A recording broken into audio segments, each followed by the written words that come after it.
251 Great trees are good for shade. Zhao Ruoxi was silent for a long time after receiving Zhao Zhenhua's lecture. Zhao Ruoxi never would have thought that her second uncle, who had always pampered her to the extreme, would say such words to her. Moreover, he had described Shi Feng as such an ugly person. There was clearly a serious misunderstanding here. Someone had definitely worked on him. Second uncle, whom did you hear this from? Zhao Ruoxi did not immediately refute Zhao Zhenhua. Instead, she wanted to find out just what was going on right now. It isn't important who told me about it. Ruoxi, in the future, you are not allowed to associate with people like Shi Feng anymore. This is also elder brother's wish. Zhao Ruoxi had already been corrupted by Shi Feng, and nothing he said would actually change her mind. Hence, he needed to take decisive measures to end their relationship once and for all. Afterwards, he would approach Shi Feng and have him completely distance himself from Zhao Ruoxi. Meanwhile, Zhao Ruoxi found herself stuck between laughter and tears. She knew that her second uncle was saying these things for her own good. However, she and Shi Feng clearly weren't in the kind of relationship her second uncle thought they were in. They were merely classmates. Yet, judging from her second uncle's words, it sounded as if she and Shi Feng's relationship had already reached the point where they were inseparable lovers, joined together at the hip. Zhao Ruoxi couldn't help but laugh as she said, "Second uncle, since when did you start providing cover for someone? Let me guess, this person must be Ling Feilong, right?" "That's right, it is indeed Ling Feilong." Since Zhao Ruoxi had already guessed correctly, Zhao Zhenhua did not contradict her. Instead, he straightforwardly argued, Shi Feng is only a nobody. On the other hand, I feel that this child, Feilong, is not bad. Not only does he look good, he is also ambitious and possesses great skills in fighting. Nowadays, the popularity of God's domain has already reached never-before-seen heights, and I hear that Feilong Brat is even in the upper echelon of the Shadow Guild. He also has a very good insight towards the future. Yet, instead of choosing a youth with good potential like him, you chose to go with an incompetent person. I am sure elder brother would stand together with me on this matter as well. Second uncle, you're really misunderstanding things here. There isn't anything between me and Shi Feng. Zhao Ruoxi was utterly at a loss for words. Rather, she felt furious about Ling Feilong's actions. However, she was inwardly rejoicing as well right now. Thanks to Shi Feng's appearance, she could finally see Ling Feilong's true colors clearly. Misunderstand? Your second uncle possesses discerning eyes, and I very much understand your situation. In any case, I will absolutely not allow that brat to enter this event. I am still capable of that at least. Zhao Zhenhua did not believe Zhao Ruoxi's words. He knew how very sly Zhao Ruoxi had been since her childhood. In any case, he refused to be fooled in this matter. Zhao Zhenhua was not some shrewd businessman, nor was he part of the Zhao Group's management. Instead, he was a fighter that loved martial arts. Only afterwards did he start handling the security department of the Zhao Group. The real boss of the Zhao Group was Zhao Ruoxi's father, Zhao Zhenxuan. Hence, Zhao Zhenhua had always liked future professional fighters like Ling Feilong. After all, only a strong man could properly protect his own woman. Yet, what was Shi Feng? Zhao Zhenhua had had Shi Feng investigated, and he discovered that Shi Feng was only a weakling who was constantly bullied by others. A person like Shi Feng was simply too unreliable. Hence, Zhao Jianhua was adamant at ending Zhao Ruoxi's relationship with Shi Feng this time. While Zhao Jianhua and Zhao Ruoxi were having their discussion, Ling Feilong, who was outside the door, eavesdropping on their conversation, secretly felt delighted. Although he could not directly defeat Shi Feng, he could still play Shi Feng to death using a roundabout approach. In addition, he had also informed Zhao Zhangxuan about this matter in advance. With both Zhao Zhanhua and Zhao Zhanxuan vehemently opposing their relationship, even if Shi Feng had seduced and captivated Zhao Ruoxi's heart completely, the two of them could never be together. Hence, as long as he could develop himself in shadow, becoming one of the core members of the guild, Zhao Zhenhua and Zhao Zhenxuan would definitely support his pursuit of Zhao Ruoxi. After obtaining the wealth of the Zhao Group, he could easily take control of the entire Shadow Guild. At that time, what would Shi Feng amount to? What would Zhang Luowei amount to? What would Lan Hailong amount to? Yukai, you've done well this time. I'll put in a few good words for you when I meet up with Brother Zhang next time. After you graduate, just come to Shadow, Ling Feilong said with satisfaction, patting He Yukai, who stood beside him in a deferential manner. This is but a trivial matter. In the future, I will be relying on Brother Long for support, He Yukai said with a smile. Although He Yokai, as the student council president, was indeed an amazing character in Jinhai University, after he graduated from the school, however, he would only amount to nothing. Nobody in society would give a damn about him. Aware of this reality, He Yokai had no choice but to agree to Ling Feilong's request to remove Shi Feng's registration for the fellowship party. Furthermore, Zhou Jianhua himself had even instructed him not to allow Shi Feng entry into the event. Since he could satisfy both parties with just an action, killing two birds with one stone, why wouldn't he do so? Only, neither He Yukai nor Ling Feilong knew that, at this moment, the hotel's surroundings had become extremely lively. Originally, the Jinhai Fellowship Party was a well-known event throughout Jinhai City, hence many reporters and media outlets would show up to cover it. There was also no lack of onlookers hanging around the event venue. However, the outside of the event venue was much livelier compared to previous years. Instead of just a small crowd, there was a sea of people here. Young and old, tall and short, all kinds of people could be seen lining up on the streets. Some of the uninformed passers-by even thought an international celebrity had showed up at this place. It made them wonder just what these people were lining up for. Little brother, what's happening in front? Why are there so many people lining up here? Huh? You don't know? The Zero Wing Guild is recruiting members. Zero Wing Guild? What's that? Of course it is Star Moon Kingdom's most amazing and mysterious guild. What's Star Moon Kingdom? Crap. Have you even played God's Domain before? You don't even know that? Which hole did you crawl out from? The passers-by mostly consisted of office workers, and they usually worked from 9 a.m. to 5 p.m. Their lives were mostly taken up by their work, so how would they find the time to play a game? Naturally, they would not know anything about God's Domain. However, when these office workers looked at the hundreds of people lining up, many of them started feeling confused about the game called God's Domain.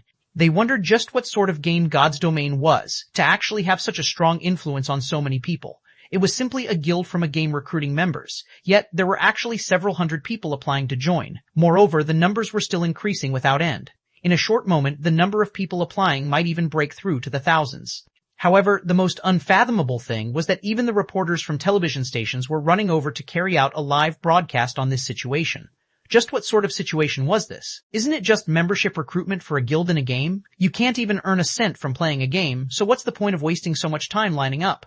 What foolish people, one of the passers-by, who was a white-collared elite, mockingly laughed. The instant this white-collar elite said those words, many of the people lining up immediately turned contemptuous gazes at him, as if they were looking at an idiot. What an idiot. He doesn't even know what membership recruitment by a guild in God's Domain means. No doubt he'll be in the rat race all his life. What are you minding him for? How would he know that when a guild is recruiting members in reality, they are also recruiting professional players for the guild's gaming workshop? A white-collar elite like him would be earning 4,000 to 5,000 credits a month. He would naturally look down on us part-timers who can only make 2,000 to 3,000 credits a month. What are you saying? That's the salary for an outer member of a guild. If we become official members, then we'll have a minimum salary of 5,000 a month. Meanwhile, elite members could get at least 10,000. Zero Wing is also recruiting quite a lot of members this time. They're recruiting 300 outer members, 100 official members, and 20 elite members. With so many available spots, we might even get a chance to join Zero Wing. I guess you're right. I also hear that core members get a base salary of 50,000 credits. I wonder just how much the 8 great experts of Zero Wing are earning each month. I hear that their salaries are over 10 million. Previously, there had been a financial corporation that offered them an astronomical amount of 8 million, yet none of the 8 experts had even reacted to it. Zero Wing's wealth is simply unimaginable. The players lining up started a discussion among themselves. However, the white-collar elite was no longer as calm as he was before. After all, he had only managed to obtain a monthly salary of 5,000 credits after attending countless interviews and working for his current company for 3 years. Yet, he was barely comparable to an official member of a gaming guild. Moreover, these gamers were only working part-time during the night. Suddenly, this office worker had the urge to join the queue as well. While Shi Feng was interviewing player after player on the street, his actions had also attracted the attention of the guests participating in the fellowship party. It was especially true for the large-scale workshops in Jinhai City. Some of the professional fighters that planned to start their career in God's Domain also grew interested by this site. Ha ha ha! Zero Wing has actually showed up at this place. Attending this fellowship party this time wasn't a waste of my time at all. Zero Wing Guild? Let's hurry up and meet up with that person. This is a great chance for our workshop. Who knows how many people and financial corporations are trying but failing to meet someone in the upper echelons of the guild. We are truly fortunate to be able to meet one at this event.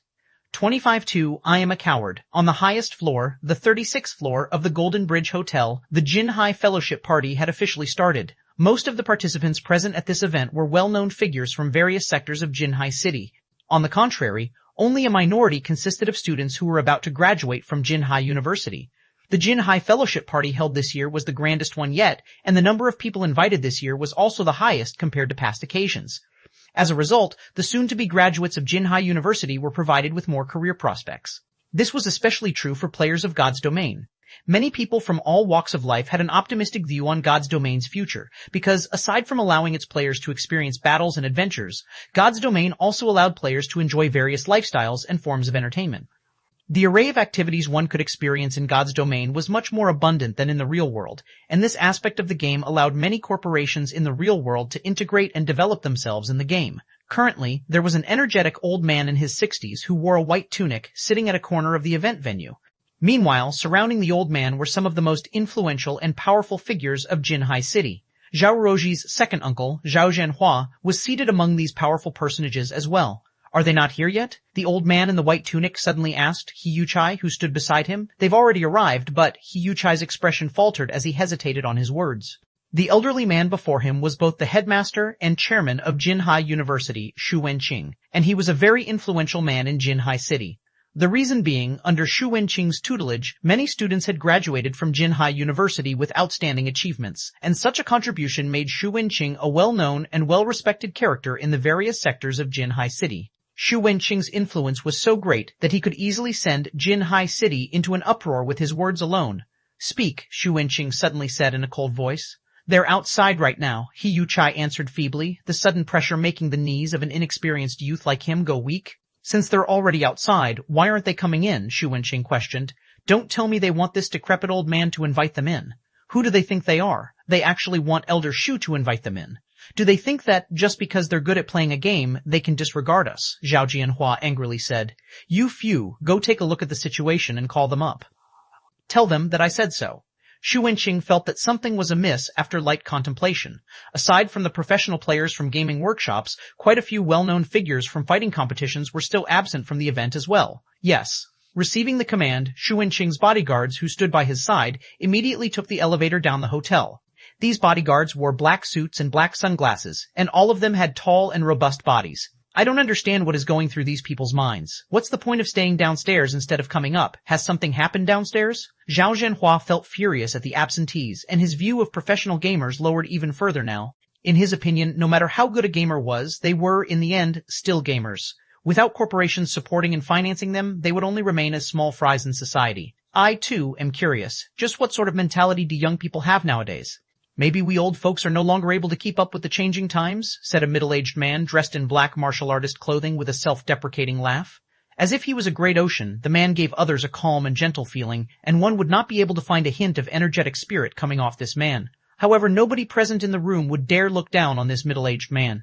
The reason being, this man was Jinhai City's well-known martial arts master, Chen Wu. Several years ago, Chen Wu was the reigning champion of Jinhai City's fighting competition. He was the uncontested #1 back then. However, now that he was older, he no longer participated in any fighting competitions. Instead, he had started his own dojo in Jinhai City, which was very well received. Master Chen Wu must be joking. Young people nowadays just don't know the immensity of heaven and earth. It is only a virtual reality game. With Master Chen Wu's skills, if you entered that game called God's Domain, you can easily become one of the apex experts there, Zhao Zhenhua said. The real world and the virtual world are different things entirely. Moreover, times have changed. The future belongs to the younger folk now. Chen Wu shook his head. As a martial arts practitioner, he was very sensitive towards matters that occurred around him. He could clearly feel the change of an era approaching quickly. It was especially true with the appearance of God's Domain. Ignoring the fact that corporations all over the world were already investing in God's Domain one after another, just the number of players the game had already surpassed one's imagination. Anybody could easily tell how huge a potential God's Domain had. Moreover, there had to be yet another secret being kept hidden about God's Domain. Although Chen Wu did not know what exactly this secret was, he did know that it was a secret capable of attracting the countless corporations around the world to scramble madly over. The virtual reality game known as God's Domain was definitely not as simple as it appeared to be. Meanwhile, although the various major corporations in Jinhai City had similarly invested in God's Domain, they were simply like stray cats that smelled the scent of fish. They had no idea at all what sort of secrets God's Domain possessed. After Chen Wu and Zhao Jianhua chatted for a bit, Shu Wenqing received a call from one of his bodyguards. Elder Shu, the people down here say that they have an important matter they need to do right now. They will need some time before they can go up. Important matter? What could be more important than the fellowship party this time? Don't they want the sponsorship and support from other corporations anymore? Shu Wenqing's tone turned grim. Although he did not show it on his face, many who knew Shu Wenqing's temper immediately realized he was angry. It seems that they are trying to meet with one of Zero Wing Guild's upper management. However, there are too many people lining up right now, so it will be some time before they are done. Zero Wing Guild? Is it a guild from God's Domain? Shu Wenqing asked, curious. Wasn't it just a gaming guild? Was there a need for so many famous gaming workshops to try to suck up to it? Could this Zero-Wing Guild be a very powerful existence within God's domain? Although Xu Wenqing did not play virtual reality games himself, he was still familiar with the well-known guilds within the virtual reality world. Even so, Zero-Wing was not among the famous guilds he knew of. They say that Zero-Wing is an extremely famous guild in Star Moon Kingdom. In certain aspects, Zero-Wing is even superior to first-rate guilds. Many corporations are also wishing to meet the upper management of Zero-Wing. However, due to Zero-Wing being overly mysterious, nobody has ever found a chance to make contact, so none of them want to miss this chance right now. Putting it in such a way, this means that Zero-Wing Guild isn't an existence that can be ignored. Xu Wenqing grew interested in this Zero-Wing Guild, especially since such a guild had appeared in a city like Jinhai City. To think that such an amazing guild has appeared in our Jinhai City without this old man knowing. Since it is so, invite this representative of Zero-Wing Guild to come up and have a chat. This old man wishes to see just what kind of person this representative is.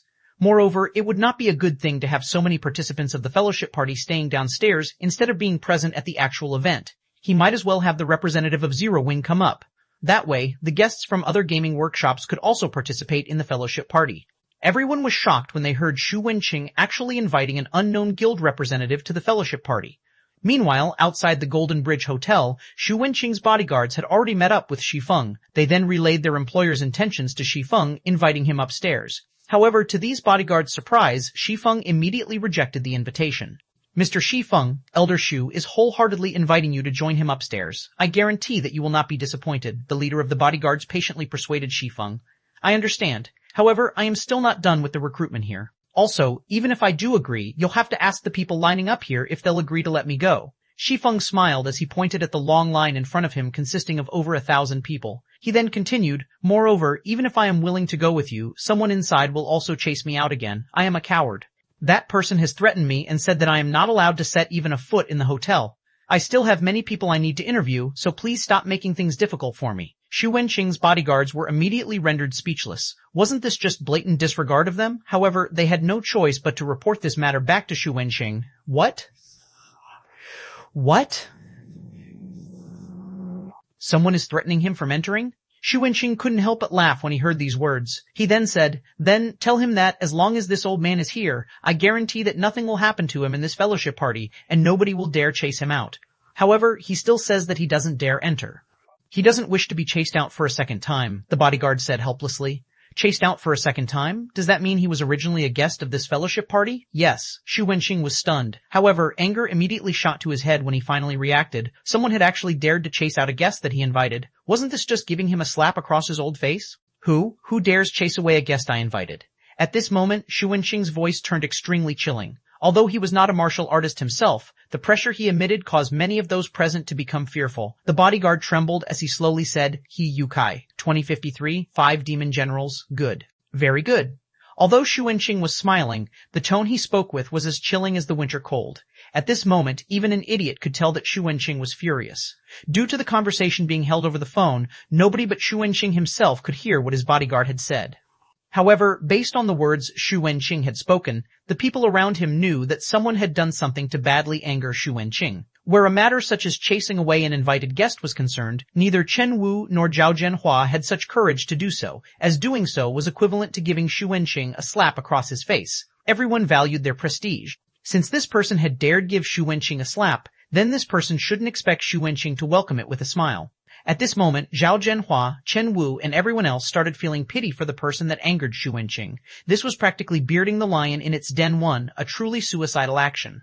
However, they were also very curious about the person that dared to chase away an invited guest. They wanted to know just who this daring person was. He, Yukai, come over here. Xu Wenqing looked at He Yukai, who was cluelessly standing at one side. Confused, He Yukai thought Xu Wenqing had some orders for him to carry out, failing to notice that Xu Wenqing's chilling intent was directed at him. Go downstairs and invite that person up here. If he isn't willing to come up, then you don't have to come back either, Xu Wenqing said coldly. Headmaster, he, Yukai, was utterly confused about the meaning of Xu Wenqing's words. You'll naturally understand after you go downstairs. Xu Wenqing sent a glance at the bodyguard beside him. The bodyguard intuitively understood Xu Wenqing's intentions, and he immediately grabbed He Yukai and dragged him towards the elevator. Headmaster Xu, there must be a misunderstanding somewhere. I really didn't do something like that. He Yukai shouted in a panic, the fat on his body jiggling. Even if he was given 100 lives, he would never dare kick out an invited guest. He was merely a student of Jinhai University, and nobody among the invited guests was someone he could afford to offend. If he had to name someone that he had really driven away, then the only person that came to mind would be Shi Feng. However, Shi Feng was simply a student that was not worth mentioning. He was not an invited guest at all. No matter how He Yokai looked at this situation, Shi Feng would not be related to it in any way. "This brat sure has guts," Zhao Jianhua said in an ambiguous tone. It was unknown whether he was actually praising He Yokai or disparaging him. However, everyone else was in full agreement with Zhao Jianhua's words. The bystanders could clearly tell that this incident was caused by He Yokai. This incident had truly given them a shock. He Yokai was merely a student council president, an insignificant existence, yet he had actually dared to recklessly abuse the little power he was given. If He Yokai did not deal with this matter perfectly, then his best option to save himself was to pack up and leave Jinhai City. Otherwise, only a tragic end awaited him. Meanwhile, Zero Wing's recruitment location had already become the most eye-catching sight on this street. Before he knew it, Shi Feng had recruited many new people for his guild. Some well-known workshops in Jinhai City were even included among them. The members of these workshops were all relatively skilled. However, since they didn't have a top-tier expert leading them, they had a difficult time obtaining good equipment in God's domain. The reason being, a majority of the high-quality equipment could only be obtained from a dungeon, while a minority came from field bosses. However, to a guildless workshop, field bosses were simply an unattainable dream. This situation resulted in the workshops having a hard time making money in God's domain. Hence, many of these workshops wished to join a guild, a powerful guild in particular. If they had a top-tier expert guiding them, dungeon diving would become a much easier endeavor. Moreover, compared to groping in the dark by themselves, they could improve themselves with much greater efficiency by learning techniques from the said expert. Meanwhile, the Zero Wing Guild was undeniably the best option available in Jinhai City for these guildless workshops. Currently, none of the guilds in Jinhai City had officially become a rated guild. In the past, if Shadow had not spent a humongous sum of money to annex a large number of workshops and recruited some new members with great potential, it would have had no way to quickly become a third-rate guild. In such a situation, Shadow would have also fallen in the competition over White River City, as this was the brutality of God's domain. The 5 demon generals have yet to show up even now. Could they be uninterested in joining Zero Wing? Shi Feng had already interviewed several hundreds of people. However, not a single one of the 5 demon generals were actually among those hundreds of people. In the past, the 5 demon generals were the most powerful experts in Shadow. If their growth had not been limited by Shadow, they might have been promoted to a Tier 4 class or above.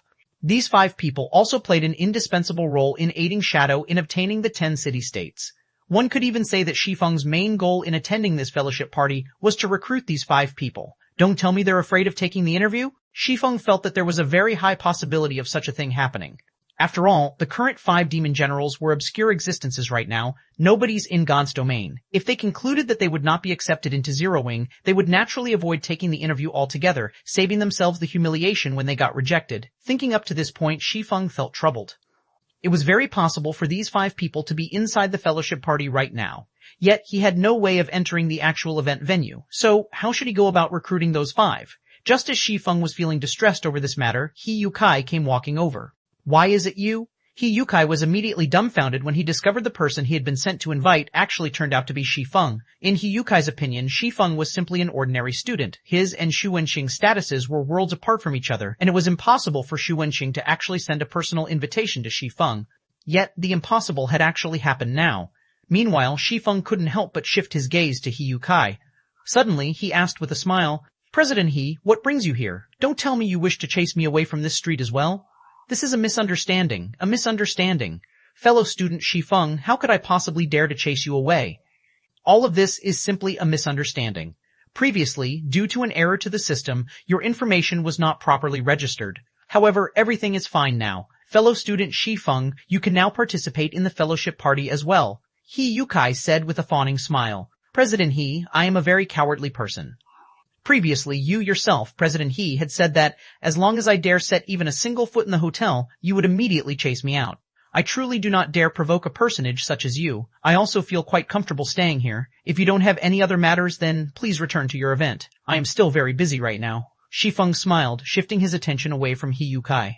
Hearing Shi Feng's words, He Yukai's face instantly paled. Even an idiot could make out the meaning behind Shi Feng's words. "You chased me away without any hesitation before. Yet, now, you wish to invite me back? Do you think it's possible that I will agree?" He Yokai really wished to say, "It's possible." He Yokai was merely a student council president.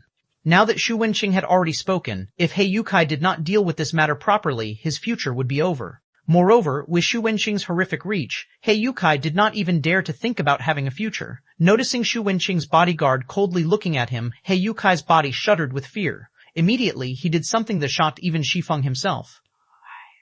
He Yukai immediately knelt before Shi Feng, hugging Shi Feng's thigh as he cried like a little girl, saying, "Fellow student Shi Feng, no, brother Feng, I was the one in the wrong. I have eyes but failed to recognize Mount Taishan too. I am deserving of death. How could I have been so blind to actually listen to the words of that bastard, Ling Feilong? Brother Feng, I apologize to you. Please. If it can help cool your temper, please beat me up as much as you wish, as long as Brother Feng is willing to go upstairs with me." Shi Feng wasn't the only one shocked by He Yukai's actions. Even the bystanders were dumbfounded by this scene. Did he really think he was invincible just because he was shameless? 254. The young will surpass the old. As expected, it was Ling Feilong plotting behind the scenes. In truth, Shi Feng did not pay any attention to an insignificant character like He Yukai. He only wished to find out who was trying to make trouble for him. Since he was able to ascertain that it was indeed Ling Feilong playing tricks on him, he no longer had any use for He Yukai. All right, save your crocodile tears. I'll go up with you. However, my requirement is for you to clearly repeat the words you just said to Headmaster Shu. Otherwise, pray for your own future, Shi Feng said calmly as he kicked He Yukai away. How could you do this to me?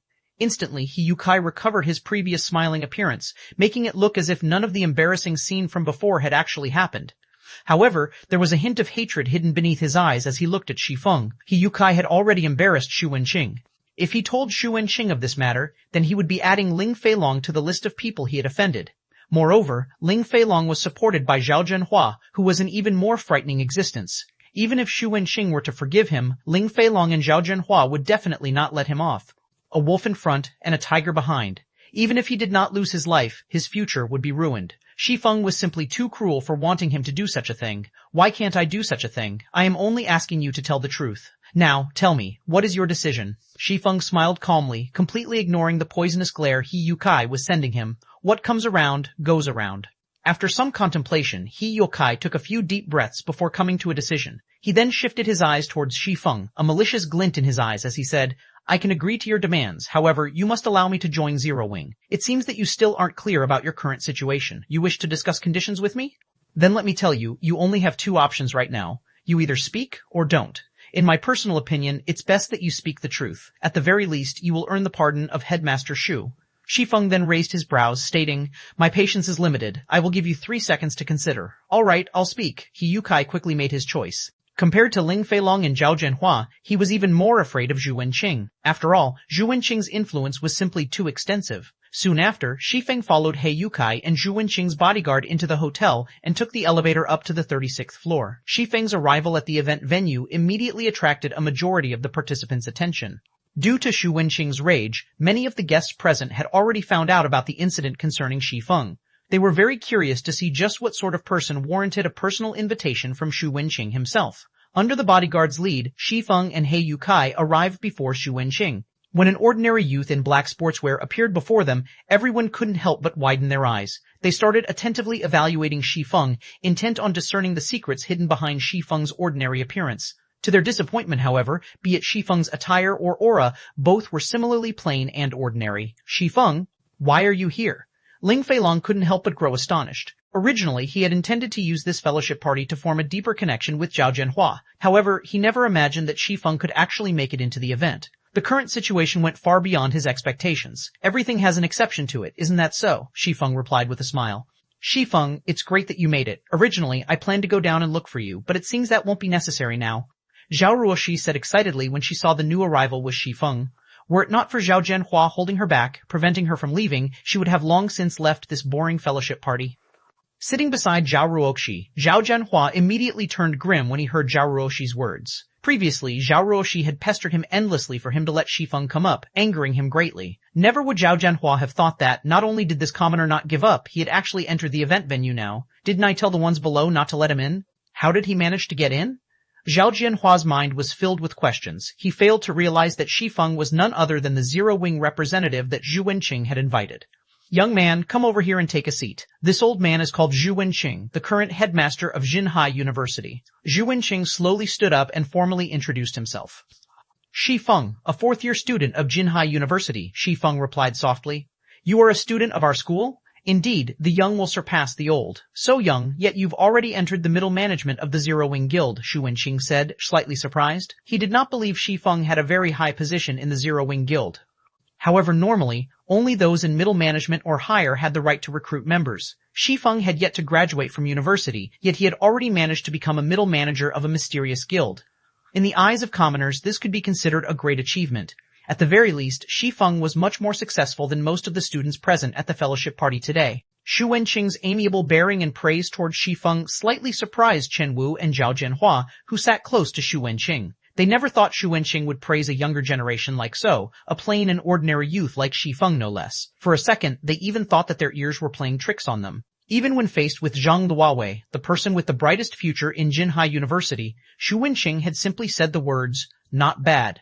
Although they were shocked by the fact that a person like Shi Feng was a middle manager of a guild, an achievement like this did not warrant such praise from Shu Wenqing himself. After all, Shu Wenqing was a very influential character in Jinhai City. However, Shu Wenqing held an optimistic view on Shi Feng's future. Shi Feng's temperament, which was as calm as the great ocean, especially solidified this opinion of his. This was not something a youth like him should have, or to put it bluntly, it should be impossible for a youth like Shi Feng to possess such a temperament. If not for the fact that Shu Wenqing had met with countless people and had seen all sorts of people throughout his life, he too would not have discovered this particular trait of Shi Feng's. Being capable of entering the middle management of such a powerful guild clearly showcased Shi Feng's ability. Before long, Shi Feng would definitely enter the upper management of the guild, hence why Shu Wenqing was being so courteous with Shi Feng. Headmaster must be joking. Shi Feng laughed. After Shu Wenqing exchanged a few words with Shi Feng, Shu Wenqing shifted his gaze once more to He Yukai, who was currently trembling where he stood. Shu Wenqing demanded coldly, "What happened?" Although Shu Wenqing's voice was soft, it was filled with oppressiveness. Frightened, He Yukai no longer dared hide anything from him. Ling Feilong was the one that told me to do everything. He said he did not wish to see Shi Feng entangled with fellow student Zhao Ruoxi. Hence, under his coercion, I did not register Shi Feng for the fellowship party. He Yukai immediately pointed towards Ling Feilong, denouncing him. At this moment, he no longer cared about the consequences of his words. Immediately, everyone's attention shifted to Ling Feilong. Ling Feilong instantly felt a huge pressure bearing down on him. At this moment, Ling Feilong felt utterly powerless, his breathing faltering. He was at a complete loss for words right now. Anything he said would easily offend others. He also never imagined that Shi Feng would have Zero Wing Guild as his backing. Since you have nothing to say for yourself, then please leave this place. The Jinhai Fellowship Party does not welcome you, Shu Wenqing said abruptly in a deep tone, the rage contained within his words clear for all to hear. Looking at Ling Feilong's expression, it was obvious what He Yukai had said was the truth, following which, two robust bodyguards walked towards Ling Feilong, clearly intending to send Ling Feilong on his way. Elder Shu, please wait a moment, Zhao Jianhua suddenly spoke up. Meanwhile, standing beside Zhao Jianhua were two of Shadow's major shareholders, Lan Hailong and Zhang Luowei, 255.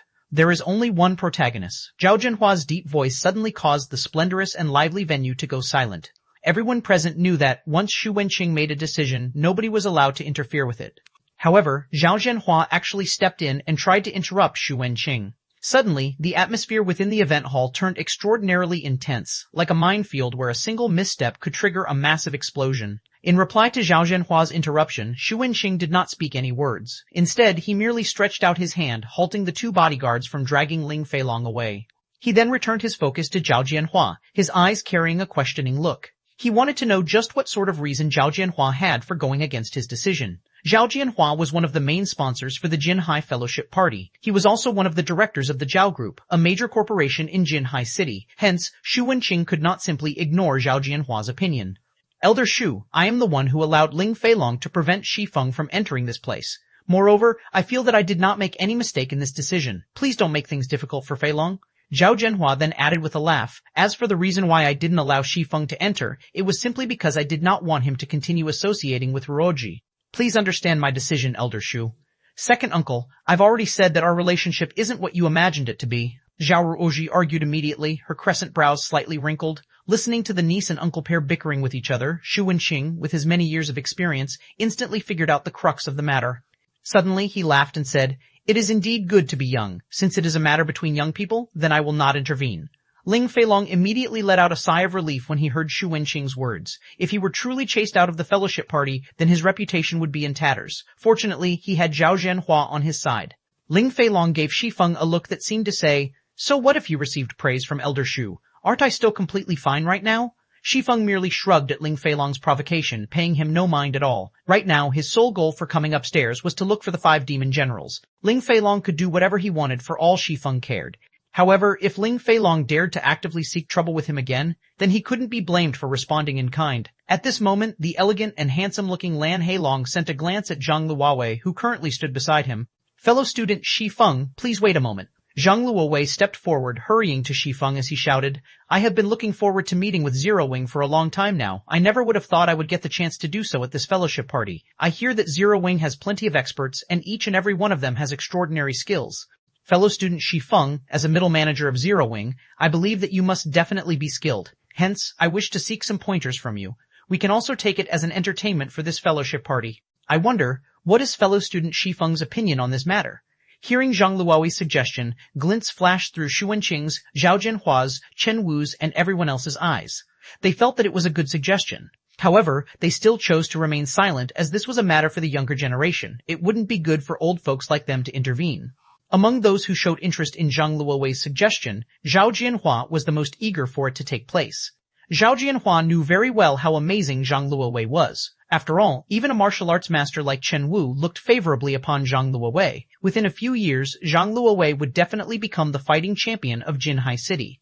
Meanwhile, if Shi Feng embarrassed himself in front of Ruoshi right now, at the very minimum, he could make Zhao Ruoshi understand how ordinary Shi Feng actually was. Once she knew that they were people of 2 different worlds, she might even decide to give up on her relationship with Shi Feng. Is this going to be a martial arts competition? Excellent. To think that I'll get the chance to witness Jinhai University's champion fighter exchanging moves with an expert from Zero Wing, the money I paid to join this fellowship party is totally worth it. Anticipation started filling the eyes of everyone present within the event venue. Ha ha ha, fellow student Shi Feng, see how everyone is looking forward to an exchange between you and Luowei. It wouldn't be good to disappoint everyone, right?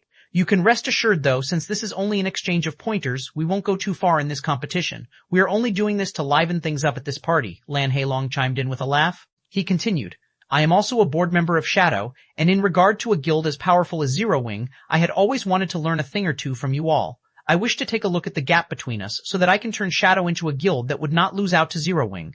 I hope fellow student Shi Feng will not refuse this competition.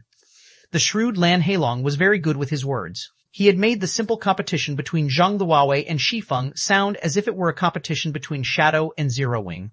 Lan Heilong was clearly intending to use Zero Wing to raise Shadow's status. Originally, the protagonist for the fellowship party should have been Shadow Guild. However, that role had been hijacked by Shi Feng midway, and now Zero Wing had become the protagonist of the event. Moreover, Shi Feng had also managed to recruit plenty of new members with good potential. Lan Heilong and Zhang Luowei naturally couldn't stomach such a scene occurring right before their eyes. Hence, they thought of using Shi Feng as a stepping stone. That way, Shadow's fame at this event would instantly surpass Zero Wing. Moreover, Lan Heilong's plans weren't limited to just this one point. He also intended to publicize Shi Feng's loss, allowing everyone, both inside and outside of God's domain, to know that an expert from Zero Wing had lost badly to a player from Shadow. At that time, Shadow's reputation would not lose out to Zero Wing by one little bit. As for Shi Feng himself, he would definitely be expelled from Zero Wing after turning the guild into a laughingstock. This could be considered Lan Heilong's revenge on Shi Feng for stealing Shadow's limelight at this event. Also, now that the event had become so lively, with so many people cheering and calling out Shi Feng's name, Shi Feng would not have an easy time declining the competition request. How could you say such a thing? Zhao Ruoshi asked, dissatisfaction in her tone. Shi Feng is a gaming expert, not some fighting expert. What point would there be for the two of them to have a match with each other? Immediately, many people among the audience came to a realization. Although Shi Feng was amazing inside a game, that did not mean he would be equally amazing at fighting in real life. Even if Zhang Luowei defeated him, that did not prove that Zhang Luowei was strong inside the game. Fellow student Zhao Ruoshi, you must be joking. God's Domain is a virtual reality game, and every aspect of the game is extremely realistic. I believe that anyone who has experienced combat in God's Domain would know this. Although being good at fighting in real life does not necessarily make someone good at the game, the same cannot be said for the opposite. If one is good at the game, then it shows that they are equally skilled at fighting in real life. In fact, I know just how amazing fellow student Shi Feng is. After all, he was able to defeat Zhou Yuhu, the student who placed third in Jinhai University's fighting competition. With such strength, it would be a pity for the two of them to not compete against each other. Lan Heilong smiled calmly. Contrary to his words, he had absolute confidence in Zhang Luowei obtaining victory. As for Shi Feng, although he was relatively powerful himself, he was definitely not a match for Zhang Luowei. The reason being, Zhang Luowei had already reached the standards of a professional. He was on an entirely different level when compared to Zhou Yuhu. What? That Zhou Yuhu was actually defeated by Shi Feng? No wonder he managed to become a middle manager of Zero Wing. As expected, Zero Wing is powerful.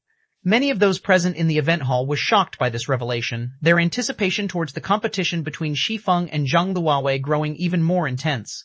It seems that I really can't underestimate young people, to think that he would choose to keep himself hidden despite possessing such skills. It is truly rare for a youngster like him to have such a humble heart, Xu Wenqing commented, his evaluation of Shi Feng rising even higher now. With such a temperament, his future achievements would definitely be extraordinary. Chief Xiao, don't you think your requirements are a little too high?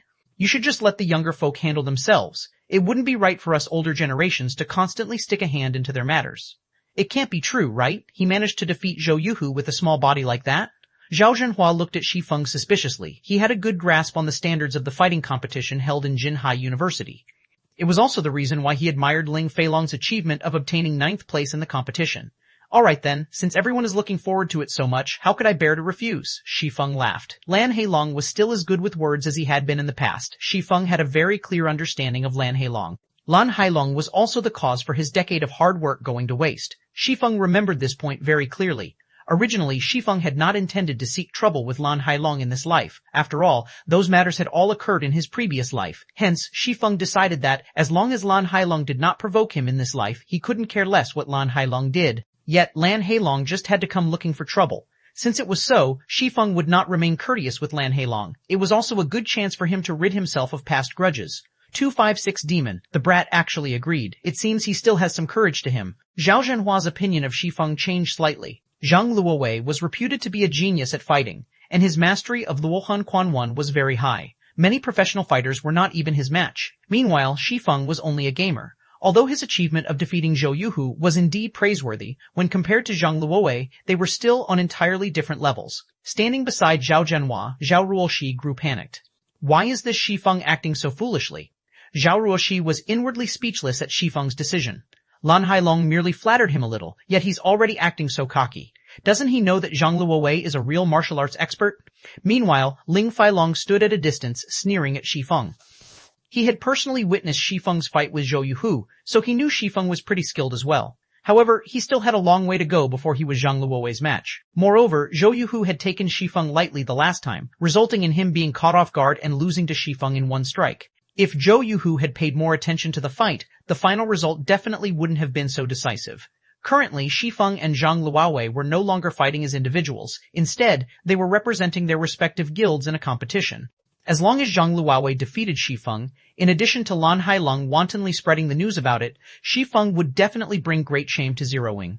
This was also the part Lan Hailong was brilliant at. Death by overpraising. First, he endlessly praised Shi Feng and spoke of how amazing he was in front of everyone else. Then he made Shi Feng sound as if he was representing his guild in this competition, turning this normal exchange into a contest between two guilds. Finally, once Zhang Luowei defeated this amazingly powerful Shi Feng, Lan Hailong would use this piece of information to showcase just how amazing Shadow was. Even if Shi Feng was a middle manager of Zero Wing, he would definitely still receive a heavy punishment.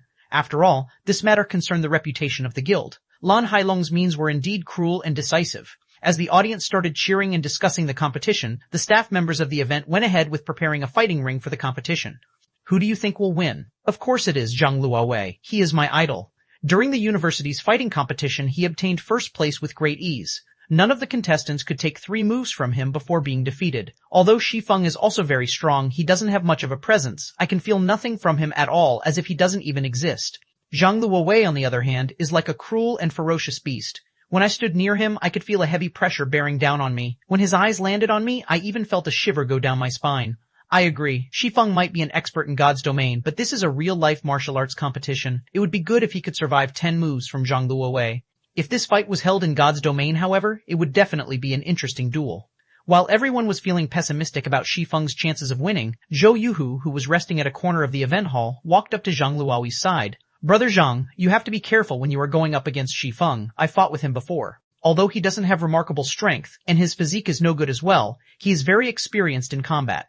He has a very good grasp of when to take action, and his fists and feet are extremely nimble, Zhou Yuhu said. Little Hu, you're overthinking things. Even if Shi Feng has reached the level of a professional, I can likewise defeat him with ease. Don't worry, I'll return the shame he brought to you, Zhang Luohui laughed as he clapped Zhou Yuhu's shoulders. He was completely unaffected by Zhou Yuhu's words. When one reached his level of skill, one's determination would be as hard as steel. Certainly, Zhang Luohui was not underestimating Shi Feng. He had simply reacted this way due to the arrogance of an expert. He would have confidence no matter what kind of enemy he faced. Brother Zhang, Zhou Yuhu, knew that his advice had fallen on deaf ears. However, only those who had personally exchanged moves with Shi Feng would know how frightening he truly was. If Zhang Luohui was described as a ferocious beast, then Shi Feng was like the great ocean. No matter how powerful a person was, they would be helpless in the face of Mother Nature. In truth, Zhou Yuhu had wanted to dissuade Zhang Luohui from having a competition with Shi Feng. Only, after taking into consideration Zhang Luohui's prestige, he had instead chosen to warn him to be careful. However, his words had clearly been in vain. TC. The staff members had very quickly enclosed an area for the martial arts competition. Although the fighting ring was somewhat smaller than one in an official setting, there was still a space of 100 square meters available. It was sufficient for 2 people to exchange punches and kicks with each other. Meanwhile, Xu Wenqing, Zhao Jianhua, Chen Wu, and several other well-known figures in Jinhai City sat in the section closest to the fighting ring. Everyone else could only stand several meters behind them to observe the fight. In the ring, Shi Feng and Zhang Luohui stood 5 meters apart from each other. The former was an ordinary man who had no presence whatsoever, while the latter was like a muscular beast that looked as if he could swallow a man whole. The imposing aura Zhang Luohui emitted could cause others to tremble in fear. A great battle between these 2 men could happen at any moment now. Meanwhile, the audience around the ring started tensing up, their eyes locked on the 2 fighters' every movement. Unlike a fight between ordinary people, which would take a long time to finish, an exchange between experts would end in an instant. Hence, they were deeply afraid of missing out even the slightest detail of the brilliant exchange between the 2. In contrast, Xu Wenqing and the other influential characters were currently talking cheerfully with one another. Master Chen Wu, as an ex-professional fighter and a martial arts master, which of the 2 do you think will win in this competition? Xu Wenqing asked, a small chuckle escaping his lips as he caressed his beard. I can't say for sure. In a martial arts competition, strength and luck are both equally important. If I were to judge solely based on presence and physique, then Zhang Luohui is clearly a cut above Shi Feng. However, I have never personally witnessed how skilled Shi Feng is, so I can't make a clear judgment. Chen Wu shook his head, not providing a definite answer. If it was anyone else, even if it was the first time for Chen Wu to meet them, he could still determine the person's strength based on the presence he felt. He would then further evaluate the person's physique and make a rough evaluation. In Shi Feng's case, however, Chen Wu could sense nothing from him. Shi Feng's presence was so weak that Chen Wu might overlook him. If Shi Feng were just an ordinary person who had not defeated a combat expert like Zhou Yuhu, then Chen Wu would definitely conclude Shi Feng was a harmless white rabbit, an insignificant existence. Yet, defying all expectations, this little white rabbit had actually defeated a ferocious tiger like Zhou Yuhu. Hence, Chen Wu could not help but reevaluate his opinion of Shi Feng. After all, if a little white rabbit could get rid of a ferocious tiger, who would believe that it was still a little white rabbit? Even if Shi Feng was a little white rabbit, he was still a rabbit demon that was capable of killing a tiger. If Shi Feng had truly cultivated into a demon, then his presence was merely a facade. If one had cultivated into a demon, while the other was still an ordinary animal, the 2 would be on entirely different levels. However, experts capable of cultivating themselves into a demon were extremely rare existences. The so-called cultivating into a demon did not refer to one becoming a demon physically, but spiritually. It also referred to wisdom. When an expert reached this realm, the martial arts they practiced would no longer be something inanimate, it would start to take on life. However, a youth like Shi Feng should not be capable of reaching such a realm yet. Hence, Chen Wu could not determine Shi Feng's degree of mastery. Master Chen Wu, how can your keen eyes fail to make a judgment? Both Shi Feng and Zhang Luohui are just youngsters. Although both of them can greatly improve in the future, you should have some indication of who will win, right? Zhao Jianhua refused to believe Chen Wu's words. After all, it was clear at first glance who was stronger and who was weaker. Hence, Zhao Jianhua believed that Chen Wu was simply leaving some face for Shi Feng. Unfortunately, Zhao Jianhua did not know that martial arts practitioners were usually forthright in their actions, even more so for a martial arts master like Chen Wu. He was always straightforward with his words, and he would never do something like twist his words around. He would only speak whatever was on his mind. While the few of them were having their cheerful conversations, the referee in the fighting ring sent a glance at both Shi Feng and Zhang Luohui before abruptly swiping his hand down between the 2 fighters. Immediately he shouted, "Begin! 257 extraordinary." The moment the referee gave the signal, Zhang Luohui took action and immediately charged at Shi Feng. However, Zhang Luowei did not rush forth like a normal person would, as attacking in a straight line would be too plain and predictable. Instead, he zigzagged as he moved, his footwork constantly changing as he swiftly weaved his way towards Shi Feng. If it were any ordinary person faced with Zhang Luowei's footwork, they definitely would not know how to react to it properly. They would be enthralled by Zhang Luowei's erratic footwork and allow him to close in on them. Aside from placing emphasis on footwork, Luohan Quan practitioners also stressed fast, accurate, and fierce punches. If one failed to block a punch from a Luohan Quan practitioner and received a hit to the chest, the battle would end right there and then. Meanwhile, as a person of this modern era, and also as a professional fighter, Zhang Luowei had an arm strength of over 100 kilograms. Receiving a punch from him would be no different from being smashed in the chest with a hammer. Humans were also not made out of metal. Even if they were, after receiving tens of smashes from a hammer, they would still turn into scrap metal. Needless to say, what would happen to a body made of flesh? With Zhang Luowei's physique, it would be no surprise if he broke most of Shi Feng's ribs with a single punch, sending him flying back 1 to 2 meters away even. However, Shi Feng was no ordinary person. Instead of retreating, he chose to advance and face Zhang Luowei head-on. Shi Feng utilized the swimming dragon steps as he strode forward, his feet moving as if the ground was completely frictionless. Shi Feng immediately slid towards Zhang Luowei, catching the latter off guard. Zhang Luowei never thought Shi Feng would actually know such nimble and irregular footwork. Right now, he could not find any way to land a good punch on Shi Feng. Shi Feng had over a decade of campaigning in God's domain. The combat experience he possessed far exceeded the imagination of an ordinary person. After all, there had been no dearth of martial arts masters and powerful boss monsters to serve as his opponents in the past. On the other hand, Zhang Luowei did not even possess 1,000th of Shi Feng's combat experience. Although Shi Feng's current physique was no match for Zhang Luowei's, Shi Feng made up for it by using the agility and fast reaction speed he gained from his years of battle. When fighting bosses in God's domain, even the slightest mistake could cause players to lose their lives. Among the countless boss battles Shi Feng experienced, there was many a time when he had to rely on his body's instinctive reactions instead of his eyes to make decisions. Such instinctive reactions were done under an unconscious state. If one wished to train themselves to this level, they needed to experience plenty of battles, regularly treading the line between life and death. However, one would rarely encounter such conditions for training in real life, even as a professional fighter. After all, when faced with a life-or-death situation in the real world, there was a high chance of losing one's life, and once dead, there was no second chance available. On the other hand, players could experience these life-or-death battles countless times without any risk of actual death. They could simply try again once they died in the game. This was also the reason why many professional fighters were obsessed with God's domain in the past. Only when one was placed in a life-or-death situation would one be able to display one's full potential. As long as they survived the battle, the insight they received from the battle could greatly increase their strength. Why did so many experts in the real world train at precipices? It was to experience the feeling of having their life hanging by a thread. They wanted to use the threat of death to stimulate their innate potential. However, taking such a course was extremely dangerous. Normally, only experts dared to do such a thing. If ordinary people tried it, 10 out of 10, they would lose their lives. Meanwhile, when a player died in battle in God's domain, they could just revive with an intact body. An expert in 100 battles. After experiencing 100 battles, even an ordinary person could become a combat expert. Meanwhile, in regard to the countless battles Shi Feng had experienced in the past, even an idiot could become a demon. Not to mention, Shi Feng had learned plenty of martial arts in the past. He had been a top-tier sword king in the past as well, and he had only been a thread away from being promoted to a tier 4 sword emperor. The reason he could not become a sword emperor, however, was not because his techniques had been lacking. After all, Shi Feng's combat techniques had already achieved perfection at that time, and he could easily adopt many techniques to his battles, not limiting himself to just a single style of combat. Although Zhang Luowei's footwork was nimble, Shi Feng was clearly a cut above him. Be it a punch, a chop, or a hammer strike, Zhang Luowei sent fist after fist at Shi Feng. Zhang Luowei's hammer strikes were especially deadly. If a bull received this strike, it would immediately fall to the ground and would not be able to recover within a short period of time. Unfortunately, every strike Zhang Luowei sent at Shi Feng would always rub past the edge of his clothes. Meanwhile, Shi Feng was constantly drifting around Zhang Luowei's side, revolving around him like a true dragon. No matter how Zhang Luowei tried to move, he could not escape from Shi Feng's shadow.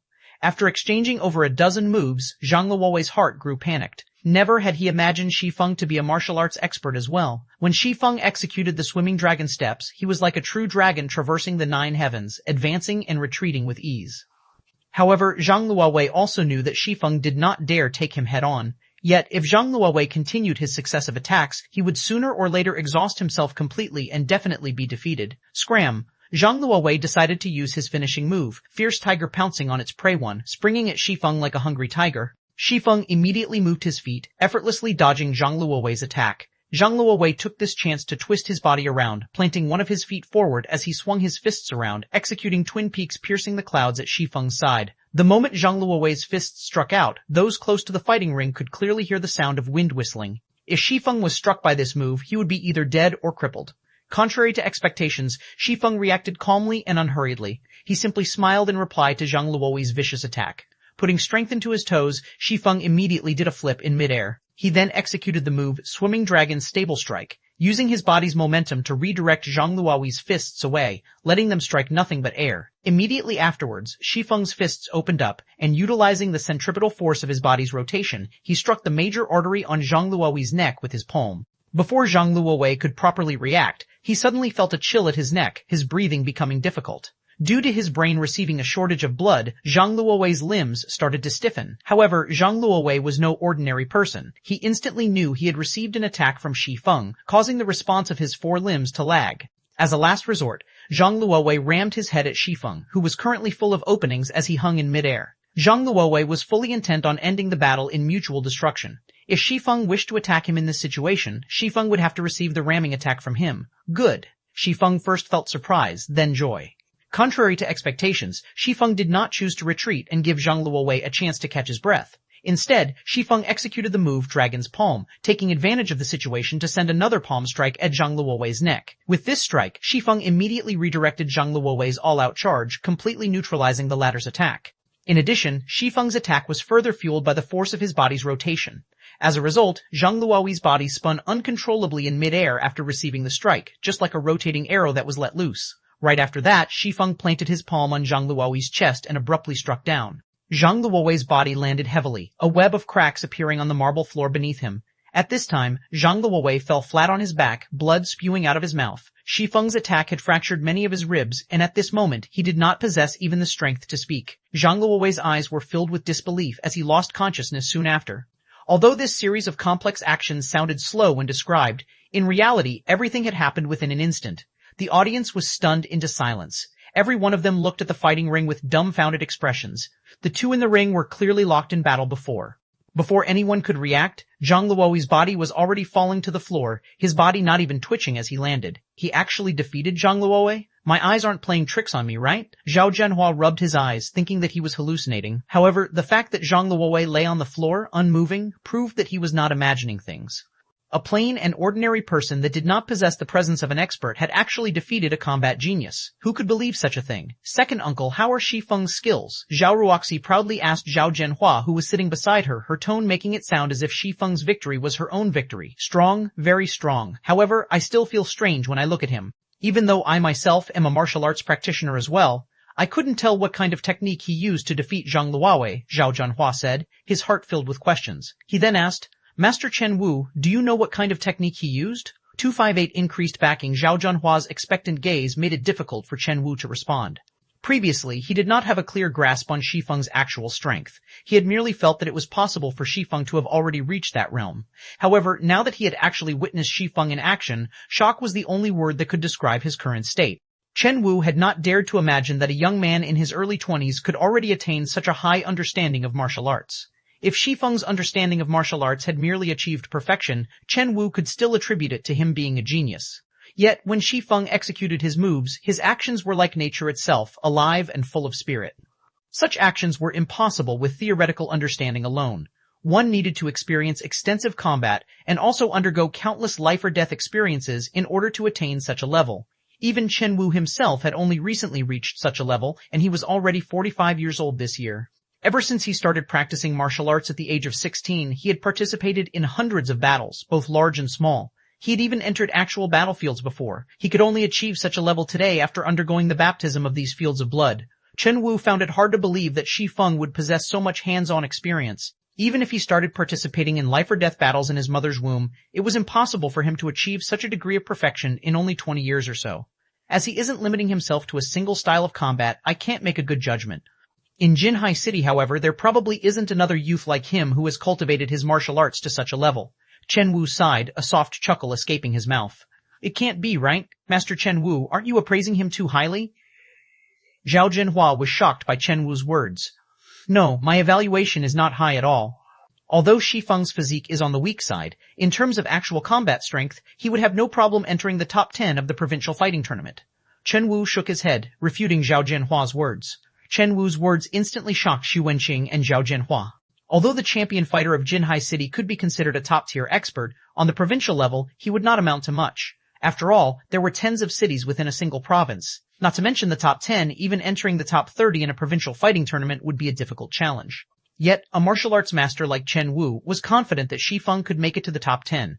The listeners could not help but raise their evaluation of Shi Feng. In the past, Chen Wu had personally entered the top 3 in a provincial tournament, so he had a very good grasp on the standards of the fighters at that level. If Chen Wu said so, then Shi Feng did indeed possess the strength to enter the top 10 of the province. There were hundreds of millions of people within the province, and the number of fighters participating in the tournament was in the hundreds of thousands. If Shi Feng was capable of entering the top 10 out of so many participants, then his value would far exceed even that of the champion fighter of Jinhai City. In regard to a combat genius like Zhang Luowei, Zhao Jianhua and the others only treated him as one of the younger generation. Although they looked favorably on him, it was not to the degree of placing actual importance on him. In Shi Feng's case, however, not only was it necessary for them to consider him someone of consequence, they also had to treat him as an equal when dealing with him. It seems that I have misjudged that little brat. He held such strength in his hands, yet he actually chose to keep it hidden. It is no wonder Ruoji is placing such importance on him. At this moment, Zhao Jianhua no longer looked at Shi Feng with anger and contempt. On the contrary, admiration filled his eyes. He then shifted his gaze towards Ling Feilong, who sat beside him, thinking in rage, this brat, on the other hand, actually dared to use me as a hatchet man. 1. It seems he needs to be taught a lesson. Previously, Zhao Jianhua had a favorable opinion of Ling Feilong. He was also clear on the fact that Ling Feilong was trying to pursue Zhao Ruoji. However, he did not block Ling Feilong's actions, as the boy was indeed excellent. He had the qualifications necessary to pursue his beloved niece, Ruoji. Now, however, Zhao Jianhua only felt loathing for Ling Feilong. At this point, even if Zhao Jianhua was an idiot, he could still tell that Ling Feilong had been using him all along. Previously, Ling Feilong had many a time commented on Shi Feng's shortcomings, his family's poverty, and how Shi Feng was constantly stalking Ruoji. Ling Feilong had also mentioned that Shi Feng was often bullied by others, that he was a mediocre person, and so on. Now, however, it would seem that the situation was completely different from what Ling Feilong had made it out to be. In reality, Ling Feilong had no chance of being compared to Shi Feng, hence why Ling Feilong slandered Shi Feng, giving Zhao Jianhua a bad impression of Shi Feng, placing 9th in the university? That might be an impressive feat in Jinhai University, but against the backdrop of Jinhai City's fighting tournament, Ling Feilong would only amount to the standard of a fresh contestant. Meanwhile, there were hundreds of such new contestants participating in the city's fighting tournament every year. If placed in a provincial tournament, not even a hint of Ling Feilong's shadow would be found. As it were, the gap between Ling Feilong and Shi Feng was like the gap between heaven and earth. It seems that my eyes are really growing bad. Indeed, just like Elder Shu had said, young people should be left to deal with their own matters. Zhao Jianhua no longer planned to interfere in the matters between Shi Feng and Zhao Ruoji, intending to let nature take its course. As for what the final result would look like, that would depend on Ruoji herself. Soon after the martial arts competition ended, Shi Feng had undeniably become the main protagonist of the fellowship party this time around. Many students from the university came over to greet Shi Feng, hoping to form a connection with him. By contrast, although Zhang Luowei clearly lay unconscious on the floor, not a single person bothered to check up on him, not even his associate Lan Heilong. Although Shi Feng had long since known about Lan Heilong's personality, he still couldn't help but sigh when he saw this scene. Such was the fickleness of human nature. However, Shi Feng did not sympathize with Zhang Luowei, because Zhang Luowei was also such a person. In the past, Shadow had recruited plenty of new players with good potential. Just when they were about to enter a period of rapid development, a sudden dispute occurred between Zhang Luowei and Lan Heilong. As a result of that dispute, the two had broken off all relations with each other, and Zhang Luowei had chosen to leave Shadow for good. To add insult to injury, Zhang Luowei had also drawn away a significant number of experts from the guild when he left to join World Dominators. Shadow received massive damages due to his actions. If such a split had not occurred in the past, Shadow would not have lagged behind in its development and remained a third-rate guild. Only after Shi Feng had taken over as guild leader did Shadow gradually start to develop into a top-tier second-rate guild. Yet, in this life, things were completely different. Originally, Shi Feng had planned to pay a huge price to compete for talent against Shadow. Now, however, it would seem that all his plans were unnecessary. Zhang Luowei had suffered an overwhelming defeat, causing everyone's opinion of Shadow to fall significantly. By contrast, Zero Wing had become the sole target of the audience now, and Lan Heilong could do nothing but gnash his teeth at this development. If Lan Heilong had known from the beginning that Shi Feng was so powerful, he definitely would not have agreed to Zhang Luoyi having a match with Shi Feng. At the very least, he could still have recruited some experts or new players with good potential. Now, however, he had lost all drawing power in this event. He could only choose from the leftovers of Zero Wing. Fellow student Shi Feng, do you think I can join Zero Wing? Even an outer member of the guild is fine. Hello, I am Ye Wumian, the president of Jinhai City's #1 workshop Greenleaf. I wish to let my entire workshop join Zero Wing. I wonder if brother Shi Feng will be willing to accept us. We don't need many positions, only 10 official member spots and 50 outer member spots. Just as Shi Feng restarted his guild recruitment, the elite students of the university quickly surrounded him. There were also plenty of workshop representatives and professional fighters trying to meet with him. Among all these requests to join his guild, the most shocking one was the request from Greenleaf Workshop. In the past, Greenleaf Workshop had completely ignored Shadow's attempts at recruiting them, and they had instead established their own guild. After doing so, they had managed to obtain the aid and sponsorship of several corporations, becoming a third-rate guild in God's domain. At that time, however, the number of guilds being established in Jinhai City was growing by the day, which resulted in the dilution of available funding. If the Greenleaf Guild had not been lacking in funds at that time, without a doubt, they would have been a powerful rival for Shadow. Besides that, Shi Feng had finally managed to locate the 5 demon generals of Shadow. By the time the fellowship party ended, the number of people he managed to recruit had exceeded the quota he previously set by more than 100. Just the number of potential experts he recruited had already exceeded 50 people, as well as 9 future top-tier experts. Among those 9 were the 5 demon generals, while the remaining 4 were core members of Greenleaf Workshop. After recruiting all these people, Zero Wing Workshop instantly became a huge existence in Jinhai City's virtual gaming world. Compared to other third-rate guilds, Zero Wing had a much more powerful backing now. As long as Shi Feng could turn these players into the backbone of Zero Wing, he would not falter even if he had to start a war with a second-rate guild.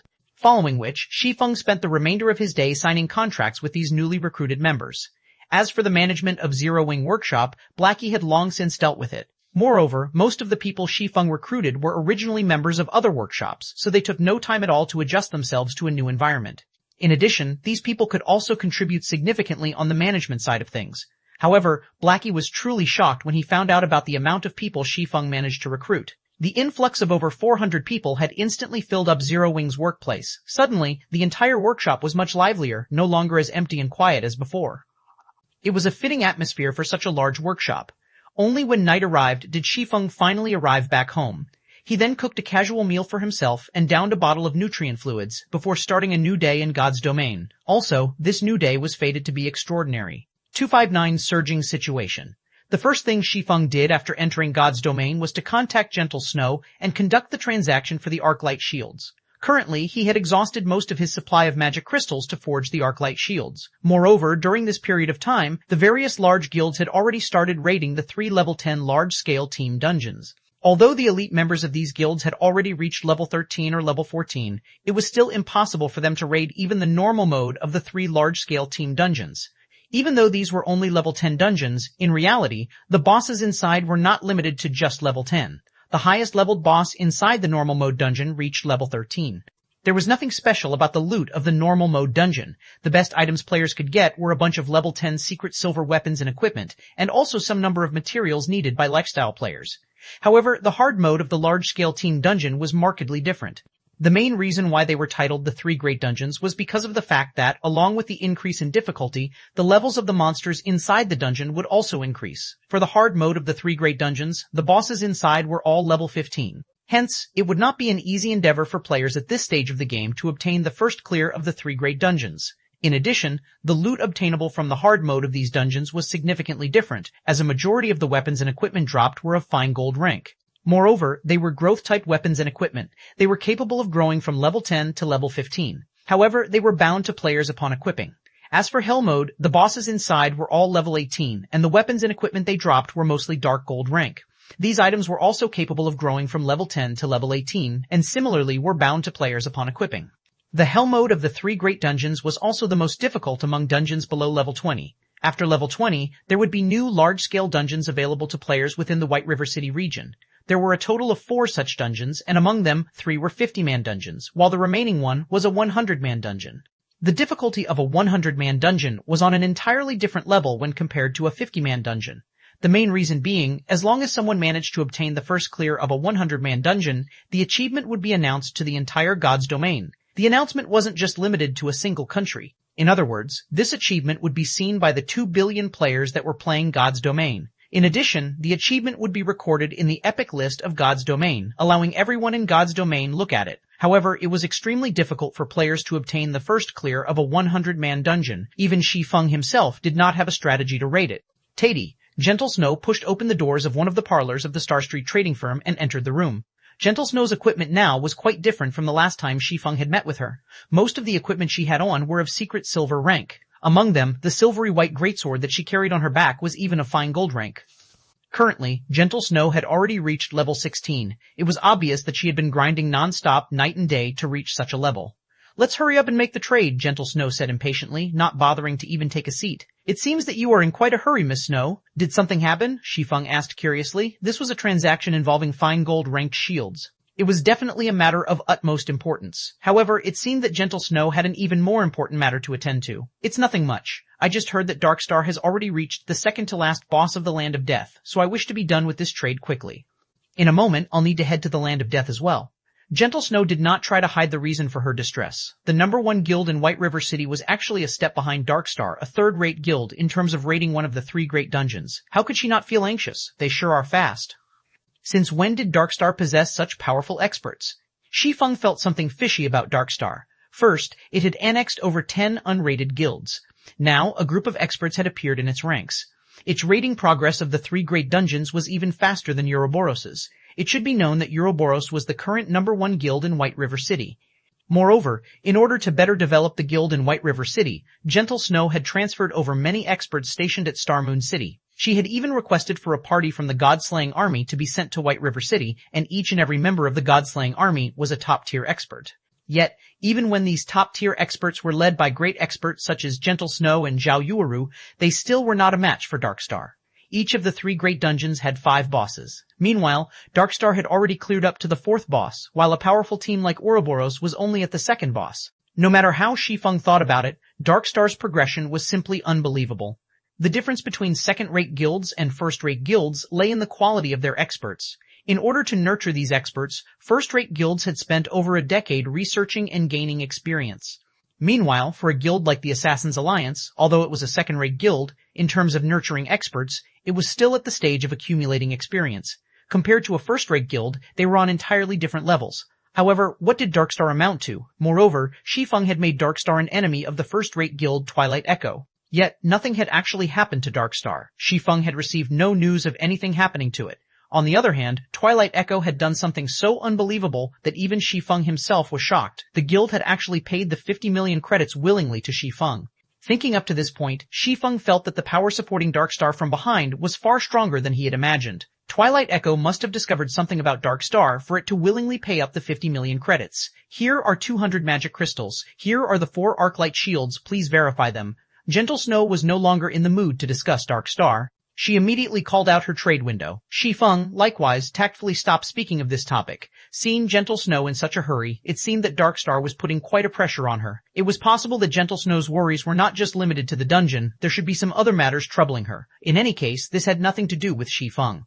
Of course, if Gentle Snow was willing to reveal her troubles to him, Shi Feng would naturally offer a helping hand as a friend. However, Gentle Snow chose to keep quiet about them, so Shi Feng could only remain silent as well. Moreover, these 4 Arclight shields should provide quite an upgrade to the MTs of Gentle Snow's team. They should have no problem surpassing Darkstar if they had these shields. The moment Gentle Snow inspected the attributes of the Arclight shields, her eyes immediately glowed, a hint of joy surfacing on her face.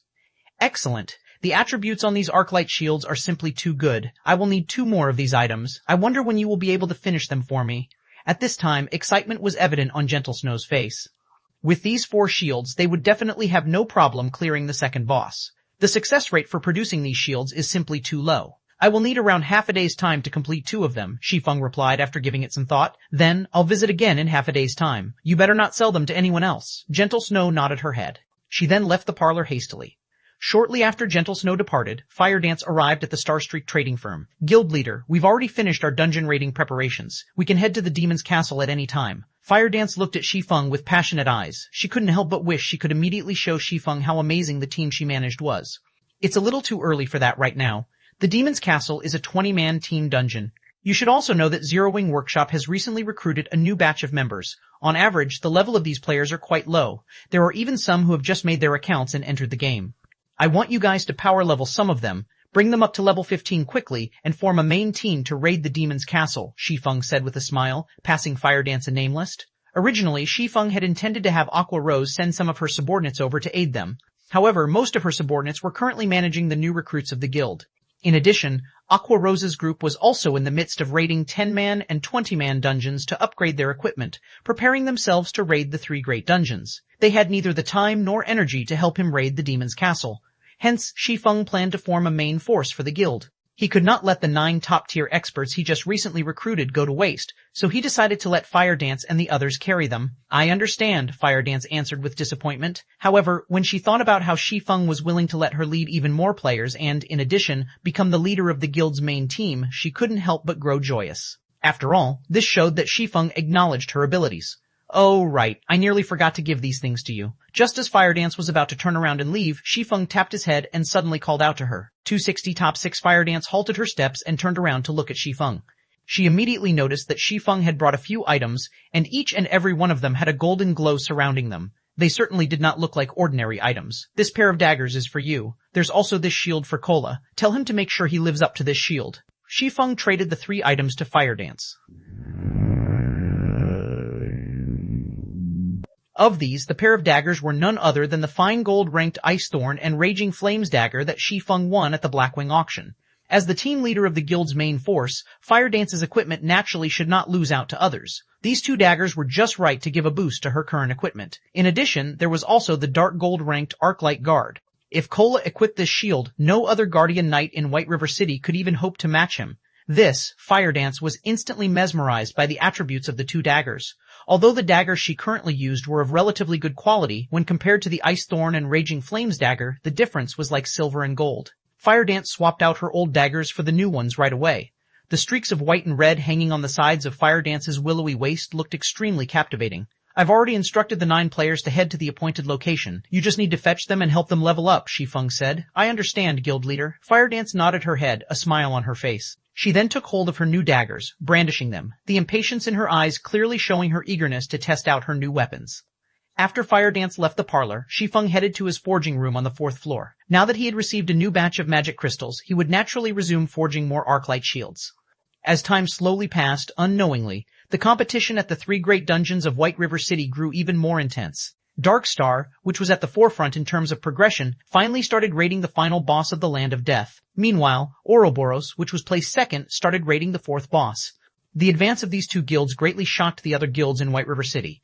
What did that woman, Gentle Snow, eat? How could their progression suddenly increase so rapidly? The Guardian Knight, Lone Tyrant, felt pressured after receiving the latest report from his subordinate. Don't worry, we spent almost 5 hours raiding the 4th boss. At the very minimum, Gentle Snow would need 2 to 3 hours to finish it.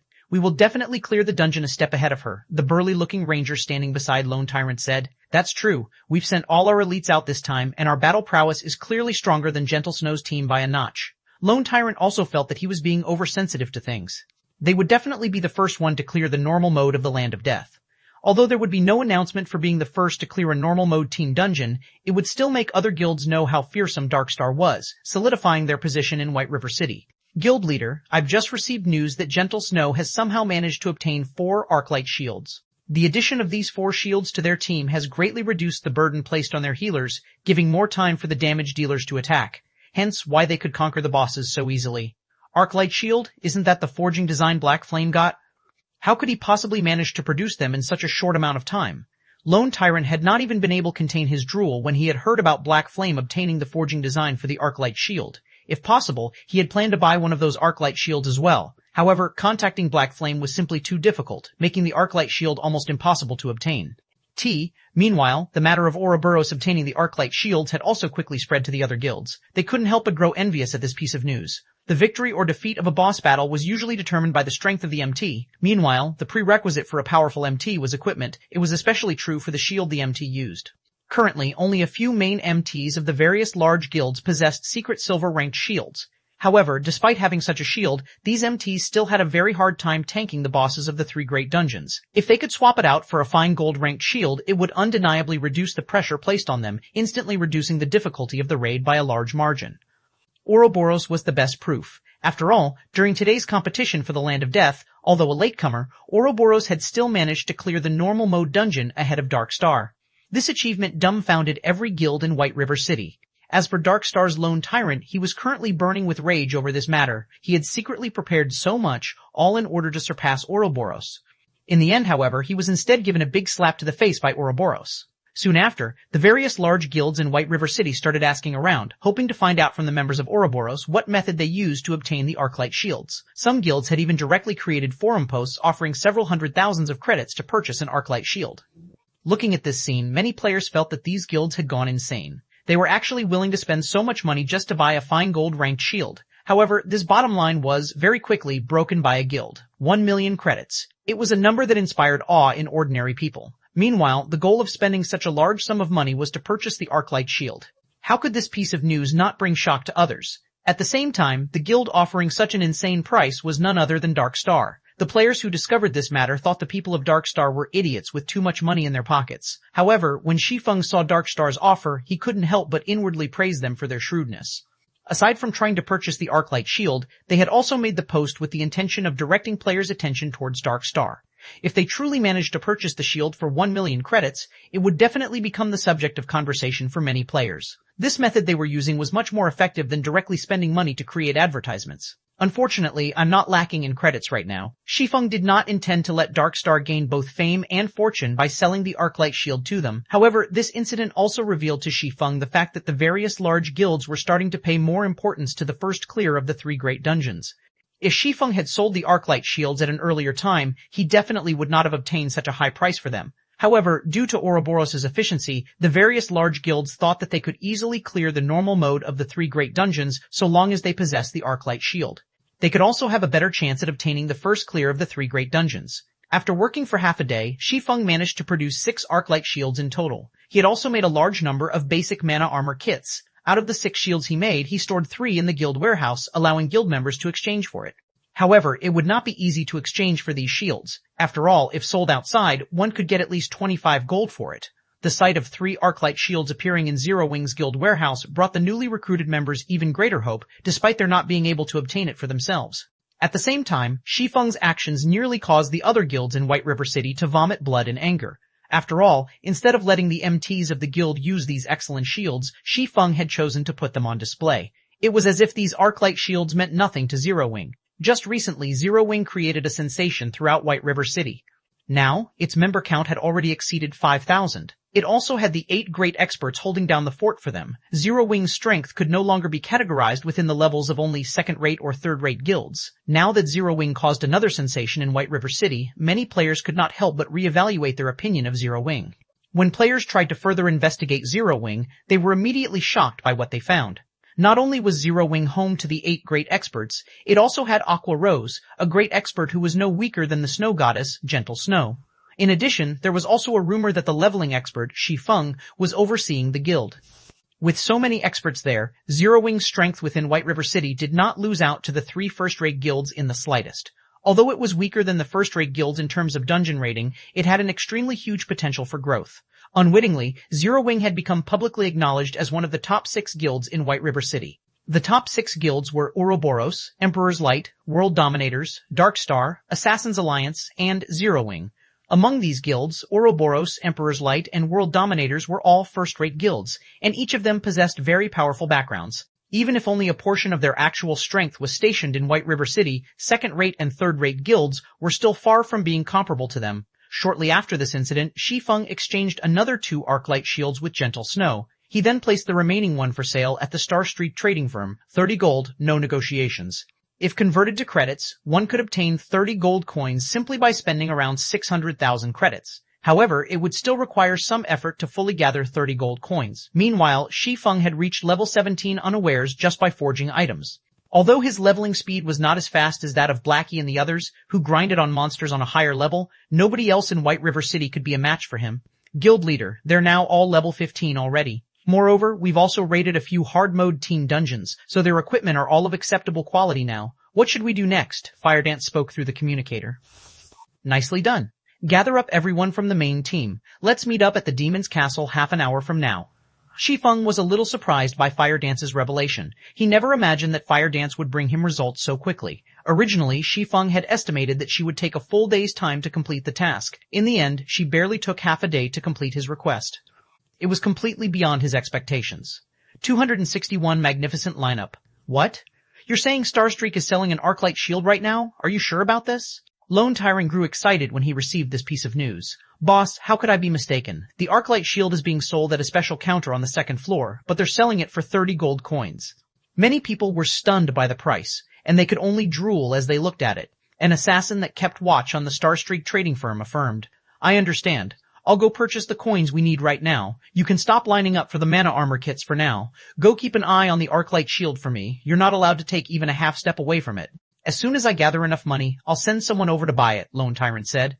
Although 30 gold coins was not a small sum for any guild, Lone Tyrant did not hesitate as he made this decision. The reason being, Lone Tyrant knew how vital the Arclight shield was. If one wished to clear the 3 great dungeons, one must first possess a sufficiently powerful MT. Meanwhile, the best shield available to players was currently the Arclight shield. Hence, he needed to obtain it no matter what. Just as Lone Tyrant received this piece of news, the other guilds based in the 8 cities where the Starstreak trading firm had shops also received this information, because all items sold by the Starstreak trading firm were interconnected. As long as an item was sold in one of the shops of the Starstreak trading firm, the item would also appear in the 7 other shops. As a result, the competition to purchase the Arclight shield was made even more intense now.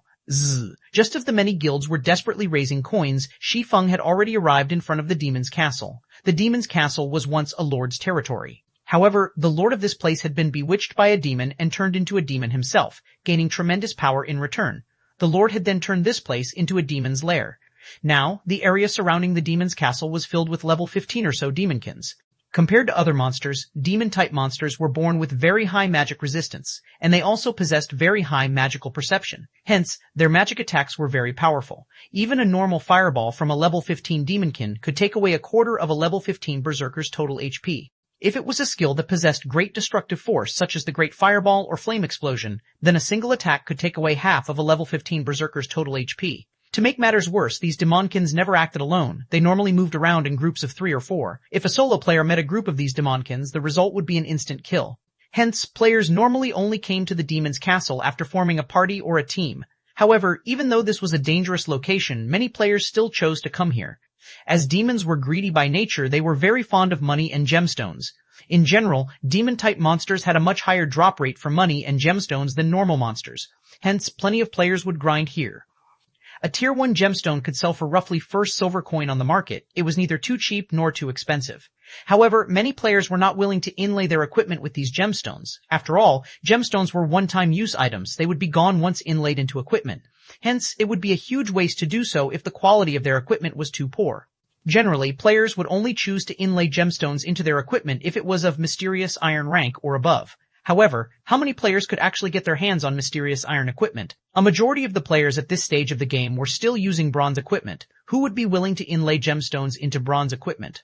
Normally, players would either sell the gemstones they obtained or exchange them for items to further enhance their own strength.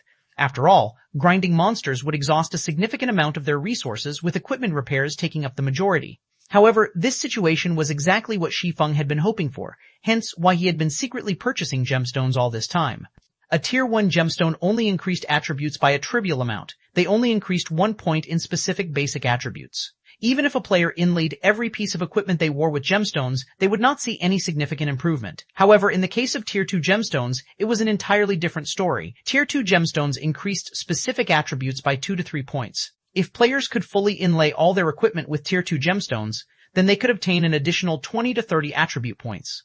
The difference between the benefits provided by a Tier 1 gemstone and a Tier 2 gemstone was as clear as day. Such an increase was the equivalent of possessing an additional piece of equipment, thus the prices for Tier 2 gemstones would naturally be high. Although Tier 1 gemstones could only sell for around 1 silver, a Tier 2 gemstone could sell for at least 10 silvers. Also, Shi Feng knew of a secret that nobody else knew right now. Tier 1 gemstones could be used to synthesize Tier 2 gemstones. Moreover, only 3 Tier 1 gemstones were needed to do so. In truth, this wasn't any great secret at all. As long as someone managed to clear the 3 great dungeons, the alchemy synthesis system would be unlocked for White River City. Players could then just head to an alchemist to synthesize Tier 2 gemstones.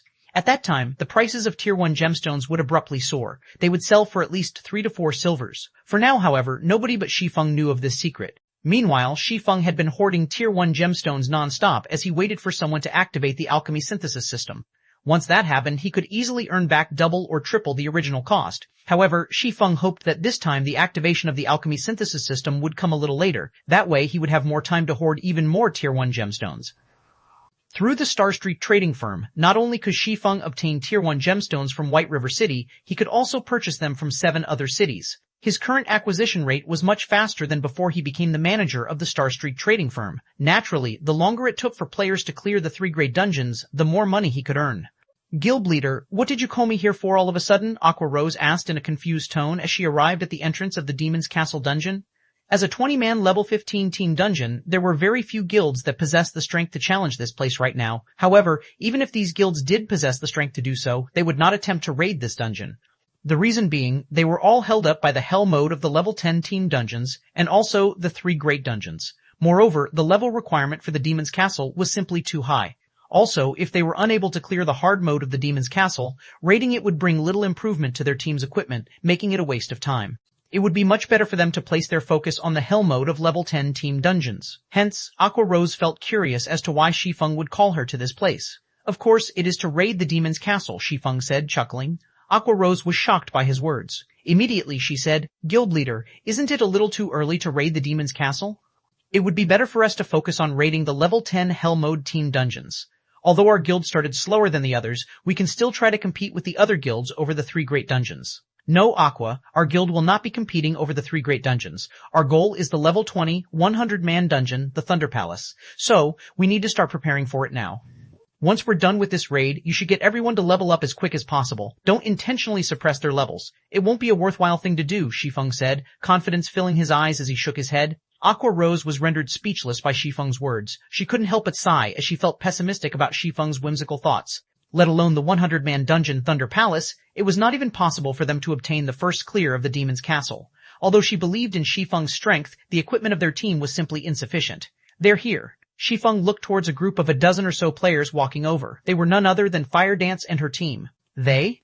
Aqua Rose turned towards the direction Shi Feng was looking at and was immediately shocked by what she saw. She discovered more than 10 players walking over, each of them looking extremely dazzling. It was especially true for the sexy beauty walking in the lead. The 2 daggers by the woman's waist were actually giving off the glow of a fine gold-ranked weapon. In addition, quite a few members of this team also possessed gorgeous-looking equipment. They all wore secret silver equipment. Although the Cursemancer of this team had hidden the special effects of his staff, judging by the delicate make of the weapon, it should be of fine gold rank at the very least.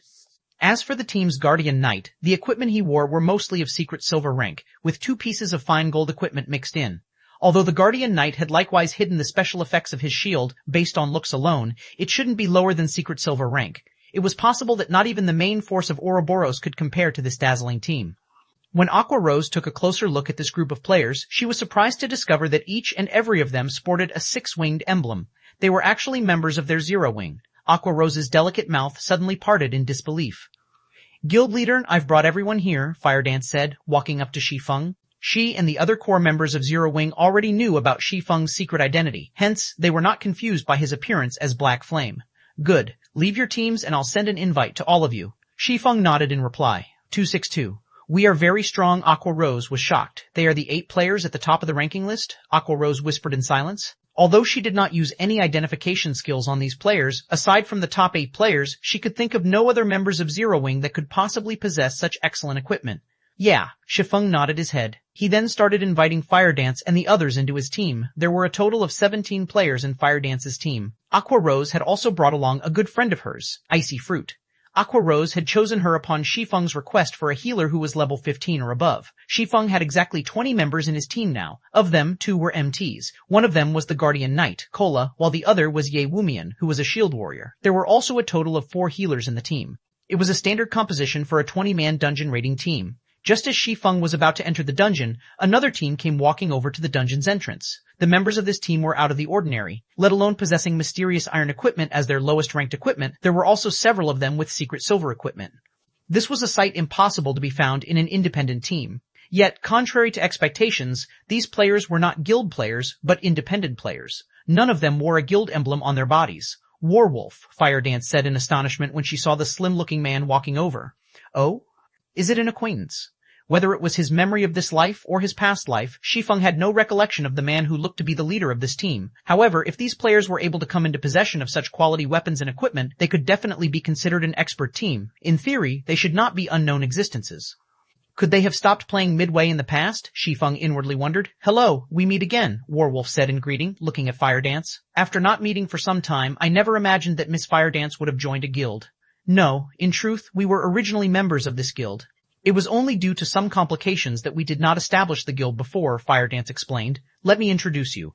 This man here is our guild leader, Black Flame. What a shock. So it turns out that your excellency is none other than the famous chief forger of Star Moon Kingdom, Black Flame.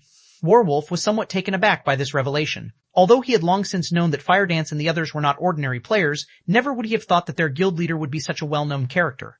Team leader Warwolf is the one who has left me in shock. You are actually starting to raid the level 15 20-man team dungeon already. The teams that are capable of diving into the demon's castle at this time definitely belong to the apex of White River City. Although Shi Feng had never heard of Warwolf before, a person capable of leading such a team definitely would not be a mediocre person. Shi Feng suddenly had the urge to recruit this team of players. Fortunately, we are only an independent team, and it's impossible for us to compete with those guilds over the first clear of the 3 great dungeons. So, we can only choose to come here. Since guild leader Black Flame has something to do, we won't continue bothering you. Warwolf did not possess any good feelings towards guilds, so he immediately brought his team into the dungeon after speaking a few perfunctory words. This person's attitude is really weird. The previous time we met, he was welcoming when he spoke to us. Now, he only said a few words before taking his leave. Isn't this change in attitude a little too much? Blackie said in an unhappy tone. He probably doesn't like guilds too much. Shi Feng revealed a helpless smile as he looked at Warwolf entering the dungeon. There were all kinds of people in God's domain, and naturally, there were bound to be some who disliked guilds. After all, most guilds usually acted in an overbearing manner. Many players just wanted to experience the world of God's domain, so they weren't all that interested in guilds. Meanwhile, many of these players who were wholeheartedly chasing after adventure were surprisingly powerful. Among them, the most famous adventurer team in the past was the Midnight Tea Party. Although there were only 20+ members in the team, not a single guild in God's domain dared to underestimate this adventurer team. Even super guilds had to draw a clear line with the Midnight Tea Party, both sides minding their own businesses. Obviously, Warwolf belonged to this type of adventurer. I guess it can't be helped. Everybody has their own aspirations, Shi Feng silently lamented. There sure are a lot of powerhouses in White River City. Aqua Rose was astonished to find that there were actually so many crouching tigers and hidden dragons in White River City. Soon after, Shi Feng and the others had also entered the demon's castle. However, Shi Feng had chosen a different difficulty from Warwolf's teams. Hell Mode, a difficulty that made all players pale when they talked about it. Yet, Shi Feng had chosen it without much thought. Aqua Rose was momentarily rendered speechless. She couldn't stand it anymore. Shi Feng was always taking unconventional actions. This was the hell mode of a 20-man team dungeon. At the very least, they should have started with normal mode to familiarize themselves with the dungeon. They could then start accumulating better equipment from hard mode, before finally challenging hell mode. However, Shi Feng had started with hell mode right from the very beginning. Just what did he think of a hell mode dungeon? Even if they had powerful experts in their team, they couldn't just be so reckless. Did Shi Feng forget the fact that almost half of the members in this team still didn't possess particularly good equipment? Meanwhile, these players in question were none other than the 5 demon generals and the 4 experts from Greenleaf Workshop. Although they had already reached level 15 and were also fully geared in mysterious iron equipment, they were still far from reaching the requirement to raid the hell mode of the demon's castle. Hence, these 9 players reacted with panic when they realized Shi Feng's decision. As this was hell mode, the monsters inside the castle all received an upgrade. Even the normal elite monsters could cause one to tremble. Meanwhile, such monsters were wandering around in groups inside the castle corridors. Demon Maid Elite Rank, level 15, HP 80,000, 80,000 good at magical attacks, particularly fire-type damage. Demon Butler Elite Rank level 15, HP 100,000, good at melee attacks. Of these 2 types of monsters, the Demon Butlers were more difficult to deal with, as they would ignore aggro when they used charge. In addition, when their charge connected, they would also inflict a Doti debuff called Blood Curse, causing players to continuously lose HP. Also, due to this being hell mode, the debuff was further strengthened. When afflicted with this enhanced blood curse, players would lose 300 HP every 3 seconds, and receive 10% additional magic damage for 30 seconds. The debuff was also stackable up to 10 times. To make matters worse, demonic beings were born with high magic resistance, making them extremely difficult to deal with. Alright Cola, go pull some monsters. Ye Wumian, you'll act as support for Cola. Healers, pay attention to the MT's HP and remember to cast Dispel when necessary. As for everyone else, just focus on your damage output, Shi Feng instructed casually. Guild leader, I suggest that we should take things slowly. After all, this is a hell mode dungeon, not a normal mode. Even if Cola's equipment is excellent, we still can't act so recklessly. Aqua Rose was close to collapsing from Shi Feng's carefree attitude. It's okay, Shi Feng said, smiling. We are very strong. Shi Feng had a clear grasp on the strength of this team, hence his carefree and confident attitude. Cola was currently level 18, and with the Arclight Guard equipped, his HP had already reached 3,340 points. His defense was even a frightening 2,300 points. In terms of attributes, not a single MT within White River City could match him. The elite monsters inside the dungeon were only at level 15. With 3 levels of suppression, these monsters could hardly harm Cola at all. Meanwhile, Cola did not hesitate in carrying out Shi Feng's orders. Immediately, he rushed at a group of monsters, raising his shield and throwing it at them. In a blink of an eye, the shield struck 5 elite monsters, causing over 300 damage and placing a silenced effect on each of the monsters, preventing them from using magic for 6 seconds. Shortly after, the shield returned to Cola's hands. Before coming to this dungeon, Cola had experienced luring over 100 level 25 monsters. Of them, there had been no lack of elite monsters. Compared to those times, the few elites before him were hardly worth mentioning. These demonic monsters simply had slightly higher HP and slightly more powerful skills. All of you, come over, Cola executed Justice Roar, compelling monsters within a fixed range to attack only him. Letting out angry roars, the demon maids at a distance had no choice but to attack Cola. As if he had transformed into a steel wall, Cola fully blocked the charge of the 3 demon butlers and 4 demon maids. Cola then used the group aggro skill, Devotion. As the sacred aura provided by the skill dealt holy damage, it inflicted amplified damage on the 7 demons. Every second, the 7 demons would receive 200 holy damage. Before long, the aggro Cola had on these monsters was unshakably stable. On the other hand, the demon butlers only dealt around 240 damage with each of their attacks, while the demon maids dealt around 400 damage with their magical attacks. However, Cola managed to dodge the majority of these attacks by utilizing his nimble footwork, greatly reducing the damage he received. As a result, only Violet Cloud was actually required to maintain Cola's HP above a safe threshold. Meanwhile, the other healers and Ye Wumian could only watch helplessly on the sidelines. No way. Aqua Rose's delicate body trembled slightly. Currently, the excitement she felt could no longer be described with words. 263, like a hot knife, through butter. The task that originally required 2 MTs to accomplish was now handled by Cola alone. Moreover, it was obvious that Cola still had energy to spare. Fire Dance. Go lure another wave. Ye Wumian assist Cola and attract the aggro of the demon maids. Shi Feng determined that they would have no problems handling 2 waves of monsters at once, and that it would be much more efficient to do so. Although the demon butlers would frequently inflict the blood curse on Cola, with 2 clerics taking turns casting Dispel on him, the debuff was not a particularly big problem. Moreover, the 2 clerics in the team were very skilled. It was especially true for Violet Cloud. After undergoing the baptism of the Trial of Gods, it was as if she had been reborn anew. It was no wonder she had become a tier 6 cleric god shortly after clearing a 6-colored trial. Although she had only cleared a 4-colored trial this time, it was already a remarkable feat.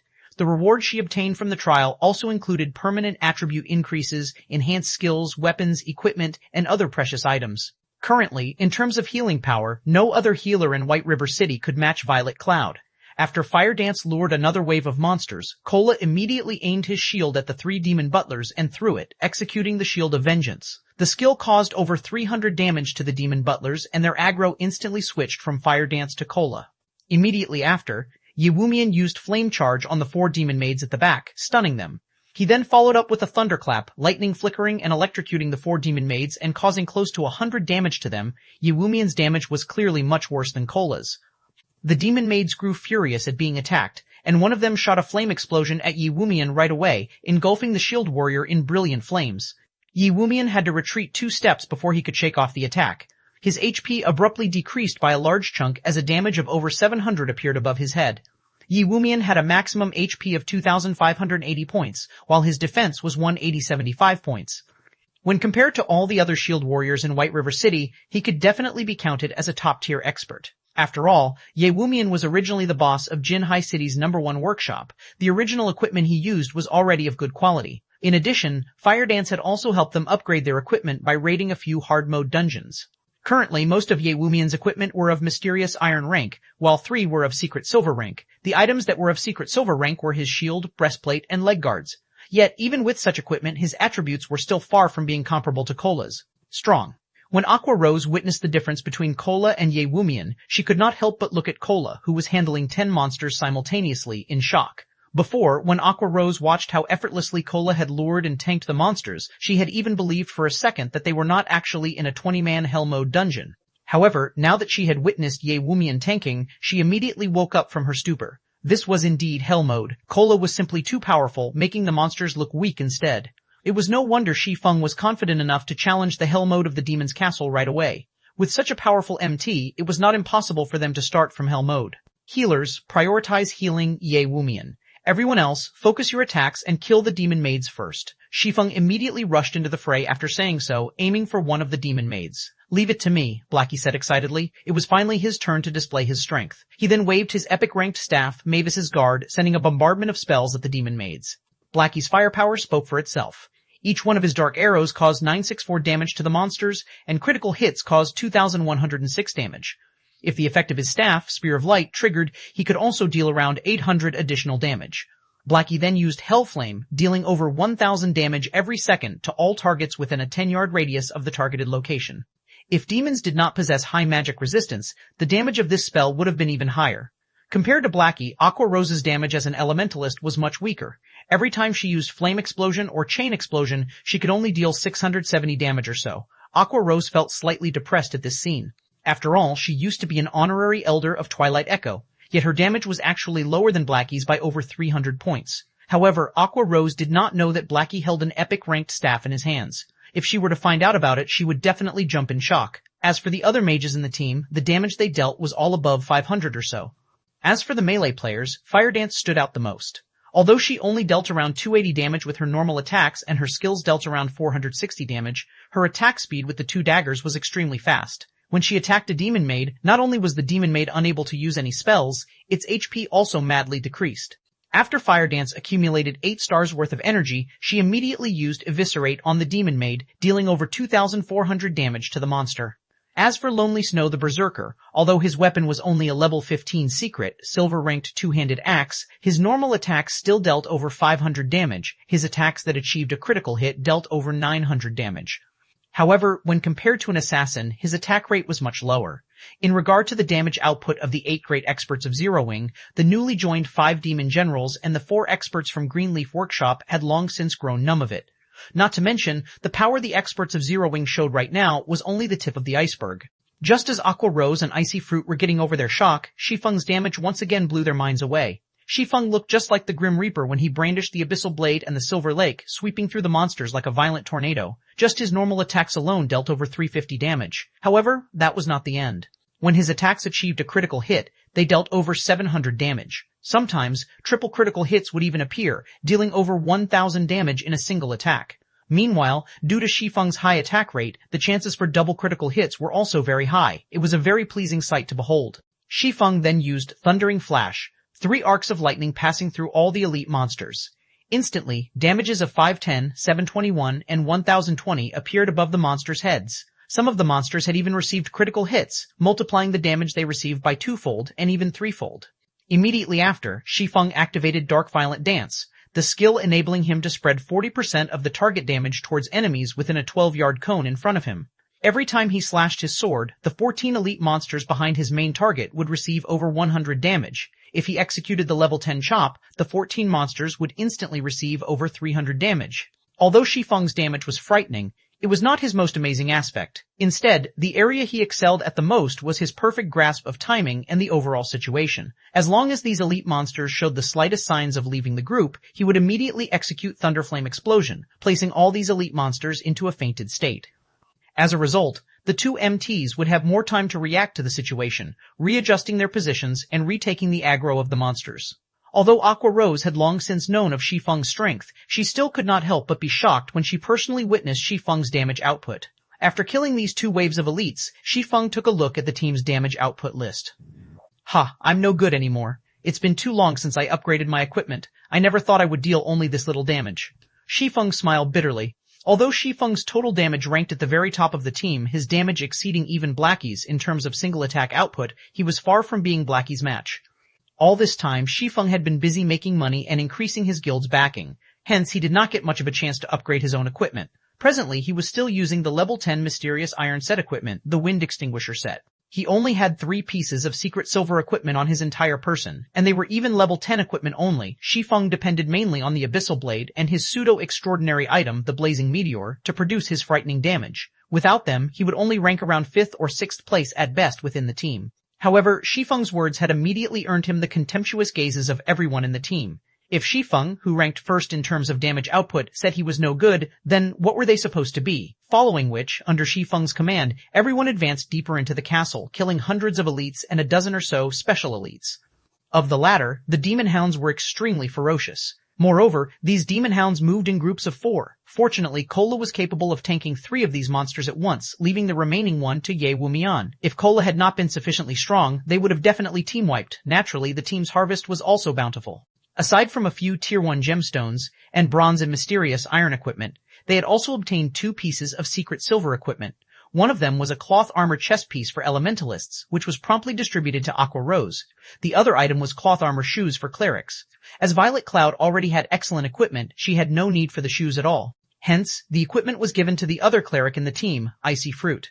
The profits of a 20-man Hell Mode team dungeon is truly high. We have obtained so many mysterious iron equipment just from the elite monsters. The special elites even drop secret silver equipment, Aqua Rose exclaimed.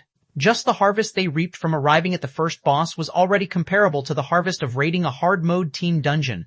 If they could kill 1 or 2 bosses this time, they would definitely make a huge profit. It's still too early to get excited. Save your joy for after we finish raiding this boss before us.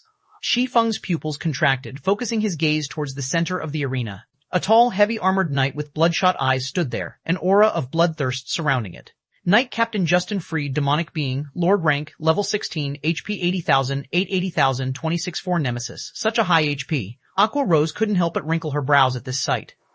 The amount of HP a boss was correlated with the amount of time needed to kill it, and the more HP a boss had, the higher the demands on the damage dealers. The bosses of level 10 20-man Hell Mode team dungeons would have 700,000 HP at maximum. Even so, not a single team in White River City had managed to clear one such dungeon yet. Meanwhile, the boss before them had 880,000 HP. Aqua Rose instantly felt despair at this sight. Fire Dance and the others, on the other hand, felt nothing much about it. They were simply waiting for Shi Feng's orders. Feeling everyone's fervent gaze on him, Shi Feng smiled as he said, "Kola, go test the waters. Gluttonous Mouse, you'll be responsible for healing him. Everyone else, pay close attention to the boss's movement patterns and habits. Be sure to take a video recording. Afterwards, we'll think of a way to raid it." As the Knight Captain of the Demon's Castle, Justin Freed excelled in melee combat. Even though Kola boasted excellent equipment, he could survive 3 hits at most from this boss. If it were any other MT, they would definitely die in 2 hits. Aside from possessing high attack power, Justin Freed was a heavy armored knight and his defense spoke for itself. Now that he had been converted into a demon, his natural magic resistance was also very high. Justin Freed was practically a boss without weaknesses. Justin Freed had 2 major skills, and if not taken with caution, either one of these skills could easily wipe out their entire team. Moreover, these 2 skills were further strengthened by the Hell Mode difficulty, making them extremely hard to deal with. The first skill was called Demon Summoning. Periodically, Justin Freed would summon 3 demon guards. If players failed to kill these 3 demon guards within a set amount of time, they would be absorbed into Justin Freed's body, replenishing the boss's HP. In the hard mode difficulty of the dungeon, each demon guard would heal Justin Freed of 3% of his maximum HP, while in hell mode, that percentage was increased to 5%. Hence, players needed to kill these demon guards no matter what. The second skill was called Death Blow. When using this skill, Justin Freed would randomly mark a player and throw a spear at them, dealing large amounts of damage.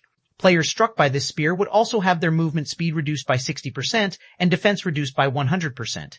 Justin Freed would then charge towards this marked player. During this charge, players had to avoid standing between Justin Freed and the marked player. Otherwise, both the marked player and the player standing in Justin Freed's way would die without question. Hence, when a player was marked by Justin Freed, they needed to run as far away from everyone else as possible. The marked player would be fine as long as they could survive Justin Freed's onslaught for 10 seconds. Just these 2 skills alone would already cause many challengers to despair. However, Justin Freed also possessed multiple other minor skills, although those would not be a huge problem if players made sure to dodge them. After Kola and Gluttonous Mouse battled with the boss a few times, everyone fully understood just how amazing Justin Freed was.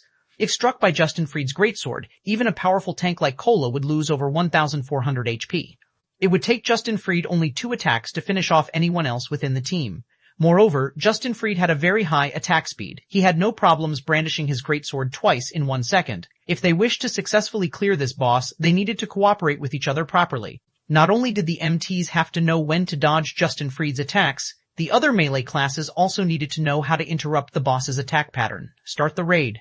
After Shi Feng finished giving out his instructions, everyone went to their assigned positions, making a perfect encirclement around Justin Fried. Once ready, Cola immediately rushed towards Justin Fried, while Ye Wumian waited at one side for the appearance of the 3 demon guards. Compared to attacking an elite monster, the damage Cola dealt to Justin Fried was much lower. His normal attacks only dealt slightly more than 100 damage to the boss. After Cola solidified his aggro of the boss, everyone else promptly barraged Justin Fried with attacks. However, the team quickly discovered a crucial matter. Justin Fried's defense was seriously too high. During the trial runs, Cola had been the only one attacking, hence, everyone had not really noticed how high Justin Fried's defense was. Take Lonely Snow for example. As a berserker, every time he struck Justin Fried's back with his two-handed axe, he could only deal slightly more than 200 damage. Even after using armor break on the boss, his damage only barely reached 300. As for the newcomers, the damage they dealt was far less. His defense is too high. Even with her most powerful spells, Aqua Rose only managed to deal around 500 damage to the boss. Shadow Burst. Blackie didn't dare hold back, immediately using the new skill he received for clearing the 4-colored trial. 5 black streaks of light immediately shot out from his staff, landed on Justin Fried's back, and exploded. Damages of 736, 741, 726, 732, 738 appeared above Justin Fried's head. Shi Feng was also slashing madly at Justin Fried's back. However, the damage he dealt was far lower than Blackie's. Each of his basic attacks only dealt over 100 damage. However, this damage was further increased when Shi Feng triggered one of the Abyssal Blade's effects, inflicting the Doom Curse on the boss.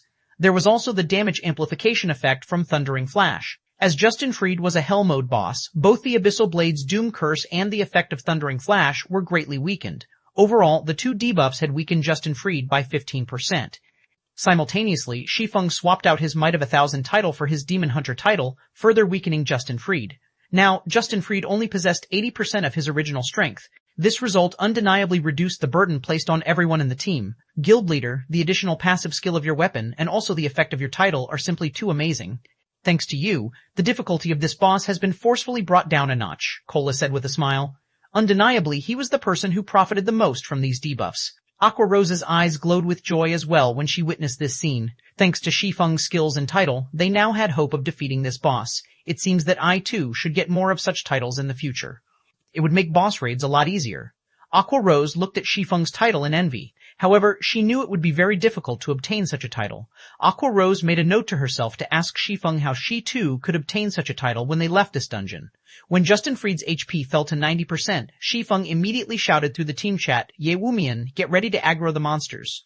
Everyone, focus fire on the spawns the moment they appear. Fire Dance and I will help Cola cope with the boss. Damnable trespassers, guards, get rid of them," Justin Fried bellowed. Suddenly, 3 demon guards ran in from outside the arena. Every one of these demon guards were elite monsters. Moreover, each of them possessed 40,000 HP. Fortunately, the demon guards had much lower defense compared to the boss. The team took no time at all to finish all 3, especially when they had a powerhouse like Blackie. Everyone then returned their focus to the boss. During the entire battle, Shi Feng did not get many chances to deal damage. Possibly due to there being many more people attacking him, Justin Fried's attack pattern right now was slightly different from when only Cola and Gluttonous Mouse were raiding him. The boss could always accurately force Cola into a corner whenever he brandished his greatsword, preventing Cola from effectively dodging his attacks. To make matters worse, aside from Shi Feng, nobody else in the team could accurately find a way to interrupt the boss's attack rhythm. Although Fire Dance managed to react to the situation and find a suitable location to attack, due to her low strength as an assassin, she failed to interrupt Justin Fried's attack. Hence, Shi Feng had no choice but to focus all his attention on interrupting the boss's attacks. Otherwise, if Cola were to make a mistake and eat any of the boss's minor skills, he would definitely lose his life because the healers would not be able to keep up with their healing. Concurrently, Cola's death would also mean everyone else's death. When Justin Fried's HP fell to 78%, he finally used Death Blow in a fit of rage. Meanwhile, the target of this skill was none other than Shi Feng. Shi Feng's first reaction to the activation of this skill was to turn tail and run. After being marked by this skill, unless players activated skills that provided invincibility, they would unquestionably die when Justin Fried closed in on them. Justin Fried retrieved a silver spear and abruptly threw it at Shi Feng. Instantly, a silver flash streaked across the sky and flew at Shi Feng, producing a boom as it broke the sound barrier. Players were unable to dodge this silver spear, so they could only try to block it. Hence, just as the spear was about to reach him, Shi Feng immediately spun his body around and activated parry. The spear smashed into the abyssal blade, generating brilliant sparks as metal clashed against metal. Shi Feng was forced to retreat over a dozen steps before he could shake off the attack and stabilize his body. Both his hands felt numb after blocking Justin Fried's attack, and he had very nearly lost his grip on his swords. He then took a glance at the abyssal blade, finding a clear scar on the blade of the sword. Unbelievable. To think that this move could even damage a magic weapon, if it were a secret silver weapon taking this hit, wouldn't it get destroyed instantly? Even a fine gold weapon might not survive this attack. Shi Feng secretly rejoiced that he had not used the silver lake to block this attack. Otherwise, the sword would have been finished. After seeing his spear blocked, Justin Fried grew furious. Ignoring Cola, he charged at Shi Feng with large strides. Without hesitation, Shi Feng immediately activated Windwalk, increasing his movement speed by 30%. He then started moving in circles around the arena. As Shi Feng did not receive any damage from Justin Fried's spear, he also did not receive the movement speed reduction debuff. Hence, no matter how hard the boss tried to chase Shi Feng, he simply couldn't catch up. In the end, Shi Feng kited the boss around the arena for the full 10 seconds. With both of Justin Fried's major skills dealt with, everyone returned to their positions and resumed their attack on Justin Fried. Later on, no matter how many times Justin Fried used his major skills, the end result was still the same. After a dozen minutes passed, even when Justin Fried entered his berserk state, he still could not change the inevitable. The reason being, Cola had Protection Blessing to stave off the boss's increased damage.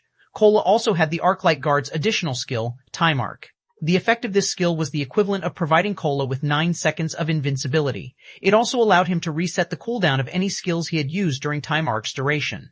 One way or another, Cola had managed to endure and survive through the 20-second duration of the boss's berserk state. In the end, Justin Fried let out a scream of resentment as he fell to the ground, his body leaving behind a pile of dazzling items as it disappeared.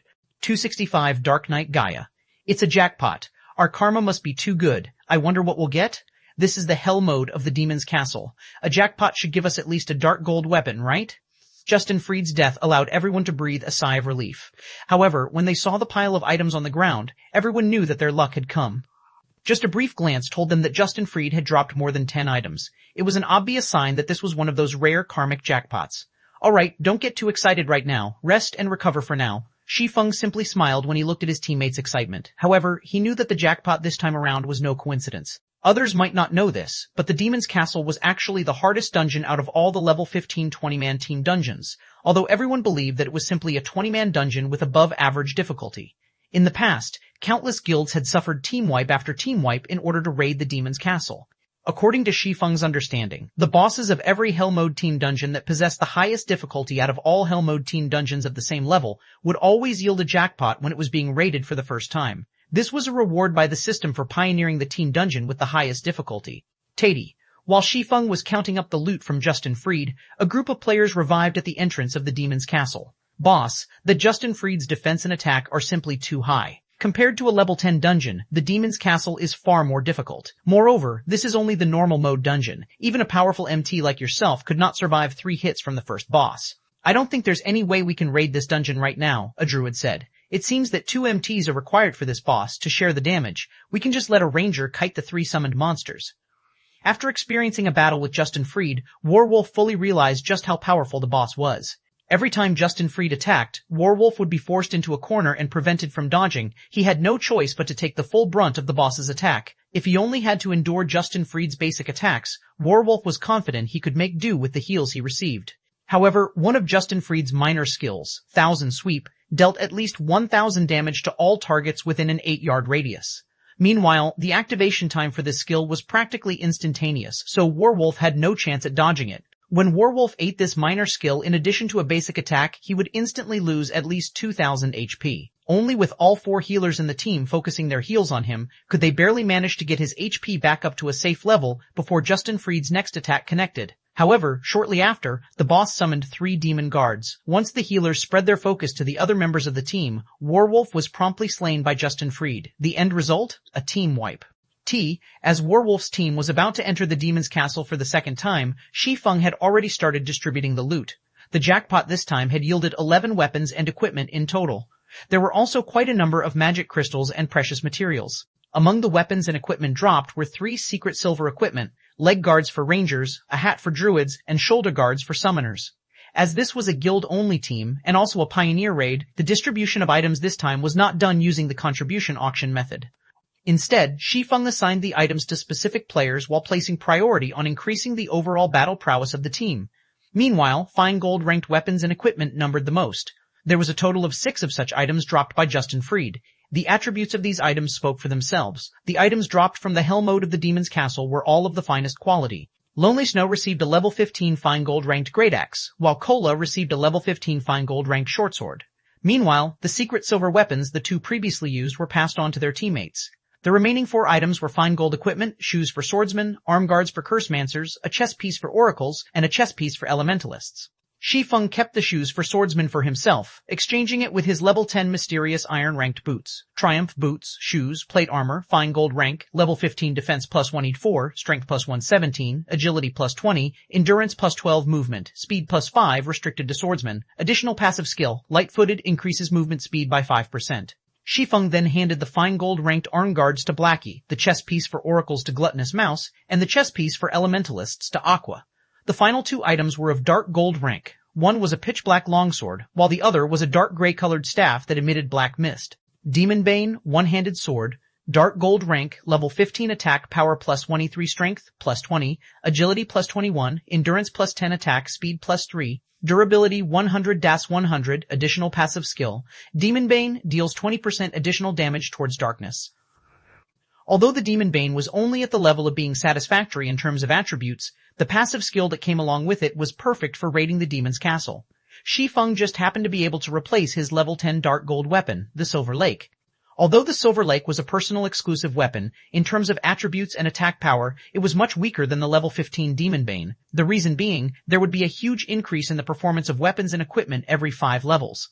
Moreover, when taking into consideration the convenience of the upcoming battles, Shi Feng had even more reason to exchange the Silver Lake for the Demon Bane. As for the dark gold ranked staff, it was also of extremely good quality. Black Mist staff, 2-handed staff, dark gold rank, level 15 equipment requirement, strength 40, intelligence 60, attack power plus 154, intelligence plus 42, vitality plus 28, endurance plus 33, chanting speed plus 6, durability 100 plus 100, elemental spell damage increased by 10%. Elemental spells have 18% chance to achieve a critical hit. Ignore levels plus 3, cast range plus 2, elemental spell. Levels plus 1 restricted to elementalist. Wow. The attributes on this staff are insane. It's practically tailored for elementalists. Even though Blackie already had an epic ranked staff, he still couldn't help but exclaim when he saw the attributes on this staff. The eyes of the 2 elementalists in the team immediately glowed upon seeing the attributes of this staff. This staff will go to Aqua. Shi Feng handed the staff over to Aqua Rose without hesitation. Although Taciturn Goose, who was one of the newly recruited 5 demon generals, was also an elementalist, Aqua Rose was the vice leader of the guild. It would not look well if the vice leader of the guild continued using only a secret silver-ranked staff. Moreover, Aqua Rose's techniques and strength was far above Taciturn Goose's, and she would be able to display the staff's true power better. For me? Although Aqua Rose indeed liked this Black Mist staff very much, she had only recently joined the guild. She would feel very awkward if she were to receive such an amazing staff so quickly. Take it. You're the vice leader of our guild. We can't have other guilds looking down on Zero Wing now, can we? Shi Feng said, a grin on his face. That's right, vice leader. Our guild is acknowledged as one of the 6 major guilds right now. If the other guilds were to find out that our vice leader was still using a secret silver-ranked staff, they would definitely make fun of us, Blackie said. All right then. I'll take it. Aqua Rose felt that their words were logical.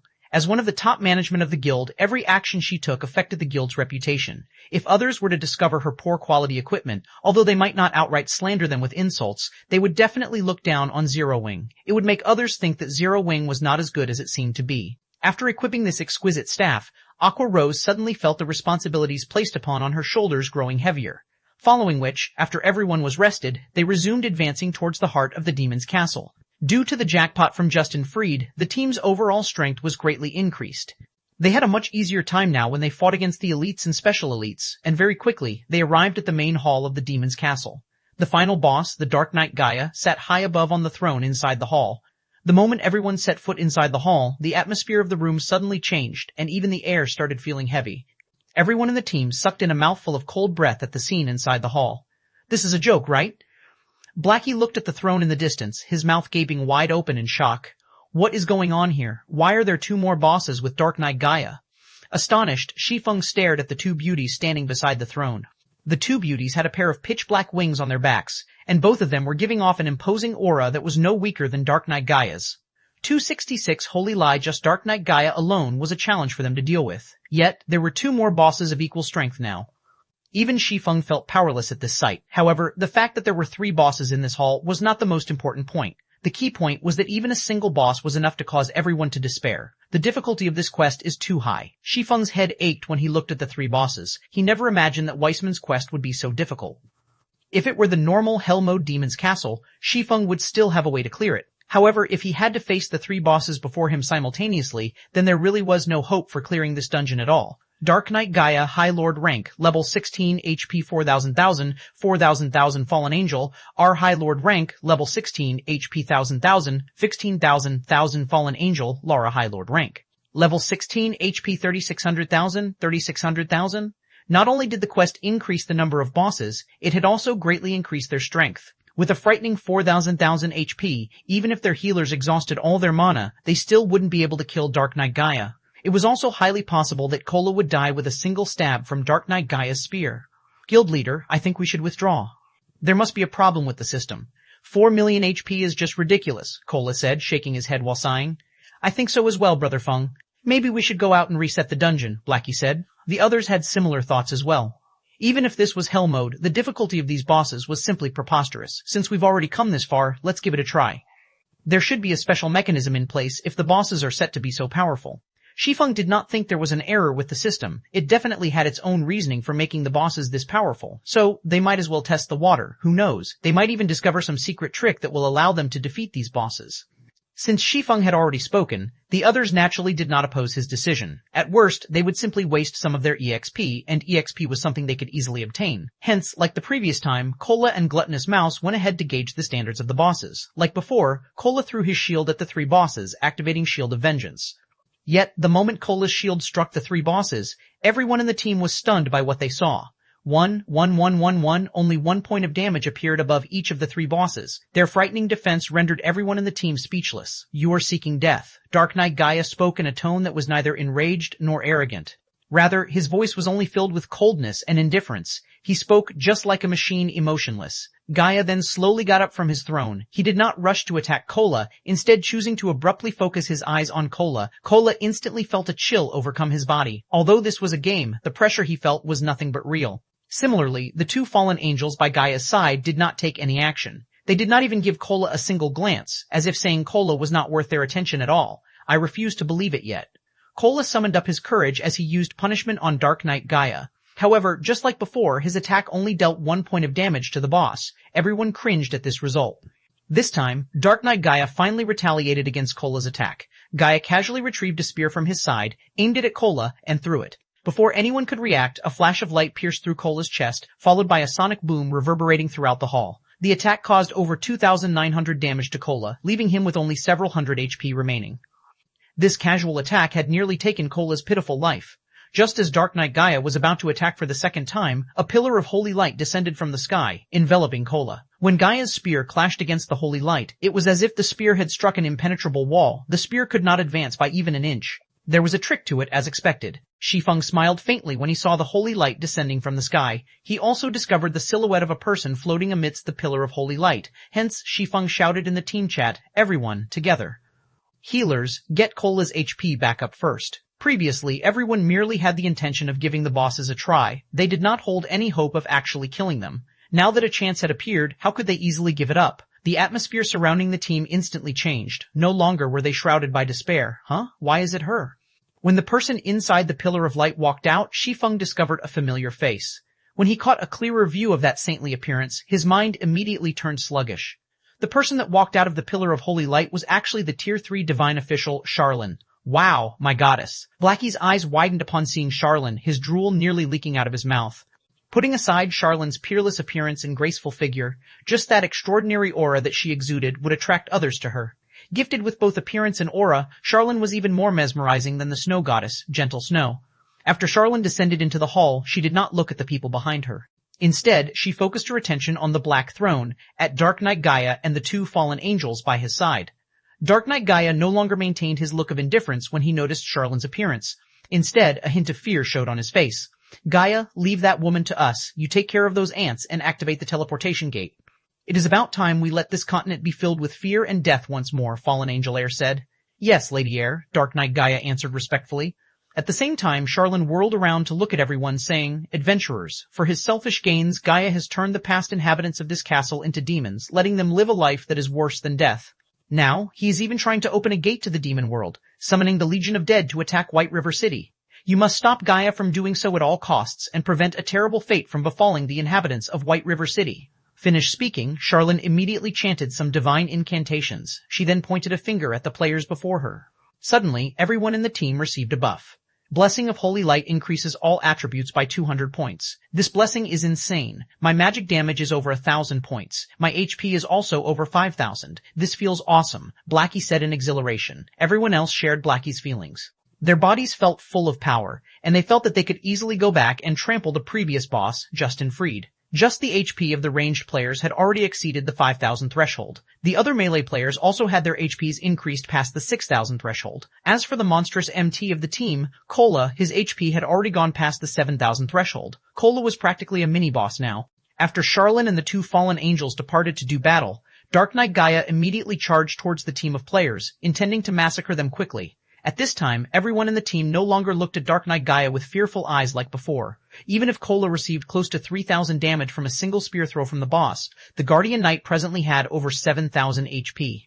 Moreover, the healers also had their magic damage increased from the blessing. Now, a casual heal from any one of them could replenish over 1,000 HP for Cola. They had no problems coping with Dark Knight Gaia's frightening damage. Taking the lead, Cola immediately slashed his sword at Gaia, following up the attack with a punishment. 32-8-641. 2 damages appeared above Dark Knight Gaia's head.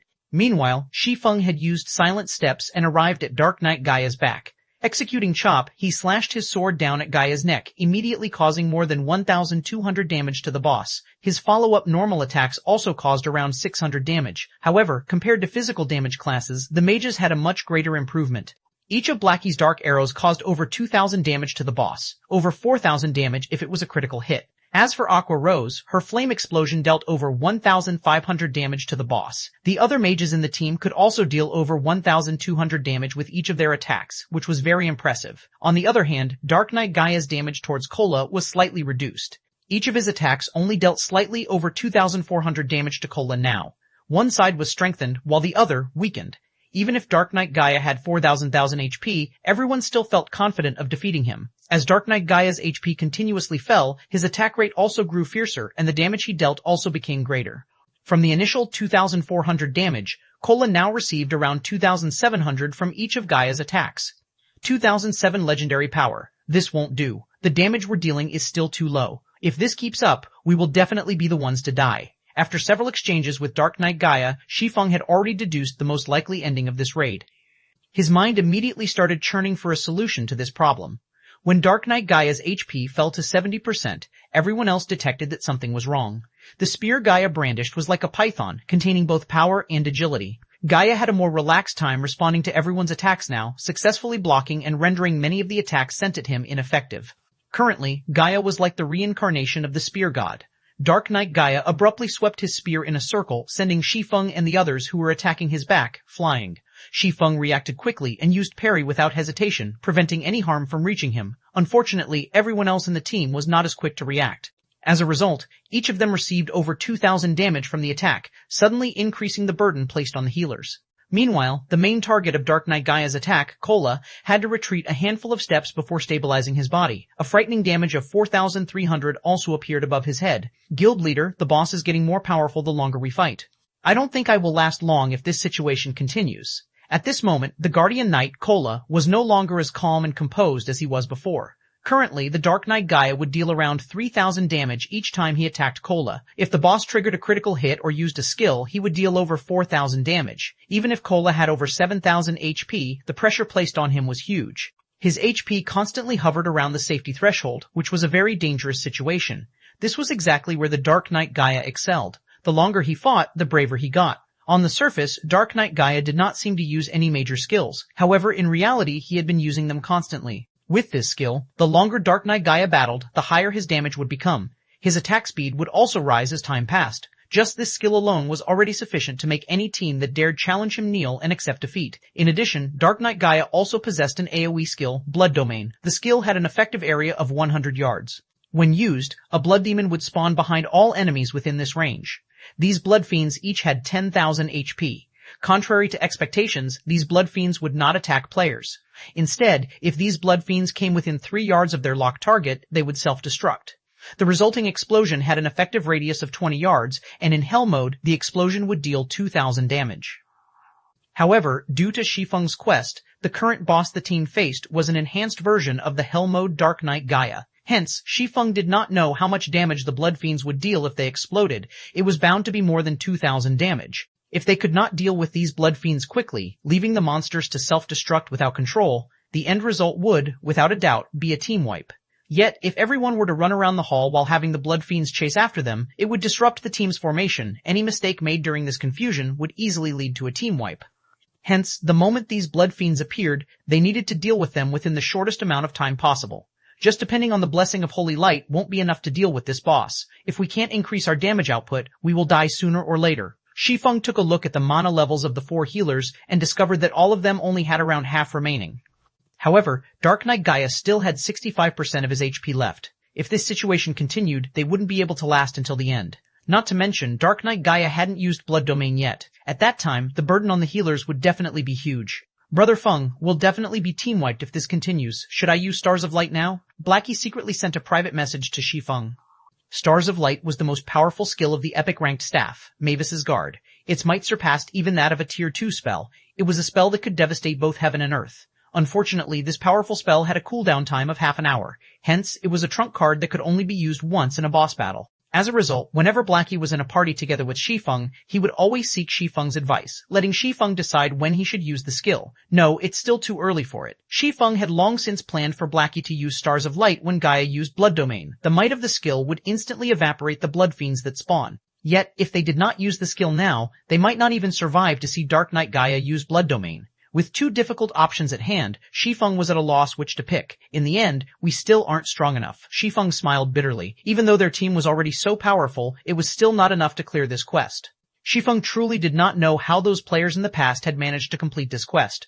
However, it was also a fact that the players had already completed their Tier 1 class promotion when they completed this quest. With a team of Tier 1 players with top-tier level 20 equipment and weapons, it would be a simple walk in the park for them to conquer the enhanced hell mode of the Demon's Castle.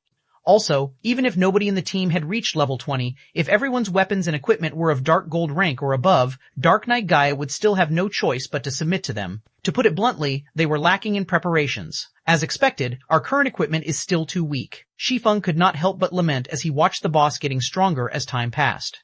Suddenly, however, a flash of realization came to Shi Feng. That's right. If it's equipment, don't I have the fragmented legendary item? Shi Feng thought of the ring that had been left asleep inside his bag, the Heavenly Dragon's Breath. As a fragmented legendary item, it possessed the strength to change a player's tier. Yes, tier, not level. Previously, Shi Feng had never managed to reach the requirements of the fragmented legendary item. Now, however, he had already achieved it. Heavenly Dragon's Breath Ring, fragmented legendary rank, equipment requirement, strength 200, agility 200, intelligence 120, strength plus 40%, agility plus 40%, intelligence plus 30%, endurance plus 50%, movement speed plus 20%, attack speed plus 30%, ignore levels plus 20. All item level requirements reduced by 10 levels. Suppress all enemies in the surroundings with the might of the Heavenly Dragon, inflicting the fear status onto enemies within a 30-yard distance, reducing their attack power by 20%, attack speed by 20%, and movement speed by 20% for 1 minute. Cooldown, 3 minutes. Additional skill 2, Dragon Breath. Inflict 6x damage in a 305-yard line in front of you.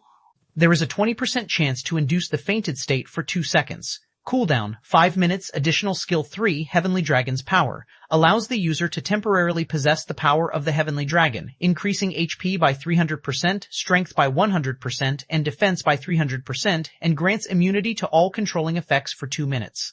Cooldown, 3 hours. The Dragon Slayer Makasaru once owned the Heavenly Dragon's Breath. It was originally a legendary ranked item possessing the suppressed strength of the Dragon tribe. Due to damage resulting from a war between gods, its might has greatly decreased. However, the Heavenly Dragon's Breath possesses an incomparably strong magic power and possesses the potential to restore itself. Its past glory may be restored with 3 magic stars and 1 dragon's heart. Current restoration, 04. Blessing of Holy Light increases all attributes by 200 points. This blessing had allowed Shi Feng to instantly surpass the daunting requirement of having 120 intelligence. Without wasting any more time, Shi Feng immediately retrieved the heavenly dragon's breath from his bag.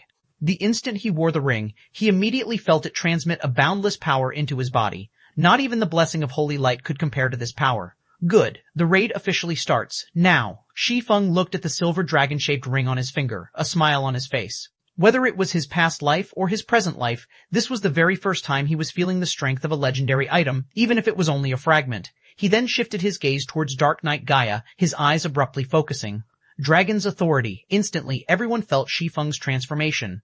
They could feel the might of an ancient dragon coming off him, and even their souls quivered in the face of this power. Meanwhile, as if stuck in a deep quagmire, Dark Knight Gaia's movements turned sluggish. Gaia's attack power was greatly reduced as well, letting Kola gain a breather. Kola no longer felt overwhelmed by Gaia's attacks, and he could even dodge the boss's attacks now.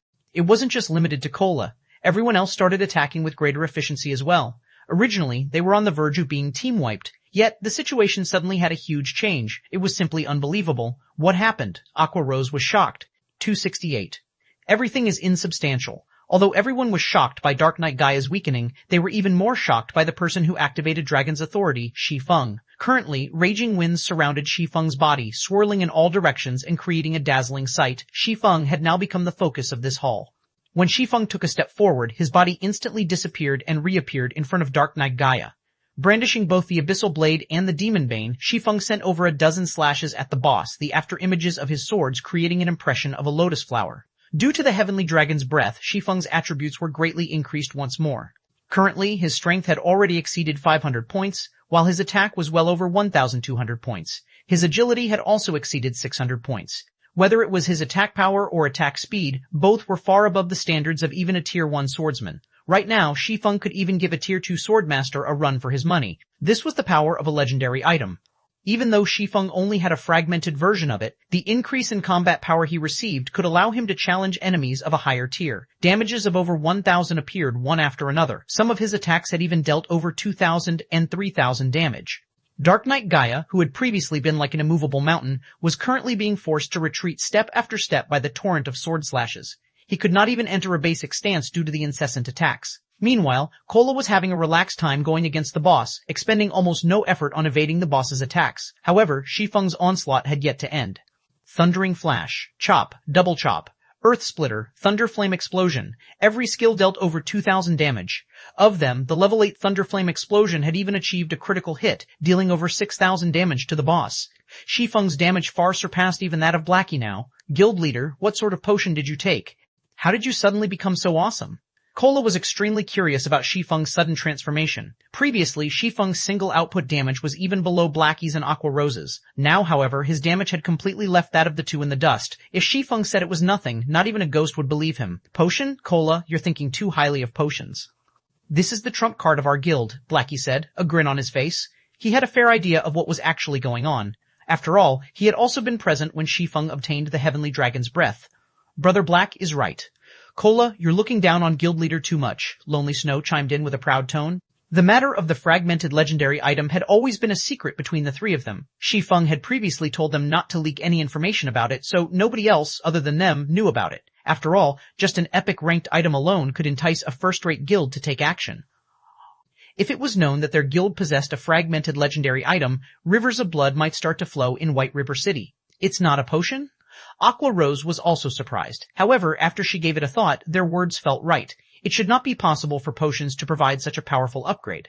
Yet, if it was not a potion, what else could allow Shi Feng's battle strength to increase so tremendously? Suddenly, Aqua Rose started growing more confused about the guild known as Zero Wing. It was clearly a recently established guild. It could even be described as a blank slate. Yet, shortly after she had joined the guild, she received one shock after another. Aqua Rose had even begun to suspect that Shi Feng was an elder of one of those super guilds, and that he had come to White River City to play the role of a pig to devour the tiger. Only a dozen seconds passed since the battle resumed, and already, Dark Knight Gaia had lost 5% of his HP. Currently, he only had 54% of his HP remaining. If this trend continued, his life would end before 3 minutes even passed. However, Shi Feng was still not satisfied with this result. The reason being, along with the passing of time, Dark Knight Gaia would grow stronger and stronger. Moreover, Dragon's authority lasted for only 1 minute. After the minute was up, Dark Knight Gaia would once again be like the reincarnation of a spear god. With Kola's equipment, he would not last long under the boss's onslaught. Just as Dark Knight Gaia was about to recover his battle strength, I wonder how well this move will perform. The abyssal blade in Shi Feng's hand suddenly ignited in flames, the fire-type mana within a 30-yard radius frantically gathering around the weapon.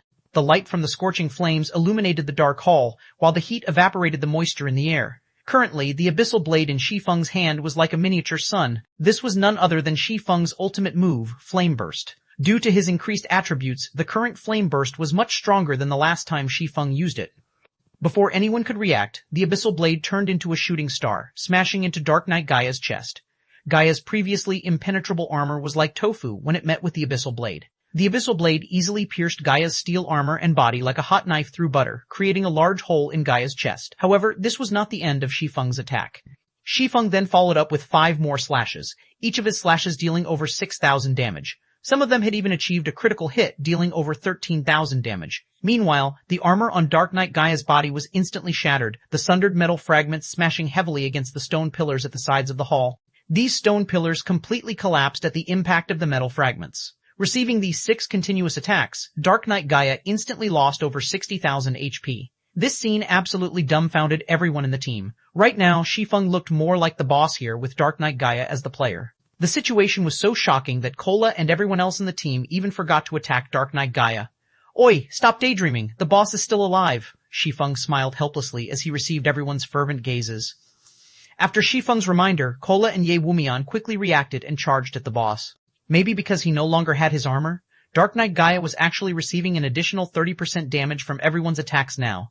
The raid progressed at a much faster rate right away. You ants have angered me, accept the punishment of darkness. The moment Dark Knight Gaia bellowed, the entire hall turned bloody red. Immediately, 20 ferocious-looking blood fiends appeared within the hall. Meanwhile, these blood fiends each had 20,000 HP, and each of them quickly ran towards their locked targets after being summoned. Blackie, Shi Feng said in the team chat, got it, it's finally time for me to show off. Blackie chuckled as he waved his staff. A gigantic magic circle appeared above the hall, and in the blink of an eye, a dazzling star emerged from the magic circle and crashed downwards. The stars of light had a very wide coverage. Hence, Blackie easily enveloped all the blood fiends within the skill, the enraged Dark Knight Gaia included. Each star caused over 5,000 damage.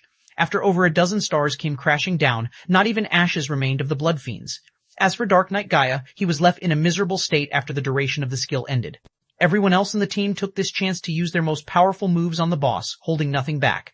Before even a minute passed, Dark Knight Gaia's HP fell to 30%. Instantly, the boss went into a berserk state, his body doubling in size. In this state, both his attack power and defense were greatly increased. Even when Kola had Protection Blessing activated, the skill reducing any damage he received by 50%, he lost over 3,000 HP the instant Dark Knight Gaia's spear connected with his body. Just in time. Shi Feng had been waiting for this moment all along. Did he think going berserk was amazing? In front of a dragon, everything was insubstantial. Shi Feng immediately activated Heavenly Dragon's power, increasing his HP by 300%, strength by 100%, defense by 300%, and also becoming immune to all controlling effects for 2 minutes. After the activation of Heavenly Dragon's power, Shi Feng's body underwent a transformation. Dragon scales suddenly covered his skin, making him look as if he was wearing dragon scale armor.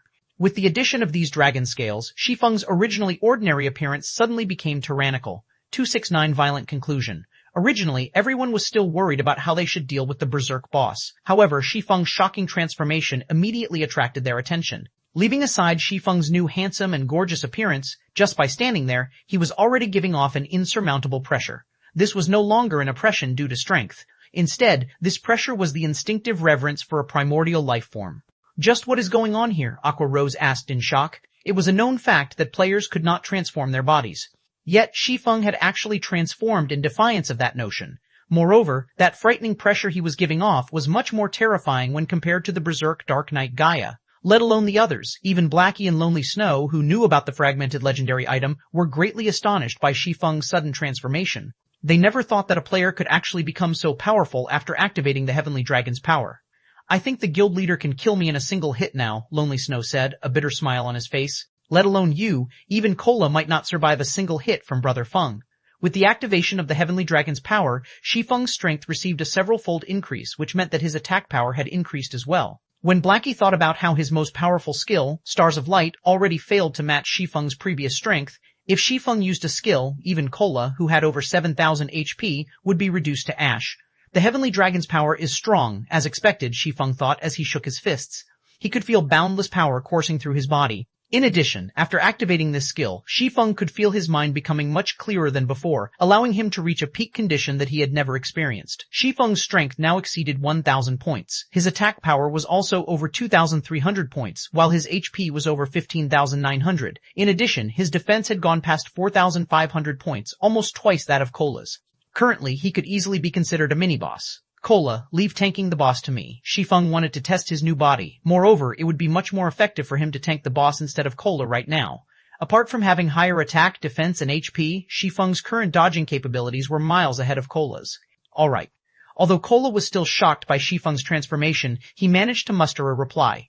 With more than 15,900 HP, nobody was a more reliable MT than Shi Feng. After relieving Cola of his duties, Shi Feng immediately slashed a sword at Dark Knight Gaia. Like a lightning bolt, Shi Feng's sword smashed into Dark Knight Gaia's body with the might of 1,000. The attack dealt over 2,000 damage to the boss, and the strength behind the attack forced the boss to retreat 3 steps. Each step the boss retreated left behind a deep footprint on the hard-tiled floor. This was the benefit of increasing one's strength. Compared to increasing just attack power, if players with physical damage classes increased their strength, not only could they gain additional attack power, their increased strength would also create a suppression effect during battle. This effect would further raise the damage they dealt their enemies. When attacking, players could also cause their enemies to lose their balance. In a battle, if one could not maintain a proper stance, it would be very easy for problems to arise. Hence, compared to purely increasing one's attack power, it would be much more beneficial to increase one's strength instead. This was a kind of invisible support, and many players only discovered the importance of basic attributes after playing the game for a long time. Currently, Shi Feng's battle with Dark Knight Gaia was in full swing, and the other melee classes had no chance to get close to the boss at all. The reason being, aside from MTs like Cola and Ye Wumian, the other melee classes could not even survive a single hit from Dark Knight Gaia. In this situation, only the ranged players could continue attacking without worry. Although Dark Knight Gaia had gone berserk, he was merely an insignificant being in the face of the Shi Feng who had the Heavenly Dragon's power activated. The battle between the two of them was just like a battle between two boss monsters. Although Shi Feng's HP was only a tiny fraction of Dark Knight Gaia's 4,000 HP, in this battle, Shi Feng was the only one doing actual damage. Whenever Dark Knight Gaia attacked Shi Feng, the latter would either dodge the attack or block it. Dark Knight Gaia was unable to deal any real damage to Shi Feng. Moreover, every time Shi Feng brandished his 2 swords, Dark Knight Gaia would be forced to retreat. Each of Shi Feng's attacks dealt over 2,000 damage, but more often than not, his attacks would achieve a critical hit and deal over 4,000 damage. A critical chop also dealt over 6,000 damage. On the other hand, Dark Knight Gaia could only deal around 2,000 damage to Shi Feng with each attack. With close to 16,000 HP, the healers could take their sweet time healing Shi Feng. They had no need to fear stealing the aggro of the boss at all. As a tank, Shi Feng was currently far stronger than the guild's #1 MT, Cola. After the 30-second berserk period was over, Dark Knight Gaia's body shrank back to its original size. Even though he still had blood rage in effect, he no longer possessed the previous ferocity he had possessed in his berserk state. Meanwhile, the Heavenly Dragon's power had a duration of 2 minutes. There were still 90 seconds left before Shi Feng's transformation ended. Without the berserk effect, Dark Knight Gaia was like a venomous snake that lost its fangs. He could only receive a one-sided beating from Shi Feng now. Whenever Shi Feng slashed his sword, Dark Knight Gaia would have to retreat a handful of steps. The gap between the two of them simply rendered one speechless. "Throw in everything you've got. We need to end the battle as quick as possible," Shi Feng said in the team chat. Upon Shi Feng's reminder, the others who hadn't dared to approach the boss before immediately rushed up in a hurry. As a result, the damage rate to the boss instantly soared. When Dark Knight Gaia's HP fell to 15%, he used Blood Domain once more, summoning another group of Blood Fiends. However, unlike the first group of Blood Fiends, these newly summoned monsters each had 30,000 HP. As expected, even his skills have changed. Shi Feng had been afraid of something like this happening, hence why he wanted to end the battle as quickly as possible. Since the quest had altered the raiding difficulty of the dungeon, a change to the skills of the boss would naturally occur. Since there wasn't much of a change in Dark Knight Gaia's Blood Rage, then the only skill that remained was Blood Domain. "Everyone, gather in the center," Shi Feng immediately shouted. When Blood Domain was previously used, the team had a wide-range AoE skill like the Stars of Light to depend on. However, they had no such skill that could quickly deal with all the blood fiends this time. Stars of Light had a 30-minute cooldown, so there was no way of using it for the second time in this battle. Hence, they could only hope to group up and concentrate their attacks on the monsters. Everyone in the team reacted fast. Before 3 seconds had passed, all of them were already standing together. Having the shape of a demonic beast, the blood-red monsters revealed malicious expressions upon being summoned. After locking on to their respective targets, the blood fiends let out frenzied roars as they charged forward. By the time the blood fiends started moving, Aqua Rose had already finished chanting an incantation. First, she summoned an ice wall to block off all the blood fiends from closing in on their group. The ice wall also placed an additional debuff on the blood fiends, slowing the monsters' movement speeds. Right after that, Aqua Rose shot an ice sphere at the group of monsters, reducing their movement speeds even further. With the successive use of these two skills, the group of blood fiends now moved as slow as snails. However, Aqua Rose was still not done with her spells. She then followed up with a third spell called Blizzard. Not only could this spell deal high amounts of damage, it also had a very good movement speed reduction effect. Without staying idle, the other ranged players started throwing out attacks at the monsters as well. Blackie had also taken this chance to use the most powerful AoE skill currently available to him, Hellflame. Pillars of dark green flame shot up from the ground, repeatedly dealing over 2,000 damage to the group of blood fiends for 5 seconds. However, such an amount of damage was still not enough to deal with the blood fiends. Just as the blood fiends were about to close in on the team, Shi Feng suddenly appeared in front of everyone, blocking the blood fiends' path of advance. Die! Shi Feng bellowed at the group of blood fiends. Shi Feng used Thundering Flash, causing damages of 3,125, 4,321, and 6,040, and also inflicting the damage amplification effect to all of these blood fiends. However, these monsters were still not dead. Next, Shi Feng inhaled abruptly and executed Dragon Breath. Before anyone noticed, countless wind blades transformed into streaks of silver light, piercing through everything that stood in Shi Feng's path. These blood fiends instantly turned into minced meat, and not even Dark Knight Gaia, who was charging at the team, was spared from this attack. Dark Knight Gaia was sent flying by the attack, and his body was embedded into the distant wall. However, an instant later, the wall behind him shattered, and Dark Knight Gaia was again sent flying for more than 10 yards. Dark Knight Gaia's body was filled with bloody injuries now. Meanwhile, Dark Knight Gaia had received over 15,000 damage from Dragon Breath. The amount of violence this skill displayed was far above Blackie's Hellflame. Without the threat of Blood Domain, the battle continued for only 30 more seconds before Dark Knight Gaia died in the middle of the hall, letting out an agonized roar as his life faded away. Immediately, many people in the team leveled up. Shi Feng had also risen from level 17 to level 18. White River City Region System Announcement. Congratulations to Zero Wing for becoming the first team to conquer the Hell Mode Demon's Castle. All players within the team will be rewarded with 40 reputation points in White River City, 10 reputation points in Star Moon Kingdom, 300,000 EXP, and 10 silver coins. White River City Region System Announcement. Congratulations to Zero Wing for becoming the fastest team to conquer the Hell Mode Demon's Castle. All players within the team will be rewarded with 40 reputation points in White River City, 10 reputation points in Star Moon Kingdom, 300,000 EXP, and 1 Tier 2 gemstone of random attribute. System, Hell Mode Demon's Castle has been cleared for the first time. Loot increased by 100%. 270 ennobled outside one of the 3 great dungeons, the Land of Death. There were many guilds that had established a base of operations to facilitate raiding the dungeon. Meanwhile, inside Darkstar's base of operations, the Arclight shield is already in our hands now, so the MT problem has been dealt with. The next thing we need to do is to snatch the first clear of the Land of Death right in front of everyone, Lone Tyrant said in high spirits. Lone Tyrant had spent a lot of effort in order to acquire the Arclight shield. In order to quickly collect the required 30 gold coins, he had played the role of the gullible fool and purchased them at an overpriced value of 700,000 credits. However, now that the actual item was in his hands, Darkstar would officially become the second guild in White River City to start raiding the hard mode of one of the 3 great dungeons. Previously, the main reason why Darkstar had been surpassed by Ouroboros was the insufficient strength of their MT. Now, however, the situation was different. With their newly acquired Arclight shield, Darkstar would be competing with Ouroboros on a level playing field. As for the other guilds, Darkstar had no reason to be fearful of them. Even if Zero Wing already had their own Arclight shields, they were only a recently established guild. They did not possess the backing required to raid the 3 great dungeons. At this moment, however, a system announcement rang out. White River City Region System Announcement. Congratulations to Zero Wing for becoming the first team to conquer the Hell Mode Demon's Castle. All players within the team will be rewarded with 40 reputation points in White River City, 10 reputation points in Star Moon Kingdom, 300,000 EXP, and 10 silver coins. White River City Region System Announcement. Congratulations to Zero Wing for becoming the fastest team to conquer the Hell Mode Demon's Castle. All players within the team will be rewarded with 40 reputation points in White River City, 10 reputation points in Star Moon Kingdom, 300,000 EXP, and 1 Tier 2 gemstone of random attribute. The announcement was repeated 3 times. Lone Tyrant was dumbfounded by this announcement. He was very clear about what sort of dungeon the Demon's Castle was. If not for the fact that the first clear of the 3 great dungeons was too important to them, Darkstar would have long since started raiding the Demon's Castle. However, Zero Wing had gotten the drop on them and secretly taken the first clear of the Demon's Castle.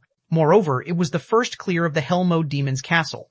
Currently, Ouroboros was the only guild in White River City that could successfully raid a 20-man hard mode dungeon.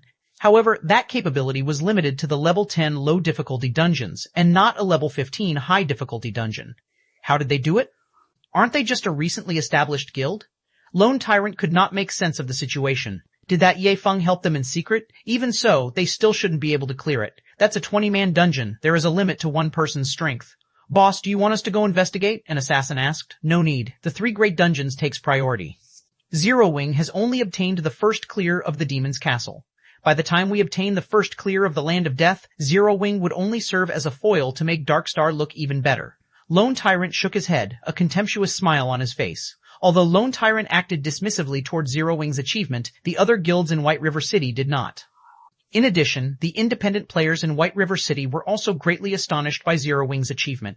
Before, not everyone felt that Zero Wing really deserved to be ranked as one of the top 6 guilds of White River City. After all, the only real achievement of the guild was its monopoly of the top 8 positions on the ranking list. Nothing else about the guild was worth mentioning. Now that they had obtained the first clear of the Hell Mode Demon's Castle, it showed that dungeon raiding was no longer a weakness of Zero Wing. This situation had caused many gaming experts who were previously hesitant about joining Zero Wing to change their minds. The reason being, Zero Wing was the second guild in White River City to have successfully cleared a 20-man Hell Mode dungeon. Moreover, the dungeon they had cleared was a level 15 dungeon, the highest level dungeon that players could currently enter. This showed that their strength had surpassed the other guilds by a large margin. Hi-Fi-Ni. Just as the players in White River City were fervently discussing this matter, Shi Feng's team started distributing their spoils of war. Originally, aside from the Hell Mode bosses of the 3 great dungeons, Dark Knight Gaia could be considered as the strongest boss below level 20. After receiving the frightening enhancement from Shi Feng's quest, Dark Knight Gaia had become even stronger than the final boss of the Hell Mode of the 3 great dungeons. Hence, the loot he dropped would naturally be excellent. Dark Knight Gaia had dropped a total of 27 items, 9 weapons and equipment, 1 forging design, 1 tailoring design, 1 potion recipe, 1 cooking recipe, 3 precious production materials, 10 magic crystals, and 1 demon's heart. The last item was also Shi Feng's quest item this time around. Among the 9 weapons and equipment, 5 were of dark gold rank, and all of them were items that could level up from level 15 all the way up to level 20. Of the 5 items, 1 was a staff for clerics, and 1 was a cloth armor chest piece for clerics. Both items were given to Violet Cloud.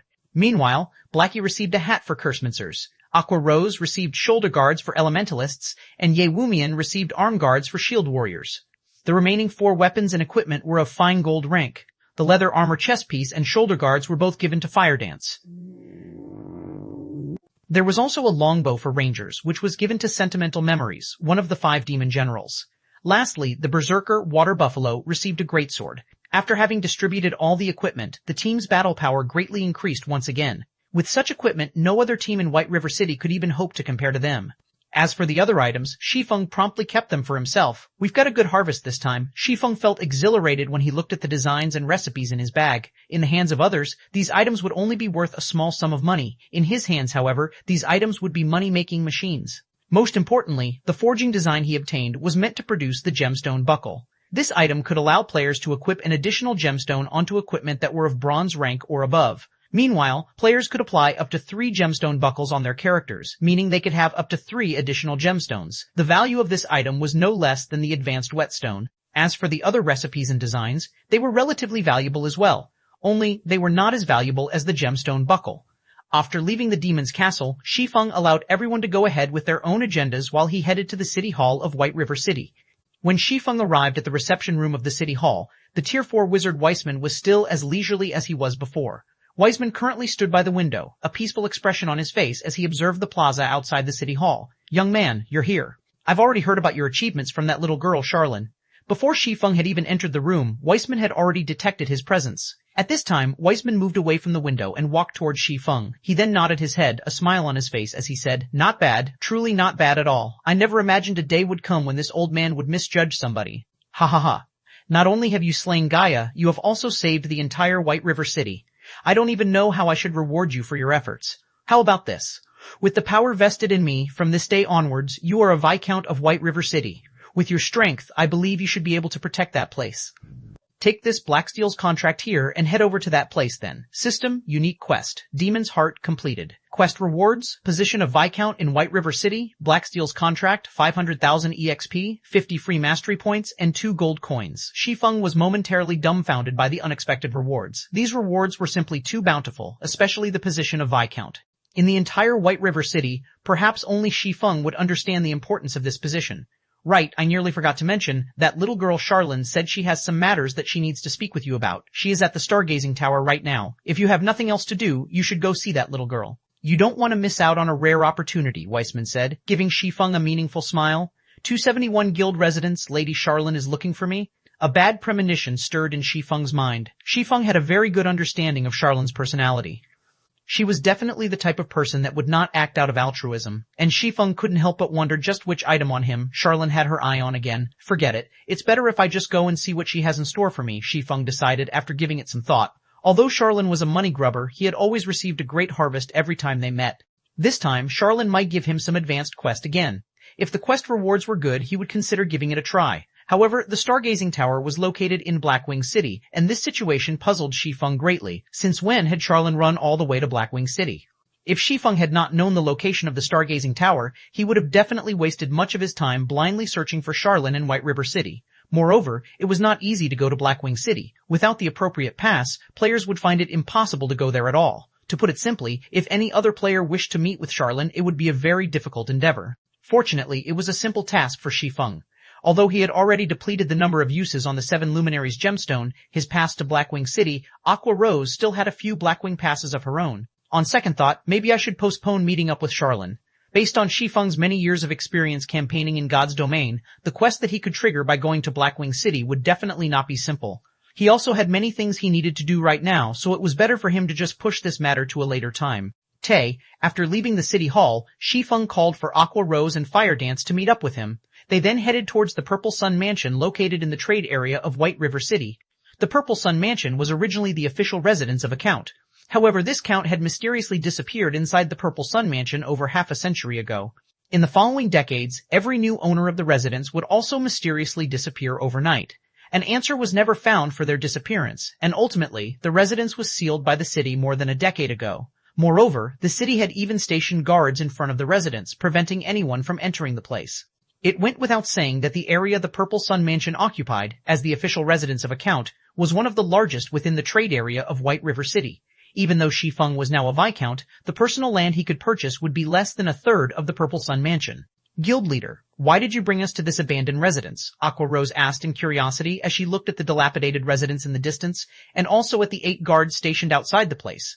Their guild had just recently obtained the first clear of the Hell Mode Demon's Castle, and the resulting fame had attracted many players to apply to join the guild right now.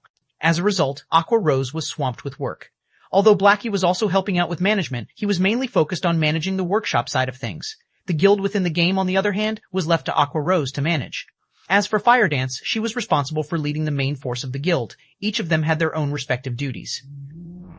However, the management of the guild was the most onerous task out of the 3. Zero Wing had been established only recently, so there were still many problems on the management side of things. Aside from the guild perk system still being imperfect, their guild was also not prepared to recruit so many players. Therefore, Aqua Rose could only carefully select whom to allow into the guild. Meanwhile, her criteria for selection were not based on a player's level. Instead, she chose players based on how skilled they were in battle, and such strict selection criteria were very laborious and time-consuming. Aside from recruitment affairs, Aqua Rose also had to manage the daily affairs of the guild, and this, in turn, had made Aqua Rose a very busy woman. If Shi Feng had not called her over, most likely, she would still be occupied with the matter of recruitment right now. What do you think of this residence? Shi Feng asked, a smile on his face. What do I think of it? Aqua Rose carefully scrutinized the Purple Sun Mansion. Although it was currently daytime in God's domain, with the sun shining brightly up in the sky, the Purple Sun Mansion was surrounded by a depressing atmosphere. It even gave others an eerie feeling. However, this residence occupied a very large plot of land, and it was also situated in the heart of White River City. It was definitely prime real estate. Although it looks shabby, its location is very strategic. Both the bank and auction house are only 2 streets to the west, while the Adventurers Association is 3 streets to the east. There are only 5 such strategic locations throughout White River City, and 4 are already owned by major nobles. Only this place is left without an owner. Moreover, out of the 5 residences, the Purple Sun Mansion occupies the largest area. Unfortunately, it is not for sale, and it is also protected by guards. If a guild can establish a guild residence here, it would be very beneficial towards the guild's development in the future. Aqua Rose replied with eloquence. She was extremely familiar with the real estate of White River City. Her eyes were filled with yearning when she looked at this dilapidated residence. However, since they could not obtain it, there was not much point in talking about it. Not to mention owning private territory within the trade area, they did not have the power to purchase land in even the outermost sectors of the city right now. Indeed. Within White River City, the Purple Sun Mansion could be considered the best location to establish a guild residence. Shi Feng nodded his head in agreement. He then said with a soft chuckle, "However, from today onwards, this Purple Sun Mansion belongs to us, Zero Wing." After Shi Feng finished speaking, both Aqua Rose and Fire Dance were instantly dumbfounded. They looked at Shi Feng with eyes filled with disbelief. "Guild leader, what did you say?" Aqua Rose couldn't believe the words she just heard. This prime real estate belonged to Zero Wing from now on? No matter how she thought about this matter, it was simply impossible for it to be true. "This Purple Sun Mansion will be Zero Wing's guild residence from now on," Shi Feng said with a smile. "Guild leader, stop joking around. For such prime real estate, not to mention now, even if another month passed by, it would still be impossible for anyone to obtain it." Aqua Rose had a clear understanding about guild residences. Currently, not a single guild in White River City possessed a guild residence of their own. Yet, Shi Feng was saying that this hot property was now under the ownership of Zero Wing? If what Shi Feng said was indeed true, then it would be even more shocking than Zero Wing obtaining the first clear of one of the 3 great dungeons right this instant. It was simply unbelievable. I knew you wouldn't believe me, which is why I brought you over to take a look. Shi Feng shook his head and laughed. If Zero Wing wished to develop rapidly, a guild residence was a must. Meanwhile, Aqua Rose was the manager of the guild, so Shi Feng naturally had to bring her over to take a look at their future guild residence. It would allow Aqua Rose to better plan for the future. After all, it was one thing to obtain the land for the guild residence, actually establishing it was an entirely different matter. It would be better for them to plan ahead. Just as the 3 of them arrived in front of the steel gate of the Purple Sun Mansion, the captain of the station guards walked up to them, blocking their paths. "This is a forbidden location of White River City. Those unrelated, please leave," the guard captain berated. "Don't tell me even I am not allowed entry?" Shi Feng revealed his title of Viscount. "So, it is Lord Viscount. Forgive this humble one for not recognizing my lord. However, Magistrate Weissman has personally given orders that nobody is allowed entry into this place, and even if it is you, Lord Viscount, I am afraid that I cannot allow you to enter." The guard captain suddenly grew respectful when speaking to Shi Feng. "What about this?" Shi Feng took out the Blacksteel's contract this time. The guard captain was shocked after seeing this piece of paper. After all, this paper was the deed to the Purple Sun Mansion. In other words, from this moment onwards, the Purple Sun Mansion was the private territory of the Viscount before him. Since Lord Viscount has already become the owner of this place, of course this humble one would not stop my lord from entering, the guard captain said carefully. He then added, "However, there is something very strange about this Purple Sun Mansion. If my lord is planning to enter, please exercise caution." "I understand," Shi Feng nodded in reply. Following which, the 8 guards moved away from the entrance, allowing the 3 of them entry into the residence. Meanwhile, both Aqua Rose and Fire Dance were shocked by Shi Feng's revelation. He was actually a Viscount of White River City. Nobility was unlike levels. One could not get ennobled simply by wishing for it. Instead, one needed a large amount of reputation to do so. Currently, all the guilds in White River City were busy trying to raise the White River City reputation they had. Although there were already players who had become citizens, there had yet to be a single person who achieved nobility even until now. Meanwhile, nobility could be categorized into 5 tiers, which were Duke, Marquis, Count, Viscount, and Baron. Just the difficulty of becoming a Baron had made all the guilds in White River City lament over their powerlessness, not to mention obtaining the position of Viscount, which was 1 tier above Baron. 2072 spirited away based on Aqua Rose's knowledge about the authority of barons. Aside from being able to purchase private territory within White River City, they could also hire their own guards. A baron could hire a total of 10 NPCs to serve as guards for his own territory. However, a baron was the lowest rank of nobility. Only when one was promoted to Viscount would one be counted as one of the true nobles of the city. A Viscount could not only purchase private territory, one could recruit up to 40 NPCs as guards, as well as have 2 personal guards. Having personal guards was a special privilege available only to true nobles. The normal guards hired by players were not capable of growth, unlike personal guards. In other words, after recruitment, the levels of normal guards would not change no matter how much time passed. On the other hand, personal guards could be leveled up. They would also receive bonus attributes from leveling up, making them much stronger than normal guards. The difference between the two was like the difference between a common monster and a boss monster. Meanwhile, if their guild had these personal guards protecting their guild residents, at this stage of the game, the defense of their guild residents would definitely be foolproof. Furthermore, they could even have these personal guards participate in boss battles. Although the levels of these NPCs would be suppressed, they would still be a lot stronger than the average player. With these personal guards, Zero Wing would have a greater advantage over other guilds when contesting for field bosses. Thinking up to this point, Aqua Rose couldn't help but reevaluate her opinion of Shi Feng once again. Guild leader, the more I get to know you, the less I actually understand about you. Not only have you managed to obtain such an excellent location for a guild residence, you are also a Viscount of White River City. If other guilds were to find out about this matter, they would definitely go insane, Aqua Rose giggled, blinking her shining large eyes. Indeed, they will definitely hunt me down like maniacs, Shi Feng laughed. The moment a guild possessed their own residence, they would be like a seedling that had finally set down roots. They would no longer be at the mercy of the winds and rain.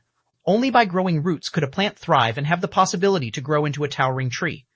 In the past, a player had once joked that a guild without their own guild residence was like a gang of mountain bandits, while a guild that had their own guild residence was like the lord of a region. The reason being, only with a guild residence could a guild gradually perfect the many benefits they provided. It was especially true for guild quests. At this stage of the game, as nobody possessed their own guild residence yet, the NPCs within the city were unable to privately publish quests to the guilds. Hence, players could only accept some daily quests from the Adventurers Association to earn guild reputation.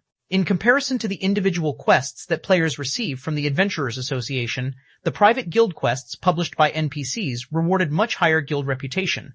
If a guild was sufficiently powerful, there was even the possibility that a quest rewarding an epic ranked item would appear. Moreover, unlike at the Adventurers Association, the number of quests available to guild members was not just limited to 2 or 3. As long as a guild was sufficiently powerful, there would be several hundreds, even thousands of guild quests being published in the guild residence every day. With so many quests available, players would be able to level up and upgrade their equipment more efficiently than if they were limited to grinding monsters. Also, statistical analysis made by professionals in the past showed that guilds with guild residences made at least double or even triple the amount of money of guilds without guild residences. Moreover, only with a guild residence would a guild officially have a stable source of income. The reason being, whenever a guild member completed a guild quest, the guild would automatically collect 15% of the quest reward as processing fee. The fees collected would then be stored inside the guild bank to serve as funding for the guild. This was the reason why guild residences were so important. The location of the guild residence was also very important as this correlated to the number of guild quests a guild would receive. A newly established guild residence would be an unknown existence in White River City. To be precise, it would be unknown to the NPCs of White River City, and that anonymity would prevent many of these NPCs from commissioning quests with such newly established guild residences. If, however, a guild residence was established in a high-traffic location like the trade area, it would be easily noticed by NPCs. As a result, the number of quests the guild residents received would increase. Meanwhile, as the number of quests resolved by the guild increased, the fame of the guild among NPCs would also rise, and the number of NPCs willing to commission quests would also increase in turn. Such a snowball-like development speed would be unstoppable once it started. Hence, if the guilds in White River City were to find out about Zero Wing coming into possession of a guild residence, they would definitely hate Shi Feng down to the bone. Fortunately, Zero Wing had already grown past the stage of a fledgling guild. Unrated guilds would not dare to make an enemy out of Zero Wing. Only third-rate guilds or above would pose a threat. However, once Zero Wing officially establishes its guild residence, not even third-rate guilds would dare to become its enemies. While Shi Feng and Aqua Rose were having their merry discussion, the three of them arrived inside the main building of the Purple Sun Mansion. After remaining vacant for over a decade, the interior of the mansion was fully covered in a layer of dust. Weeds could even be seen growing in certain locations inside the mansion. The interior of the building looked extremely dilapidated, as if it could collapse at any moment. Not to mention people, even rats would not want to live in this place. It seems this place needs to be completely demolished and rebuilt, Shi Feng said in heartache as he swept a glance at the interior of the mansion. For privately owned territories, any expenditures spent on it had to come out from the owner's own pockets. However, not to mention building a guild hall meant for an entire guild, even the cost of building an ordinary house was insanely expensive. It was a price that no normal person could afford. Only a large guild with immense wealth could afford such a price. Guild leader, you are the wealthiest player in White River City, yet you're actually crying about being poor? Aqua Rose rolled her eyes at Shi Feng. She knew for a fact that Shi Feng had spent over 100 gold coins without even blinking when he bought the Arclight shield forging design. Shi Feng could only shake his head and bitterly smile in reply to Aqua Rose's teasing. What Aqua Rose did not know was that a fee of 200 gold coins was required in order to construct even the most common guild hall. Meanwhile, such a guild hall only had a capacity of 500 players. If it were a guild hall with a capacity of 1,000 players, the construction fee would be 500 gold coins. With the area the Purple Sun Mansion occupied, Shi Feng could build an advanced guild hall with a capacity of 3,000 players, at the very least. However, the price tag for an advanced guild hall was 3,000 gold coins. 3,000 gold was an astronomical sum for any one guild. Even though Shi Feng indeed had the ability to construct an advanced guild hall, he still had the burden of 30,000 gold from the Gospel Project quest bearing down on him. He dared not randomly spend his money. The only reason he had spent over 100 gold for the Arclight shield forging design was because he was confident of earning back the money through sales of the shields he produced. In the case of the guild hall, however, it was a one-way expenditure. Just as Shi Feng's group arrived at a flight of stairs, Shi Feng suddenly felt a gust of cold wind blowing over his face. He could also hear an indistinct voice whispering by his ears, as if calling him to descend the stairs. Instantly, Shi Feng felt all the hairs on his body stand up. Without hesitation, Shi Feng immediately unsheathed the Abyssal Blade and the Demon Bane, raising his 5 senses to their very limits. In this moment, he was fully prepared for any enemies that would show up. Aqua Rose and Fire Dance, on the other hand, reacted a tad slower than Shi Feng. However, they too promptly readied their weapons as they fixed their gazes at the staircase. Contrary to their expectations, however, nothing appeared from the staircase. Only a cold breeze blew up from below, causing the weeds within the mansion to quiver slightly. How can there be wind coming from inside the building? Fire Dance asked, feeling there was something very strange about the situation. The virtual world of God's domain closely resembled reality. Meanwhile, their current location was the heart of the mansion. It was an enclosed space, so it should have been impossible for any wind to be present. Likewise, Shi Feng also felt this matter was strange. However, according to Shi Feng's knowledge, there was indeed something very strange about this Purple Sun Mansion. After all, it was a fact that every previous owner of the mansion had disappeared without a trace while staying inside the building. It was due to these disappearances that the inhabitants of White River City had nicknamed the building the Ghost Mansion. Even the Tier 4 Wizard Weissman could not find the reason for the past owner's disappearances. The only solution he had was to send out a team of guards to prevent anyone from entering the mansion. Shi Feng also had not learned anything about the Purple Sun Mansion in his past life. Hence, he could only rely on himself to resolve this matter. Only, he never expected to feel such a great pressure just by standing at the entrance of the staircase. It felt as if he was standing in front of a ferocious beast. Moreover, this kind of pressure had a sense of familiarity. However, Shi Feng could not recall where he had felt this pressure before. The cold wind seems to be coming from the basement. Let's go have a look at it for now. Shi Feng shook his head. He decided to first discover the source of this mysterious wind before making any further decisions. 273 Forgotten Lands. After entering the basement of the Purple Sun Mansion, Shi Feng took a look around, finding nothing special about the place. The entire room was empty. There was none of the cold wind from before. Neither was there the oppressive feeling that could shock even one's soul. There's nothing here? Were my senses playing tricks on me? When Fire Dance discovered no monsters in the basement, she promptly put away her daggers, sheathing the weapons back into their scabbards. I don't know, but it is indeed true that there is no danger here, Shi Feng said, shaking his head. As players experienced more and more battles in God's domain, their sensitivity towards danger would also gradually improve. It was especially true for an expert of God's domain. Moreover, this ability of players to perceive danger was usually not wrong. Let's take a closer look around, Shi Feng said. If they could not resolve this mysterious situation whereby the mansion's inhabitants were spirited away, should something actually happen, it would be a tragedy if the incident scared away the NPCs that came to commission quests with the guild. If players were the ones to get caught up in this mystery, they would at worst die once, losing a level and some skill proficiency. However, it would be different if an NPC were to get entangled in this matter. If they died, then it would be a true death for them. The main god system would not revive them. Hence, it was imperative for Shi Feng to resolve this mystery as soon as possible. Otherwise, this prime real estate would be worthless. After the trio searched for more than 10 minutes, they found no problems with the place. Not to mention a monster, they couldn't even find a mouse in this place. However, Shi Feng did not think that the enormous pressure he felt before was an illusion, especially since he had also felt this pressure previously in his past life. It was just that he could not recall when he had felt it exactly. After searching for a long time and getting no results, Shi Feng's group had no other choice but to return upstairs. What's going on here? The moment the group arrived upstairs, Aqua Rose immediately called out in shock when she saw the scene before her. Aqua Rose wasn't the only person who was shocked. Even Shi Feng was taken aback by what he saw. They had simply returned to the hall on the first floor, yet the scene here was completely different from before.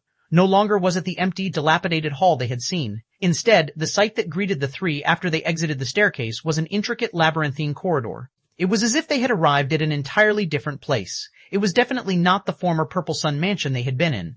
At this moment, a notification sounded from the system. Players have discovered the Forgotten Lands. All communications to the outside world are temporarily disabled, so it turns out to be something like this. Shi Feng suddenly came to a realization. He finally knew why the previous owners of the mansion had all disappeared one after another. It turned out that all of them had been transported to this location.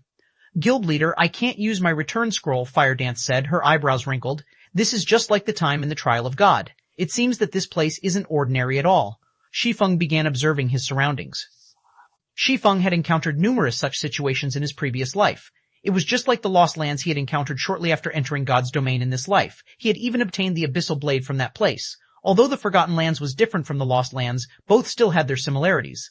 Most likely, players trapped in this place would be released after they completed a certain quest. However, unlike the time in the Lost Lands, none of them received any notifications of having triggered a quest. Soon after, Shi Feng's group of three advanced into the labyrinth and began to explore the map. Shi Feng couldn't help but admit that this map was very large. Even after they had wandered around for more than 6 hours, they still hadn't finished exploring the place.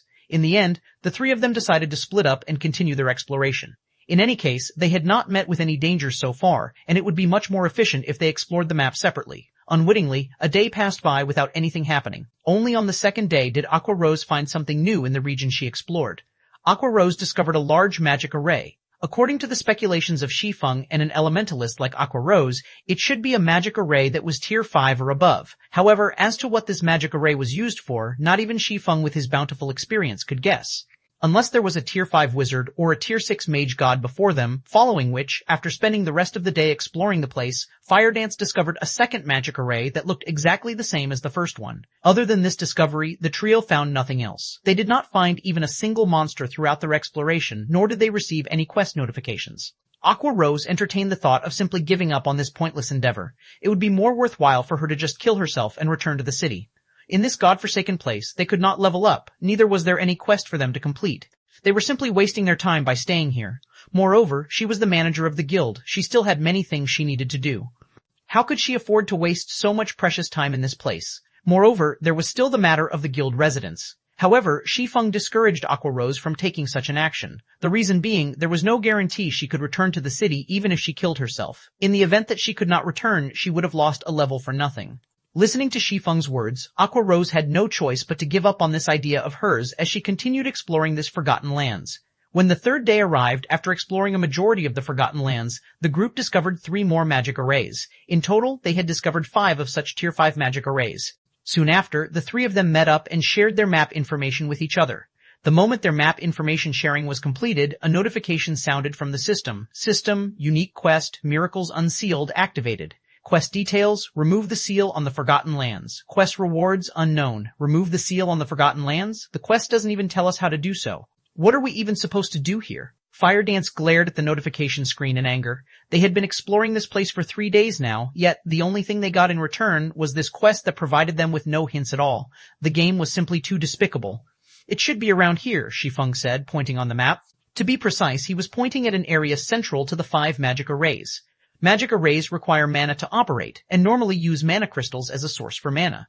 However, although the magic arrays were functioning properly when we discovered them, there was no sign of any mana crystals on site powering them. Moreover, these 5 magic arrays seem to be an integrated structure, so there should be a place where they draw their mana from. We've already explored the outskirts of the Forgotten Lands, and the only area we have yet to explore is the central region. There is a high possibility the power source for these magic arrays are situated in the central region. If we destroy the mana crystal there, we should be able to complete this quest. Guild leader, I never expected you to know so much about magic arrays. For a second there, I even thought you were an elementalist or a cursemancer and not a swordsman at all, Aqua Rose said teasingly. I just studied the topic by accident. There are plenty of books on magic arrays inside the library of White River City after all. If you manage to read all the books inside the White River City library, you will definitely be more amazing than I am, Shi Feng laughed. The library? I would like to go there, but I'll need a permit to do so. Guild leader, since you're the one who mentioned it, you have to take responsibility. Aqua Rose also knew the importance of the library. If an elementalist wished to learn more powerful spells, the best way to do so was at the library. Unfortunately, she lacked the permit to enter the library. The only choice she had now was to steadily raise her reputation in White River City. Okay, I'll get you a permit to the library after we leave this place. Shi Feng shook his head and laughed again.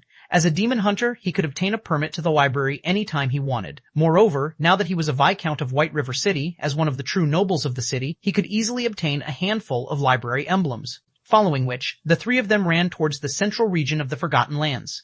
4 hours later, the trio arrived outside the central region. If they wished to enter the place, they needed to go through a very long crystalline pathway. However, there was a giant three-headed wolf made out of blue crystals blocking the entrance of the pathway. So there is a monster here after all.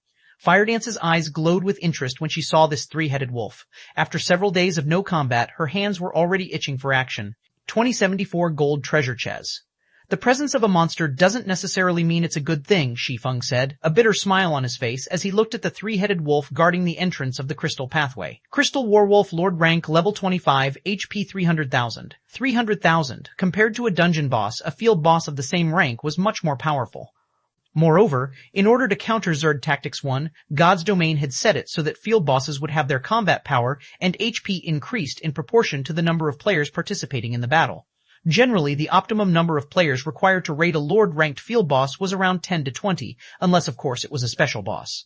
However, judging from the appearance of the Crystal Warwolf before them, Shi Feng felt that it should not be a special boss. In other words, at least 10 players were needed to raid this boss. To make matters worse, the Crystal Warwolf was a level 25 monster. While nobody in Shi Feng's group had even reached level 20, the resulting level suppression would be dire. Of those present, aside from Shi Feng, who had the Abyssal Blade which allowed him to fully ignore this level suppression, only Aqua Rose possessed a piece of equipment with the Ignore Levels attribute. Even so, her equipment only allowed her to ignore up to 3 levels. Aqua Rose herself was only at level 17 right now, and a level suppression of 5 levels would not be easy for her to deal with. As for Firedance, there was nothing to say. Of course, every cloud had a silver lining. Since the boss guarding the crystal pathway was very strong, it meant that the things beyond the pathway was equally important. Moreover, Shi Feng also discovered a treasure chest sitting beside the pathway. This treasure chest was a dark gold treasure chest, and Shi Feng's heart burned with a fiery passion as he looked at it. The loot he could get from this dark gold treasure chest would be much better than the loot from the boss before him.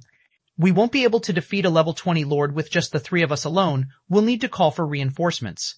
Aqua Rose's eyes glowed with excitement when she looked at the crystal werewolf before her. It was extremely difficult for players to meet with a field boss. They would definitely make a huge profit after killing it. Not to mention, there was also the treasure chest the crystal werewolf was guarding. Following which, Aqua Rose temporarily logged off the game to contact Blackie, who was at the Zero Wing workshop, telling him to bring the main force of Zero Wing to the Purple Sun Mansion and enter the staircase to the basement in order to meet up with them at the Forgotten Lands. Meanwhile, Shi Feng ceaselessly observed the crystal werewolf and the surrounding terrain, trying to think of a strategy to raid the boss. 10 minutes later, Aqua Rose logged back into the game. How did it go? When will they be arriving? Shi Feng asked. They're already at the Purple Sun Mansion. However, no matter what they tried, they can't seem to find the entrance to this map, Aqua Rose said, slight disappointment showing on her face. If so, the appearance of the entrance should be random, Shi Feng said, lapsing into silent contemplation. After a while, he shifted his sights to the crystal werewolf and added, "It seems we can only depend on ourselves to defeat this boss." Hearing Shi Feng's conclusion, both Aqua Rose and Firedance immediately thought that Shi Feng had gone insane. He was actually suggesting they deal with this crystal werewolf before them. They had neither an MT nor a healer in the party right now. With just 3 damage dealers, how were they supposed to deal with a level 25 Lord-ranked boss that had a height of over 10 meters? Although both girls knew of Shi Feng's unrivaled strength, a Lord-ranked boss was still not something that could be defeated with just 3 players. We are only giving it a try. In any case, we can't just stay stuck in this place forever, right? Moreover, even if we do die, it is a good chance to check whether or not we can actually leave this place after dying. We'll be killing 2 birds with 1 stone, Shi Feng joked. Guild leader, you decide what we should do then, Firedance said with high spirits. Aqua Rose sighed helplessly. Alright then, I'll join in as well. We can't just fight this crystal werewolf head on. The only choice we have is to kite it. I'll act as bait. Aqua Rose, you'll be the main damage dealer. Firedance, you'll be responsible for restricting its movements as much as possible. After some consideration, Shi Feng settled on this strategy. Although he could no longer equip the Heavenly Dragon's Breath, his agility was still over 200 points. Moreover, his equipment also provided additional movement speed.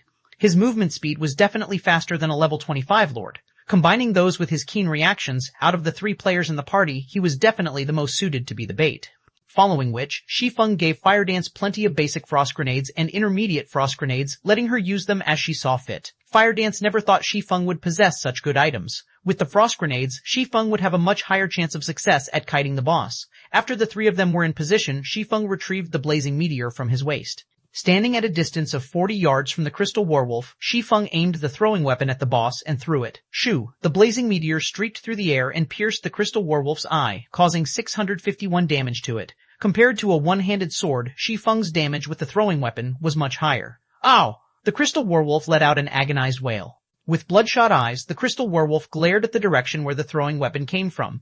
As a result of its actions, however, the blazing meteor, which was still launched in its eye, damaged the visual organ even further, causing an additional burst of 1,300 damage. The crystal werewolf was utterly angered now, and using its powerful hind legs, it leaped and charged at Shi Feng.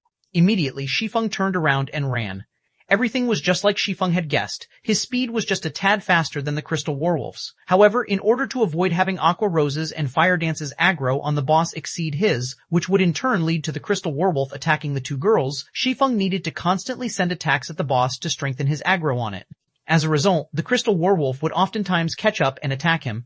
The crystal werewolf's attacks were extremely powerful. A single swipe from its paws could easily shatter the floor, resulting in fist-sized rubble flying everywhere. Fortunately, Shi Feng always managed to nimbly evade the crystal werewolf's razor-sharp claws at the very last second, before pulling away from the boss and attacking it once more. Shi Feng's attacks were only meant as a provocation. Aqua Rose was the true damage dealer this time around. After the Demon's Castle raid, Aqua Rose had 2 dark gold-ranked items on her person. Of the 2, one was even a dark gold-ranked staff of the finest quality. Aqua Rose's damage right now was already considerably high. If not for Blackie outshining her with the epic-ranked Mavis's Guard, Aqua Rose would definitely have the highest single output damage in the guild. As Shi Feng ran around the perimeter with the crystal werewolf chasing after him, Aqua Rose stood in the center and blasted frost arrows and frost spears on the crystal werewolf's body. Not only could these spells reduce movement speed, each of these spells also dealt over 500 damage to the boss. If not due to the level suppression of 5 levels, her spells would definitely deal over 800 damage. Fortunately, unlike Shi Feng who could only attack intermittently, Aqua Rose could attack continuously and deal a constant stream of damage to the boss. On the other side, Fire Dance kept inflicting the bleeding debuff and using poisons that reduced movement speed on the boss. With the 2 movement speed reduction effects stacked together, the crystal werewolf slowed down significantly. Also, whenever the crystal werewolf got too close to Shi Feng, Fire Dance would immediately throw a frost grenade at the boss, freezing it. However, as the crystal werewolf was a Lord-ranked boss, the freezing effect of the frost grenades was greatly diminished, lasting no more than 3 seconds. Sometimes it lasted for only 1 short second. However, when experts exchanged moves, it took only an instant to reach a conclusion, so 1 second was more than enough for Shi Feng to pull a great distance away from the boss. Although the 3 of them dealt only a small amount of damage, the HP of the crystal werewolf continuously rose and fell. After more than a dozen minutes passed, the crystal werewolf had only 30% of its 300,000 HP remaining. By simple estimates, the boss would die in less than 10 minutes. The crystal werewolf went berserk. Just like a deflated balloon, its towering body, which was over 10 meters in height, suddenly shrank. Within moments, the boss became much smaller than it was before. Not good. This is the type of berserk that discards power for speed. Shi Feng had encountered plenty of such bosses in the past. Hence, the moment he witnessed the crystal werewolf's transformation, he immediately recognized the boss for what it was. Fire Dance, keep on using the frost grenades to slow it down. Understood. Fire Dance knew that this was a crucial period. Hence, she tossed out the frost grenades in her hands one after another without pause. However, something unexpected happened. Aside from the frost grenades dealing much less damage than before, both their movement speed reduction and freezing effects were completely useless against the boss. In the blink of an eye, the shrunken crystal werewolf appeared before Shi Feng. It brandished its claws. Its 3 heads bared the fangs in its mouths, and it bit down at him.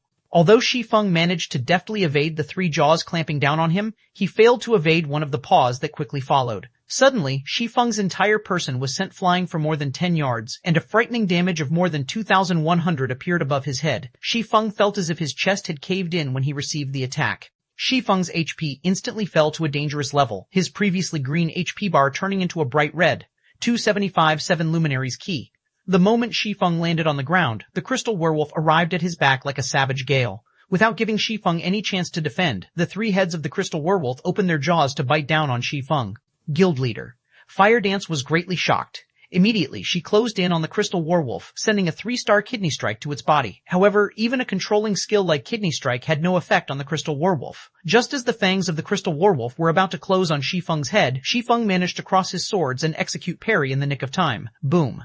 The floor beneath Shi Feng instantly cracked from the force. What a strong fellow, Shi Feng laughed bitterly. Although parry allowed players to block the physical damage of an attack, it did not neutralize the force of the impact. There was no healer in the party right now. If Shi Feng ate another attack, he would definitely lose his life. From this brief exchange, Shi Feng had also gotten a general understanding of how much more powerful the crystal werewolf had become. In Shi Feng's estimation, although the crystal werewolf had not received much of an increase in terms of strength, its current speed was at least 30% faster than before it went berserk. At this moment, only by equipping the Heavenly Dragon's Breath could Shi Feng have a chance at grasping victory. Otherwise, he would only receive unilateral abuse from the boss. Unfortunately, although reaching 200 points in agility was a simple task, it was not easy for a swordsman like Shi Feng to attain 120 points in intelligence. Moreover, very few plate armor equipment meant for swordsmen had the intelligence attribute on it. Those that did would be considered garbage equipment. Seeing that its attack had failed to kill its prey, the crystal werewolf immediately rotated its body, its diamond-like tail whipping at Shi Feng as it did so. As parry was still on cooldown, Shi Feng had no choice but to activate one of his life-saving skills, Defensive Blade. Defensive Blade was currently at level 4, and it protected Shi Feng from 9 ranged attacks or 4 melee attacks. Defensive Blade was a skill that provided complete immunity to any attack, be it damage or the resulting impact. It was one of the must-have basic combat skills for swordsmen. As for why Shi Feng had chosen to use parry first instead of Defensive Blade, it was for the sole purpose of determining the combat power of the berserk crystal werewolf. Only by experiencing the force of the impact could Shi Feng make the best judgment. Meanwhile, the conclusion Shi Feng arrived at was to face the crystal werewolf head-on. If he tried to escape, he would only die faster. Following which, he raised the abyssal blade up in the air. Green electric arcs surrounded the body of the sword as it moved to meet with the snowy, sharp claws of the crystal werewolf. Thundering flash. The green electric arcs pierced the crystal werewolf's body, causing 57-2, 1623, and 1224 damage to it. Although only one out of the 3 arcs achieved a critical hit, the attack also managed to trigger the curse of the abyssal blade, inflicting the doom curse on the crystal werewolf. Immediately, all of the crystal werewolf's attributes were reduced by 20%. Suddenly, the berserk crystal werewolf that had had its agility increased by 30% was weakened greatly. However, Shi Feng was still not done with his attacks. He activated Phantom Kill right away, his doppelganger appearing beside the crystal werewolf. Shortly after, Shi Feng's doppelganger started sending a barrage of attacks at the crystal werewolf as well. Although the doppelganger only had 50% of Shi Feng's attributes, it had fully inherited the skills Shi Feng had learned. Yet, despite having greatly reduced the crystal werewolf's speed, Shi Feng still did not have an easy time evading its attacks. Having no other choice, Shi Feng activated Gravity Liberation. Shi Feng's body instantly became as light as a feather, and like a spirited monkey, he dodged the originally unavoidable attack. Wind Blade. Immediately, Shi Feng's attack speed increased even further. Double Chop. Earth Splitter. Thunder Flame Explosion. Skills blasted on the crystal werewolf one after another, each dealing over 1,000 damage. Although the crystal werewolf's attacks became stronger and its speed much faster after going berserk, these improvements came at the price of its defense being weakened. Combined with the 20% damage amplification effect of Thundering Flash, the damage the crystal werewolf received became a lot higher than before. Fire Dance's and Aqua Rose's attacks also landed at this point, so the crystal werewolf's HP fell sharply. By the time the 30-second duration of Gravity Liberation was almost over, the crystal werewolf only had 10% of its HP remaining. Just as the effect of Gravity Liberation was about to end, Shi Feng executed 9 Dragon Slash. 9 phantoms of the abyssal blade appeared behind Shi Feng, and all of them shot towards the crystal werewolf. Meanwhile, just as an attack from the crystal werewolf was about to land on Shi Feng swapped positions with his doppelganger. Upon being relocated, the doppelganger immediately used parry and defensive blade to repel the crystal werewolf's attacks. Each phantom of the abyssal blade had high attack power, and each of them could deal over 150 damage every time they struck at the crystal werewolf. In total, the 9 phantoms dealt over 1,300 damage to the crystal werewolf every second. Meanwhile, there were 28 seconds before the effect of 9 Dragon Slash ended. After having used up both of its life-saving skills, parry and defensive blade, the doppelganger received a direct hit from the crystal werewolf's claws. Alas, the doppelganger only had 50% of Shi Feng's attributes, so it died on the spot. However, the doppelganger had earned a lot of time for Shi Feng. With the doppelganger gone, the crystal werewolf shifted its attention back to Shi Feng's actual body. Shi Feng activated Windwalk again without hesitation. He then whirled around and ran. Fortunately, with his movement speed increased by 30%, Shi Feng was still a tad faster than the crystal werewolf, which was still under the 20% attribute reduction effect of the Doom Curse. Thus, the kiting strategy began once more.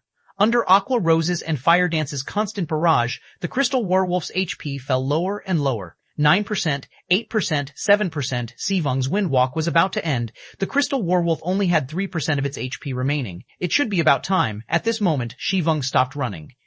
He then turned to face the crystal werewolf, pointing the abyssal blade at the monster. Abyssal bind. 9 snake-like chains suddenly surfaced from the floor, instantly binding the crystal werewolf. Although the crystal werewolf had been immune to the control skills used on it before, its movements were still bound by the pitch-black chains.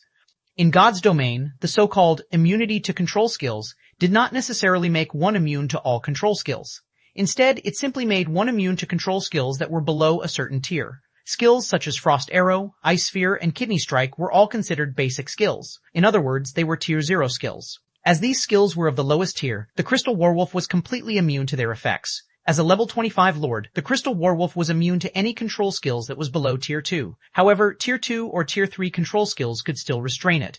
Although Shi Feng did not know which tier the abyssal bind belonged to, it was a skill attached to a magic weapon.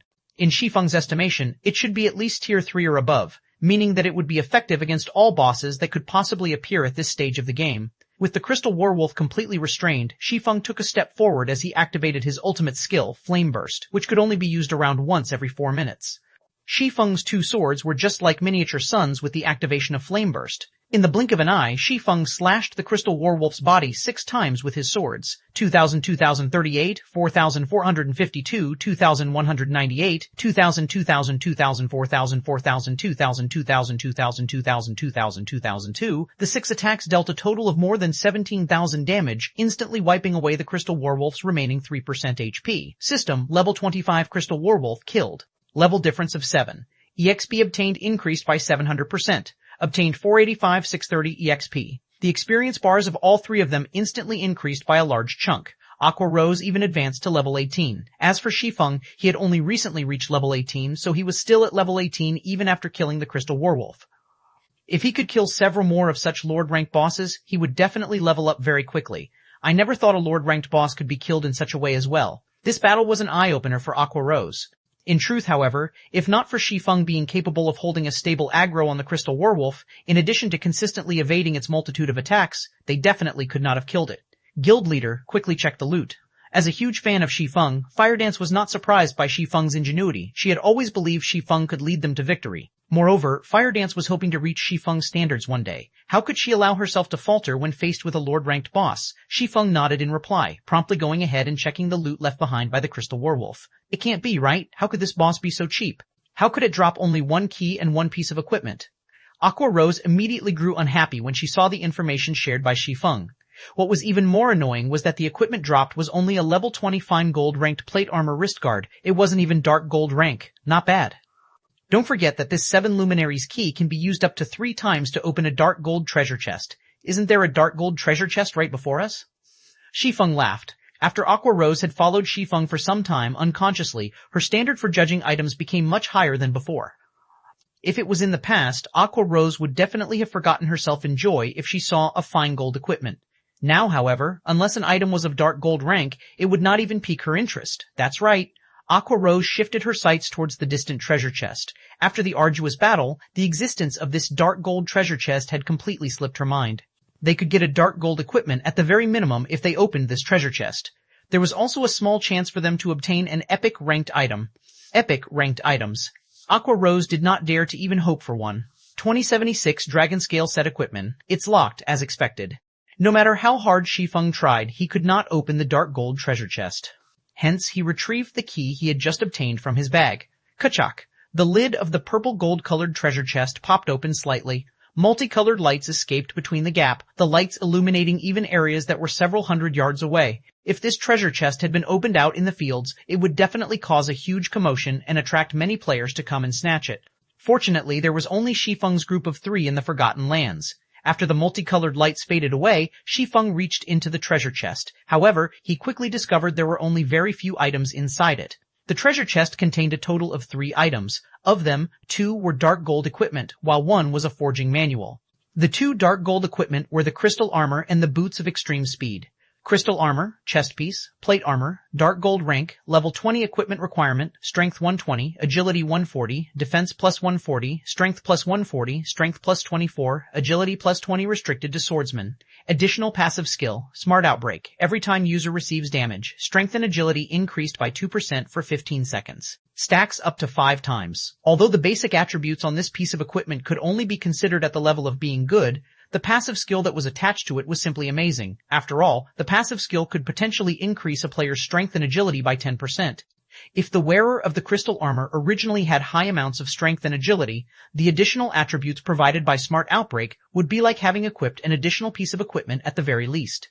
The only downside to this passive skill was its need for the user to take damage up to 5 times.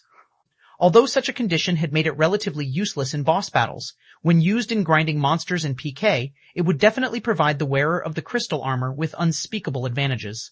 Boots of extreme speed, shoes, leather armor, dark gold rank, level 20 equipment requirement, strength 90, agility 130 defense, plus 143, strength plus 20, agility plus 26, endurance plus 110, movement speed plus 20 evasion, plus 17. Additional passive skill, rapid movement, increases movement speed by 12% and agility by 8%. In regard to assassins and rangers, the most sought-after attribute for these 2 classes was agility, followed by strength. Meanwhile, this pair of boots increased the wearer's agility to the extremes. One could even argue that no other level 20 dark gold ranked shoes could increase agility as much as the boots of extreme speed could.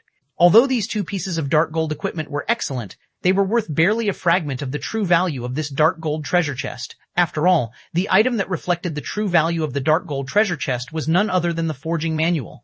In addition, it was even a fine gold ranked forging manual. Forging manuals were different from forging designs. In the case of forging designs, only one particular piece of equipment could be made using it.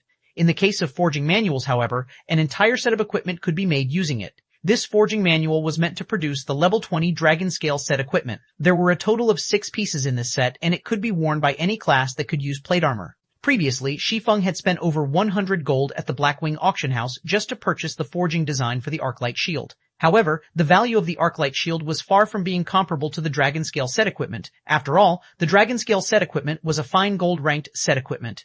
Throughout the entire Starmoon Kingdom, not a single guild had managed to obtain a secret silver-ranked set equipment up to now. One could simply imagine the value of a fine gold-ranked set equipment. If Shi Feng could forge a few sets of the Dragon Scale set equipment and give them to the plate armor classes in the guild's main force, when these players walked on the streets wearing the Dragon Scale set equipment, one could simply imagine the shock on the other players' faces when they see the set equipment. The members of other guilds would definitely tremble with fear. Just the thought of such a scene was simply exhilarating. However, it would definitely be extremely difficult to forge the Dragon Scale set equipment. As it was a set equipment, the difficulty of producing the entire set would be no less than producing a piece of dark gold equipment. Shi Feng was only an advanced forging apprentice right now. Without raising his forging level, producing the Dragon Scale set equipment would only be a pipe dream. At the very least, he needed to get promoted to an intermediate forger or advanced forger before he had an actual chance of producing the Dragon Scale set equipment. I have to raise my forging levels after we return. Shi Feng formed a plan in his mind as he looked at the Dragon Scale forging manual. Shi Feng then handed the boots of extreme speed to Fire Dance. Now that Fire Dance had reached level 19, she was only a short distance away from level 20. As for the crystal armor and Dragon Scale forging manual, he kept both of them for himself. After resting for a short while, Shi Feng's group of 3 entered the crystal pathway. The crystal pathway was so long that one could not see the end of it in a single glance. Moreover, the elemental mana present in this pathway was extremely dense, so much so that it was even visible in the form of an aurora. It was an absolutely stunning sight to behold. Aside from being visually appealing, the dense mana also gave the 3 of them a buff, increasing the magic damage they could deal by 300%. One could simply imagine how dense the elemental mana was in this pathway. Before they knew it, Shi Feng's group of 3 had walked for more than an hour inside this crystal pathway. When they finally emerged, they were at the base of a huge mountain. When the 3 of them laid eyes on this mountain, they were immediately stunned. This entire mountain can't be made out of 7 luminaries crystal, right? Aqua Rose stared at the crystal mountain, her heart filled with immense shock. Aqua Rose had previously visited the Blackwing auction house, so she had seen 7 luminaries crystal before. It was common knowledge that the 7 luminaries crystal was one of the best mana-conducting crystals in God's domain. Not only was it extremely rare, its price was even more impressive. Not even White River City, a city with a population of several million, was qualified to use such a precious commodity. Throughout the entire Star Moon Kingdom, only the palace and Star Moon auction house at the capital city could afford to use a floating platform made out of 7 luminaries crystal. Previously, Aqua Rose had believed that the crystal pathway was actually made out of mana crystals. However, the sight of this large mountain and its surrounding environment overturned her previous assumptions. The reason being, it was simply impossible for mere mana crystals to fill their surroundings with such dense elemental mana, resulting in even the formation of 7 colored mana clouds. It should be. Shi Feng nodded blankly. Shi Feng's mind grew heated at the thought of having so much 7 luminaries crystal. On the market, a 7 luminaries crystal the size of a small residential house could be used to purchase a large town with a population of 50,000, with plenty to spare. Meanwhile, the 7 luminaries crystal before him was in the form of a mountain, and in terms of size, this mountain could rival even White River City. A city made entirely of 7 luminaries crystal, just what sort of concept was this? Even if the entire Star Moon Kingdom was sold, it would not be enough to purchase so much 7 luminaries crystals. Unfortunately, none of these crystals could be taken away. It was not even possible to pick some to take back. If they wished to mine these 7 luminaries crystals, at the very least, they needed to reach master level in mining. Shi Feng was only at basic apprentice level in mining right now, and not even in his dreams could he mine these 7 luminaries crystals. 7 luminaries crystal was even more valuable than gold. Yet, even though so much 7 luminaries crystals were sitting right before him, he could do nothing but look at it. Shi Feng's heart simply bled at this thought. However, this couldn't be helped. Who would have ever thought there would be so much 7 luminaries crystals at this place? Shi Feng shook his head, banishing his thoughts. He then moved his sights towards a flight of stairs a short distance away that led to the peak of the mountain, saying, "Let's go up and take a look. We might discover how to unseal this place up there."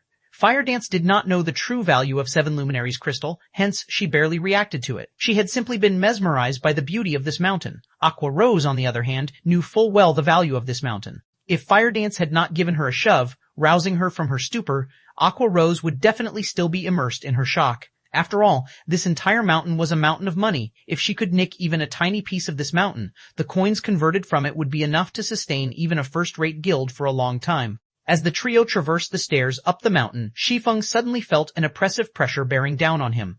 Moreover, this pressure was exactly the same as what he had felt at the Purple Sun Mansion, only a lot more powerful. The pressure only grew stronger and stronger as they climbed further up the mountain. By the time Shi Feng arrived at the mountaintop, he was already drenched in sweat. His body also felt extremely heavy, as if it were made out of lead. Meanwhile, the two girls, Fire Dance and Aqua Rose, fared much worse than Shi Feng. At this moment, both girls were sprawled on the ground, their bodies refusing to move even an inch. Unable to help his teammates, Shi Feng decided to walk towards a monolith visible at a distance by himself.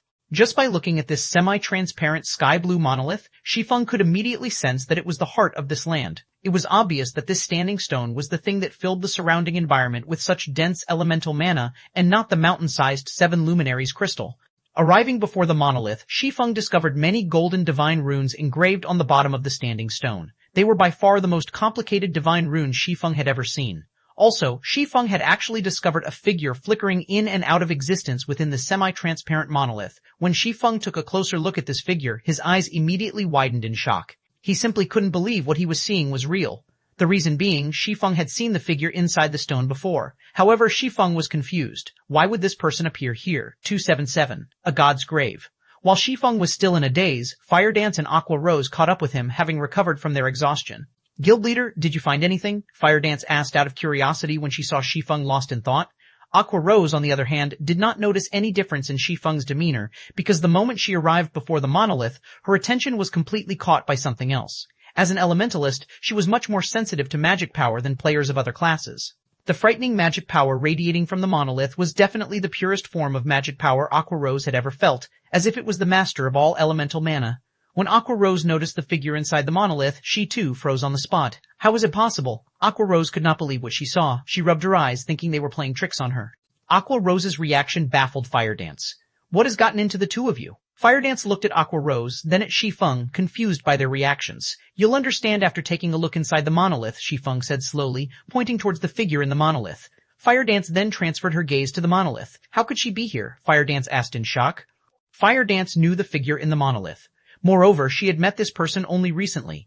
This person was none other than Charlene, the divine official who faced off against the two fallen angels back at the demon's castle. To be precise, the woman within the monolith looked exactly the same as Charlene. Even the saintly aura she emitted was similar to Charlene's. If Fire Dance had to point to a difference between the two women, then it would be the pressure this woman gave off. This was no longer an oppression due to strength. Instead, this pressure was the instinctive reverence for a primordial life form, just like the reverence mortals had towards gods. Could she possibly be a god? Fire Dance suddenly had this thought when she looked at the woman who looked like Charlene. Shi Feng's thoughts were running along similar lines to Fire Dance's. However, Shi Feng could say with certainty that the woman inside the monolith was definitely a Tier 6 god, because in the past he had personally experienced this overbearing pressure, which could only be exuded by a god. If the woman in the monolith was simply a Tier 6 god, Shi Feng would not have found the matter too shocking. After all, during his decade of playing God's Domain, he had personally met with plenty of Tier 6 players and NPCs. The thing that truly startled him was the fact that the woman before him looked identical to Charlene. Back at the Purple Sun Mansion, he had already experienced this kind of pressure. He had simply forgotten where he had felt it before. Now he knew why that pressure felt so familiar. After all, he had felt a similar pressure from Charlene. Only, the pressure Charlene gave off was not as powerful as the one he felt at the Purple Sun Mansion. Hence, he failed to recognize it. Not only did the two women look exactly the same, even the pressure they emitted felt similar. The only real difference between the two were their actual strengths. If Shi Feng was told that the woman before him was Charlene, he would definitely not believe it. After all, Charlene was only a Tier 3 divine official. She was still miles away from becoming a Tier 6 god. Yet, if he was told that Charlene had no connection to this woman before him, then he likewise would not believe it. Although the woman inside the monolith was clearly no longer alive, at the end of the day, she was still a god. As long as her body did not receive any intentional damage, it would not undergo any decay. As of now, Shi Feng finally realized that the Forgotten Lands was merely the grave of a god. However, he was still curious about who had actually created this masterpiece. This great personage had actually made such a complex magic array that utilized a god's body as its power source. The materials used to create the magic array even included the extremely valuable 7 Luminaries crystal. Just what kind of thing was this great personage trying to seal? Even if it was for the purpose of sealing a god, there should not be a need for so much resources. It seems there is a deep connection between Charlene and this place. Shi Feng had long since felt that Charlene's origins were not simple. The fact that she was a Tier 3 NPC was already amazing in and of itself. Charlene was also capable of handing out an epic quest to Shi Feng. Now, there was even a god that looked exactly the same as Charlene. Even Shi Feng could not fathom Charlene's true identity. Unless he went and asked Charlene herself, Shi Feng was extremely curious about this matter. He vowed to himself to visit Charlene, who was at the Stargazing Tower at Blackwing City after this entire ordeal was over. Guild leader, what are we supposed to do now? Destroy this monolith? Aqua Rose asked. The mana source of this magic array clearly originated from this monolith. If they wished to release the seal on the Forgotten Lands, their only choice was to destroy the monolith. However, it was unknown what sort of reaction they would incur if they did so. There was a god inside the monolith after all. Let's give it a try. Shi Feng had taken a look at the monolith's surroundings just now. However, he did not discover any mechanisms that would allow him to undo the magic array. After Shi Feng nodded, Fire Dance immediately took action by slashing at the monolith with her 2 daggers. However, the 2 fine gold-ranked daggers, which could easily cut through metal like a hot knife through butter, simply grazed the surface of the monolith, creating dazzling sparks in the process. There was not even a mark left on the monolith. Hard. Fire Dance's hands went numb from the attack. It felt as if her daggers had hit God steel. I'll try using magic. Aqua Rose started chanting the incantation for Chain Explosion. With the elemental mana so dense in this place, any spells used here would be greatly enhanced. Originally, Chain Explosion would only summon 5 fireballs, each the size of a washbowl. When Aqua Rose cast the spell now, however, the fireballs grew to the size of a small house. When these fireballs bombarded the monolith, they were like meteors hurtling down from the sky. Sparks flew in all directions as the fireballs crashed into the monolith. After the flames subsided, Aqua Rose was greatly shocked by the result. The monolith remained completely unscathed. On the contrary, it even looked more brilliant and dazzling than before. Shi Feng wrinkled his brows at this sight. If even Aqua Rose's ultimate move could not deal any damage to the monolith, he would most likely end up with a similar result if he tried to attack the monolith. Since we can't destroy the monolith, we'll need to use some other method to destroy the magic array, Shi Feng said. The main god system would not hand out a quest that players had no hope of actually completing. If they couldn't destroy the power source of the magic array, nor the magic array itself, then there was only one other thing they could destroy. The connection points. Aqua, help me look for the connection points of this magic array, Shi Feng said. I see. Aqua Rose immediately understood Shi Feng's intention. Fire Dance, however, remained clueless after the two's brief conversation. As an assassin, she knew next to nothing about magic. Hence, she could only stay by the monolith's side as she watched her two friends hard at work. Meanwhile, Shi Feng and Aqua Rose started searching the surroundings of the monolith for the veins that carried magic power to the 5 modules of the magic array. Only by looking for veins could they locate the connection points. Normally, the quickest way to destroy a magic array was to destroy its power core. If that was not viable, then the 2 other remaining options would be to destroy the magic array itself and to destroy the connection points of the magic array. Destroying the magic array itself was an extremely challenging task to pull off. On the other hand, it was a very simple task to destroy the connection points. Unfortunately, locating these connection points was also a very difficult task. A connection point was a node that connected the magic array to its power source. It acted similar to a circuit breaker in real life. Only, instead of being used to prevent an overflow of electric current, the connection point served to limit the amount of mana flowing from the power source to the magic array.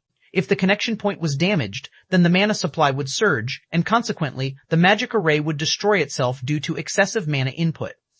After searching for some time, Shi Feng finally found a connection point. He promptly struck down with the Abyssal Blade, destroying the connection point. However, this enormous and complex magic array did not possess only a single connection point. They needed to search and destroy all the connection points of the magic array. After several more hours passed, Aqua Rose found another connection point, which she quickly destroyed. Even so, the magic array remained stable. In this way, Shi Feng and Aqua Rose spent the entire day destroying more than 20 connection points. Although the destruction of the connection points had a slight effect on the magic array, it was clear that the damage was within the parameters of the magic array's design. Not good. Guild leader, one of the connection points you previously destroyed is back to normal. Having nothing better to do, Fire Dance had tagged along with Shi Feng, hoping to learn how she too could search for the connection points. However, during her observations, she suddenly discovered that one of the connection points Shi Feng had previously destroyed had actually recovered. What did you say? Shi Feng asked in disbelief. Even the connection points could restore themselves? Shi Feng started to suspect that this was no longer an ordinary magic array, but a magic array that had already cultivated into a demon. Shi Feng had seen plenty of Tier 5 magic arrays in the past. He had even seen Tier 6 magic arrays before. However, he had never once heard of a magic array that was capable of repairing itself. 2078, The Great Catastrophe. By no means can we continue like this. There might be hundreds of connection points in this magic array. By the time we locate the ones remaining, the other connection points might have repaired themselves already, Shi Feng said, his head aching.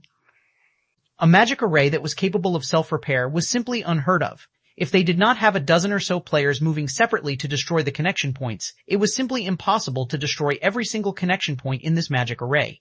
Destroying the connection point suddenly became a much harder task than Shi Feng had imagined it to be.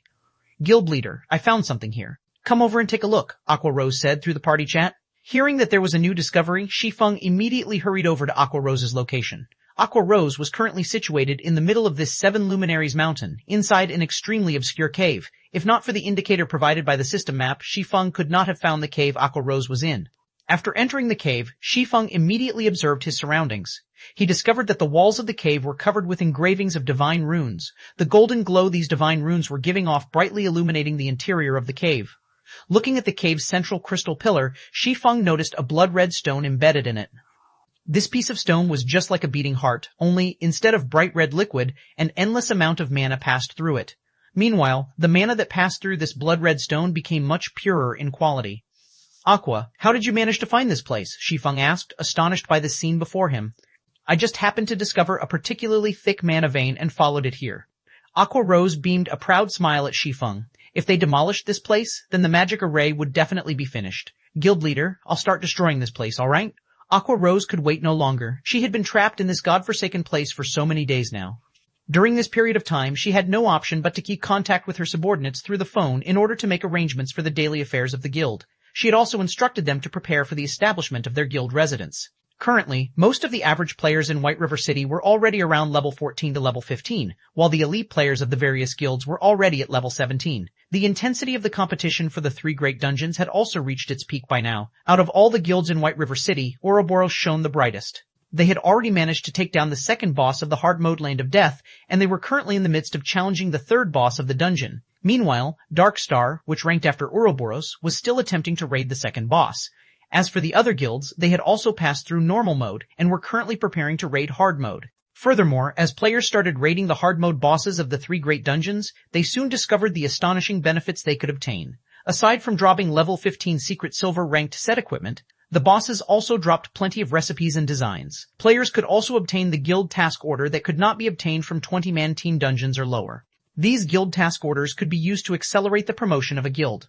Otherwise, it would take ages for guilds to get promoted if they simply relied on the meager guild reputation their members obtained by completing daily quests. Yet, as one of the top 6 guilds in White River City, Zero Wing had actually remained inactive all this time. Not only had it accomplished nothing during this period of time, it did not even set foot in any of the 3 great dungeons. It had simply focused its attention on raiding level 15, 10, and 20-man dungeons, and its decision to do so had greatly confused the masses. Even though Zero Wing clearly had the strength to challenge the 3 great dungeons, it had chosen not to take action instead. The guild's behavior had caused many of the new members to grow dissatisfied, and a majority of these players had chosen to leave the guild one after another. Very quickly, Zero Wing's member count that had originally exceeded 8,000 had quickly dwindled down to just slightly more than 6,000. This situation had panicked Aqua Rose somewhat. In reply to Aqua Rose's panic, Shi Feng had simply said, "If they wish to leave, then let them leave. You don't need to stop them. The guild is too bloated right now, so this is a good chance to rid ourselves of those that joined solely with the intention of taking advantage of us. The guild would become much purer after those players are gone." Hearing Shi Feng saying so, Aqua Rose had no choice but to turn a blind eye to all the players withdrawing from the guild. However, she did make sure to record the names of those who left. In the future, they would no longer be welcomed into the guild. Meanwhile, the players that withdrew from the guild simply reacted with contempt at Aqua Rose's actions. They had even made a mockery of Zero Wing, declaring that they would never rejoin a lousy guild like Zero Wing. Moreover, as if to rub salt into the wound, Darkstar had also been secretly killing many players from Zero Wing, causing even more players to withdraw from the guild. As of this moment, there were only around 4,000 members remaining in Zero Wing. Not to mention a third-rate guild, they were not even comparable to a large unrated guild right now. Hence, Aqua Rose was in a rush to break out of this place. She wanted to quickly return and rectify the guild. "Hold on a minute," Shi Feng hurriedly said when he noticed a large fireball already appearing in Aqua Rose's hand. "We don't really need to destroy it." "But how are we supposed to leave this place if we don't destroy it then?" Aqua Rose asked. "I have my own ways." Shi Feng revealed a faint smile as he looked at the blood-red stone embedded inside the crystal pillar. Shi Feng truly had not expected to find this piece of blood-red stone here. Instead of calling it a blood-red stone, it would be more appropriate to refer to it as the Philosopher's Stone. Previously, Shi Feng had obtained a fragment of the Philosopher's Stone back at the Sun Temple. Now, he had stumbled upon another fragment. The Philosopher's Stone was an alchemy treasure. Despite being fragmented into 5 pieces, each of these individual pieces still contained the strength of an epic-ranked item. Also, when Shi Feng discovered the Philosopher's Stone at this place, he quickly understood just how the connection points of the magic array had managed to repair themselves. It turned out it was all because of the Philosopher's Stone. Although I can't take away any of these 7 luminaries crystals, it is still not bad if I can return with this piece of the Philosopher's Stone. Shi Feng arrived before the crystal pillar. He then inserted the tip of the abyssal blade into the crevice in the crystal pillar where the Philosopher's Stone was set. With a light tap on the pommel of the abyssal blade, the Philosopher's Stone easily popped out from the crystal pillar. Shi Feng promptly retrieved the item and stored it in his bag. Shortly after the Philosopher's Stone was removed from the crystal pillar, the cave started fading away. Moreover, the rate at which it disappeared was visible to the naked eye. The dense elemental mana that filled the air and land also gradually dispersed, becoming thinner and thinner. As for the incomparably hard 7 luminaries crystals, they too had began turning into ash. "Not good. This place is about to collapse. We need to leave immediately." Shi Feng shouted through the party chat as soon as he noticed this change. Shi Feng's group of 3 rushed down the 7 luminaries mountain, and before long the entire mountain started imploding. The magic array that sealed the Forgotten Lands also lost its effectiveness. As for the monolith that had previously been standing on the mountaintop, it remained floating high up in the sky. Gradually, the monolith rose higher and higher, before suddenly releasing a rainbow brilliance. The monolith was like a miniature sun at this moment. Soon after, the dazzling glow disappeared, along with the gigantic monolith itself. After the 7 luminaries mountain collapsed, a bottomless pit appeared in its place. The pit was just like a black hole, devouring everything that entered it. At the deepest reaches of this bottomless pit, there was actually a boundless aura of destruction, and any object that came into contact with this pressure instantly turned into ash. Surprisingly, Shi Feng felt signs of life at the very bottom of this immeasurably deep pit, and his entire body instinctively shuddered at this discovery. "Guild leader, did we do something bad?" Firedance asked Shi Feng in a careful tone. She too could feel the immensely frightening pressure that came from the bottomless pit. "I don't know either," Shi Feng said, a bitter smile on his face. At this moment, a notification from the system sounded. "System, unique quest, miracles unsealed, completed. Quest rewards, 1 million EXP, 40 free attribute points, and 40 free mastery points. System: the Endless Abyss has come into existence.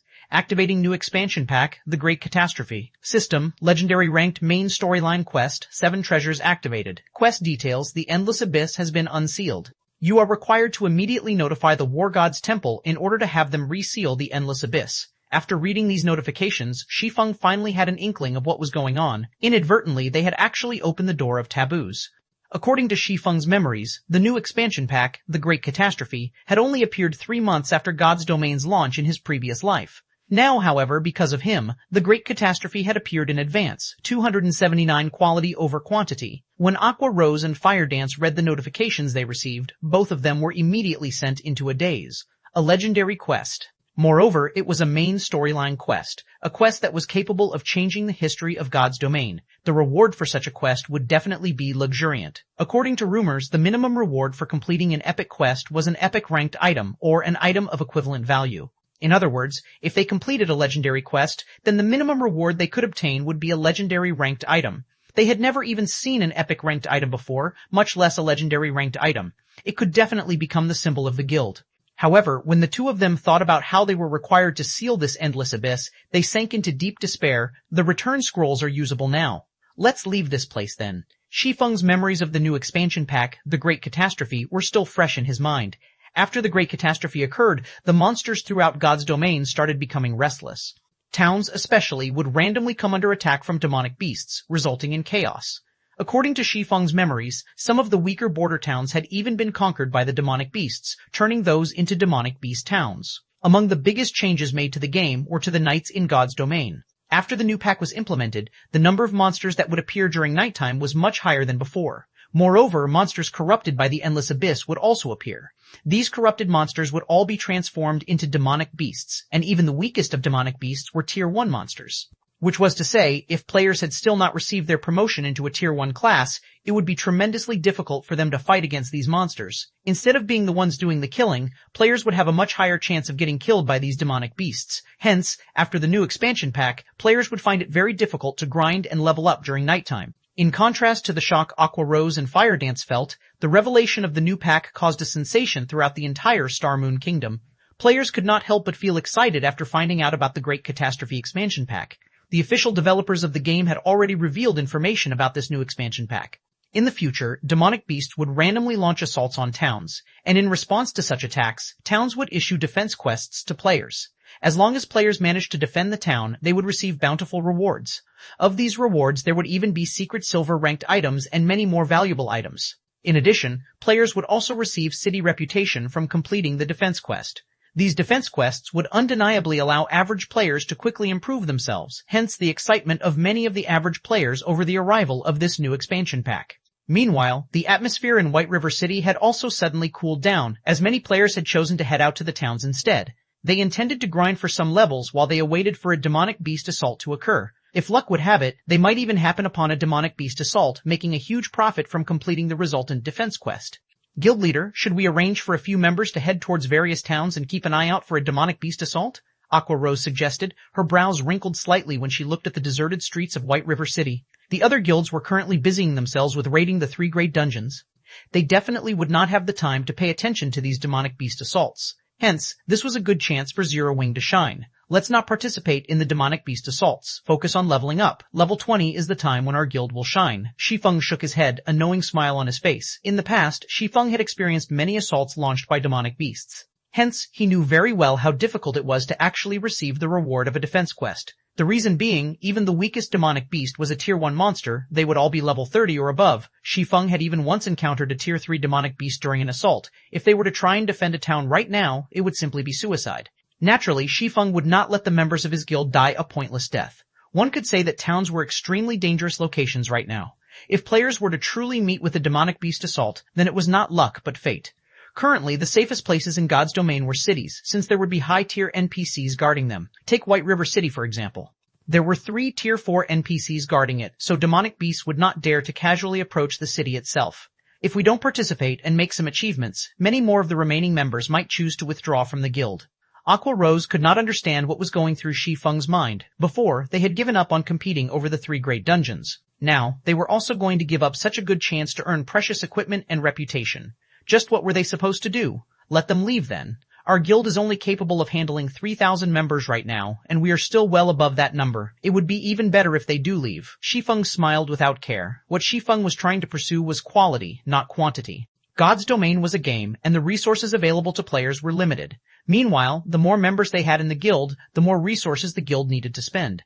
However, if the resources available in the guild only amounted to so much, having more members in the guild would mean that each member would receive less resources. As a result, their development speed would also fall. In the past, Shadow had conducted a mass recruitment of players, recruiting all kinds of players into the guild. In the end, the guild had bitten off more than it could chew, causing its development to slow to a crawl. In this life, Shi Feng would not repeat the same mistakes Shadow made in the past. The members in the guild could just leave for all he cared. He definitely would not try to stop them from leaving. Talent was very important if one wished to become an expert in God's Domain. However, truly talented people were limited. In the past, a majority of the experts in God's Domain had participated in one battle after another, gradually learning and accumulating the experience needed to become an expert, instead of relying on talent.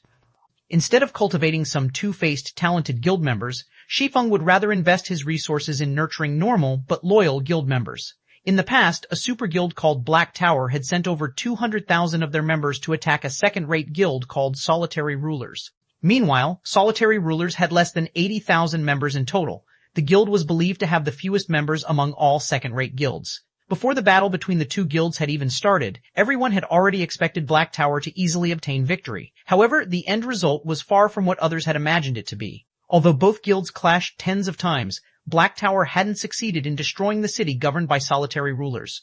While more than 30,000 members of Solitary Rulers had died in that battle, Black Tower had lost more than 3 times that number, with over 100,000 members of Black Tower dying. Black Tower suffered a tremendous loss after that battle, greatly shocking the other guilds that were watching from the sidelines. In the end, Black Tower had no choice but to mobilize its 7 Tier 5 Saint rank players and one of its Tier 6 God rank players to destroy Solitary Rulers. However, every member of Solitary Rulers still fought to the bloody end, fighting tooth and nail against their eventual demise. Before they lost their city, they had even managed to kill 2 of the Saint rank players and another 100,000 or so Black Tower members. In the subsequent clashes between the two guilds, Solitary Rulers had suffered one defeat after another. After all, the Tier 6 God rank expert and 7 Tier 5 Saint rank experts were simply too powerful. As a result, Solitary Rulers lost 5 of the cities they governed in quick succession. By the time the battlefield moved to Solitary Ruler's final base of operations, Unparalleled City, amazingly, not a single member had chosen to withdraw from the guild. Even after dying tens of times, they still chose to charge head-on into the battlefield. Shi Feng couldn't help but shiver every time he recalled the unyielding attitude of those iron-blooded souls. Clearly, the difference in strength between the two guilds was like heaven and earth. Yet, instead of giving up and accepting their fates, every single member of Solitary Rulers had chosen to brave the battlefield. It was also due to this reason that Black Tower had suffered such immense losses. If it were any other guild standing in Solitary Ruler's place, the members would have long since abandoned hope and quit the guild. They would not have chosen to fight at all. While Black Tower was in the midst of conquering Solitary Ruler's final city, however, another super guild had attempted to take advantage of the situation and laid siege to Black Tower's cities. As a result, Black Tower had no choice but to give up their plan of completely annihilating Solitary Rulers. Meanwhile, Solitary Rulers had instantly risen to fame after this conflict, becoming the role model of all second-rate and third-rate guilds. Aside from Solitary Rulers as an example of quality over quantity, there was also the adventurer team that was known throughout the entire God's Domain, the Midnight Tea Party. Although its members numbered less than 30, not even super guilds dared to cross it. In God's Domain, although quantity was important, quality was even more important. I understand. Looking at Shi Feng's determined expression, Aqua Rose had no better choice but to concede to his decision. It was indeed like Shi Feng had said, there were too many members in the guild. The current member count far exceeded their range of tolerance. By having those unfaithful members leave, they could also lay a good foundation for their guild's future. Another reason why Aqua Rose had agreed to Shi Feng's decision was mainly because of the guild residents. Once they revealed their guild residents to the public, there would be no shortage of players wanting to join their guild. If they did not possess the guild residents, Aqua Rose definitely would not have agreed to such a self-destructive course. After Aqua Rose went on her own way, Shi Feng headed to the Adventurers Guild. Now that the Great Catastrophe expansion pack had been activated, he needed to quickly handle the matters concerning the guild residents. 280 Zero-Wing residents, currently, the interior of the Adventurers Association of White River City was filled with players coming and going. Most of these players were here to accept or hand in their daily quests. However, there were insufficient NPCs to cater to the large number of players. As a result, these players usually needed to wait in the lounge for a period of time before they could accept or turn in their quests. Having nothing better to do inside the lounge, some guild players started ordering alcohol and holding a discussion among themselves. Zero Wing is getting worse by the day. If I had known this would happen earlier, I would have definitely joined some other large guild to develop myself. Perhaps I might have already become the leader of a party by now. Brother Hui, as expected, you are still the smarter and wiser one. You joined Darkstar from the very start, and now you've already become the vice leader of a 15-man team. Now that I have left Zero Wing, I will be relying on Brother Hui's guidance from now on.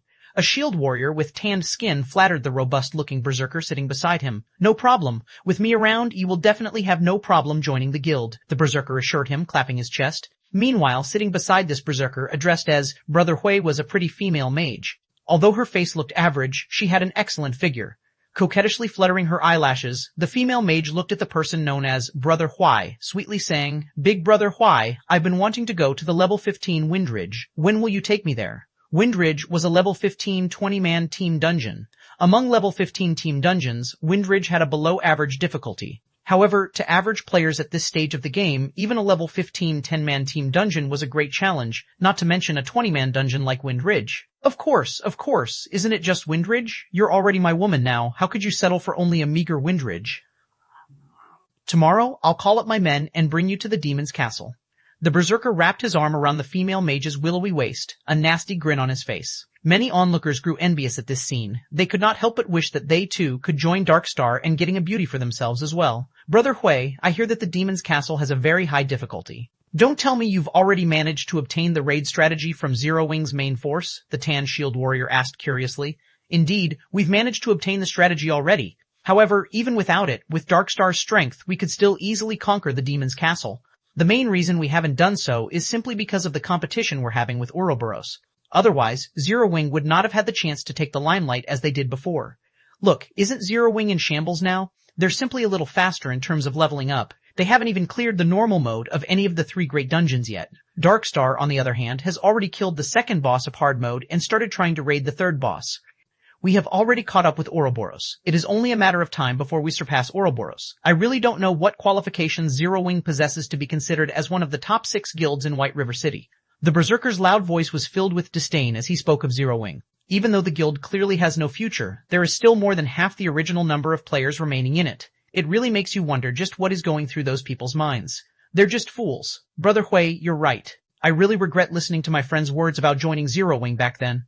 The shield warrior nodded his head in agreement, his heart filled with great disappointment. If he had joined Darkstar early on, he might also have had a beauty accompanying him by now. Meanwhile, seated near this trio, Shi Feng was currently quietly browsing through information on the official forums. Naturally, he could clearly hear the loud conversation between the robust berserker and the skinny shield warrior, and the same went for everyone else waiting inside the lounge. However, Shi Feng made no comment on their mocking words.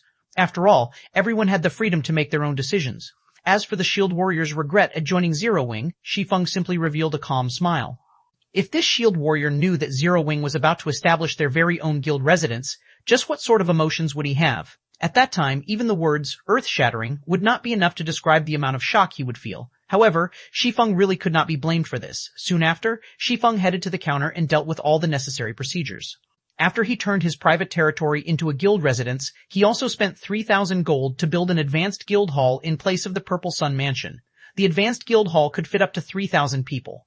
As for the other facilities of the guild residence, those would only be obtainable from large-scale team dungeons that were level 25 or above. Some time was needed before the construction of the advanced guild hall could be completed. After Shi Feng completed all the necessary procedures, his remaining task was to head to the War God's Temple and report the matter of the Endless Abyss. Just as Shi Feng was about to leave the Adventurers Association, the system notification sounded. Moreover, this wasn't just any normal notification. Instead, it was a notification sent to the entire Star Moon Kingdom. Star Moon Kingdom system announcement: congratulations to Zero Wing for becoming the first guild in Star Moon Kingdom to establish a guild residence. Rewarding 10,000 guild reputation, 10,000 guild popularity, and 10 gold coins to the guild. I spent 3,000 gold, yet only got 10 gold in return. The system sure is tight-fisted. Shi Feng laughed. However, Shi Feng did not concern himself with such an amount of gold. The reason being, in these past few days, the Star Street trading firm was already making a daily profit of over 1,700 gold. It was all thanks to the popularity it gained from selling the Arclight shield as well as the basic mana armor kits. During this period of time, the forging genius, Crean Coco, had also been continuously producing gemstone buckles, advanced whetstones, and many more forging products. Moreover, the number of forging players Melancholic Smile recruited was also rising. Not only did the combination of these new forgers and the various forging designs provided by Zero Wing increase the number of products sold by the Star Street trading firm, it also expanded the company's product selection. As a result, the daily profits of the Star Street trading firm continuously rose. Currently, the Star Street trading firm already controlled over half of the market for forging products in White River City. Moreover, such a situation wasn't limited to just White River City, it extended to the 7 surrounding cities. Hence, Shi Feng was not lacking in money at all. Compared to having spent 3,000 gold coins, Shi Feng was more interested in the 10,000 guild popularity points. This was a feature that would only become available to a guild after it established a guild residence. The higher the guild popularity, the more famous a guild would become among NPCs. With 10,000 guild popularity, Zero Wing could be considered relatively famous among the NPC populace. Compared to starting from scratch, having this 10,000 guild popularity made things much simpler for him. It should be known that when a guild member completed a quest commissioned by an NPC, the guild would normally receive only 1 to 3 guild popularity. Only quests with high difficulty would reward 5 to 10 points. In other words, a guild needed to complete thousands of guild quests in order to accumulate 10,000 guild popularity. These bonus guild popularity points had saved the guild plenty of development time. Meanwhile, inside the lounge of the Adventurers Association, the tanned shield warrior that had just recently left Zero Wing no longer felt joyful about joining Dark Star. On the contrary, his face was as pale as a sheet of paper. Inside the Land of Death, one of the 3 great dungeons, Dark Star's main team, was currently battling against a white bone giant elephant, which was over 20 meters in height. At this time, the MT of the team, Lone Tyrant, was enduring the attacks from this white bone giant elephant. Every time he took an attack from the boss, he would receive over 2,000 damage. His HP constantly rose and fell, his life hanging by a thread. Just as the white bone giant elephant in the distance was preparing to charge, Lone Tyrant suddenly received a system notification. Lone Tyrant was momentarily stunned by what he saw. How did Zero Wing obtain a guild residence so quickly? Lone Tyrant couldn't help but yell out when he saw the description of this system notification, his eyes nearly popping out of their sockets. He even forgot to use a skill to block the incoming attack from the white bone giant elephant before him. As a result, he was turned into a pile of meat paste by the boss's foot, losing his life instantly. What followed was what would be expected, a team wipe, 281, a guild's most powerful weapon.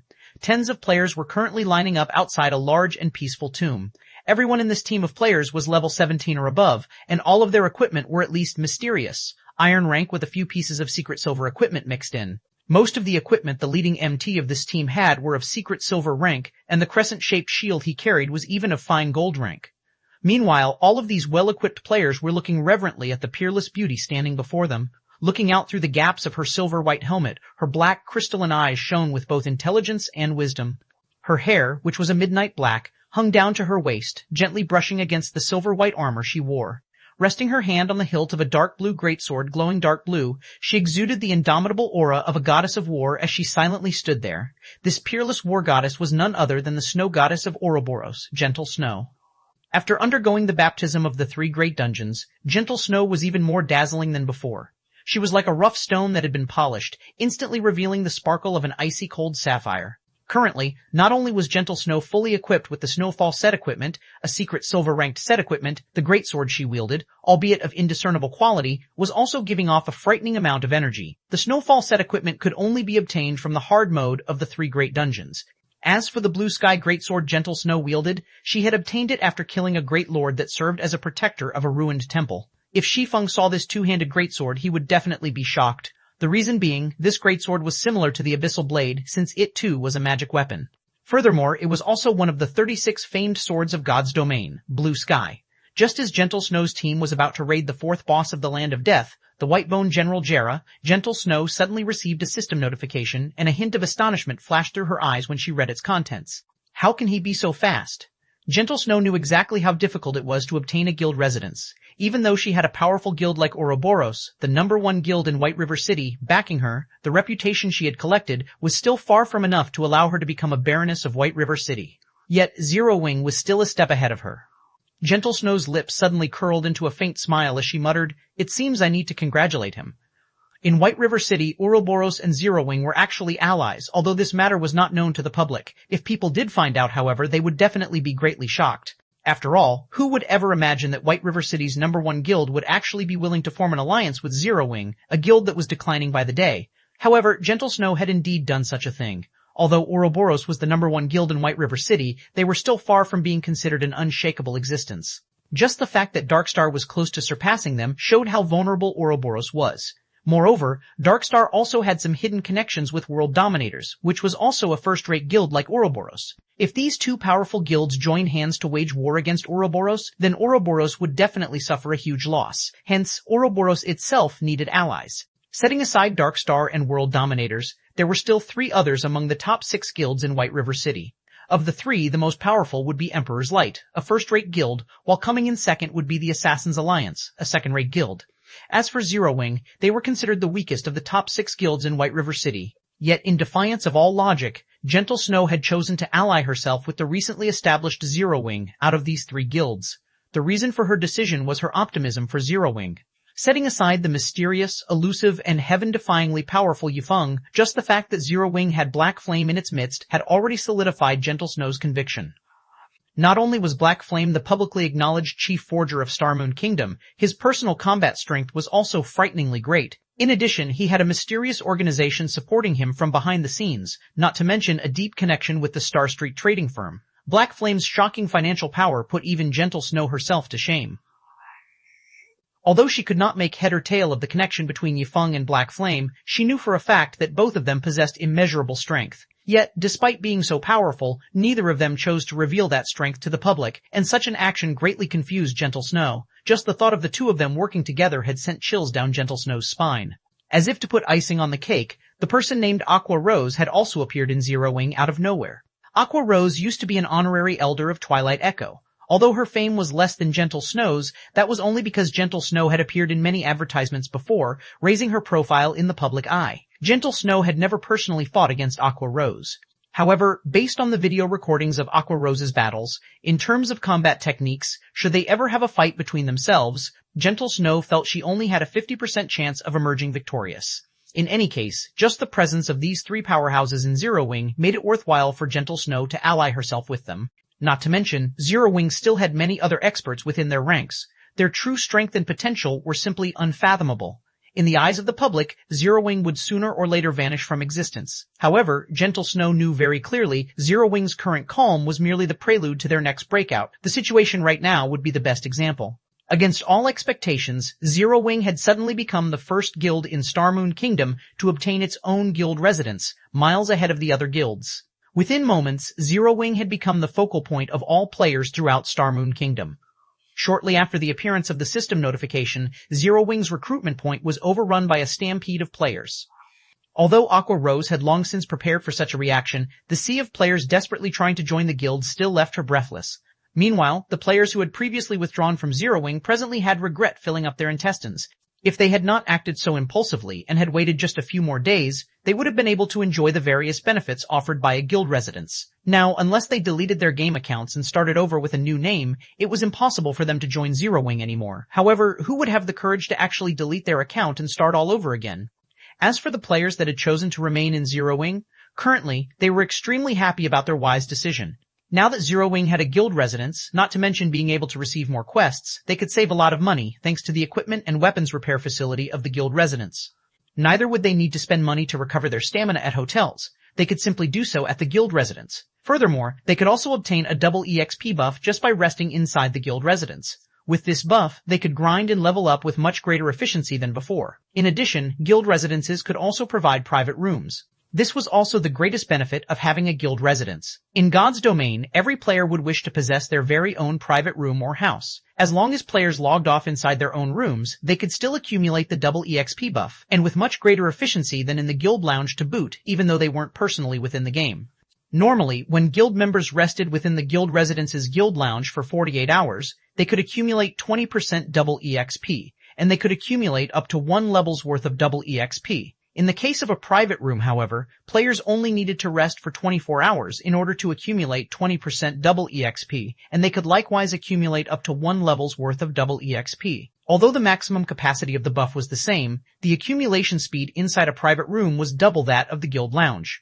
Of course, this was only in the case of a 1-star private housing. In God's domain, housing was also categorized into different levels. Meanwhile, the higher the level, the greater the benefits a player could enjoy. The lowest level housing was 1 star, while the highest was 10 star. Each increase in level required a huge sum of money, and also certain special materials. It would not be easy for players to upgrade their private housings. For a 1-star private housing, every 24 hours players could accumulate 20% double EXP, up to a maximum of 1 level's worth of double EXP. For a 2-star private housing, every 24 hours players could accumulate 25% double EXP, up to a maximum of 1 level's worth of double EXP. For a 7-star private housing, every 24 hours players could accumulate 50% double EXP, up to a maximum of 1 level's worth of double EXP. In addition, players would also receive a vigor increased buff, increasing all attributes by 5% for 2 hours. For a 8-star private housing, every 24 hours, players could accumulate 50% triple EXP, up to a maximum of 1.5 levels worth of triple EXP. In addition, players would also receive a vigor increased buff, increasing all attributes by 5% for 3 hours. For a 9-star private housing, every 24 hours, players could accumulate 50% triple EXP, up to a maximum of 2 levels worth of triple EXP. In addition, players would also receive a vigor increased buff, increasing all attributes by 8% for 3 hours. For a 10-star private housing, every 24 hours, players could accumulate 50% triple EXP, up to a maximum of 3 levels worth of triple EXP. In addition, players would also receive a vigor increased buff, increasing all attributes by 10% for 4 hours. However, it was simply too difficult for players to obtain their own houses in White River City. Yet, buying a house in a town would not be convenient for them. Meanwhile, guild residences could provide its members with private rooms, although not everyone could enjoy the benefits of a private room due to limited space inside a guild residence. Normally, these private rooms would be given to members who contributed greatly to the guild and also the upper management of the guild. If there were any additional private rooms, guild members could also rent them using the contribution points they accumulated from raiding dungeons and doing quests. In God's domain, the matter of leveling up would always be a headache to players. Moreover, the further into the game a player went, the harder it was for them to level up. It would not be strange for players to level up only once every 3 to 4 days. If players died out in the fields, they would also lose an entire level as a penalty. Hence, a tool that could aid players in leveling up quicker would definitely be well received. This guild benefit alone already held a fatal attraction for all players. And that was in addition to the large number of guild quests available for choosing, which would dramatically accelerate players' leveling speed. 2A2 Dark Wind. The War God's Temple, an organization that was founded shortly after the Great Destruction, had been in existence for thousands of years now, protecting the human race from invasions by foreign races. Now that the Endless Abyss had been opened, the humans of God's domain would have to rely on the War God's Temple to deal with the invasion of demonic beasts. It was no longer a situation that could be handled by any single country.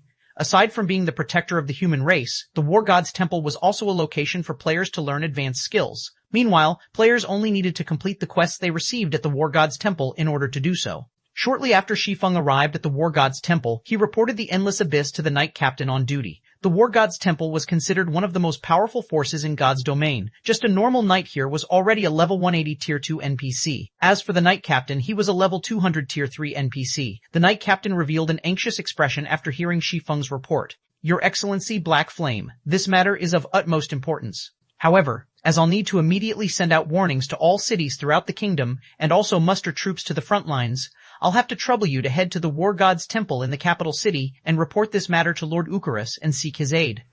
The Knight Captain passed a gold token to Shi Feng, then promptly headed out of the temple, not giving Shi Feng any chance to even refuse. Shi Feng was left speechless by the Knight Captain's words. Fortunately, he only needed to head to the capital city and look for the person named Eucharis, an easy task to accomplish. Following which, Shi Feng left the War God's Temple and hurried over to White River City's teleportation hall.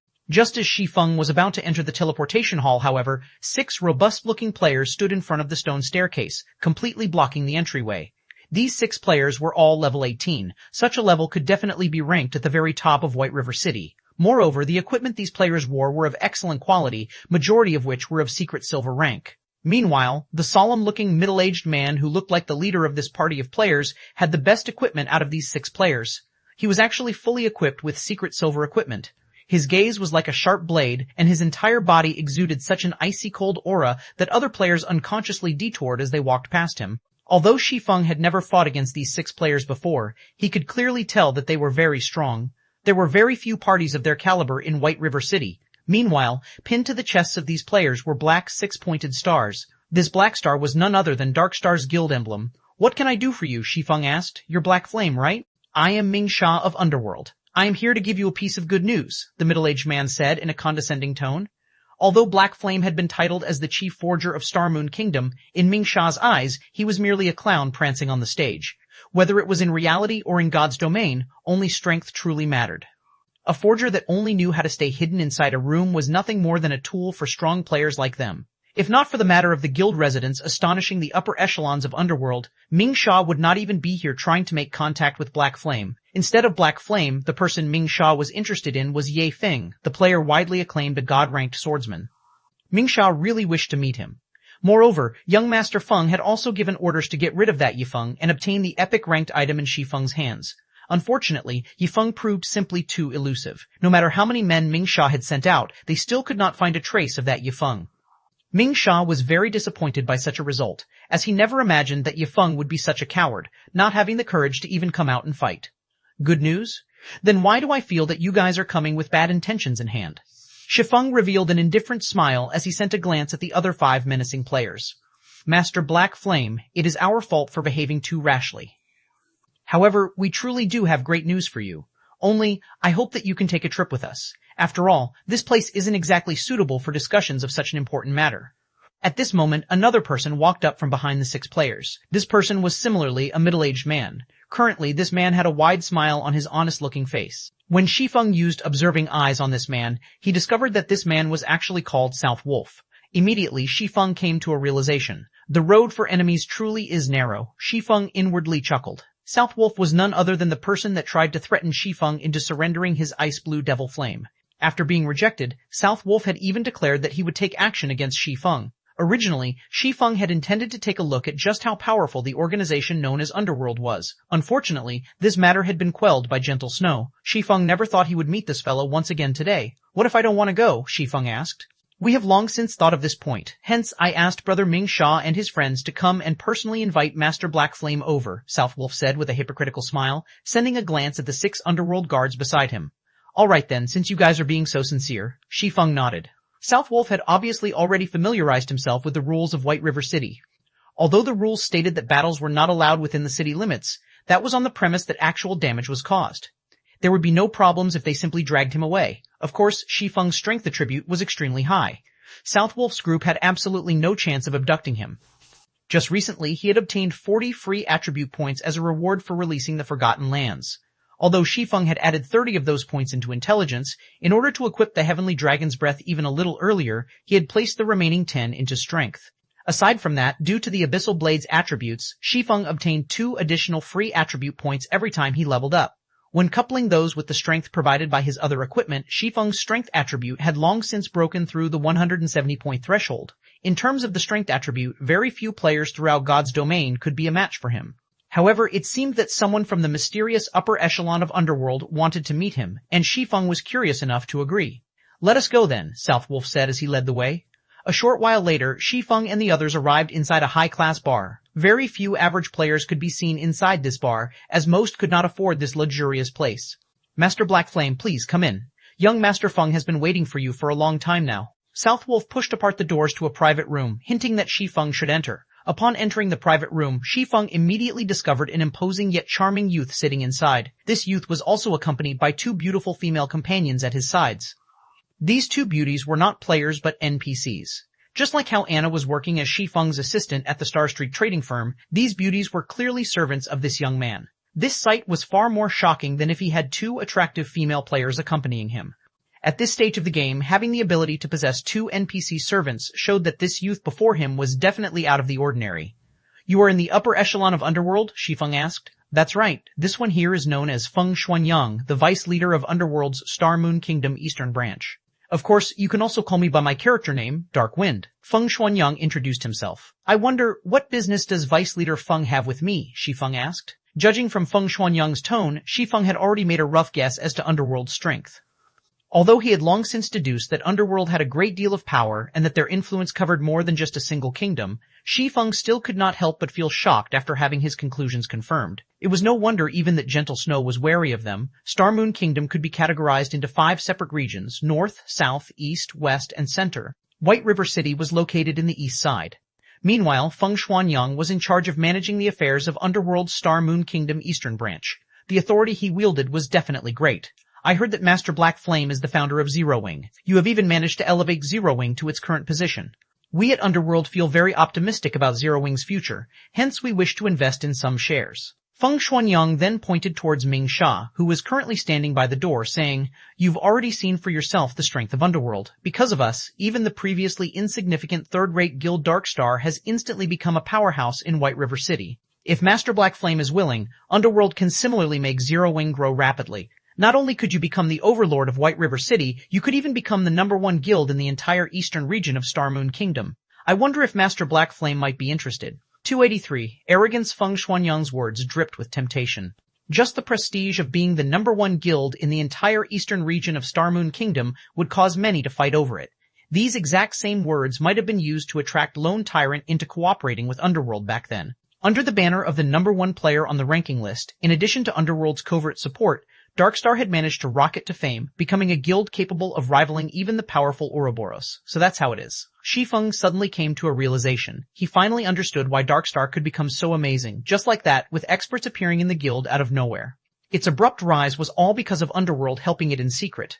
However, now that Zero Wing had established a guild residence, Underworld couldn't help but reconsider its original plans, hence its interest in investing in Zero Wing. Shi Feng couldn't help but acknowledge that Underworld was indeed amazing. They were willing to support an entirely different guild even at the cost of sacrificing all their previous investments. From an outsider's perspective, such an action was plain foolish. However, Shi Feng knew that Underworld's decision was, in fact, very wise. It was obvious at first glance how great an influence a guild residence would have towards a guild's success. If it were up to him, he too would choose to take such an action. Master Black Flame, you should know that there are over 20 cities just in Star Moon Kingdom's eastern region alone. If Master Black Flame agrees to our proposition, in the future you will become the absolute overlord of these 20-plus cities. Moreover, even though Underworld will be investing in Zero Wing, we will not interfere directly in the management of the guild itself. Rather, we will provide you with a large sum in funding and manpower, Feng Xuanyang slowly said in a tempting tone. We at Underworld have already decided that, as long as Master Black Flame agrees, we will immediately inject 1 billion credits into Zero Wing, and also provide the guild with 100 gold coins every week. In addition, we will also provide 100 experts, and also 1 team of Underworld guards for you, Master Black Flame, to command as you see fit. If Zero Wing develops well, Underworld will invest even more into the guild in the future. Master Black Flame, what do you think? Feng Xuanyang had taken Shi Feng's previous silence for hesitation, thinking that Shi Feng was definitely considering his proposition, hence he sweetened the deal. In God's domain, wasn't the main purpose one established a guild earning money and gaining status? For a newly established guild, 1 billion credits was definitely an astronomical sum. Even a major corporation in a city couldn't easily take out 1 billion credits. Recently, due to God's Domain's raging popularity, the number of corporations investing in the game had been continuously increasing. The value of guilds in God's Domain had similarly shot up abruptly. Yet, even so, a third-rate guild with a member count of 20 to 30,000 would, at most, be worth 2 to 300 million credits. Meanwhile, Zero Wing merely had several thousand members in its ranks. Although it had both fame and experts, its value was still not worth 1 billion credits. After taking into account the value of a guild residence, Zero Wing would at most be worth 500 million credits. Hence, it would be completely illogical for Shi Feng to refuse the offer of 1 billion credits. I wonder how much shares young Master Feng is intending to purchase, Shi Feng asked, an indifferent smile on his face. Not much, just 50%. In exchange for 50% of Zero Wing shares, you can obtain 1 billion credits, in addition to having many experts to assist you. I believe that no other corporation will be willing to offer such a high price, Feng Xuanyang said confidently. Shi Feng propped up his chin with his hand, entering into a deep contemplation. Shortly after, he slowly said, although your offer is indeed attractive, 50% of the guild's shares is simply too much. I am willing to sell 10% at most. Although Feng Xuanyang's offer of 50% seemed as if both sides would be wielding half of the guild's shares, it was simply a trick to make Shi Feng drop his guard. In reality, wielding 50% of Zero Wing shares was already tantamount to full control of the guild. After all, when Shi Feng established his guild, he hadn't claimed the full 100% shares of the guild, he had given a small portion to Aqua Rose. If Feng Xuanyang purchased 1% of Zero Wing shares from Aqua Rose, then he would have 51% of the guild's shares. At that time, Feng Xuanyang's words would become law in Zero Wing, while Shi Feng would sooner or later end up in a situation like the one in his previous life. Shi Feng had sworn to never let something like that happen again in this life. 10%? Feng Xuanyang did not dare believe his own ears. He was going to spend 1 billion credits on Zero Wing, yet all he would get in return was 10% of its shares? Did Shi Feng really take Zero Wing for the #1 guild in Star Moon Kingdom? Vice Leader Feng, you must think that the amount I'm offering is too low, right? Shi Feng asked, his indifferent smile still on his face. It's only normal that you would think so. However, what I'm trying to say is that 1 billion credits really isn't a big sum of money. I'm already giving young Master Feng a lot of face by offering you 10% of Zero Wing shares. If it were anyone else here today, I would only offer them 1% at most. In fact, Shi Feng was not speaking conceited nonsense at all, just the gold coins he had on hand right now already exceeded 10,000. If he converted them into credits, they would be worth at least 200 million credits. His daily income was also continuously rising day after day. Just the benefits he could obtain from the Star Street trading firm had already far exceeded 1 billion credits. Not to mention, Zero Wing's guild residence was also built on a strategic location like the Purple Sun Mansion. The Purple Sun Mansion was the best location for players to establish a guild residence in White River City. It also occupied a broad tract of land larger than even a football field, which could contain 50,000 people. Not to mention the current state of White River City, where every square inch of land was worth its inch in gold. Even after a decade passed since God's Domain's official launch, the land of the Purple Sun Mansion would still be worth more than 10 billion credits. Although 1 billion credits was indeed an astronomical sum, it was truly not worth 10% of Zero Wing shares. Even 1% was an overestimation, not to mention 10%, Master Black Flame. There has to be a limit even to jokes. By toying around with me like this, do you take me for someone easily bullied? Feng Xuanyang's expression suddenly changed, his tone turned cold as well. Vice Leader Feng, what I speak is the truth. If Vice Leader Feng feels wronged, then let's just forget about this matter entirely. Shi Feng shook his head and laughed. After this meeting, he too started thinking of looking for an investment partner. The falling flowers are yearning for love, but the heartless brook ribbles on one. If Shi Feng had rejected Feng Xuanyang's investment proposal from the very beginning, or had argued that Feng Xuanyang was asking for too high a percentage of Zero Wing shares, Feng Xuanyang might still have accepted Shi Feng's answer with a smile. This was the atrocity of the truth, hence people would often prefer to hear a lie than the truth. The reason being, the truth was much crueler than a lie. If Aqua Rose were here right now, she would definitely scold Shi Feng for speaking the truth. Soon after, Shi Feng departed from the private room, leaving behind a thoroughly incensed Feng Xuanyang. South Wolf, get in here, Feng Xuanyang roared. South Wolf hurriedly entered the private room, asking, Young Master Feng, why are you so angry? Did that brat Black Flame fail to appreciate your kindness? Tell Lone Tyrant that he can take action immediately. I don't wish to see the guild called Zero Wing in White River City anymore. Feng Xuanyang no longer had his elegant appearance from before. Instead, he revealed his sinister nature, saying, since he isn't willing to cooperate with Underworld, then we will just remove him one way or another. White River City does not need a guild that Underworld cannot control. Yes, I'll notify Lone Tyrant immediately, South Wolf said with excitement as he licked his lips. After Shi Feng departed from the high-class bar, he immediately headed towards the teleportation hall. Spending 32 silver coins, he quickly arrived at Star Moon City, Star Moon Kingdom's most affluent city. Compared to White River City, the competition at Star Moon City was much more intense. Just the number of first-rate guilds present in the city already surpassed 5. The second- and third-rate guilds were even more numerous. Meanwhile, the player population at Star Moon City was over 3 million. Such a number could easily match the total number of players in White River City and its neighboring 7 cities. One could say that Star Moon City was a location that every guild needed to compete for in the future. After all, it was a super city that would be able to contain over 10 million players in the future. Meanwhile, the resources available in the surroundings of Star Moon City were even more abundant. There were plenty of high-level maps that were only a short distance away from the city. Obtaining Star Moon City would be the equivalent of occupying a fifth of the entire Star Moon Kingdom's resources. 284 Ghost Raider. As the capital city of Star Moon Kingdom, beneath the flourishing appearance of Star Moon City were piles and piles of pearly white bones. The moment Shi Feng arrived at the city, he could already sniff out the strong smell of blood. When Shi Feng walked the bustling streets of Star Moon City, none of the players he saw belonged to small and unknown guilds. Instead, all the guild players he saw belonged to third-rate guilds or above. As for the unrated guilds, Shi Feng could make a general guess as to where they had gone. They had definitely been completely annexed by these large guilds. Furthermore, the average level of players in Star Moon City was very high. In terms of equipment, the players of Star Moon City were also a notch higher than the players of White River City. Originally, it was a very rare sight to find average players possessing bronze equipment.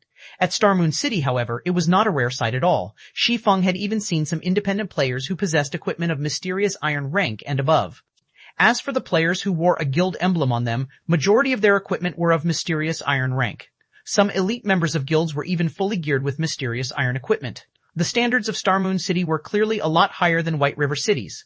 However, if these players were to be compared to Shi Feng, they would still be miles and miles behind. When Shi Feng arrived in Star Moon City, he had removed his disguise of Black Flame. Instead, he had chosen to use his original appearance of Ye Feng to move around the city. Hence, he did not choose to hide the equipment he had on him right now. Although Shi Feng had already turned off the innate glowing effect that dark gold equipment possessed, he was unable to do anything about the originally dashing appearance of the item itself. There was also the two weapons at his waist, the Abyssal Blade and the Demon Bane, whose quality could not be discerned through sight alone. Overall, Shi Feng's equipment had caused all the players who walked past him to cast sidelong glances at him. Shi Feng was just like a famous celebrity as he strolled along the streets of Star Moon City. It was impossible for him to keep a low profile even if he wanted to. However, Shi Feng paid no attention to the stares he was receiving, focusing only on the task at hand. After arriving at Star Moon City, a new city, Shi Feng first made a trip to the city's auction house by force of habit. He intended to gauge the market conditions of this entire city. As the capital city, Star Moon City was geographically located in the central region of Star Moon Kingdom. Hence, whether it was the northern, southern, western, or eastern region, all trade would pass through this place. In the past, during the peak of Star Moon Kingdom, Star Moon City controlled a full quarter of Star Moon Kingdom's trade volume. One could simply imagine how large the trade volume at Star Moon City was. If one could dominate Star Moon City, the daily profits one could rake in would be astronomical. In comparison, the Star Street trading firm's daily profit of 1,600 to 1,700 gold coins was merely a trifling sum. With such a large trade volume available, it would be a lie to say that Shi Feng did not have aspirations towards it. Unfortunately, Zero Wing had just recently set out on its journey. It would still be a long time before he could attempt to get a share of the pie known as Star Moon City. Today, Shi Feng was simply here to lay the groundwork for his eventual entry into Star Moon City's market in the future. Star Moon City's auction house was also the largest auction house in Star Moon Kingdom. When players registered an item here, the item would also be available for the players in the surrounding tens of cities to purchase. It was much more amazing than the White River City auction house. Moreover, when players from another country wished to visit Star Moon Kingdom, or when players from the kingdom itself wished to head to another country, they would be required to make a transit through Star Moon City, as it was the capital city of the kingdom. This situation also led to players from other countries selling their wares at the Star Moon auction house. Hence, there was a very large variety of items available at the Star Moon auction house, and no other auction house in Star Moon Kingdom could ever dream of being its equal. This was also one of the reasons why many players would willingly come here to purchase or sell their items. After entering the building, Shi Feng quickly looked for a quiet corner and sat down. He then called out the auction house interface, quietly browsing through its contents. "Brother Blade, look at that person's amazing equipment." Although my Eagle Eye skill allows me to identify any weapon or equipment that is fine gold rank or below, when I tried identifying that person's stuff, many of them returned as unidentifiable, a skinny ranger said excitedly as he drooled at Shi Feng's equipment. "What? Unidentifiable? Don't tell me he's using dark gold equipment? Imperial Thunder, did something go wrong with your skill?" Let alone a player from an unknown guild, even the guild leaders of Ouroboros and the Star Alliance wouldn't be able to possess so many dark gold equipment, the robust-looking berserker named Lifeless Blade argued, laughing. "Brother Blade, you should know that this identification skill of mine is an advanced skill that I obtained only after completing a unique quest. When had it ever gone wrong before?" The ranger named Imperial Thunder replied earnestly. Lifeless Blade nodded, his expression turning serious. He then looked towards Shi Feng, who currently sat on a stone chair, noticing that he was actually unfamiliar with this person. Ye Feng? He isn't an expert of Star Moon City. He should have come from some other city. After Lifeless Blade used an identification skill on Shi Feng, he immediately knew that Shi Feng was not a player belonging to Star Moon City. Lifeless Blade could be considered a somewhat famous person in Star Moon Kingdom. He had met many players before, and he had also met majority of the experts that could be found in the city. As for the experts he had yet to meet, he knew what they were called at the very least. Even so, he had never heard of an expert called Ye Feng before. And yet, I seem to recall hearing this name Ye Feng from somewhere. Lifeless Blade drifted into deep thought. I recall seeing this name on the official forums before. I wonder if I can still find it now.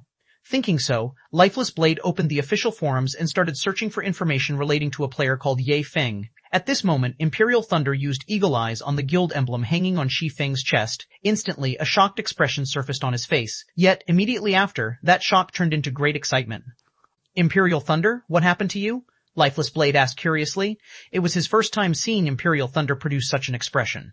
In the past, Imperial Thunder did not react with such intensity even when he saw a Lord-ranked field boss. "Brother Blade, he's a member of Zero Wing," Imperial Thunder said excitedly. "Zero Wing? Why would they be here?" Lifeless Blade asked curiously. Nobody in Star Moon Kingdom had not heard of Zero Wing at this point. After all, it was the first guild in Star Moon Kingdom to possess its own guild residence. Moreover, there were plenty of experts in its midst. Even the top-ranking player in Star Moon Kingdom was a member of Zero Wing. Not only was this guild extremely mysterious, it also had Star Moon Kingdom's chief forger providing them with equipment. Countless players wished to join Zero Wing. Unfortunately, the guild was only recruiting members in White River City. Unless players from other cities migrated there, they would have no chance of joining it at all. At this moment, Lifeless Blade had also found some information relating to Ye Feng on the forums. Aside from finding out that Ye Feng was the author of the White River City guidebook, Lifeless Blade had also found some video recordings of Ye Feng's battles. Of them, the video showing Ye Feng's one-man battle against hundreds of Martial Union members was still ranked within the top 30 most viewed videos. The video had even been titled God-Ranked Swordsman's Instructional Video. So he is that God-ranked expert, Ye Feng. Lifeless Blade felt greatly surprised at this moment. He never imagined he would get the chance to meet such a great expert. While Lifeless Blade and Imperial Thunder were watching Shi Feng, with his extraordinary 5 senses, had long since noticed his 2 observers. The interest these 2 players emitted was very strong. In addition, the fervor in their gazes made it hard for Shi Feng not to notice them, even if he wasn't trying. And here I was, wondering who was spying on me. It turned out that it was Lifeless Blade and Imperial Thunder. Shi Feng glanced at his 2 admirers, sending a faint smile at them. Shi Feng had been looking forward to meeting these 2 famous players for a long time now. Before they had even started playing God's Domain, they were already a relatively famous independent party. In the gaming world, they had even been called the Sharp Arrow Party. After they entered God's Domain, they shone even more than before. In the past, the team they had formed managed to successfully raid plenty of team dungeons that even the main force of first-rate guilds were helpless against. Meanwhile, the team leader, Lifeless Blade, had also been nicknamed the Ghost Raider. Brother Blade, such a chance won't fall into our laps a second time. Why don't we go get acquainted with him? Who knows? We might even become friends, Imperial Thunder suggested to Lifeless Blade. 285 Market Research. Imperial Thunder's suggestion sent Lifeless Blade into a light contemplation. Soon after, Lifeless Blade replied with a nod. As the saying went, another friend is another opportunity. If one wished to succeed in a game, an extensive network of friends was necessary. It was especially true when it came to friends who were experts. If we are going to hastily approach and interrupt him like this, we need to be careful with our words when we speak. After all, every expert has their own unique personality. Some might be cheerful, some might be indifferent, and some might be arrogant. It would be counterproductive if we happened to accidentally provoke him, Lifeless Blade whispered. Ah, of course I know about this point, Imperial Thunder laughed. You do, huh? Lifeless Blade rolled his eyes at Imperial Thunder. He then continued, do you still remember how you managed to provoke Yuan Fei, one of the top 10 rookies of the gaming world whom we met last time? That was his fault for going overboard. He actually tried to roll for every equipment we got from that boss. Imperial Thunder still held a grudge against the player called Yuan Fei. When they had discovered a Lord-ranked field boss before, they had kindly sent Yuan Fei an invite to raid the boss together. After the boss died, the loot the boss dropped was distributed using the dice rolling system, as more than a dozen players had participated in the raid. It was also logical that every team member would only roll for the items they needed. Yet, contrary to custom, Yuan Fei had rolled for every single item the boss dropped. Yuan Fei's actions clearly stated that, if he could not use it, then he could still sell it. You could have just spoken up about the matter. At worst, we could have just stopped contacting him. There was no need for us to become enemies. Yet, you chose to pick a fight with him without even trying to talk things out. That's not how you make friends. That's how you make enemies. Yuan Fei is still holding a grudge against us even until now. Lifeless Blade felt speechless when he recalled the incident back then. Yuan Fei was one of this year's top 10 rookies of the virtual gaming world, and the Star Alliance had even offered him an annual salary of 2 million credits in order to recruit him. Meanwhile, just because their team had provoked that petty-minded Yuan Fei, they had received plenty of oppression from the Star Alliance, making it hard for them to mingle in Star Moon City. If not for the fact that Lifeless Blade was acquainted with the guild leader of the Star Alliance, this matter would never have been settled, and their team would have been forced out of Star Moon City long ago. I understand. I won't repeat the same mistakes, Imperial Thunder said in a soft tone. In fact, he too recognized the mistake he made in the past. However, it was not easy for him to fix his short temper. As the two of them quietly conversed while they made their way towards Shi Feng had already grasped the general market trend in Star Moon City. Overall, the items sold here were cheaper than White River City. In White River City, a stack of hard stones could be sold for 10 silver coins. At this place, however, each stack was being sold for only 9 silver coins. The same went for whetstones. In White River City, each stack of whetstones could be sold for 35 silver coins, while at this place it was being sold for only 32 silver coins. Only advanced whetstones were sold at the same price in both cities, whereby each stack went for 1 gold coin. On the other hand, mysterious. Iron-ranked weapons and equipment sold here were at least 10% to 20% more expensive than the ones sold at White River City. As for secret silver-ranked weapons and equipment, those were sold at prices 30% to 40% higher. Sure enough, with more players around, the resources available is also greater in volume. Even though mysterious iron equipment is such a rare commodity in White River City, here in Star Moon City, these items seem to be available in abundance. There is someone actually selling secret silver equipment as well. As expected of the capital city, the number of experts here is much higher than other cities. Just by looking at the items being sold at the auction house, Shi Feng could clearly feel the intensity of the competition at Star Moon City, with higher quality equipment in greater demand. It was also precisely this fierce competition that resulted in more experts being produced here. In order to survive in this city, one had to rack their brains and constantly think of ways to improve themselves, gradually climbing up the ranks of this prosperous city. Otherwise, what other explanation would there be for a precious secret silver equipment to appear at the auction house? It was simply impossible for guilds to sell any weapons or equipment that were of mysterious iron rank or better. After all, these items were strategic materiel for a guild. At most, they would sell the equipment produced by their own forgers. However, where would they find a forger who was capable of producing secret silver equipment? Even Shi Feng, who possessed plenty of support items, could not easily produce them. It went without saying that other forgers should only be able to produce bronze equipment, or, at best, mysterious iron equipment at this stage of the game. Hence, the secret silver-ranked weapons and equipment being sold at the auction house were definitely the offerings of independent teams. Meanwhile, their purpose in selling was simply to bolster their team's strength and obtain the funds necessary to cover their expenses. The number of independent teams that could obtain secret silver-ranked weapons and equipment at White River City could definitely be counted using one's fingers. As far as Shi Feng knew, the only team capable of such a feat was the Holy Grail Knights that he had met by coincidence last time. On the other hand, there were a number of such independent teams in Star Moon City. One could just imagine the difference between the two cities. If I am going to try to enter Star Moon City's market, it seems that selling high-end equipment would be the most effective way to do so. At this moment, the fine gold-ranked dragon scale set equipment popped up in Shi Feng's mind. He felt that it might not be a bad idea to rely on the dragon scale set equipment to break into Star Moon City's market. However, his current forging standards were still too low. Cream Coco was also only an advanced forging apprentice right now. She was still in the midst of striving to get promoted into a true forger. Moreover, another condition needed to be met if Shi Feng wished to enter Star Moon City's market. Currently, Shi Feng's guild was based only in White River City. If he were to establish a branch guild at Star Moon City at this period of time, that branch guild would immediately be annihilated by the many large guilds of Star Moon City. Hence, what Shi Feng needed right now to enter Star Moon City's market was a shop to do business with. However, not to mention a shop, even if Shi Feng wished to set up a stall, he first needed to become a minor noble of Star Moon City. As for establishing a shop, at the very least, he needed to become a baron before he could do so. As expected, if I don't deal with this shop issue, I won't have any way of entering Star Moon City's market at all. After all, the auction house's 15% processing fee was simply too expensive. More importantly, placing items at the auction house was something only independent teams or players would do. If one wished to have any sort of development and earn large sums of money and fame, a shop of their own was essential. Hello there, friend. I am called Lifeless Blade. Seeing that you have come to the auction house, I'm guessing that you are here to sell some equipment, right? I am somewhat well known in Star Moon City, and I have plenty of sales channels. If you wish to sell your equipment at a good price and its attributes are good, I can lend you a hand with selling them, Lifeless Blade said as he walked over, a smile on his face. Selling equipment? Shi Feng took a look at his own getup, discovering that the weapons and equipment he had on him were far better than what anyone else present inside the auction house had. From an observer's point of view, he definitely would not have any demands for the items sold at the auction house. In which case, the possibility of him coming to the auction house to sell some of his unwanted equipment was very high. After all, with so many good equipment on hand, there were bound to be some obsolete equipment that he needed to dispose of.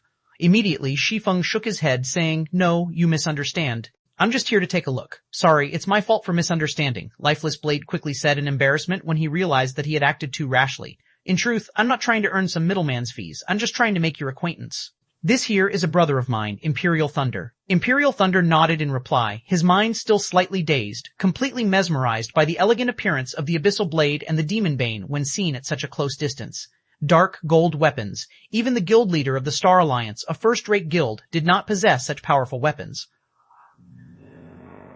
Imperial Thunder wondered just what kind of attributes such weapons could possess. Just how much did they surpass the secret silver weapon he wielded? Seeing his companion constantly staring at the weapons hanging at Shi Feng's waist, the drool in Imperial Thunder's mouth nearly overflowing, Lifeless Blade immediately clapped Imperial Thunder's back. He then let out an awkward laugh as he said to Shi Feng, "Please excuse him, he doesn't normally act this way." Shi Feng had been playing God's Domain for many years now, and his eye for people was still quite accurate. Naturally, he could tell that the two players before him did not harbor any evil intentions in their hearts. They were really just trying to get acquainted with him. Furthermore, from the stories he'd heard about Lifeless Blade and Imperial Thunder in the past, he had quite a good grasp on the two's personalities. They were definitely not sinister, villainous people. Lifeless Blade was the calm and silent type. As for Imperial Thunder, although he was brash, he was a man of integrity, no problem. I can tell that Brother Imperial is a straightforward man. Shi Feng waved his hand, laughing. Since Brother Blade wishes to become friends, it would be my honor to oblige. Lifeless Blade's eyes immediately glowed. He hadn't expected Shi Feng to be so easy to get along with, having such an easygoing attitude. Hence, the two quickly started a conversation between themselves.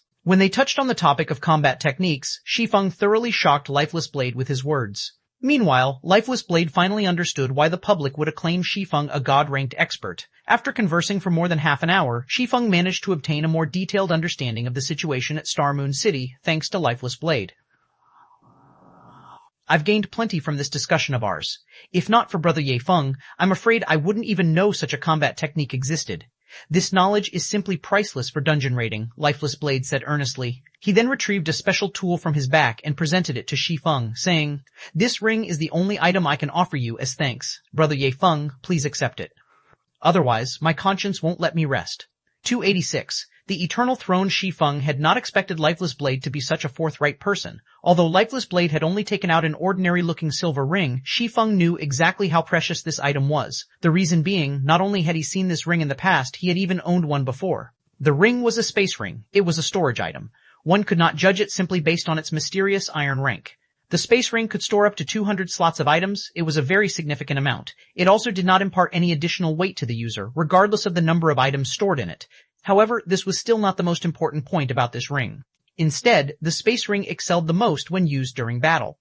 Although it did not have many uses in a normal battle, when used in a fight between experts, a battlefield, or a boss battle, it could bring about game-changing effects. For example, if players wished to use magic scrolls or support items during a battle, they needed to first place their hands into their bags and search for their items before pulling those out. This entire process would waste much time. However, it was a different story if players possessed the space ring. With a simple thought, the item specified would instantly appear within the player's hands. The space ring was much more convenient than a bag. In reply to Lifeless Blade's offer, however, Shi Feng shook his head and said, "This item is too valuable. I cannot accept it. Brother Ye Feng, I am a man who never takes advantage of his friends. I'll feel extremely guilty if you don't accept it. Moreover, this ring is merely a storage item. It's not particularly valuable, so please accept it," Lifeless Blade said. "Well, how about this? I have a favor to ask of Brother Blade. I wonder, how many reputation points does Brother Blade have at Star Moon City right now?" Shi Feng whispered, sighing. Lifeless Blade grew confused at Shi Feng's question, failing to understand why Shi Feng would ask him such a thing. However, he still chose to answer honestly. "I'm only 30 points away from becoming a minor noble of Star Moon City. As the capital city of Star Moon Kingdom, the reputation points of Star Moon City was the most difficult to earn out of all the cities in the kingdom. Even if Lifeless Blade and his team were amazing, they were still a distance away from becoming nobles of the city." 30 points? Shi Feng sank into deep contemplation. He thought to himself, that's not a lot, I guess. If he completes those several quests, he should be able to get those points. "Must your favor require a noble to accomplish, Brother Ye Feng?" Lifeless Blade asked. "Yeah," Shi Feng nodded. "Only by becoming a noble could one purchase a stall in Star Moon City. Also, exchanging of stalls could only be conducted between nobles of Star Moon City in order to prevent players from taking advantage of any loopholes. However, Shi Feng was a demon hunter. No matter where he went, he would still be treated like a noble. Hence, after Lifeless Blade purchased the stall, there would be no problems if he simply transferred ownership of the stall to Shi Feng. In this way, Shi Feng would have a stall in Star Moon City to officially sell his items. Originally, Shi Feng had thought to complete a few quests in Star Moon City to increase his reputation here. However, it would not be easy to obtain 100 Star Moon City reputation points. He needed to invest plenty of time to do so. Meanwhile, Lifeless Blade had a trustworthy character, and it would be much faster to earn just 30 reputation points than to earn 100 reputation points. At first, Lifeless Blade felt ashamed for being unable to be of any help to Shi Feng. However, Shi Feng's next remark immediately sent him into a daze. "I know a few high-level quests that can increase reputation points. After Brother Blade completes them, you should be able to become a noble of Star Moon City." After saying so, Shi Feng proceeded to list out the few quests he had in mind to Lifeless Blade, withholding nothing at all. This shouldn't be a good idea, right? Lifeless Blade was nearly left speechless. Originally, he had fully intended to help Shi Feng. In the end, however, he had been the one to receive help from Shi Feng instead. Currently, the many guilds in Star Moon City were desperately searching for quests that could increase one's reputation, holding back nothing to do so. However, even when they offered a huge reward for any related information, they still had no luck in finding any. Yet, Shi Feng had just casually revealed to him 4 high-level quests that rewarded reputation points, his casual remarks making it seem as if these quests were plain cabbages that could be found anywhere. Is the difficulty of these quests too hard for you to manage? Shi Feng suddenly came to a realization when he saw Lifeless Blade's troubled expression. I still know a few quests that reward reputation. However, as their difficulty is much lower, the reputation points rewarded is similarly low. You'll have to complete at least 7 or 8 of them in order to accumulate 30 points.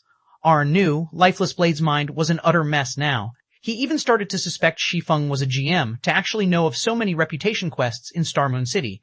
However, Lifeless Blade quickly dispelled this notion from his mind. After all, God's domain was controlled by the main God system, nobody else was allowed to interfere with the game. Hence, the quests in the game were auto-generated by the system, and nobody should know about them in advance. Of course, if there was an exception to this point, then that would be the extremely mysterious beta testers. However, after God's domain was officially released, many settings and quests in the game were changed. In theory, the quests that were originally present during the beta test should no longer exist. Thinking up to this point, Lifeless Blade was thoroughly confused by Shi Feng's identity. Just how was he able to know so many things? Are you wondering why I know so much? Naturally, Shi Feng could discern Lifeless Blade's doubts.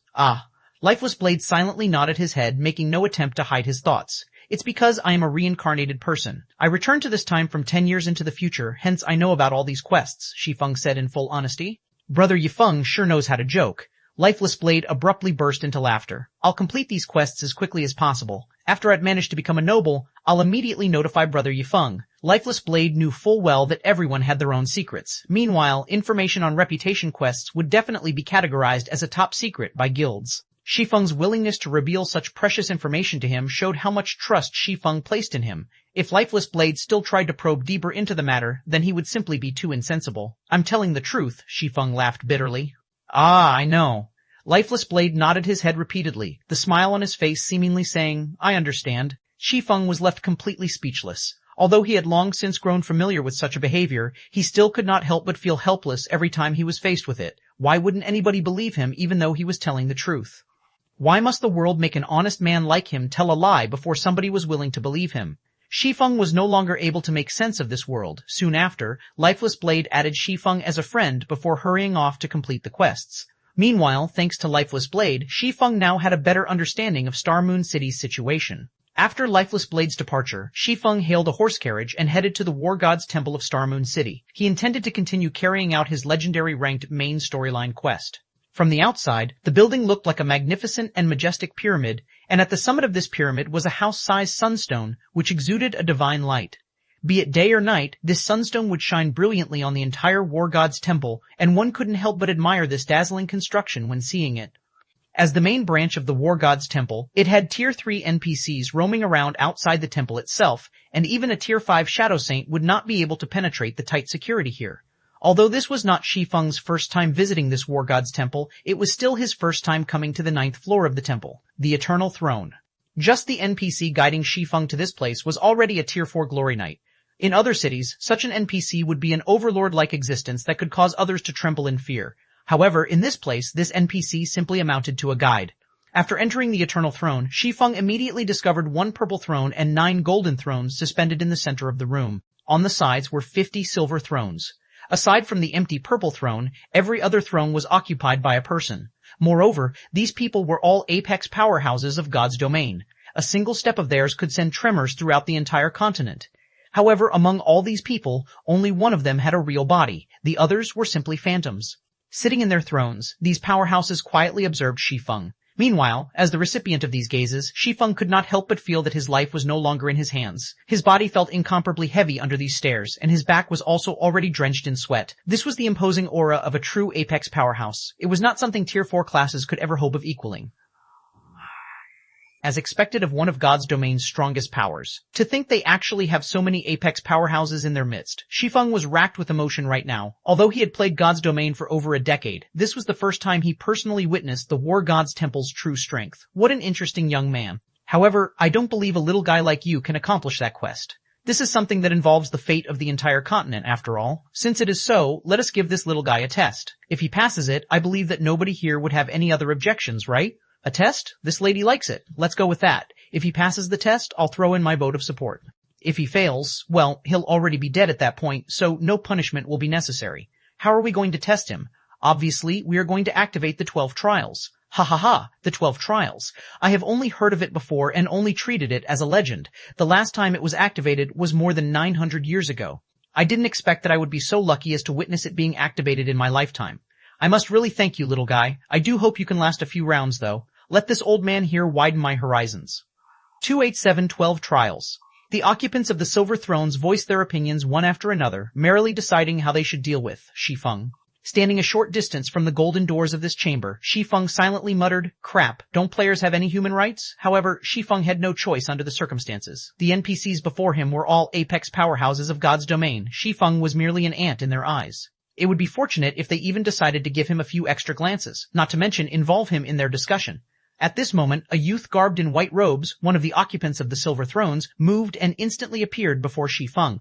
Although this youth was simply standing in front of Shi Feng, showing no animosity whatsoever to Shi Feng, the formidable pressure Shi Feng felt from him was much more overwhelming than what he'd felt from White River City's Magistrate Weissman. This white-robed youth was none other than Ukaris, the Star Moon Temple Lord of the War God's Temple, whom Shi Feng had been instructed to look for. Young man, we already know your reason for coming to this place. Although the Endless Abyss has indeed been unsealed, this is something that would have happened sooner or later. After all, no seal is eternal. In the face of time, everything is powerless. It is already good that the seal could suppress the Endless Abyss for hundreds of years.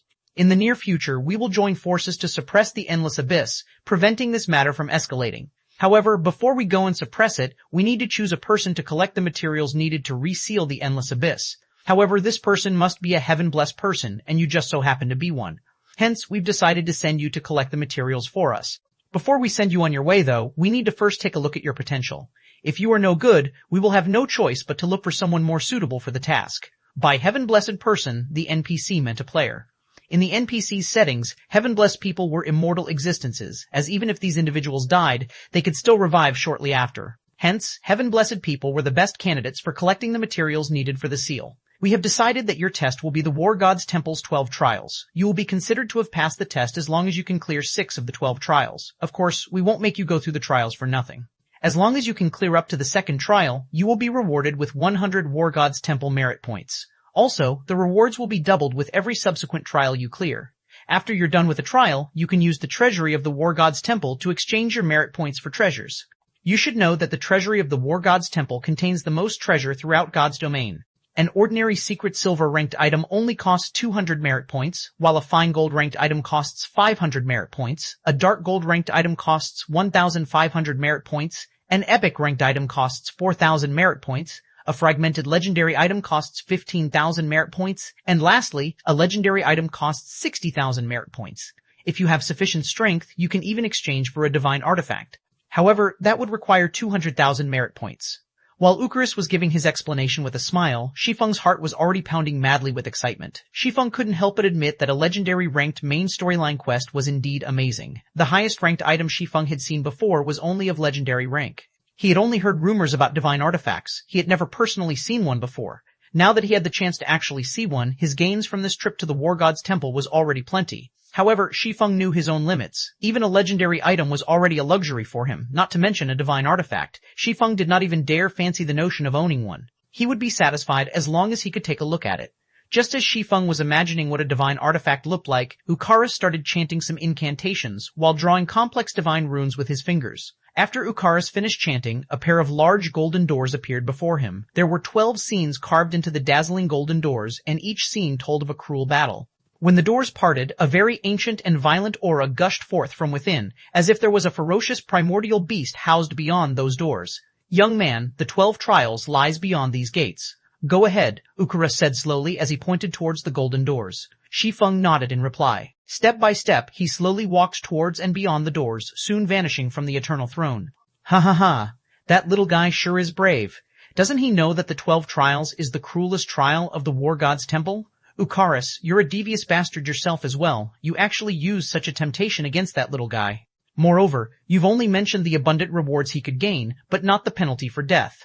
The merit points needed for the divine artifact. Even after saving for an entire lifetime, this old man still hasn't collected the necessary amount. If he wishes to obtain the divine artifact, at the very least, he needs to clear the 11th trial. Ever since the War God's Temple was established, from ancient times until now, only one person has ever managed to do so. However, that great personage was a mighty god who had saved the entire continent in the past. This lady has read plenty of ancient texts relating to the 12 trials. According to the information in those ancient texts, the majority of the people that had entered the trial only managed to clear up to the 3rd or 4th trial. Meanwhile, the ones that were capable of clearing up to the 6th trial were as rare as a phoenix's feather and a keelan's horn. Eucharis, your requirement for him sure is high.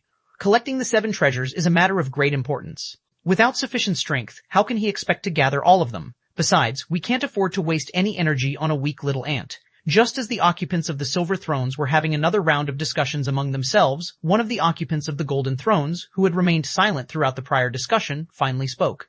Just as Eucharis has said, the old monsters sealed within the endless abyss are becoming restless. We can't afford to waste too much energy on a single weakling. If he can pass the 6th trial, I will lend him a hand as well. As you command, my lord. The occupants of the silver thrones could not help but feel astonished when they heard one of the lords of the golden thrones speak. They never expected that this great personage would take action as well. This was a fortune that could not be obtained even if one begged for it. Soon after, Eucharis waved his hand, summoning a water screen into the eternal throne. The water screen that was suspended in mid-air showed the image of Shi Feng, who was currently facing the 1st trial. Shi Feng's current location was at the summit of a precipice. Aside from the 100-yard or so plateau available to him, he was surrounded on all sides by deep cliffs. In addition, the winds here were extremely violent, and a single misstep could send him plunging into the endless abyss. Shi Feng quietly sat on a platform paved with stone slabs. Immediately, he discovered that, aside from the weapons and equipment he had on him, everything else he possessed was unusable. The powerful frost grenades could only lie quietly inside his bag. Even the magic scrolls Shi Feng had prepared beforehand were completely useless, and the same went for recovery potions. Instantly, Shi Feng's combat strength had been reduced sharply. It seems that these trials are meant to purely test my combat power. I wonder who my opponent will be. Shi Feng took a look at his surroundings and failed to discover any monsters. He then thought to himself in bewilderment, don't tell me the monster is invisible. Having thought up to this point, Shi Feng immediately extended his 5 senses to their limits. Invisible monsters were not unusual in God's domain.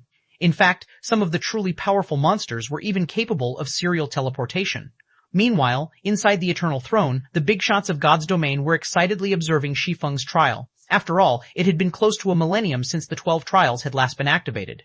None of the occupants of the Silver Thrones were that old yet, so they were naturally very curious about the 12 trials. I wonder who will be his first opponent. Though there are no records about it in the ancient texts, I did hear that the creatures inside the 12 trials are all primordial beasts that are extremely ferocious. However, this is only the 1st trial. That little guy isn't even a Tier 1 swordsman yet, so the monster's strength should be barely within the Tier 1 realm. Look, something's flying over. 288 continuous clearance primordial beasts.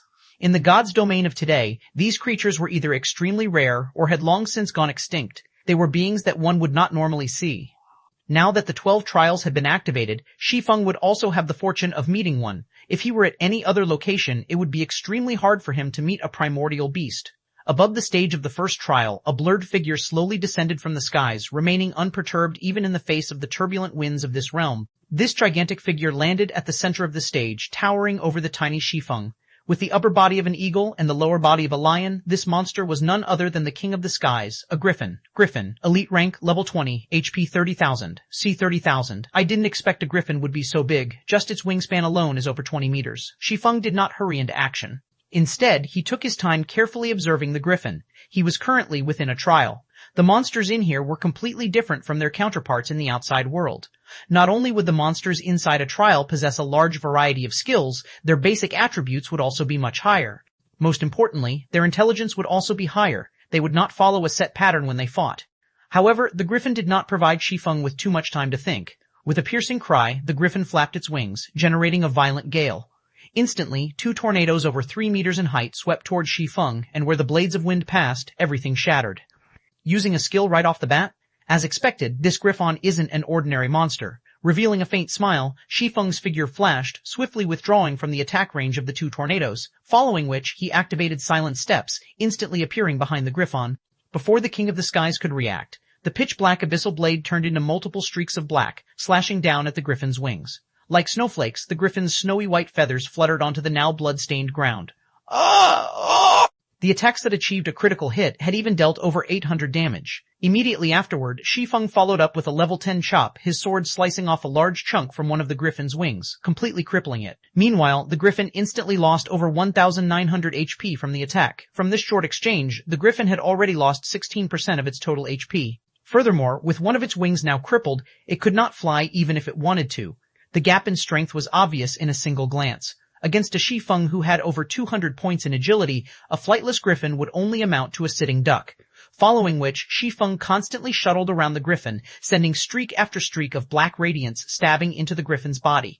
However, Shi Feng only used basic attacks throughout all this. This way he would not be affected by the awkward movements consequent to using a skill, which would hinder his ability to dodge. Moreover, Shi Feng's attacks were extremely accurate.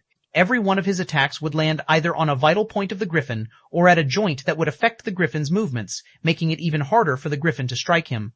Although every hit Shi Feng landed only caused around 400 damage, after a dozen or so seconds passed, the ferocious griffin fell. System, griffin defeated. Rewarding 100,000 EXP and 5 free mastery points. Proficiency of all skills increased by 50 points. System, first trial cleared. Do you wish to start the next trial? The trial even rewards free mastery points? How wonderful. When Shi Feng saw the rewards he received, a faint smile appeared on his face. After sheathing the Abyssal Blade and the Demon Bane back into their scabbards, he clicked yes to start the next trial. Although the monsters of the trial were indeed powerful, they were barely worth mentioning when compared to Shi Feng's attributes and equipment. He cleared it, and with such ease as well. Not bad. Although he hasn't yet officially become a Tier 1 swordsman, his combat power is already at that tier. It is only natural that he is able to kill the griffin. If this continues, he should be able to get through the first 3 trials without any problems. From the 4th trial onwards, however, things won't be as easy anymore. That's right. The 12 trials would undergo a change in level once every 3 trials. The monsters would also receive a huge increase in combat power between levels. The 1st to 3rd trials will be basic level, while the 4th to 6th trials will be intermediate level. The 7th to 9th trials will be the advanced level, and the 10th to 12th trials will be the peak level. My bet is that the kid will hit his limit once he reaches the 5th trial. The people within the Eternal Throne were all Apex powerhouses, and their eyes were well tempered by experience. After watching only one of Shi Feng's battles, they could already make a relatively clear judgment.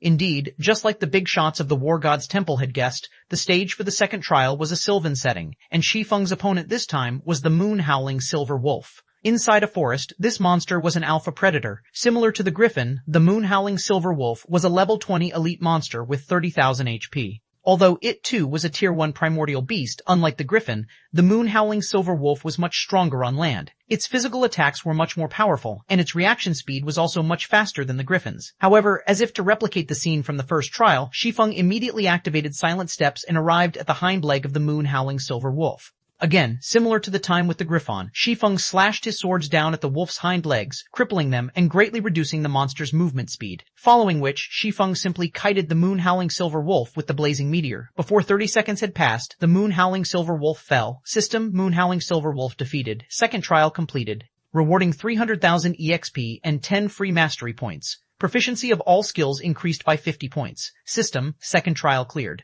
Do you wish to start the next trial? Immediately after, a golden glow surrounded Shi Feng's body, signifying his rise to level 19. Shi Feng then placed all 6 of his newly obtained free attribute points into strength, increasing the attribute to 180 points and activating basic destructive power, the hidden passive skill for strength. Now, Shi Feng's bare hands were capable of destroying a bronze-ranked item. In other words, Shi Feng's unarmed attacks could damage bronze-ranked weapons and equipment, reducing their durability and eventually destroying them.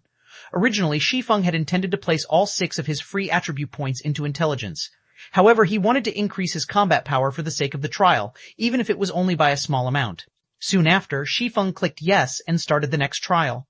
The 3rd trial's monster was a blue-eyed spider, while the stage for the 3rd trial was a location completely befitting a spider inside a dark cave. Fortunately, there was no change to the blue-eyed spider's level despite Shi Feng's rise to level 19. Similar to the previous 2 monsters, it was a level 20 elite monster with 30,000 HP. However, the blue-eyed spider was much stronger than the moon-howling silver wolf, though not in terms of attack power and movement speed. Instead, the blue-eyed spider had its highly potent venom and its tough and sticky silk. It also possessed superb eyesight. Even if its surroundings were pitch black, the blue-eyed spider would still be able to see clearly, as if it were daytime.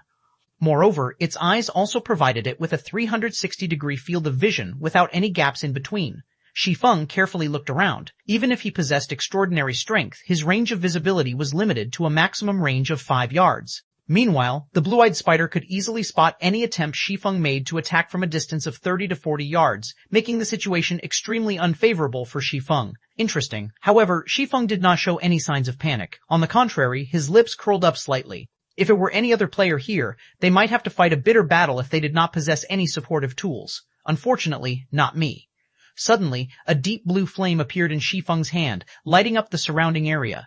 The scorching flame also caused the freezing temperatures inside the cave to rise sharply. Nevertheless, this was still not the end. The ice-blue devil flame in Shi Feng's hand quickly expanded and enveloped his body, completely covering him in a layer of deep blue flames. At this moment, Shi Feng looked just like a god of fire, the flames on his body brightly illuminating the entire cave.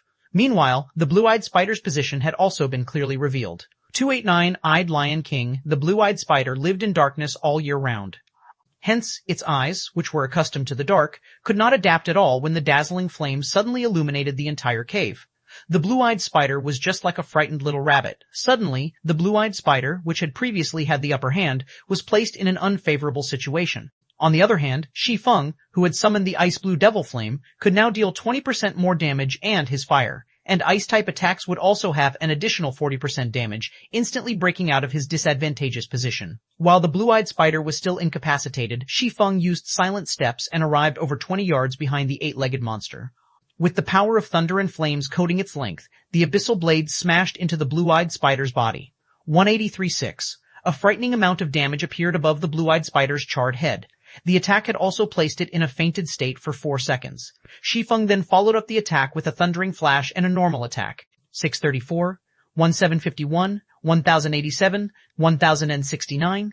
After suffering this series of attacks, the blue-eyed spider finally broke out of its stupor. However, it only had 72% of its HP remaining now. The blue-eyed spider was furious. Rotating its body, it spat a stream of dark green venom at Shi Feng. Having long since anticipated such an attack, Shi Feng swiftly dodged to the side, avoiding the attack completely. He then activated Windwalk and escaped. Shi Feng knew full well how frightening the blue-eyed spider could be. Its venom attack just now was merely the tip of the iceberg. The deadliest feature of the monster was the poisonous gas emitted by its venom. If he stood his ground to fight the blue-eyed spider, the end result would be obvious. He would inevitably die of poisoning. Meanwhile, Shi Feng's purpose in using Thundering Flash on the blue-eyed spider was simply to inflict the damage amplification effect on the monster. He would then kite it using the blazing meteor. Shortly after, one by one, fiery red needles streaked through the air and pierced the blue-eyed spider's body. Although the blue-eyed spider was very skilled at dodging and blocking attacks, Shi Feng still managed to land 2 out of every 3 hits thanks to Precision Throw, the special skill he obtained back at the Steel Fortress Borussia. Moreover, his attacks would occasionally trigger the quadruple phantom effect of the blazing meteor, instantly causing 400 to 600 damages to appear above the blue-eyed spider. When his luck was good, he would also trigger the burning flames effect. When the effect stacked up to 5 times, combined with the amplification effects of the ice-blue devil flame, the debuff caused 1,600 damage every second to the blue-eyed spider. The damage of this debuff was even higher than Shi Feng's melee damage. However, such an occurrence was only natural. Although magic weapons were amazing, before they were fully released, they would still be far from comparable to a pseudo-extraordinary item. Meanwhile, aside from Venom Attack, the only other ranged attack the blue-eyed spider possessed was Silkbind. However, these 2 skills were simply superfluous when used against Shi Feng. Shi Feng simply made an effortless sidestep to dodge these attacks, and with a flick of his wrist, he would send yet another needle into the blue-eyed spider. Following which, the blue-eyed spider's HP bar constantly decreased. 62%, 45%, 33%, 20%. Within a few moments, the blue-eyed spider died at Shi Feng's hands as well. System, blue-eyed spider defeated. 3rd trial completed. Rewarding 1 million XP and 10 free mastery points. Proficiency of all skills increased by 100 points. System, 3rd trial cleared. Do you wish to start the next trial? 1 million EXP just for clearing the 3rd trial? The system sure is generous. The difficulty for the first 3 trials isn't that high though. It seems that the truly difficult part would start from the 4th trial onwards. I should take a rest and get my mental state back to peak condition for now. Despite having effortlessly cleared the first 3 trials, Shi Feng did not believe, even for a second, that a legendary ranked main storyline quest could be so easily completed.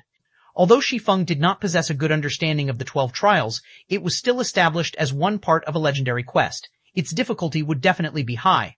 The passing requirement was for Shi Feng to clear up to the 6th trial, yet the difficulty of the first 3 trials was not particularly high. According to combat power, the monsters Shi Feng had faced were only at the basic level of a Tier 1 monster. Hence, the truly difficult part was definitely the 4th to 6th trials. Shi Feng had always been a careful person. Hence, he intended to make ample preparations. Inside the Eternal Throne, the many Apex powerhouses there had been slightly surprised by Shi Feng's battle. That was a Tier 2 mysterious flame, the Ice Blue Devil Flame. It seems that the kid is still hiding his strength. It seems he really does have a chance at clearing the 6th trial.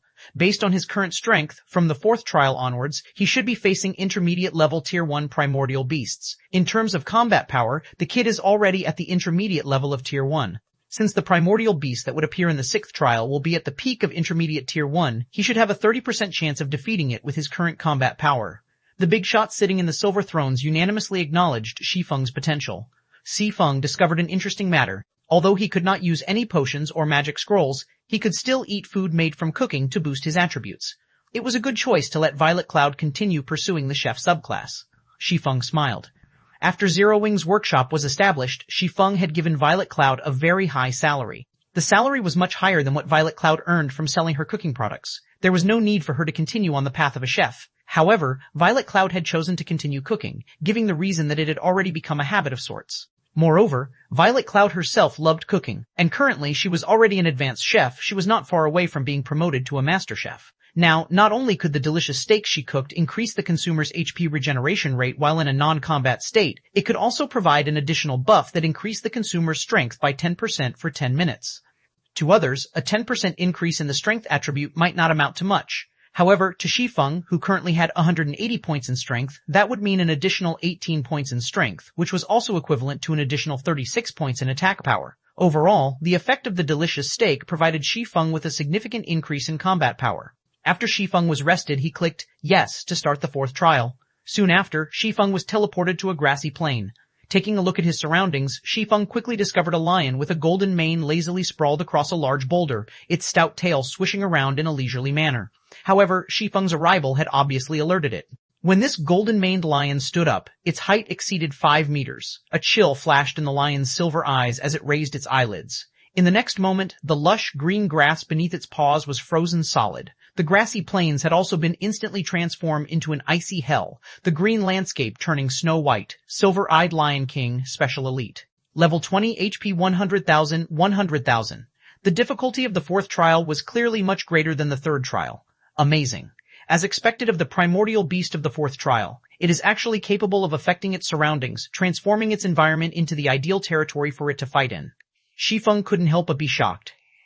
Even with his 10 years of experience playing God's Domain, Shi Feng had very rarely encountered such a monster. However, the icy hell had minimal effect on Shi Feng. After activating the Ice Blue Devil Flame, the icy hell instantly returned to its original state. Just like that, the silver-eyed lion's environmental advantage was easily vanquished by Shi Feng. Although the silver-eyed lion had lost its advantage, its innate strength and destructive power was still high. With a swipe of its paws, a large pit was formed in the grassland, and gravel flew all over the place. Before Shi Feng could get a good grasp of the situation, he was hit by the shockwave ensuing from the impact of its claws and instantly lost 621 HP. What terrifying strength. Just the shockwave of its attack could already deal over 600 damage to me. If I received a direct hit from its claws, the damage will definitely be in the thousands. Although Shi Feng had been caught off guard by the silver-eyed lion, he did not freeze in place. Immediately, he activated Windwalk and escaped. If he fought a direct battle against the silver-eyed lion, there was no question that he would die. Although Shi Feng could avoid the silver-eyed lion's claws in a head-on confrontation, if its claws battered the ground just like before, the resulting shockwave would propagate over at least an 8-yard radius. Shi Feng would have no way of dodging the shockwave at all. Also, Shi Feng only had a little more than 2,400 HP in total. He would last only a few hits at best. 290 simultaneous advancement. The silver-eyed Lion King roared furiously when it saw Shi Feng running away. Focusing its eyes on Shi Feng, the silver-eyed Lion King abruptly pushed against the ground with its robust and powerful legs. Like a violent gale, its body shot forth directly at Shi Feng. Unfortunately for it, in terms of speed, Shi Feng had a clear advantage over the silver-eyed Lion King. The distance between Shi Feng and the silver-eyed Lion King gradually grew as the chase continued. However, if Shi Feng started his kiting maneuver, the silver-eyed Lion King would quickly close this distance. Under a situation where he was not allowed to use potions to recover his HP, Shi Feng's only recovery method was his innate battle recovery. However, he would only recover 1% of his HP every 5 seconds. Based on Shi Feng's total HP, he would only recover around 24 HP every 5 seconds. If he wished to recover the 600 plus HP he'd lost, he needed to spend a relatively long period of time to do so. Fortunately, I'm a tad faster than it.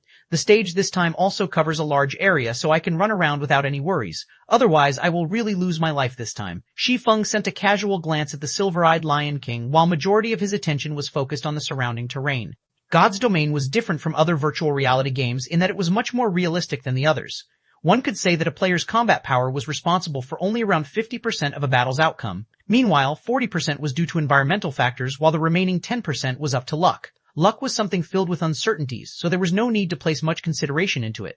As for the 50% combat power and 40% environmental factors, how much a player could grasp them was an important indicator of how skilled a player was. A normal expert could only exhibit around 50% of their personal combat power. In God's Domain, the main God system would be the one responsible for evaluating and making the final judgment on a player's personal combat power. This method of calculation was the most credible way to judge a player's personal combat power. As to how it was calculated, only the main God system knew this. Currently, however, the main God system would not show players how much their personal combat power was and how much of it they could actually exhibit. Once the first 100-man team dungeon was successfully raided, the second evolution of God's Domain would be activated. After the second evolution, a teleportation gate to the Divine Colosseum would appear in every city. When players entered the Divine Colosseum, they could compete and battle against other players there. Not only could they obtain equipment there, they could also upgrade and improve their combat techniques. It was also due to this reason that the fights in God's Domain became extremely popular. As more time passed, the popularity of fights in God's Domain would even grow to surpass that of the fighting competitions in the real world. Those who were capable of exhibiting over 50% of their personal combat power would be considered normal experts. Meanwhile, players that could exhibit over 60% would be considered second-rate experts. Once a player could exhibit 70%, they would be considered first-rate experts. If one could exhibit more than 85% of their personal combat power, then they would be considered apex experts. A majority of the players within this category were famous experts of God's Domain, and they would often participate in the international competition that was held only once a year by the developers of God's Domain. They were, without a doubt, the most popular individuals in God's Domain. Back in the days when Shi Feng was still a Tier 3 Sword King, although he was not comparable to these great experts of God's Domain, he had still been categorized a first-rate expert since he could exhibit around 80% of his personal combat power. However, compared to exhibiting his personal combat power, Shi Feng was much stronger in terms of observing and utilizing his surroundings. Currently, in terms of combat power, Shi Feng was about equal to the Silver-Eyed Lion King. However, the Silver-Eyed Lion King's HP was many times greater than Shi Feng's. Without taking into consideration the environmental factors, Shi Feng would definitely die if he chose to clash head-on with the Silver-Eyed Lion King. If Shi Feng had met the Silver-Eyed Lion King under normal circumstances, he would simply accept his death. At worst, he would just lose a single level. However, the current situation he was in did not allow him to do so. This was a trial given by his quest, there was no second chance for him, and his death would also signify the end of the quest. Hence, he absolutely could not die right now. After running for over a dozen minutes, Shi Feng arrived at a hill. As for the Silver-Eyed Lion King, it was still far from catching up to Shi Feng. Shi Feng wandered around this hill for a while and eventually discovered a cliff. Immediately, Shi Feng's eyes glowed and his lips curled up in a smile. At last, I found the key to victory. Shi Feng chuckled lightly. He then activated Windwalk, dashing towards the edge of the cliff. Originally, Shi Feng could have used this period of time to increase the gap between him and the Silver-Eyed Lion King even further. However, Shi Feng chose not to do so because he wanted to find a favorable terrain to deal with the Silver-Eyed Lion King. A minute later, Shi Feng stood at the edge of the cliff. Below him was a large gorge. This height should be sufficient. Shi Feng made some mental calculations and felt that his plan was feasible. After several more seconds passed, the Silver-Eyed Lion King finally caught up. Just as the Silver-Eyed Lion King leapt into the air, its razor-sharp claws about to slash Shi Feng's head, Shi Feng jumped, dodging the attack completely. In the next moment, the Silver-Eyed Lion King's paws smashed into the cliff. Boom! The ground beneath Shi Feng and the Silver-Eyed Lion King was destroyed, both man and beast plunging towards the very bottom of the cliff. Just as Shi Feng's body was about to hit the ground, he activated gravity liberation, his body instantly becoming as light as a feather. Immediately, Shi Feng's rate of descent dropped sharply. The Silver-Eyed Lion King, on the other hand, was not as fortunate. When its body hit the ground, a large crater was formed from the impact. Still not dead? You're quite durable, aren't you? Shi Feng commented as he looked at the Silver-Eyed Lion King that was embedded into the ground. Right now, the silver-eyed Lion King only had a thread of its HP left. You've already dug your own grave, so you might as well stay in it. Shi Feng unceremoniously sent a thundering flash at the monster. 3 arcs of lightning streaked into the silver-eyed Lion King, taking away its remaining 1,000 or so HP. Before, if Shi Feng had chosen to jump down the cliff first, the silver-eyed Lion King definitely wouldn't have followed suit. Its intelligence was not that low after all. Instead, it would simply have taken a detour down the cliff. Hence, Shi Feng had chosen to borrow the silver-eyed Lion King's immense destructive power to destroy the edge of the cliff. That way, there was no doubt the silver-eyed Lion King would be caught unawares. System, silver-eyed Lion King defeated. 4th trial completed. Rewarding 3,000 EXP, 20 free mastery points, and 10 gold coins. Proficiency of all skills increased by 300 points. System, 4th trial cleared. Do you wish to start the next trial? 3 million EXP? Isn't this reward a little too lavish? Shi Feng was immediately shocked by the system's reward. He had only recently risen to level 19. Yet now, he was already close to welcoming level 20. Moreover, after the 4th trial, Shi Feng's War God's Temple merit points were already at 700 points. He could now afford to exchange for 1 fine gold-ranked item and 1 secret silver-ranked item. And as long as he cleared the 5th trial, he could obtain another 800 merit points. The points in that round alone trumped those from all the previous rounds combined. He would then be able to afford to exchange for either 1 dark gold-ranked item or 3 fine gold-ranked items. After a short rest, Shi Feng clicked yes again and started the 5th trial. The stage of the 5th trial was set in a desert. Meanwhile, the primordial beast that would serve as his opponent in this trial was a monstrosity that had the head of a lion, the body of a goat, and a snake as its tail. The moment this monster noticed Shi Feng's entry into its territory, its crimson-red eyes immediately squinted, a hint of excitement leaking out from them. Chimera. Shi Feng was surprised. Without even needing to use observing eyes on the monster before him, Shi Feng already knew what it was. After all, he had fought this monster countless times in the past. A chimera was the final boss of a 100-man team dungeon. In the past, Shi Feng and the team he led had suffered defeat after defeat under the hands of the chimera. Only after experiencing innumerable team wipes did they manage to finally kill it. Hence, Shi Feng had a very deep impression of chimeras. Chimera, Special Elite, Level 20, HP 20,000, 120,000, 20,000. The chimera was a monster Shi Feng was extremely familiar with. Shi Feng knew both the strengths and weaknesses of a chimera like the back of his hand. A chimera could spit fire from its mouth, and its strength was comparable to the silver-eyed Lion King. Meanwhile, the snake that acted as the chimera's tail was equivalent to another monster entirely. The snake boasted powerful venom attacks. If players were struck by the chimera's flames after being poisoned by its tail, they would die with 100% certainty. However, the chimera also possessed a fatal weakness, poison. Shi Feng immediately activated Windwalk. Faced with the chimera's sharp claws and venom attacks, Shi Feng chose only to dodge and not retaliate. After the venom spat out by the chimera's tail started spreading and emitting a poisonous gas into the surroundings, Shi Feng finally took action. Without hesitation, Shi Feng charged into the poisonous fog, with the chimera following closely behind him. The moment Shi Feng stepped into the poisonous fog, he was inflicted with a poison debuff, losing 200 HP every second. However, Shi Feng paid no mind to the debuff. After he ran out of the poisonous fog, he spun his body around and threw the blazing meteor. When the blazing needle entered the poisonous fog, the vivid green fog instantly turned into a dark green.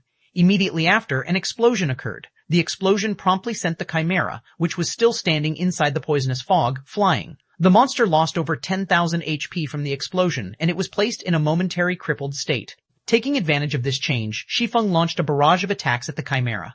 By the time the chimera had recovered from its crippled state, Shi Feng had already taken an additional 6,000 or so HP away from it. Furious, the chimera charged at Shi Feng, while the latter started evading the chimera's attacks once more, biding his time while he waited for the next poisonous fog to form. After repeating this process several times, the battle finally came to an end. Although Shi Feng had only around 400 HP remaining, the chimera had already fallen at his feet. System, chimera defeated. 5th trial completed, rewarding 6 million XP, 20 free mastery points, and 10 gold coins. Proficiency of all skills increased by 300 points. System, 5th trial cleared. Do you wish to start the next trial? Immediately, Shi Feng's experience bar rose to 62% of level 20. He was not far away from reaching level 21. Although Shi Feng was slightly stronger now after allocating his free attribute points, he still felt that the next trial would be extremely dangerous. If not for the fact that Shi Feng was familiar with the chimera's habits, he would have definitely died in the 5th trial. Meanwhile, the monster in the 6th trial would definitely be much stronger than the chimera. It would be fortunate if the monster that appeared in the 6th trial was something Shi Feng was familiar with. However, what would he do if it was a monster he had never seen before? Most likely, death would be his only ending. Shi Feng would not rely on luck to decide such an important matter for him. Hence, Shi Feng did not immediately start the 6th trial after he was rested this time. Instead, he called out his attribute panel, choosing to use the free mastery points he had reserved all this time. One-handed sword mastery, intermediate apprentice swordsman mastery points required, 50 damage when using a one-handed weapon increased by 15%. Advanced apprentice swordsman mastery points required, 100 damage when using a one-handed weapon increased by 20%. Basic swordsman mastery points required, 150 damage when using a one-handed weapon increased by 30%. There is a 5% chance for a qualitative change to occur. Intermediate swordsman mastery points required, 200 damage when using a one-handed weapon increased by 40%. There is a 10% chance for a qualitative change to occur. Normally, even after players were promoted into a Tier 1 swordsman, their one-handed sword or two-handed sword mastery would only be at the intermediate apprentice swordsman rank. Meanwhile, Shi Feng had received a total of 65 free mastery points from clearing the first 5 trials. In addition to the points he had received from completing quests and the points that were rewarded once every 5 levels, he now had a total of 168 unused free mastery points. After Shi Feng used up all his free mastery points, his one-handed sword mastery had reached the rank of a basic swordsman. 1. However, Shi Feng was still not satisfied with this result. Following which, he retrieved the level 20 dark gold ranked Purgatory's Shadow, which he had previously bought at the Blackwing auction house, from his bag and swapped out the level 15 Demon Bane. Let's start the devouring process then. Shi Feng looked at the pitch-black abyssal blade in his hand. He then offered the 10 level 15 mysterious iron weapons, which he had prepared at an earlier date, and the level 15 Demon Bane as sacrifices to upgrade the abyssal blade.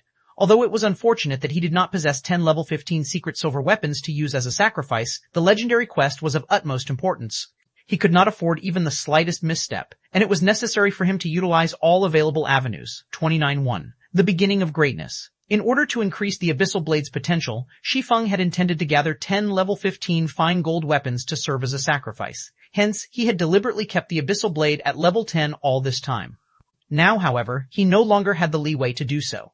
The abyssal blade started exuding a dark fog, which immediately charged at the sacrificial weapons Shi Feng had prepared. Within 3 seconds, even the incomparably hard Demon Bane, a dark gold-ranked one-handed sword, had been turned into dark fog and was absorbed by the abyssal blade. After the abyssal blade had finished devouring the sacrificial weapons, the weapon was no longer completely pitch-black in appearance. Golden divine runes appeared on the blade of the sword, giving off a faint golden glow. Meanwhile, the entire blade itself had also become silvery gray. When Shi Feng casually brandished the abyssal blade, slashing it through the air, the feeling he got was like he was cutting a transparent sheet of paper. Sharp! Shi Feng looked at the abyssal blade in his hand, astonishment filling his eyes. If he combined such sharpness with the basic destructive power passive skill, even without the ice blue devil flame, he could still easily destroy mysterious iron-ranked weapons and equipment. Secret silver-ranked items would also last only a while longer. Abyssal blade, one-handed sword, magic weapon, attack power plus 211. All attributes plus 25 attack speed, attack speed. Attacks have 35% chance to cause 200% damage, 10% chance to cause 300% damage, 20% chance to induce Doom Curse, reducing all attributes by 40% for 30 seconds. If wielder belongs to any swordsman-related class, all skill levels plus 3. Increase free ability points received for every increase in level by 2 points. Equipment level 15 can be upgraded. Devour 10 level 20 mysterious iron weapons and 1 level 20 secret silver weapon to upgrade to level 20. Can be evolved, unknown. Additional skill 1, Phantom Kill. Instantly creates a doppelganger. You can control this doppelganger. Doppelganger will have 55% of original body's attributes and all skills. At the same time, doppelganger and the original body can be swapped. Duration, 40 seconds cooldown, 5 minutes, additional skill 2, Abyssal Bind. Binds enemies and prevents movement, reducing defense by 100%. Duration, 3 seconds cooldown, 1 minute, additional skill 3, 9 Dragon Slash. Instantly creates 9 phantoms of the abyssal blade for wielder to use. Each phantom sword is capable of dealing up to 30% damage. Duration, 30 seconds cooldown, 5 minutes, additional skill 4, Dark Violent Dance. 45% of the total damage dealt to the target spreads in a cone-shaped area towards targets within a distance of 12 yards. Duration, 30 seconds cooldown, 1 minute. The abyssal blade was personally created by Mastersmith Ulysses using the Black Dragon King's fangs as material. It is one of 36 famed swords, and it is ranked 31st. However, this sword has been cursed by the Black Dragon King. Aside from providing the wielder with immense strength, there will be a backlash every period of time. However, after being remodeled by Jack using a star crystal, the strength of the backlash has been greatly reduced. If the wielder is unable to suppress the backlash, the wielder will receive the curse of the Black Dragon King. permanently reducing all attributes by 50%, unable to be dropped, unable to be traded. As expected of a magic weapon. Even though only 10 mysterious iron weapons and 1 dark gold weapon were used as its sacrifice, its new attack power is even higher than a dark gold weapon of the same level. This attack power could already rival a dark gold ranked two-handed sword. Shi Feng smiled in satisfaction. The level 15 dark gold ranked Demon Bane only had 133 attack power. Meanwhile, the Abyssal Blade had 211 attack power. It was far stronger than the Demon Bane. Not to mention, the other attributes and skills of the Abyssal Blade had also received a significant improvement from the upgrade this time around. Unfortunately, the Abyssal Blade was still far from being a match for the Purgatory's Shadow, a level 20 dark. Purgatory's Shadow one-handed sword, dark gold rank, level 20, can be upgraded twice. Attack power plus 273, strength plus 30, agility plus 25, endurance plus 22, attack speed per 15 seconds. Percenti 2. Attack speed per 2, attacks have 20% chance to cause 300% damage, 10% chance to reduce damage dealt by target by 20%. Effect not stackable. Purgatory power, when activated, increases attack speed by 100% and damage dealt by 30% for 15 seconds. Cooldown, 2 minutes. However, this could not be helped. Level 20 weapons and equipment were essentially more powerful than level 15 ones. At level 20, players could take the promotion to become a tier 1 class. Hence, level 20 weapons and equipment would all be significantly stronger. Although the attack power has improved greatly, it won't be enough to get me through the 6th trial. Shi Feng knew that a player's combat power could not simply be measured through their attack power alone. An increase in attack power only meant that the damage players dealt would be higher than before. Meanwhile, combat power was the synthesis of various other factors such as strength, agility, endurance, and other basic attributes. Skill level was also a factor to consider. Even if Shi Feng multiplied his current attack power by 3 to 4 times, his HP would still be tens of times lower than the monster in the 6th trial. If he could not dodge the monster's attacks, he would still lose his life after taking a few hits. So, an increase in attack power would not bring too great an increase to his overall combat power. A player was just like a wooden bucket that was used to collect water. How strong they were depended not on their strengths but their weaknesses. Shi Feng called out the system interface. As Eucharis had already opened up the exchange system of the War God's Temple's treasury for Shi Feng, he could now directly exchange his merit points through the system. Shi Feng immediately used 1,500 merit points to exchange for a level 20 dark gold weapon. He then took out another 10 level 20 mysterious iron weapons from his bag. There were plenty of mysterious iron weapons stored inside the guild warehouse. Moreover, during the past few days, while Shi Feng, Aqua Rose, and Fire Dance were trapped within the Forgotten Lands, Blackie and the others had kept themselves busy raiding level 20 5-man party dungeons to level up and obtain materials and equipment. They were making preparations to challenge the level 20 10-man Great Dungeon. During this process, they had obtained plenty of level 20 mysterious iron-ranked weapons and equipment. Currently, Zero Wing possessed the most level 20 weapons and equipment out of all the guilds in White River City. With such a large supply, Shi Feng had set aside some of the level 20 mysterious iron-ranked weapons and equipment with the weakest performance for future use. However, he had never thought he would get to put them to good use so quickly, following which, Shi Feng chose to upgrade the Abyssal Blade once more. In God's domain, level 20 was considered a large threshold. Just like the time the Abyssal Blade had risen to level 10, it would receive a large improvement when it was upgraded to level 20. Now, whether or not Shi Feng could clear the next trial would rely solely on the performance of the level 20 Abyssal Blade. The devouring process this time was clearly different from when the Abyssal Blade got upgraded to level 15. After devouring the offerings, the Abyssal Blade erupted and let loose a dragon's roar. The sky and earth trembled in the face of this mighty roar. Immediately after, the Abyssal Blade broke free from Shi Feng's grasp and floated in midair. Boom! The Abyssal Blade exploded, transforming into a black tornado. The surroundings went deathly still as if with bated breath. As the black tornado dissipated, a gigantic figure emerged in its place. This figure was none other than the phantom of the Black Dragon King that Shi Feng had previously seen. However, compared to the first time Shi Feng had seen it, the phantom that appeared this time was much more vivid. Moreover, the destructive aura it emitted was far stronger than before. Even when he was faced with the apex powerhouses back at the Eternal Throne, Shi Feng had not been so scared. Of course, this disparity was also due to the fact that those big shots had been intentionally suppressing their auras. At this moment, the Black Dragon King's phantom, which was several hundred meters in height, actually turned to look at Shi Feng and revealed a human-like sneer. Soon after, the phantom dissipated and transformed back into the Abyssal Blade. As the sword landed, its blade stabbed deep into the earth before Shi Feng, with only its hilt remaining above ground.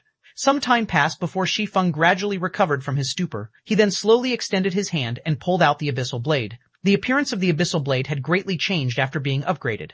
The entire sword was now silvery gray in color, and it exuded a faint, black aura of death. The image of a black dragon could also be seen fading in and out of existence on the blade of the sword. Meanwhile, the image of a dragon had also been carved out of the hilt of the abyssal blade. There were small black chains wrapped around the hilt as well, seemingly acting as a seal for the dragon. Have I just done something I shouldn't have? Shi Feng wondered, laughing bitterly as he looked at the lifelike dragon sculpture.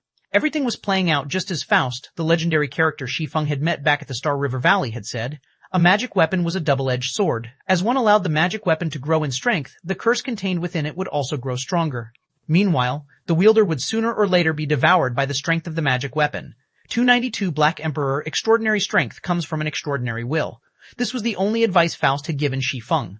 After Shi Feng grasped the abyssal blade, which had undergone a huge change in its appearance, he could fully feel the terrifying strength contained within the sword itself. It was like the sword was alive. Shi Feng could even feel pulsations when he gripped the hilt of the abyssal blade.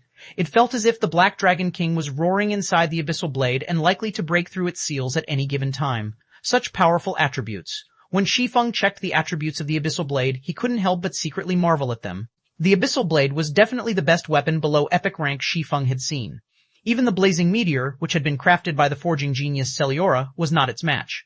Currently, based on the abyssal blade's attributes, it would not be an exaggeration to label the sword a pseudo-extraordinary item. Provided that he could continue upgrading it, it would reach the epic rank standard before long. Abyssal blade, one-handed sword, magic weapon, attack power plus 302.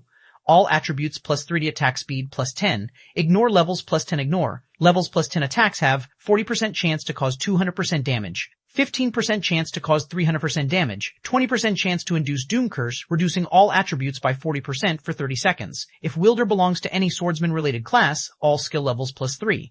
Increase free ability points received for every increase in level by 2 points. Equipment level 20. Can be upgraded. Devour 10 level 25 secret silver weapons and 1 level 25 fine gold weapon to upgrade to level 25. Coin be evolved, unknown. Additional skill 1, Phantom Kill. Instantly creates a doppelganger. You can control this doppelganger. Doppelganger will have 70% of original body's attributes and all skills. At the same time, doppelganger and the original body can be swapped. Duration, 40 seconds cooldown, 5 minutes, additional skill 2, Abyssal Bind. Binds enemies and prevents movement, reducing defense by 100%. Duration, 4 seconds cooldown, 1 minute, additional skill 3, 9 Dragon Slash. Instantly creates 12 phantoms of the abyssal blade for wielder to use. Each phantom sword is capable of dealing up to 40% damage. Duration, 30 seconds cooldown, 5 minutes, additional skill 4, Dark Violent Dance. 50% of the total damage dealt to the target spreads in a cone-shaped area towards targets within a distance of 12 yards. Duration, 30 seconds cooldown, 1 minute, additional profound inheritance, Black Emperor. When activated, every critical hit will accumulate 1 layer of Death Aura. Each layer of Death Aura can be used to increase all attributes of wielder by 2% and attack speed and movement speed by 1% for 10 seconds, or be used to reduce the cooldown of a skill by 3 seconds. Maximum of 30 layers of Death Aura. Duration, 10 minutes cooldown, 18 hours. The Abyssal Blade was personally created by Master Smith Ulysses, using the Black Dragon King's fangs as material. It is one of 36 famed swords, and it is ranked 31st. However, this sword has been cursed by the Black Dragon King. Aside from providing the wielder with immense strength, there will be a backlash every period of time.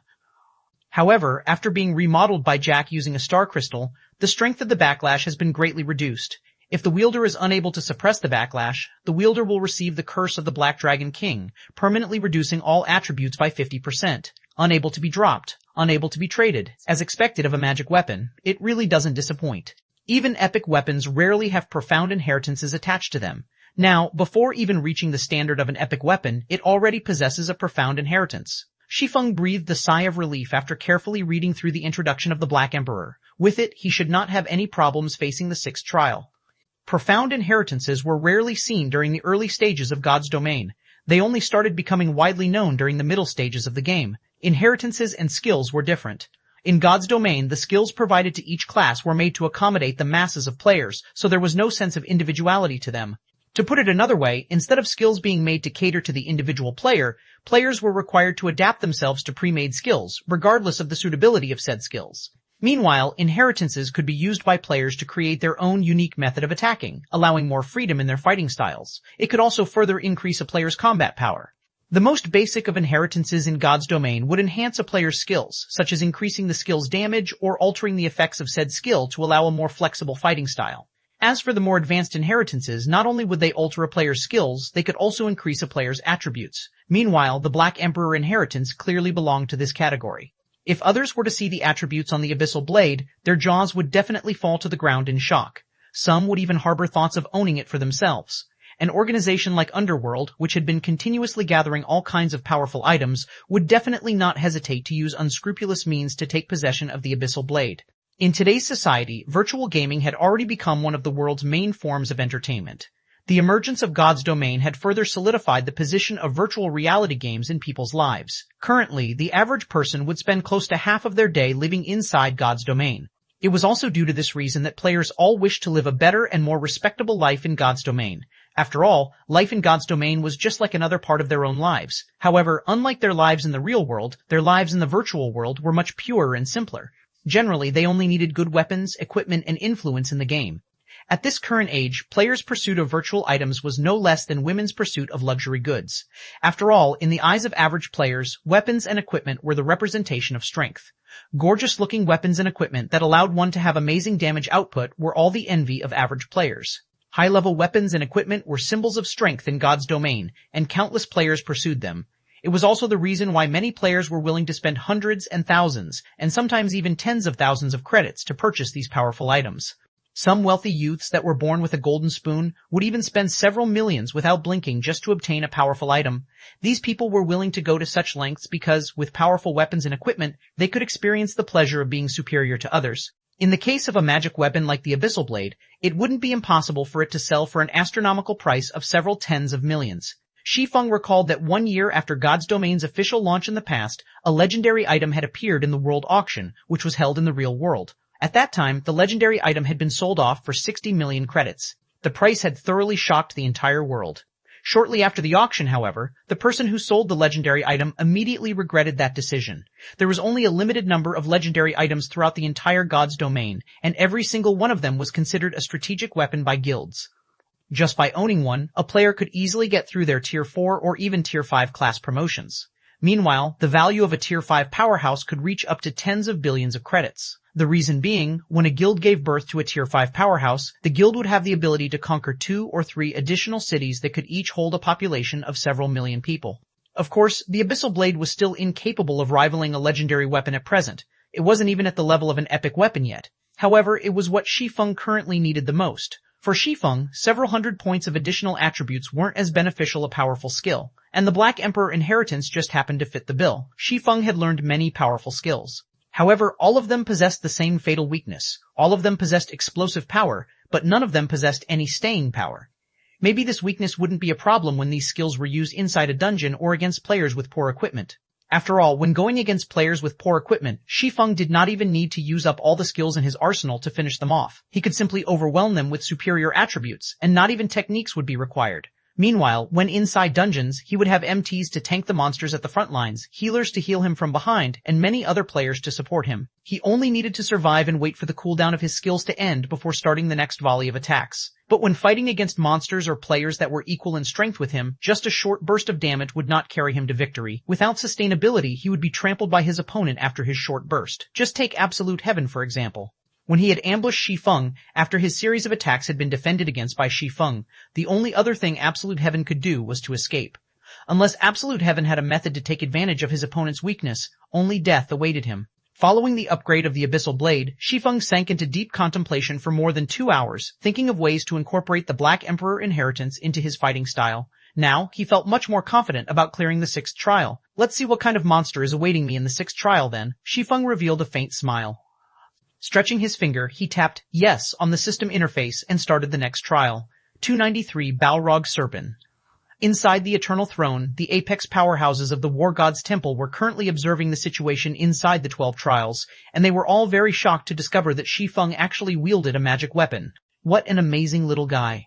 He isn't even a Tier 1 swordsman, yet he is actually able to master a magic weapon. Moreover, he has even released its power to such a degree. Controller of a magic weapon, dominator of a mysterious flame. Moreover, his control over his own power has obviously crossed that threshold. He sure knows how to surprise us time after time, yes.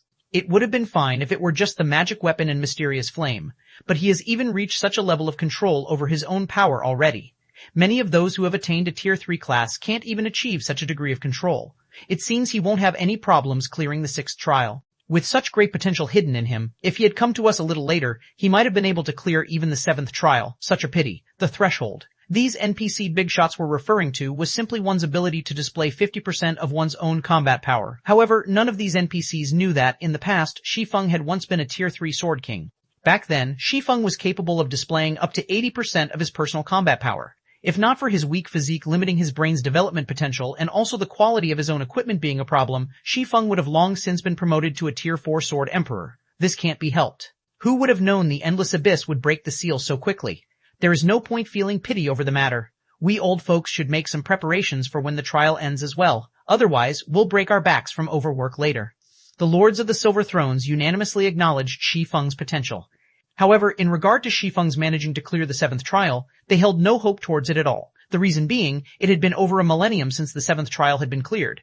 Inside the 12 trials, the stage for the 6th trial was a cave of lava similar to the Flame God's cave. However, the fire-type mana here was far purer than in the Flame God's cave. Shi Feng currently stood inside this cave, and the molten hot lava around him was making bubbling sounds as it flowed through the cave. If Shi Feng did not possess 20 points in fire resistance, allowing him a certain degree of immunity to heat, he would have long since been cooked by the scalding hot temperatures.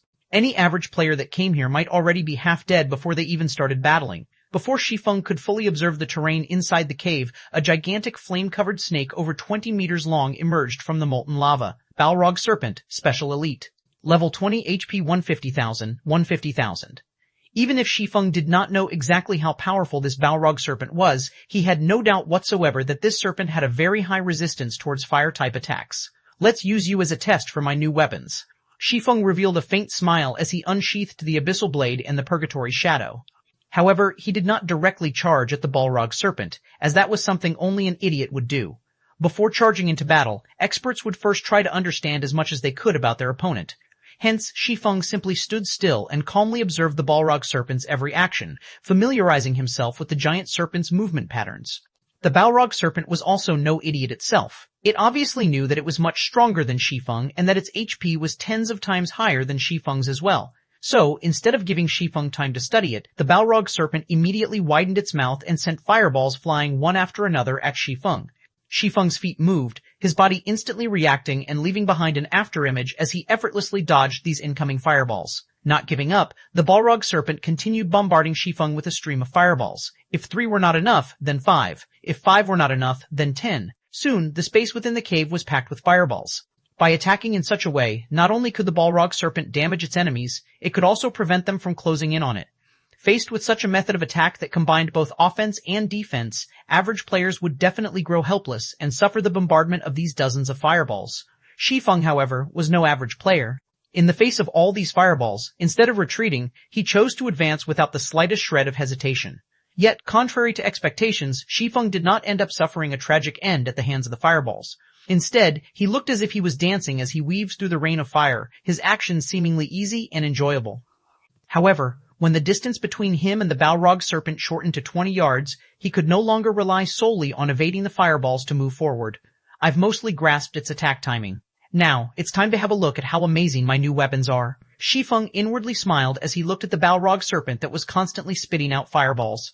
Shi Feng activated the ice blue devil flame, and deep blue flames immediately wrapped around his body. He then used silent steps to appear right behind the Balrog Serpent's head. The first thing he did when he arrived was to send a vertical slash down on the Balrog Serpent's head, causing 372 damage to the monster. Such strong defense. Shi Feng looked at the resulting damage, disbelief filling his eyes. The Abyssal Blade itself already possessed 32 attack power. If Shi Feng's strength were taken into account, his total attack power should be well over 700 points. Moreover, the Ice Blue Devil Flame had also increased the damage he dealt by 20%. Yet, he had managed to cause only 3072 damage to the monster. The Balrog Serpent's defense could already rival a Lord-ranked monster of the same level. If Shi Feng had not upgraded the Abyssal Blade to level 20 nor equipped the Dark Gold-ranked Purgatory Shadow, Shi Feng might not even be able to deal 150 damage to the Balrog Serpent right now. At this moment, Shi Feng felt fortunate that he had not rushed before to start the 6th trial, otherwise his chances of victory would have been lower than 20%.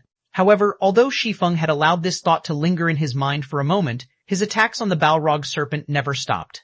Immediately after his first sword strike, Shi Feng followed up by using Thundering Flash. 3 electric arcs dove into the flaming Balrog serpent, piercing its gigantic body and causing damages of 55,4, 19,528, and 1,125. The damage he dealt was much higher than before. Simultaneously, he had also inflicted a damage amplification debuff that lasted 20 seconds on the Balrog serpent, following which Shi Feng continued with a chop, the attack achieving a critical hit and dealing close to 2,000 damage. When Shi Feng landed on the ground, he immediately followed up with a flurry of sword slashes. The Abyssal Blade now had a 40% chance to deal a critical hit, so Shi Feng could deal a critical hit with almost every other attack. From this series of attacks, the Balrog serpent had lost over 7,000 HP. However, the giant serpent had 150,000 HP. Shi Feng would need to repeat such a burst of attacks at least 20 more times in order to completely kill it. Originally, Shi Feng felt quite happy with the damage he was dealing. At this rate, even if he did not activate Black Emperor, he still possessed a very high chance of killing the Balrog serpent. Unfortunately, that happiness was short-lived. The reason being, Shi Feng soon discovered that the Balrog serpent's HP was rapidly returning to full. It was actually recovering 500 HP every second. That amount was even higher than a single one of Shi Feng's normal attacks. If Shi Feng remained idle, the Balrog serpent would fully recover in less than 20 seconds. Meanwhile, the Balrog serpent immediately sent its tail swiping at Shi Feng, finally reacting to Shi Feng's attacks. Shi Feng hurriedly used parry to block the attack. Although he suffered no damage from the Balrog serpent's tail strike, he was forced to retreat 3 steps, with his hands growing numb from the force of the impact as well. In terms of destructive power, the Balrog serpent was definitely superior to the Chimera. The Balrog serpent was also much faster. Shi Feng had actually been forced to use parry because he could not dodge in time. Currently, Shi Feng's parry was at level 7, so it had a cooldown of 21 seconds. Aside from parry, Shi Feng also had Defensive Blade, a skill that had both offensive and defensive capabilities. Currently, Defensive Blade was at level 6, and it had a cooldown of 2 minutes. Although its cooldown was much longer than parry, it allowed Shi Feng to completely block 4 melee attacks and 8 ranged attacks. He would also be immune to charge attacks. Just as the dozens of fireballs were about to hit him, Shi Feng jumped into the air, dodging them completely. Right after that, the Balrog serpent swiped its tail at Shi Feng again. The sound of wind whistling could be heard as its tail streaked through the air. In the face of this powerful attack, Shi Feng showed no signs of weaknesses. Immediately, he countered the attack with the level 7 Thunder Flame explosion. When sword and tail collided, sparks of flame scattered in all directions. The Balrog serpent's tail was knocked back, the monster itself receiving over 400 damage from the brief clash. On the other hand, Shi Feng landed heavily onto the ground, his feet sinking partly into the molten lava. A damage of over 700 points also appeared above his head. As expected, in a direct confrontation, Shi Feng was definitely a lot weaker than the Balrog serpent. However, Shi Feng was probably the only player in God's domain right now who dared to actually fight a special elite monster in such a way. 294 Storm of Swords. Although Shi Feng lost against the Balrog serpent in a direct confrontation, Thunder Flame Explosion, the skill he used, wasn't just a powerful destructive skill. It was also a control skill. However, the Balrog serpent was a special elite monster. It possessed a degree of resistance towards control skills. Hence, the level 7 Thunder Flame Explosion, which would originally place enemies hit by it in a fainted state for 5 seconds, only managed to incapacitate the Balrog serpent for 3.5 seconds. For average players, 3.5 seconds might not seem like a long time. For Shi Feng, however, it was plenty of time. Wind Blade, Shi Feng instantly arrived before the Balrog serpent. Simultaneously, his attack speed received a 30% increase. However, Shi Feng was still not satisfied with this. He then proceeded to activate the additional skill of the Purgatory's Shadow, Purgatory Power. Purgatory Power, when activated, increases attack speed by 100% and damage dealt by 30% for 15 seconds. Cooldown, 2 minutes. Shi Feng then activated 9 Dragon Slash. 12 phantoms of the Abyssal Blade suddenly appeared, floating around Shi Feng. Each phantom was capable of dealing 40% damage for 30 seconds. However, it had a long cooldown of 5 minutes. Shi Feng brandished his 2 swords using his full strength. In addition to the 12 Abyssal Blade phantoms he was controlling, a total of 14 swords surrounded and madly attacked the Balrog serpent. Within moments, the cave was filled with sword images dancing around. 14, 28, 56, 112, countless sword images flashed in the air, forming a storm of swords that devoured the Balrog serpent whole. Shi Feng's swords slashed at the Balrog serpent's body one after another, each strike causing close to 500 damage. Moreover, close to half of this barrage of attacks achieved a critical hit, each dealing close to 1,000 damage to the monster. Meanwhile, each of the phantoms of the Abyssal Blade had also managed to deal over 200 damage to the Balrog serpent. The total damage of the 12 phantoms was even more frightening than that of Shi Feng himself. As if the floodgates to the Balrog serpent's 150,000 HP had been opened, The Balrog Serpent lost HP incessantly. Within a short 3.5 seconds, the Balrog Serpent's HP had already fallen to 61%. When the Balrog Serpent regained consciousness, it immediately released an enraged roar. At this moment, however, Shi Feng pointed the Abyssal Blade at the Balrog Serpent. Now is still not the time for you to wake up. Shi Feng cast Abyssal Bind on the Balrog Serpent right away. If he were to allow the Balrog Serpent to start retaliating, his previous efforts would all go to waste. In the blink of an eye, 9 pitch-black chains emerged from the ground, quickly wrapping around and binding the Balrog Serpent. Meanwhile, the Balrog Serpent could do nothing but roar in anger as it helplessly watched sword after sword piercing its own body, continuously reaping its HP. The Abyssal Bind had a duration of 4 seconds. Moreover, the Balrog Serpent's resistance towards control skills was completely ineffective against it. The Abyssal Bind's effective duration was not reduced in the slightest. In addition, the Abyssal Bind reduced the Balrog Serpent's defense by 100%, rendering the Balrog Serpent's innately powerful defense utterly useless. Now, each of Shi Feng's sword strikes dealt over 800 damage, with the occasional triple critical hit dealing over 2,500 damage. A series of splendid numbers appeared above the Balrog Serpent's head. Before the eye-catching number of 2,500 disappeared, a damage of over 1,700 points appeared on top of it. Practically 1 out of every 2 strikes would achieve a critical hit. Meanwhile, each of the 12 Abyssal Blade Phantoms were now dealing over 350 damage to the Balrog Serpent. For the Balrog Serpent, these 4 seconds were a complete hell. By the time the Balrog Serpent escaped from the chains binding it, it had only 19% HP remaining. However, Shi Feng had long since been prepared for this moment. Disappear. Shi Feng raised the silvery gray Abyssal Blade. The dense fire-type mana in the surroundings started gathering around the Abyssal Blade, causing the sword to release a blinding glow. This was indeed Shi Feng's ultimate skill, Flame Burst. Flame Burst level 5 requires 4,000 EXP to upgrade to level 6 channeling time, 2 seconds. Gathers the power of flames to a single point and causes 420% damage to the target. Attack count, 6 times cooldown, 3 minutes 30 seconds before the Balrog Serpent could even start attacking, Shi Feng had already brandished the scorching hot Abyssal Blade 6 times. All 6 sword slashes immediately sank into the Balrog Serpent's body. 3,310, 3,347, 6,703,000, 6,730,000, 6,754. 6 frightening damages appeared consecutively above the Balrog Serpent's head, instantly taking away the monster's remaining 28,000 HP. Soon after, the Balrog Serpent's body started fading away, and only after it disappeared completely did Shi Feng release a sigh of relief. System, Balrog Serpent defeated. 6th trial completed, rewarding 9,000,000 EXP, 20 free mastery points, and 10 gold coins. Proficiency of all skills increased by 500 points. System, 6th trial cleared.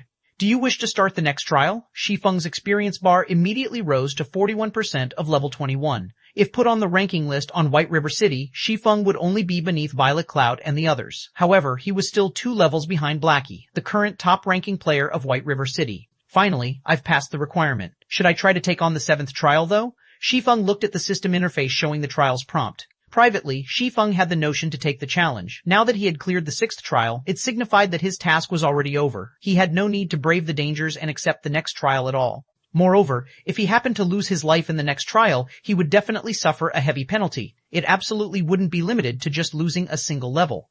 Truth be told, however, Shi Feng felt confident about his chances at clearing the 7th trial. After all, he had not even unveiled the Black Emperor inheritance when he fought the Balrog Serpent. He definitely had the necessary strength to challenge the 7th trial. After clearing the 6th trial, Shi Feng obtained an additional 1,600 merit points. If he were to clear the 7th trial, he could obtain another 1,200 merit points, bringing his total to 4,800 merit points. It would be enough points for him to exchange for an epic ranked item. Just the prospect of obtaining an epic ranked item made Shi Feng feel that he should give it a try. Besides, Shi Feng no longer had any burdens to carry, so why not give it a try? However, Shi Feng was unsure of what kind of price he would have to pay if he were to suffer death. If it was only losing a single level, then Shi Feng would gladly proceed to the 7th trial. However, Shi Feng knew such an outcome was not likely. Just the penalty for not completing the Trial of Gods was already considered unbearable for players. Some players might even have to delete and restart their accounts due to the harsh penalties imposed. Meanwhile, the 12 Trials was the most challenging trial of the War God's Temple.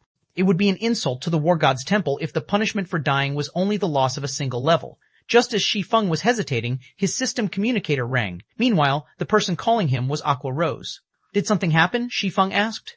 Previously, Shi Feng had already told Aqua Rose that he did not wish to be disturbed as he was about to do a quest, and that, unless there was something big happening, she shouldn't try to contact him. Based on Aqua Rose's serious personality, if it wasn't an extremely important matter, then she definitely wouldn't try to contact him, hence Shi Feng's question. Darkstar has suddenly declared an all-out war against us, and several hundreds of our guild members have already been killed by members of Darkstar while they were out grinding. Moreover, the core team, led by Fire Dance, has also been trapped by Darkstar inside the Silverleaf Forest. Although we've already sent reinforcements, they were blocked by members of Darkstar outside the forest. What I'm trying to say is that, guild leader, you need to immediately contact Gentle Snow and have her send some people to help contain Darkstar so that our members can take the opportunity to save Fire Dance and the others. Aqua Rose was extremely anxious at this moment. They had already failed to break through the encirclement of Darkstar around the Silverleaf Forest multiple times now. If this situation continued, Fire Dance and the others would truly be finished. Feng Xuanyang, you did good. Shi Feng's expression immediately sank, a cold, killing intent gleaming in his eyes. If Fire Dance and the others belonging to the main force of the guild were to die a few times, it would be a tremendous loss to Zero Wing. Leaving aside the fame that Fire Dance and the others had accumulated for themselves, just losing a part of the equipment they possessed would be a serious blow to the guild. Just how long would it take for them to recover such precious equipment? Meanwhile, when Shi Feng tried to figure out who was responsible for such a situation, Feng Xuanyang came up as his strongest suspect. Feng Xuanyang was the true wielder of authority in Darkstar. After Shi Feng's previous forthright rejection, it would not be strange if Feng Xuanyang retaliated. Hence, who else could be responsible for Darkstar's declaration of war? 295 Mirage Bees. Although Shi Feng was incensed by this news, Fire Dance and the others would have long since lost their lives by the time he arrived at the Silverleaf Forest. Alright, I'll contact Gentle Snow immediately. Shi Feng disconnected his call with Aqua Rose after saying so. He then called out his friends list, selected Gentle Snow's name, and chose to contact her. It was a fact that Ouroboros and Zero Wing were allies. Since an ally was under attack, Gentle Snow naturally did not refuse to send reinforcements when Shi Feng asked. Moreover, Gentle Snow had found out about this entire matter a step ahead of Shi Feng. Hence, she had already organized her subordinates even before Shi Feng contacted her, and they were just about to hurry over to the Silverleaf Forest right at that moment. Gentle Snow had gathered 2,000 members from Ouroboros to aid Zero Wing. Of them, 500 were elite members of the guild. Such a powerful force would pose a huge threat to the 6,000 members of Darkstar blocking the way into the Silverleaf Forest. Many thanks for your help, Miss Snow. In the future, members of Ouroboros that shop at the Star Street Trading Firm can enjoy a 10% discount on all products, Shi Feng said in thanks. You said this yourself, I'll gladly accept your offer then. Gentle Snow revealed a faint smile. Currently, over half of the player population in White River City was patronizing the Star Street Trading Firm. After all, not only were the items sold there of good quality, there was also a large selection available. Moreover, the product supply was plentiful. Normally, the various guilds in White River City would always make a trip to the Star Street Trading Firm before they went dungeon diving. If Ouroboros could receive a 10% discount when purchasing items there, it would save the guild a lot of money. Really though, just what is going through the minds of those people in Darkstar? It would be fine if it were just the usual minor skirmish. However, they have actually declared an all-out war on Zero Wing. Isn't Lone Tyrant afraid that his guild might suffer heavy losses and lose the ability to compete for the first clear of the 3 great dungeons? Gentle Snow commented curiously. The competition over the first clear of the 3 great dungeons had already reached its most crucial moment right now. Moreover, Darkstar only had the final boss left to defeat in order to snag the first clear of the Land of Death and gain an absolute advantage over the other guilds. However, Darkstar had instead chosen to take action against Zero Wing at this critical junction. God's Domain had been launched just recently. At this early stage of the game, everyone was busy leveling up and raiding dungeons to strengthen themselves. Guilds in particular were deeply afraid of falling behind others. Even if conflict arose between guilds, both sides would usually choose to show restraint. After all, an all-out war between guilds would profit nobody. Worse, they might even get taken advantage of by a third party.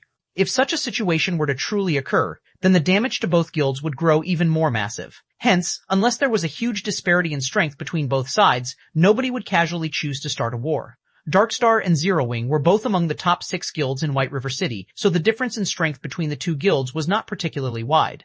No matter how Gentle Snow looked at the situation, she could not figure out why Darkstar would choose to suddenly declare war. I am afraid that the one starting the war this time around isn't Lone Tyrant, but the organization that's backing him, Underworld, Shi Feng said, laughing bitterly. Underworld. Gentle Snow couldn't help but wrinkle her eyebrows at this revelation, so that's how it is. I've been wondering how Darkstar had managed to suddenly obtain so many experts. It turns out the mysterious power supporting Darkstar is Underworld. However, how did you manage to find out about this? Even though I've planted many spies inside Darkstar, I never managed to uncover the forces hidden behind Darkstar. Feng Xuanyang from Underworld came looking for me to buy some of Zero Wing's shares. However, the price he offered was simply too low. I rejected his offer, so now he is trying to get back at me by destroying Zero Wing. Shi Feng revealed the truth. Gentle Snow immediately understood the situation after listening to Shi Feng's words. It was no wonder Darkstar was completely unafraid of commencing an all-out war. With Underworld's background, it only needed to field a part of its forces located in the eastern region of Starmoon Kingdom to completely destroy Zero Wing. With such a large disparity in strength, it was natural for Darkstar not to fear a war. So it is Feng Xuanyang. He is indeed a person who would take revenge for the slightest of offenses. However, with Underworld's financial power, his offer to buy Zero Wing, which possesses a guild residence, should not have been low. At the very least, he should have offered 500 to 600 million, right? Gentle Snow came to an abrupt realization. However, she also felt curious about this matter as the Feng Xuanyang she knew was not a tight-fisted person. 1 billion credits and several hundred experts. In addition, they would also provide 100 gold coins as support every week, Shi Feng said. 1 billion credits and also 100 gold coins per week? Feng Xuanyang sure is generous. Even I might feel tempted if given such an offer. Yet you actually complained that it's too little? No wonder he's angry. Gentle Snow chuckled softly. Shi Feng simply replied with a faint smile, not bothering to give an explanation on the matter. Aside from a few core guild members knowing about the Purple Sun Mansion being their new guild residence, nobody else knew anything about it. The others only knew that Zero Wing possessed a guild residence. They were not clear where exactly it was located. After all, there were simply too many plots of land available in White River City. Moreover, the Purple Sun Mansion was currently under reconstruction. It would take 2 more days before it can be used and also unveiled to the public, following which Shi Feng made some small talk with Gentle Snow before ending the call. He then proceeded to start the 7th trial. If nothing unexpected happened, the 2,000 players led by Gentle Snow could definitely break apart Darkstar's encirclement around the Silverleaf Forest. Hence, what Shi Feng needed to do now was to increase his own strength by obtaining even better tools and equipment, slowly and gradually enhancing their guild's foundation. In regard to the battle at the Silverleaf Forest, Shi Feng could only play the role of an observer. Even if he were to rush over there right this instant, everything would have long since been over by the time he arrived. However, Shi Feng would definitely remember this debt of hatred. Sooner or later, he would repay this debt to Darkstar and Underworld 10 times over. The stage for the 7th trial was an ancient coliseum. The moment Shi Feng laid eyes on his opponent, he was immediately shocked by what he saw. Why is it myself? Shi Feng looked at the familiar figure gradually appearing at a corner of the coliseum, feeling very surprised. However, when he used observing eyes on this twin of his, he immediately came to an understanding. Mirage Beast Rare Special Elite. Level 20 HP 200,000, 200,000. This Mirage Beast was capable of replicating the appearance and skills of an enemy. However, unlike players, it had a frightening amount of HP. In a one-on-one situation, players would find it extremely difficult to kill the Mirage Beast. In God's domain, the only advantage players had over monsters was the diversity of skills they possessed. Meanwhile, players could use these skills in various combinations to exert even stronger power. Yet, if the Mirage Beast possessed the same skills that players did, then players would lose even that little advantage they had. When comparing the power of skills, the Mirage Beast's skills might even be more powerful than the players. Good timing. I was just thinking of trying out a few things. Shi Feng advanced, immediately directing a chop at the Mirage Beast. Meanwhile, the Mirage Beast had similarly charged at Shi Feng, and it too had sent a chop at Shi Feng. The moment the two swords clashed, sparks flew all around. However, when all was said and done, Shi Feng was still a player. In terms of strength, he was still far inferior to the Mirage Beast. Hence, Shi Feng was easily repelled, forced by the Mirage Beast to retreat step by step. Meanwhile, the Mirage Beast was also superior in terms of attack speed. Although the ensuing damage from a collision of weapons was small, after clashing for tens or even hundreds of times, Shi Feng would eventually lose his life. After all, the Mirage Beast possessed 200,000 HP, while Shi Feng's HP was just slightly over 2,600 after reaching level 21. Moreover, Shi Feng was receiving more damage than the Mirage Beast from their exchanges. Not to mention, both sides were also executing various skills. When Shi Feng used Thundering Flash, the Mirage Beast would activate Windwalk to dodge the attack. It would then counter with a Thundering Flash of its own. Knowing that he could not receive the attack directly, Shi Feng too activated Windwalk to dodge. However, the Mirage Beast activated Windblade to immediately appear before Shi Feng. It then followed up with a chop, sending an extremely quick vertical slash down towards its prey. Shi Feng hastily used parry to block the Mirage Beast's chop. He countered with a Thunderflame explosion right away. In the end, however, the Mirage Beast used parry to fend off the powerful attack. Shi Feng then followed up with a Flame Burst, which was promptly countered with a defensive blade by the Mirage Beast. The exchange between both sides was extremely intense. After a dozen seconds or so, Shi Feng's HP had fallen to 60%. On the other hand, the Mirage Beast had lost only a negligible amount of HP. Just the Mirage Beast's battle recovery negated most of the damage Shi Feng had caused. As expected of the 7th trial, even the monster's normal attacks and skills are used with such viciousness. However, instead of feeling afraid, a sense of excitement was bubbling within Shi Feng at the moment. However, do you know this move? Shi Feng looked at the Mirage Beast, a faint smile appearing on his face. He then proceeded to activate the Black Emperor inheritance. Dark fog immediately started emerging from the Abyssal Blade and then entered Shi Feng's body. 296 perfect combination. Although the Mirage Beast was capable of duplicating a player's every skill, Shi Feng had already obtained a clear understanding of the Mirage Beast during this short period of time. Shi Feng had previously activated the Ice Blue Devil Flame after starting the battle, yet the Mirage Beast had not done so. The Ice Blue Devil Flame was not a skill Shi Feng had learned. Instead, it was an additional effect provided by the item known as the Ice Blue Devil Flame. Hence, Shi Feng could say with certainty that the Mirage Beast was incapable of duplicating the additional skills of a player's equipment. The moment the dark fog which emanated from the Abyssal Blade started permeating Shi Feng's body, a faint silvery gray aura of death emerged on the surface of his body. Immediately, he charged at the Mirage Beast, while simultaneously activating 9 Dragon's Slash. The 12 Abyssal Blade Phantoms promptly started attacking the Mirage Beast the moment they came into existence. When the Mirage Beast saw the 12 Phantoms striking at it, it cleverly chose not to block them. Instead, it bombarded Shi Feng with a Thunderflame explosion.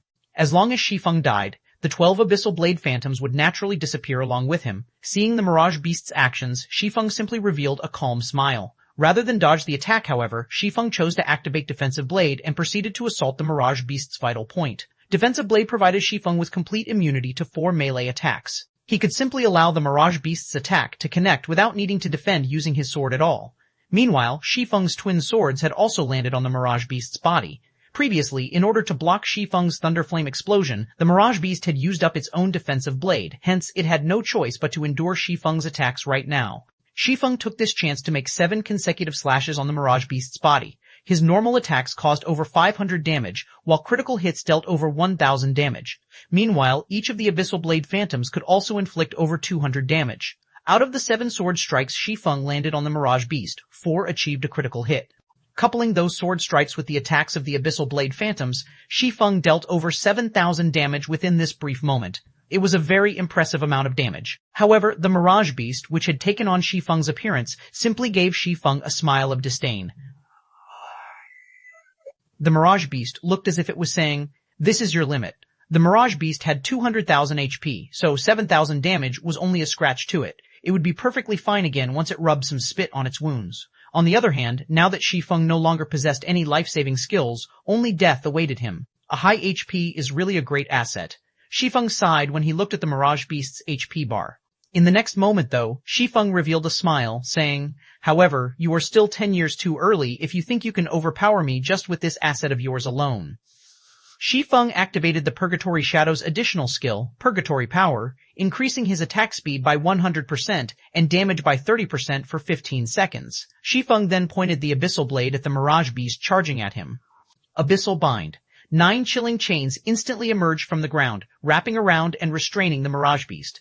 Abyssal Bind had a duration of 4 seconds. Despite being sealed, however, the Mirage Beast showed no signs of panic at all. It did not even try to resist in the slightest. Instead, it revealed a mocking expression as it looked at Shi Feng, as if telling Shi Feng to slash it as much as he wanted to. Previously, Shi Feng had only managed to take away around 7,000 of its HP after attacking it for slightly over a second. Even if the Mirage Beast allowed Shi Feng free rein for 4 full seconds, the most it would lose was around 30,000 HP. That was not even a quarter of its total HP. Moreover, after Shi Feng exhausted all his skills, he would also lose his means of dealing bursts of damage. With neither life-saving skills nor bursting skills, the end result was obvious. Hence, the Mirage Beast felt very assured of its victory. Since the very beginning, this human never had a chance of defeating it.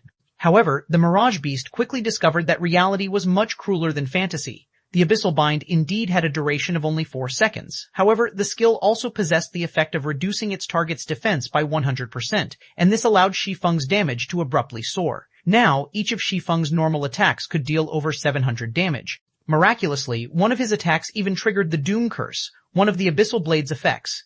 Instantly, the Mirage Beast had its attributes reduced by 30%, and its maximum HP fell from 200,000 to 130,000. Engulfed by the storm of swords, the Mirage Beast's HP fell crazily. Shi Feng also achieved critical hits with his attacks one after another, stacking layer upon layer of death aura around his body. In this situation, the 9-Dragon Slash could be said to be a perfect match for the Black Emperor inheritance. After activating the 9-Dragon Slash, Shi Feng would not be lacking in death auras at all. Before the 4 seconds were up, the Mirage Beast's HP had already gone below the 70% threshold. Just as the Abyssal Bind was about to lose effect, and the Mirage Beast was about to regain its freedom, Shi Feng abruptly leaped into the air and switched sword techniques. Simultaneously, he used 10 of the 30 layers of death aura he had accumulated to reduce the Thunderflame Explosion's cooldown. The level 7 Thunderflame Explosion had a cooldown of 30 seconds. Meanwhile, each layer of death aura could reduce a skill's cooldown by 3 seconds. After using 10 layers of death aura, Thunderflame Explosion could be used again. However, Shi Feng was still not done. He then used the remaining 20 layers of death aura on himself, instantly increasing all his basic attributes by 40% and attack speed and movement speed by 20% for 10 seconds. After receiving this new buff, Shi Feng executed Thunderflame Explosion, bombarding the Mirage Beast's head and sending sparks of flame flying all around. A damage of over 1,300 points appeared above the Mirage Beast's head, and the monster was placed into a fainted state for 3 seconds. Unless a monster was completely immune to control skills, powerful experts could usually restrain said monster continuously until death. Meanwhile, it was obvious that the monsters were not completely immune to control skills. They simply had a certain degree of resistance that would degrade the effects of control skills. Otherwise, it would truly be impossible for players to clear the 12 trials. Nevertheless, Shi Feng was very clear about his own situation. Currently, as his level was still low and the number of skills he had learned was few, he only possessed explosive power but no staying power. After his short burst, if his enemy wasn't dead, the only options left for him were either to die or to flee. At present, Shi Feng still had many gaps to fill in terms of the skills he had learned. However, the Black Emperor inheritance just happened to be able to fill these gaps, allowing him to create a perfect cycle with his skills. Without the Black Emperor inheritance, Shi Feng would not have dared to challenge the 7th trial at all. The only pity was that the effects of the Black Emperor inheritance could only be used on the skills Shi Feng had personally learned. It could not be used on the additional skills that came with equipment or weapons. If it were actually possible to do so, it would simply be too overpowered. Throughout the fainted debuff's 3-second duration, Shi Feng had not only dealt a ton of damage himself, he had also managed to collect over 20 layers of death aura thanks to the 9-Dragon Slash. When the Mirage Beast was about to regain consciousness, Shi Feng spent another 10 layers of death aura to reset the cooldown of Thunderflame Explosion, before promptly using it on the Mirage Beast again.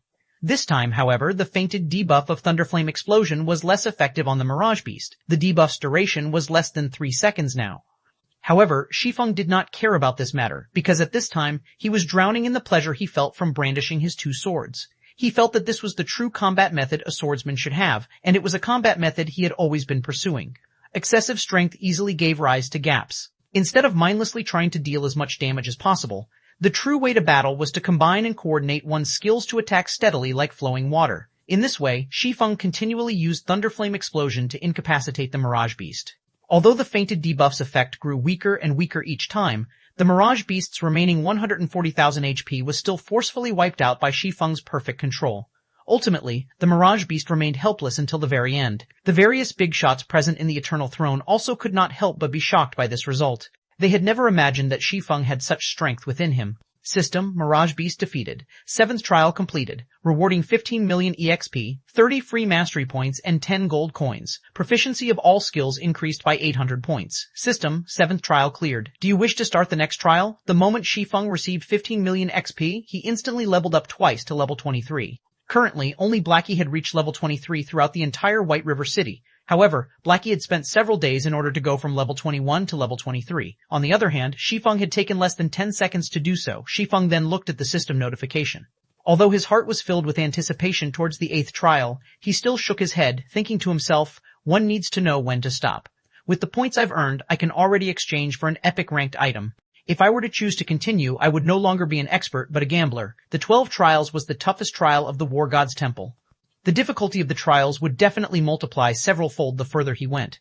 In Shi Feng's estimation, the monster of the 8th trial would not be just a special elite monster. Instead, it was highly possible for it to be a chieftain-ranked monster. A chieftain was much more powerful than a mere special elite. Aside from having even more HP, it would also possess a much greater resistance to control skills. Chieftain-ranked monsters also possessed team-wipe skills, and a single mistake would mean the end for Shi Feng. Moreover, Shi Feng did not possess the slightest idea what kind of monster he would be facing in the 8th trial. If it was a chieftain-ranked monster that he was completely unfamiliar with, then he practically had no chance of successfully killing it. The ability to make calm analyses was also a prerequisite to becoming an expert in God's domain. As a first-rate expert, Shi Feng naturally knew when to decisively give up, following which Shi Feng selected no in reply to the system's prompt. He was then teleported out of the 12 trials. 29-7 Stigmata. Interesting, truly interesting. Sitting on a silver throne, Ukaris voiced his praise as he looked at Shi Feng. Your performance has completely surpassed our expectations. It is also for this reason that we have decided to reward you with an additional 2,000 merit points. It was also a fact that the last time someone managed to clear the 7th trial was over a millennium ago. System rewarding 2,000 War God's Temple merit points. That's generous of them. An expression of joy appeared on Shi Feng's face. With 1,500 merit points, Shi Feng could afford to exchange for a dark gold ranked item. Meanwhile, 4,000 merit points would be equivalent to an epic ranked item, hence the additional 2,000 merit points he received right now was truly a big harvest. Since you've already passed our test, walk to the center of the chamber. We will give you the strength necessary to locate the 7 treasures, Ukaris said. Shi Feng then strode to the center of the Eternal Throne. There were countless divine runes inscribed on the floor there, joined together to form a huge magic array. Meanwhile, the 50 silver thrones were hovering around this magic array, the thrones themselves apparently connected somehow with this magic array. Let us begin then, Ukaris said as he looked at his companions. The lords of the silver thrones nodded their heads and promptly stood up. Immediately after, the mana inside the Eternal Throne started churning. The mana density here was no less than at the god's grave. Meanwhile, this thick mana clustered around the magic array, forming 50 dense-looking fluid balls. Each one of these fluid balls was the size of a basin. These balls of liquid mana were definitely the densest mana Shi Feng had ever seen in all his years of playing God's domain. At this time, Ukaris had also turned his head to look at one of the lords of the Golden Thrones. My lord, the preparations are completed, Ukaris said respectfully. It is still not enough, the phantom sitting in a golden throne said in a low tone. Ukaris was confused by these words. The liquid mana they had formed was several hundred times more precious than even 7 luminaries crystals, and each and every drop had taken the 50 of them great efforts to form, not to mention 50 basin-sized liquid mana. Such an amount of liquid mana was more than enough to cast a silver stigmata. It is rare to find good talent. Let us lend a hand as well, the phantom sitting in a golden throne said to his 8 other companions. Very well then. A person capable of passing the 7th trial is indeed worthy of the 9 of us taking action. The other 8 lords of the Golden Thrones nodded their heads in reply to their companion's suggestion.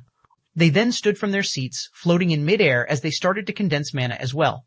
In the blink of an eye, 9 house-sized balls of liquid mana appeared in the air above the thrones in the Eternal Throne. Ukaris and the others were shocked by this sight. Never would they have imagined that these 9 lords would actually take action and work together to cast a stigmata for a minor existence like Shi Feng. This was the first time since the appearance of that absolute genius thousands of years ago. As for Shi Feng, at this moment he could no longer keep his mouth closed. In regard to liquid mana, Shi Feng had seen this item before in the past. Mages considered it a priceless treasure. Even when offered epic-ranked items in trade, mage players would not be willing to part with the liquid mana they possessed. Just the basin-sized balls of liquid mana that each of the lords of the Silver Thrones had formed had already given Shi Feng a great shock. Now, the 9 peerless existences floating in front of the Golden Thrones had actually managed to each form a house-sized ball of liquid mana. Judging based on sizes, the total liquid mana summoned by the 50 people from before did not amount to even 1/10 of a single house. In the next moment, all of the liquid mana summoned was injected into the magic array. The divine runes engraved into the chamber started lighting up one after another, and within moments, every single divine rune inside the grand chamber was giving off a golden glow. In the center of the Eternal Throne, a golden divine pattern took form. This divine pattern then melded with Shi Feng's body. Shi Feng immediately felt his body being filled up with an infinite amount of power, his mind clear as day, as if he knew everything there was to know in the world. However, this feeling only lasted for a few short seconds before it completely dissipated. Meanwhile, Shi Feng's pupils, which were originally pitch black in color, had also turned golden for a brief moment. Although his pupils regained their original color, careful observation would reveal innumerable bright stars flashing within them, looking just like the starry skies at night. System, congratulations. Player has obtained Golden Stigmata. Reputation with the War God's Temple increased by 3,000 points. The seal on the Endless Abyss has been broken. If we wish to reseal the Endless Abyss, we need the assistance of the 7 treasures, which the gods had bestowed upon the human race. However, the 7 treasures have been missing for hundreds of years now, scattered throughout this large continent.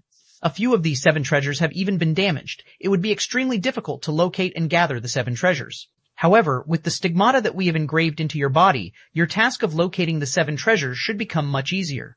As long as you come within a certain range of one of the 7 treasures, the stigmata will produce a response to notify you of it.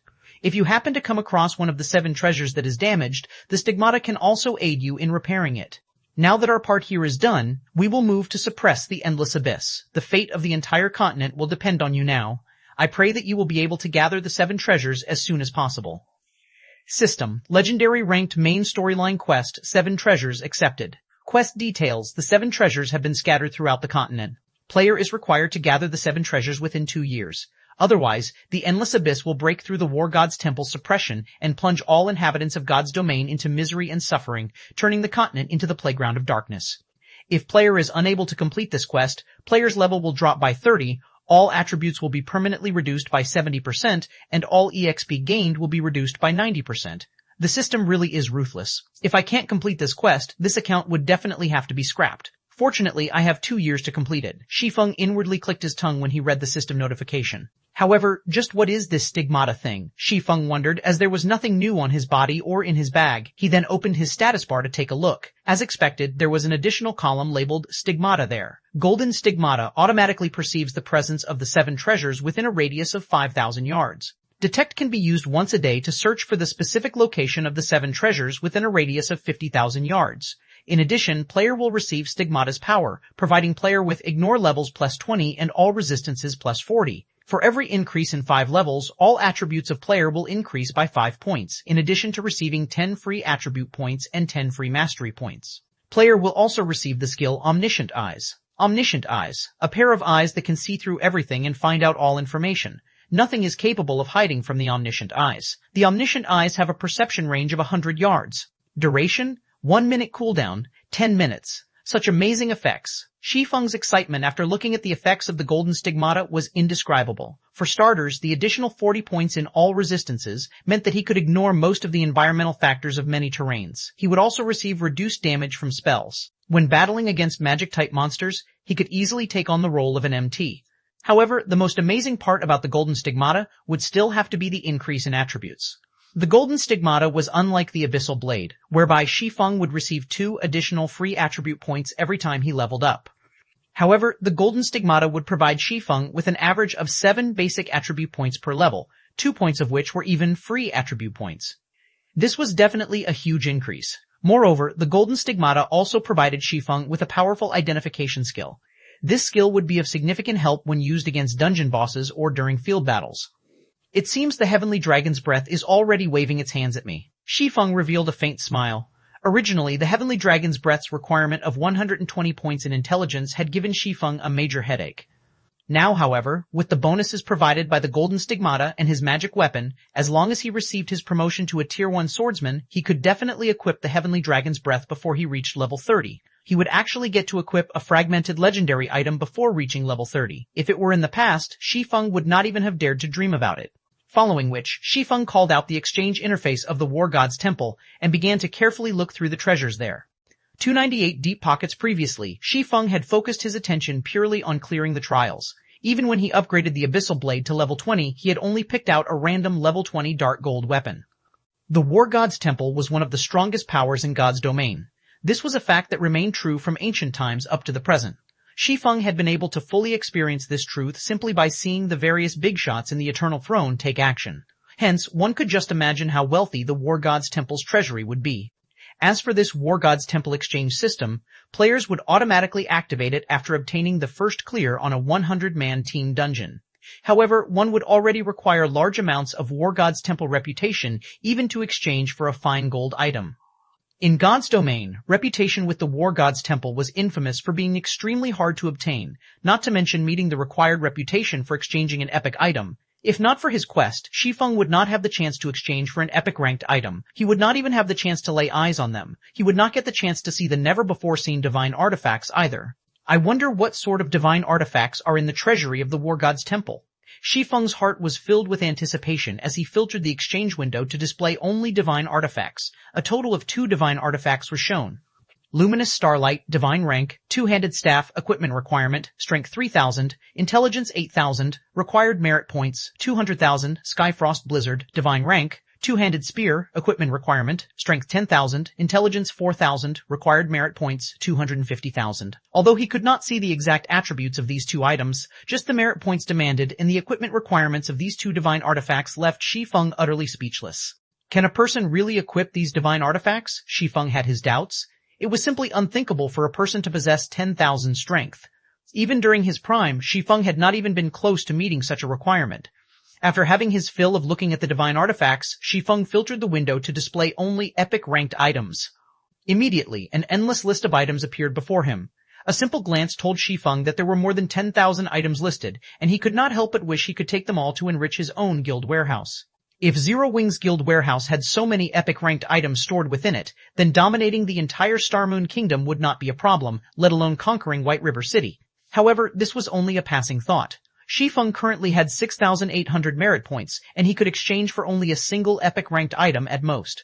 However, it was also not a simple task to choose a suitable item for himself out of these tens of thousands of items. For starters, let's forget about weapons. Armor should be a good place to start from, Shi Feng thought. Presently, he already possessed a magic weapon, the Abyssal Blade. The dark gold-ranked Purgatory Shadow he now wielded was also sufficient for his current self. If he wished to further increase his strength, then he needed to replace some of the mysterious iron and secret silver-ranked equipment he was still using. Yet, when Shi Feng looked at the long list of equipment, his mind was racked with indecision. However, Shi Feng still managed to pick out a few good breastplates that caught his fancy. Not only did these breastplates offer large amounts of strength and agility, some even provided additional intelligence, an attribute that Shi Feng was currently in need of.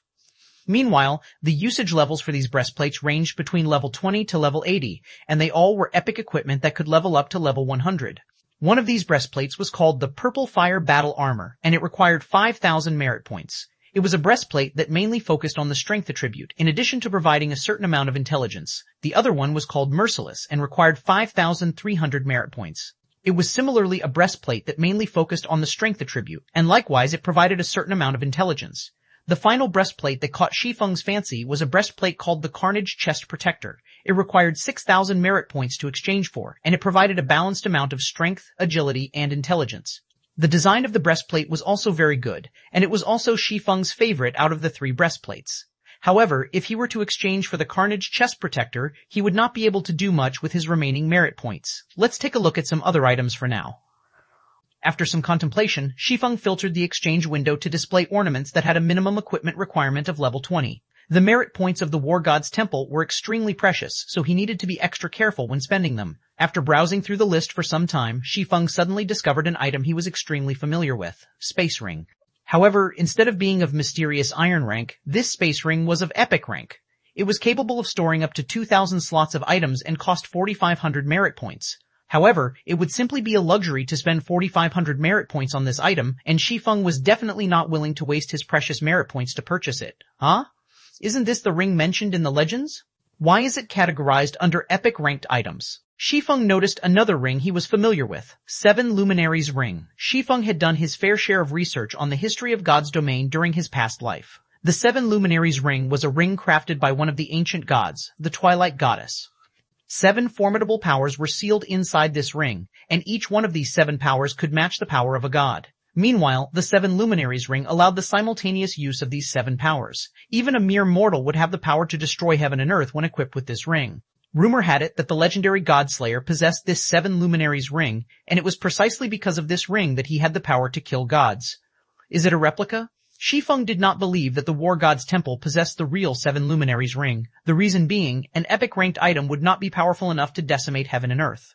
Even a divine artifact did not have that strength. According to Shi Feng's understanding, the 7 Luminaries Ring was a true godly relic. However, even a replica was an extremely rare find. To put it bluntly, replicas were weaker copies of the real deal.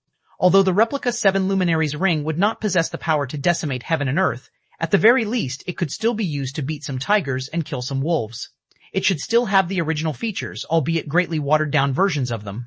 Shi Feng then looked at the merit points required, discovering that the ring actually cost 8,000 merit points. It was worth almost half of a fragmented legendary item. Are you kidding me? Is this the brand effect? Shi Feng couldn't help but inwardly curse the War God's Temple. It was simply a replica. The other epic-ranked rings only cost 6,000 points at most, so on what basis would a replica be worth 8,000 points? 8,000 merit points. It seems I won't be able to exchange for it, Shi Feng sighed. Although he coveted the 7 Luminaries ring greatly, he had only 6,800 merit points. Following which, after taking his time looking through the myriad items, he still did not find anything that he fancied. Ultimately, he ended up choosing the Carnage chest protector. As for the 7 Luminaries ring, he could only slowly accumulate merit points and exchange for it in the future. System, 6,000 merit points are required to exchange for the Carnage chest protector. Current merit points in possession, 6,800. Do you wish to exchange? Shi Feng immediately clicked, yes. System, player's reputation with the War God's Temple has reached 3,000 points. Player is allowed to pay 20% of the required merit points using gold coins. Do you wish to pay using gold coins? It can't be, right?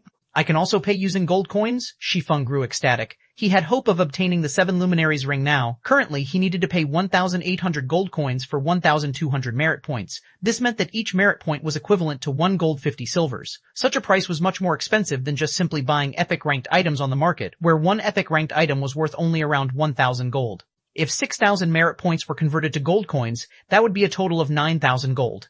This price was at least 8 to 9 times more expensive than the markets. The system was truly black-hearted. However, this was a rare chance for Shi Feng. If he could pay a portion of the merit points required using gold coins, he would be more than willing to do so. Following which, Shi Feng chose to exchange for the 7 Luminaries ring instead. 20% of 8,000 merit points would be 1,600 points, which would be 2,400 gold coins. At this stage of the game, average players would be glad just to have a few extra silver coins to spend, and spending 20 to 30 silver coins at once would be considered an extravagance. As for gold coins, average players might not even know what these things looked like. Currently, 1 gold coin could be sold for 11,000 credits. Meanwhile, 2,400 gold coins would be worth over 25 million credits. Even a first-rate guild would not spend so much money just to obtain an epic-ranked item, not to mention spending 2,400 gold coins. If Aqua Rose were to find out about this matter, she would definitely label Shi Feng a spendthrift. However, Shi Feng chose to pay the 2,400 gold coins without hesitation. He had 5,000 gold on his person at this time, having originally intended to use this money to purchase a stall in Star Moon City. Now, though, doing so was no longer possible.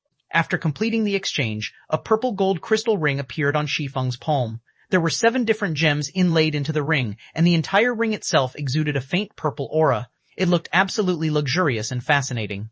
299, one word. When Shi Feng received the ring, he could not help but grow excited. In the past, a legendary item had been sold for tens of millions of credits at the world auction.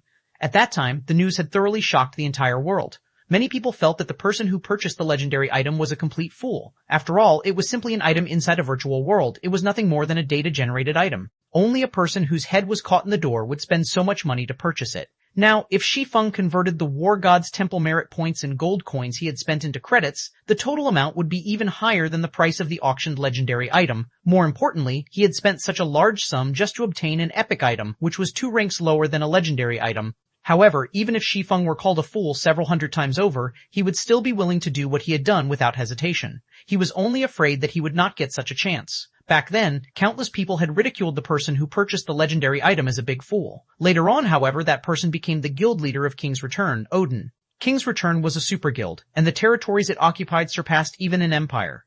Meanwhile, as the guild leader of such an amazing guild, Odin was an existence that made everyone feel fear and respect. The wealth and status he possessed was simply unimaginable. Did anyone laugh at him after that? The answer was no.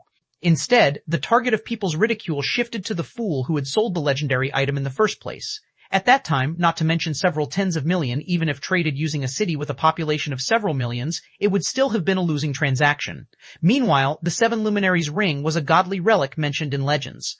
Although the one Shi Feng had was only a replica, replicas could still be divided into different categories. If one took a replica of a fine gold item and a replica of an epic item and placed them side by side, without even making an in-depth comparison, one could already tell which one was the better item. After all, there was already a huge gap between the calibers of the 2 items. Moreover, the higher the quality of the target of replication, the greater the difficulty in replicating it. One could not produce a replica simply by wishing for it. The difficulty of producing an epic item that was the replica of a godly relic was much higher than simply producing a normal epic item. The difficulty of doing so might even rival the difficulty of producing a legendary item. The person who produced this ring must be a truly amazing forging sage. If the materials and energy used were of higher quality, the final product might even have become a legendary item. Shi Feng was a forger himself, so he naturally could tell just how amazing the forger that managed to produce this 7 Luminaries ring was. The replica of a godly relic would definitely not have been easy to produce. Even a Grandmaster Forger would not be able to produce one. It would only be possible for a forging sage. 7 Luminaries Ring, Replica, Ring, Epic Rank, Level 20, Level 80, Current Level, 23 Equipment Requirement, Strength 200 attributes will be adjusted according to user's level. Strength plus 45, Agility plus 35, Intelligence plus 35, Endurance plus 30, Vitality plus 30, Damage plus 10%, Maximum HP plus 15%, Ignore, Levels plus 10. All skills plus 2 levels. All items level requirement reduced by 5 levels. Additional skill, 7 Luminaries Aura. There are 7 different auras: Earth, Water, Wind, Fire, Time, Illusion, and Space. Only one aura can be used each time, and there will be a cooldown of 1 minute when changing between auras. Aura of Earth Level 1 requires 1 million XP to upgrade to Level 2. Defense increased by 30%. Damage taken reduced by 20%. Activatable skill, Absolute Defense, provides immunity to 7 attacks. Cooldown, 1 minute 30 seconds. Aura of Water Level 1 requires 1000 EXP to upgrade to Level 2. Received healing increased by 30%. Cast consumption reduced by 20%. Activatable skill, Life Bloom, heals selected target for 10% HP every second for 30 seconds. Cooldown, 1 minute 30 seconds. Aura of Wind Level 1 requires 1001 EXP to upgrade to Level 2. Movement speed increased by 20%. Attack speed increased by 20%. Agility increased by 15%. Activatable skill, Wind Rider, enables temporary flight and movement speed increase of 100% for 15 seconds. Cooldown, 2 minutes. Aura of Fire Level 1 requires 1 million XP to upgrade to Level 2. Damage increased by 30%. Target's defense reduced by 20%. Activatable skill, Firestorm, inflicts 500% damage within a range of 10 yards for 5 seconds. Cooldown, 5 minutes. Aura of Time Level 1 requires 2 million EXP to upgrade to Level 2. Cooldown of all skills reduced by 20%. Enemies within a 100-yard radius will have their movement speed and attack speed reduced by 20%, and cooldown of skills increased by 20%. Activatable skill, Absolute Time, prevents enemies within a range of 50 yards from using any skills or tools for 20 seconds. Cooldown, 3 minutes. Aura of Illusion Level 1 requires 2000 EXP to upgrade to Level 2. All attributes increased by 20%. Enemies within a 100-yard radius will have all their attributes reduced by 20%. Activatable skill, Fantasy World, immunity to all magic damage and 10% of magic damage received will be converted to healing to recover players' HP for 10 seconds. Cooldown, 3 minutes. Aura of Space Level 1 requires 2 million EXP to upgrade to Level 2. Immunity to all control and restricting effects. Activatable skill, Space Movement, instantly move to any location within a radius of 300,000 yards. Cooldown, 10 minutes, as expected of a Godly Relic's replica. Even if it is only at Epic Rank, apart from the basic attributes it provides being inferior to a legendary item, its other aspects are much stronger. Shi Feng's surprise reached its limits after he read the attributes of the 7 Luminaries Ring. This was the first time Shi Feng was seeing the exact abilities of the 7 Luminaries Ring. At this moment, Shi Feng finally understood why the legends had said that even an ordinary mortal would have the ability to decimate heaven and earth when in possession of the genuine 7 Luminaries Ring. One could even kill gods with this ring. Meanwhile, the 7 Luminaries Ring in Shi Feng's hand was only a replica. It was also only at Epic Rank, and it was tens of thousands of miles away from being comparable to the genuine article. However, even if it was only an Epic-ranked replica, in Shi Feng's eyes, it was already a miniature godly relic. It could easily outshine any other epic item. It would be great if I could upgrade this epic-ranked 7 Luminaries Ring to legendary rank. Shi Feng could not help but start fantasizing. If he could raise the 7 Luminaries Ring's rank to legendary, then its value would become immeasurable. At that time, only divine artifacts would be able to suppress it.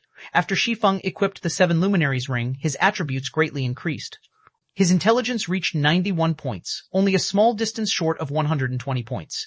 I can use the Aura of Earth when acting as an MT, Aura of Water when acting as a healer, Aura of Wind when hunting or escaping, Aura of Fire when battling, Aura of Time and Aura of Illusion when fighting in a team battle, and Aura of Space when I'm in a hurry. This ring covers almost every possible situation.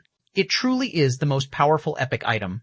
Shi Feng had mostly grasped the uses of the 7 auras in the 7 Luminaries Ring. It really made one wonder just how powerful the genuine godly relic was. Just as Shi Feng was fantasizing about the genuine godly relic, he suddenly thought of another matter. If he used the Aura of Space, he could still make it if he hurried to the Silverleaf Forest right now.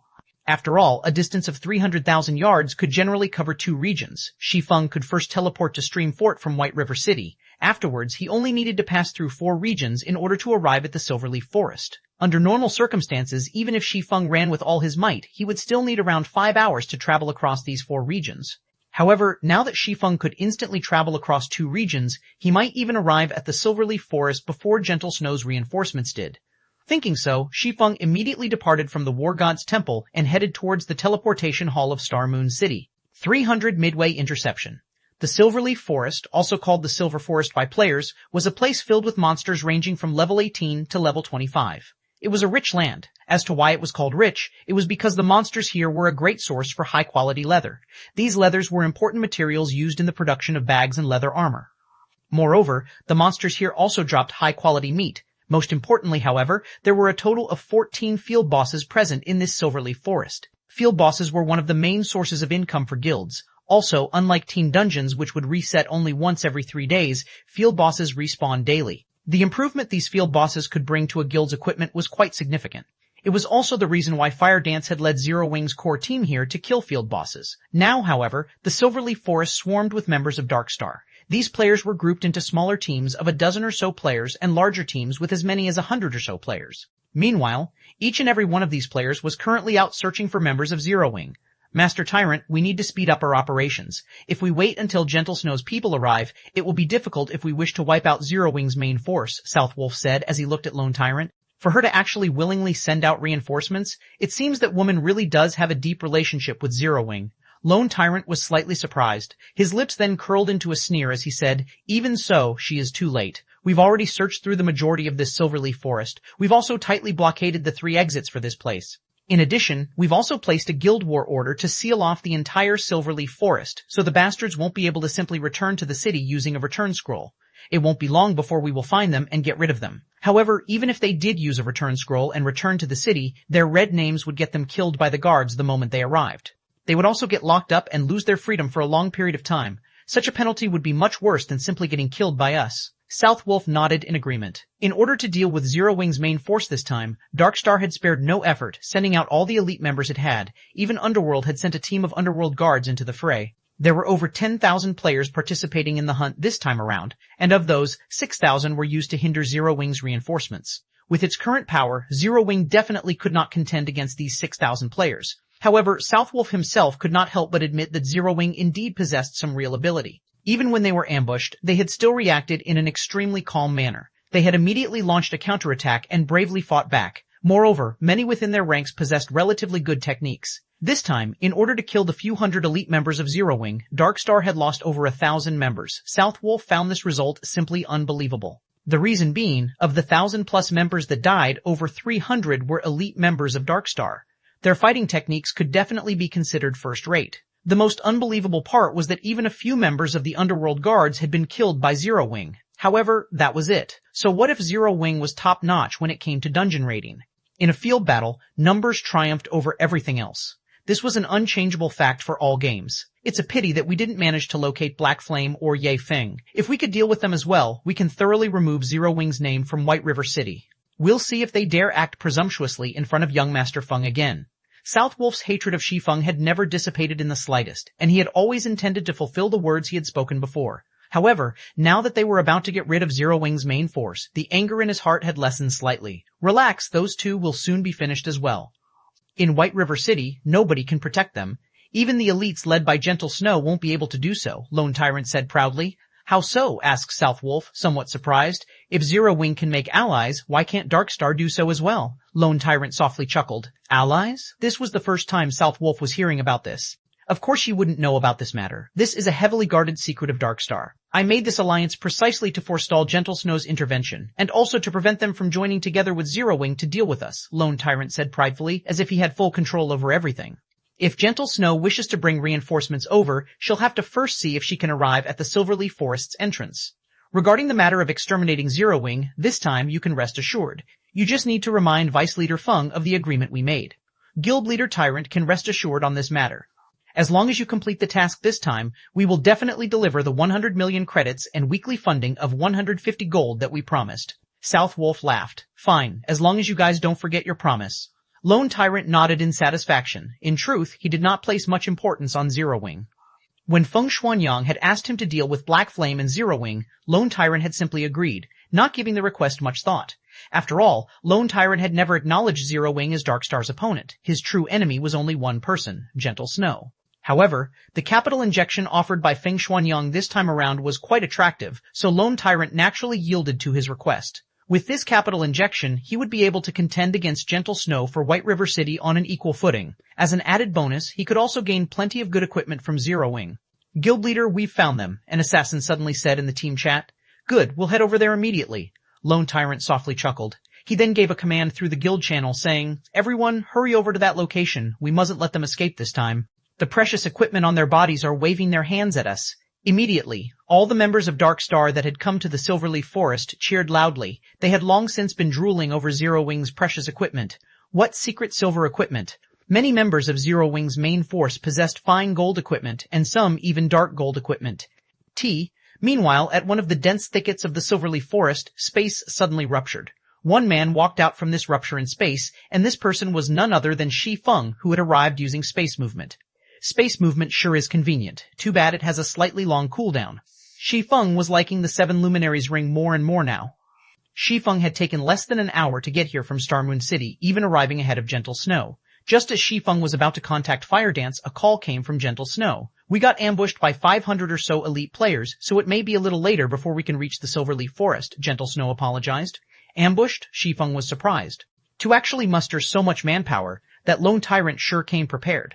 We were ambushed by players from Dark Star. Gentle Snow shook her head. No? Is it Underworld then? Shi Feng couldn't help but feel amazed by Underworld's strength. It definitely should not be easy to field so many players for this hunt, yet they were actually able to deploy another 500 plus elites to hinder Gentle Snow. The organization known as Underworld really possessed a powerful framework.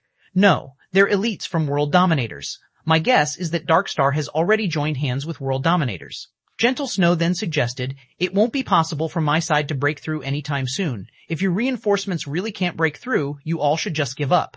If we wait until World Dominator's troops head over there and carry out a pincer attack against you, then Zero Wing will truly be finished. I know. Shi Feng fully understood the situation now. Dark Star wasn't planning on just giving a huge blow to Zero Wing this time. Instead, they intended to wipe out Zero Wing, removing it as a threat completely.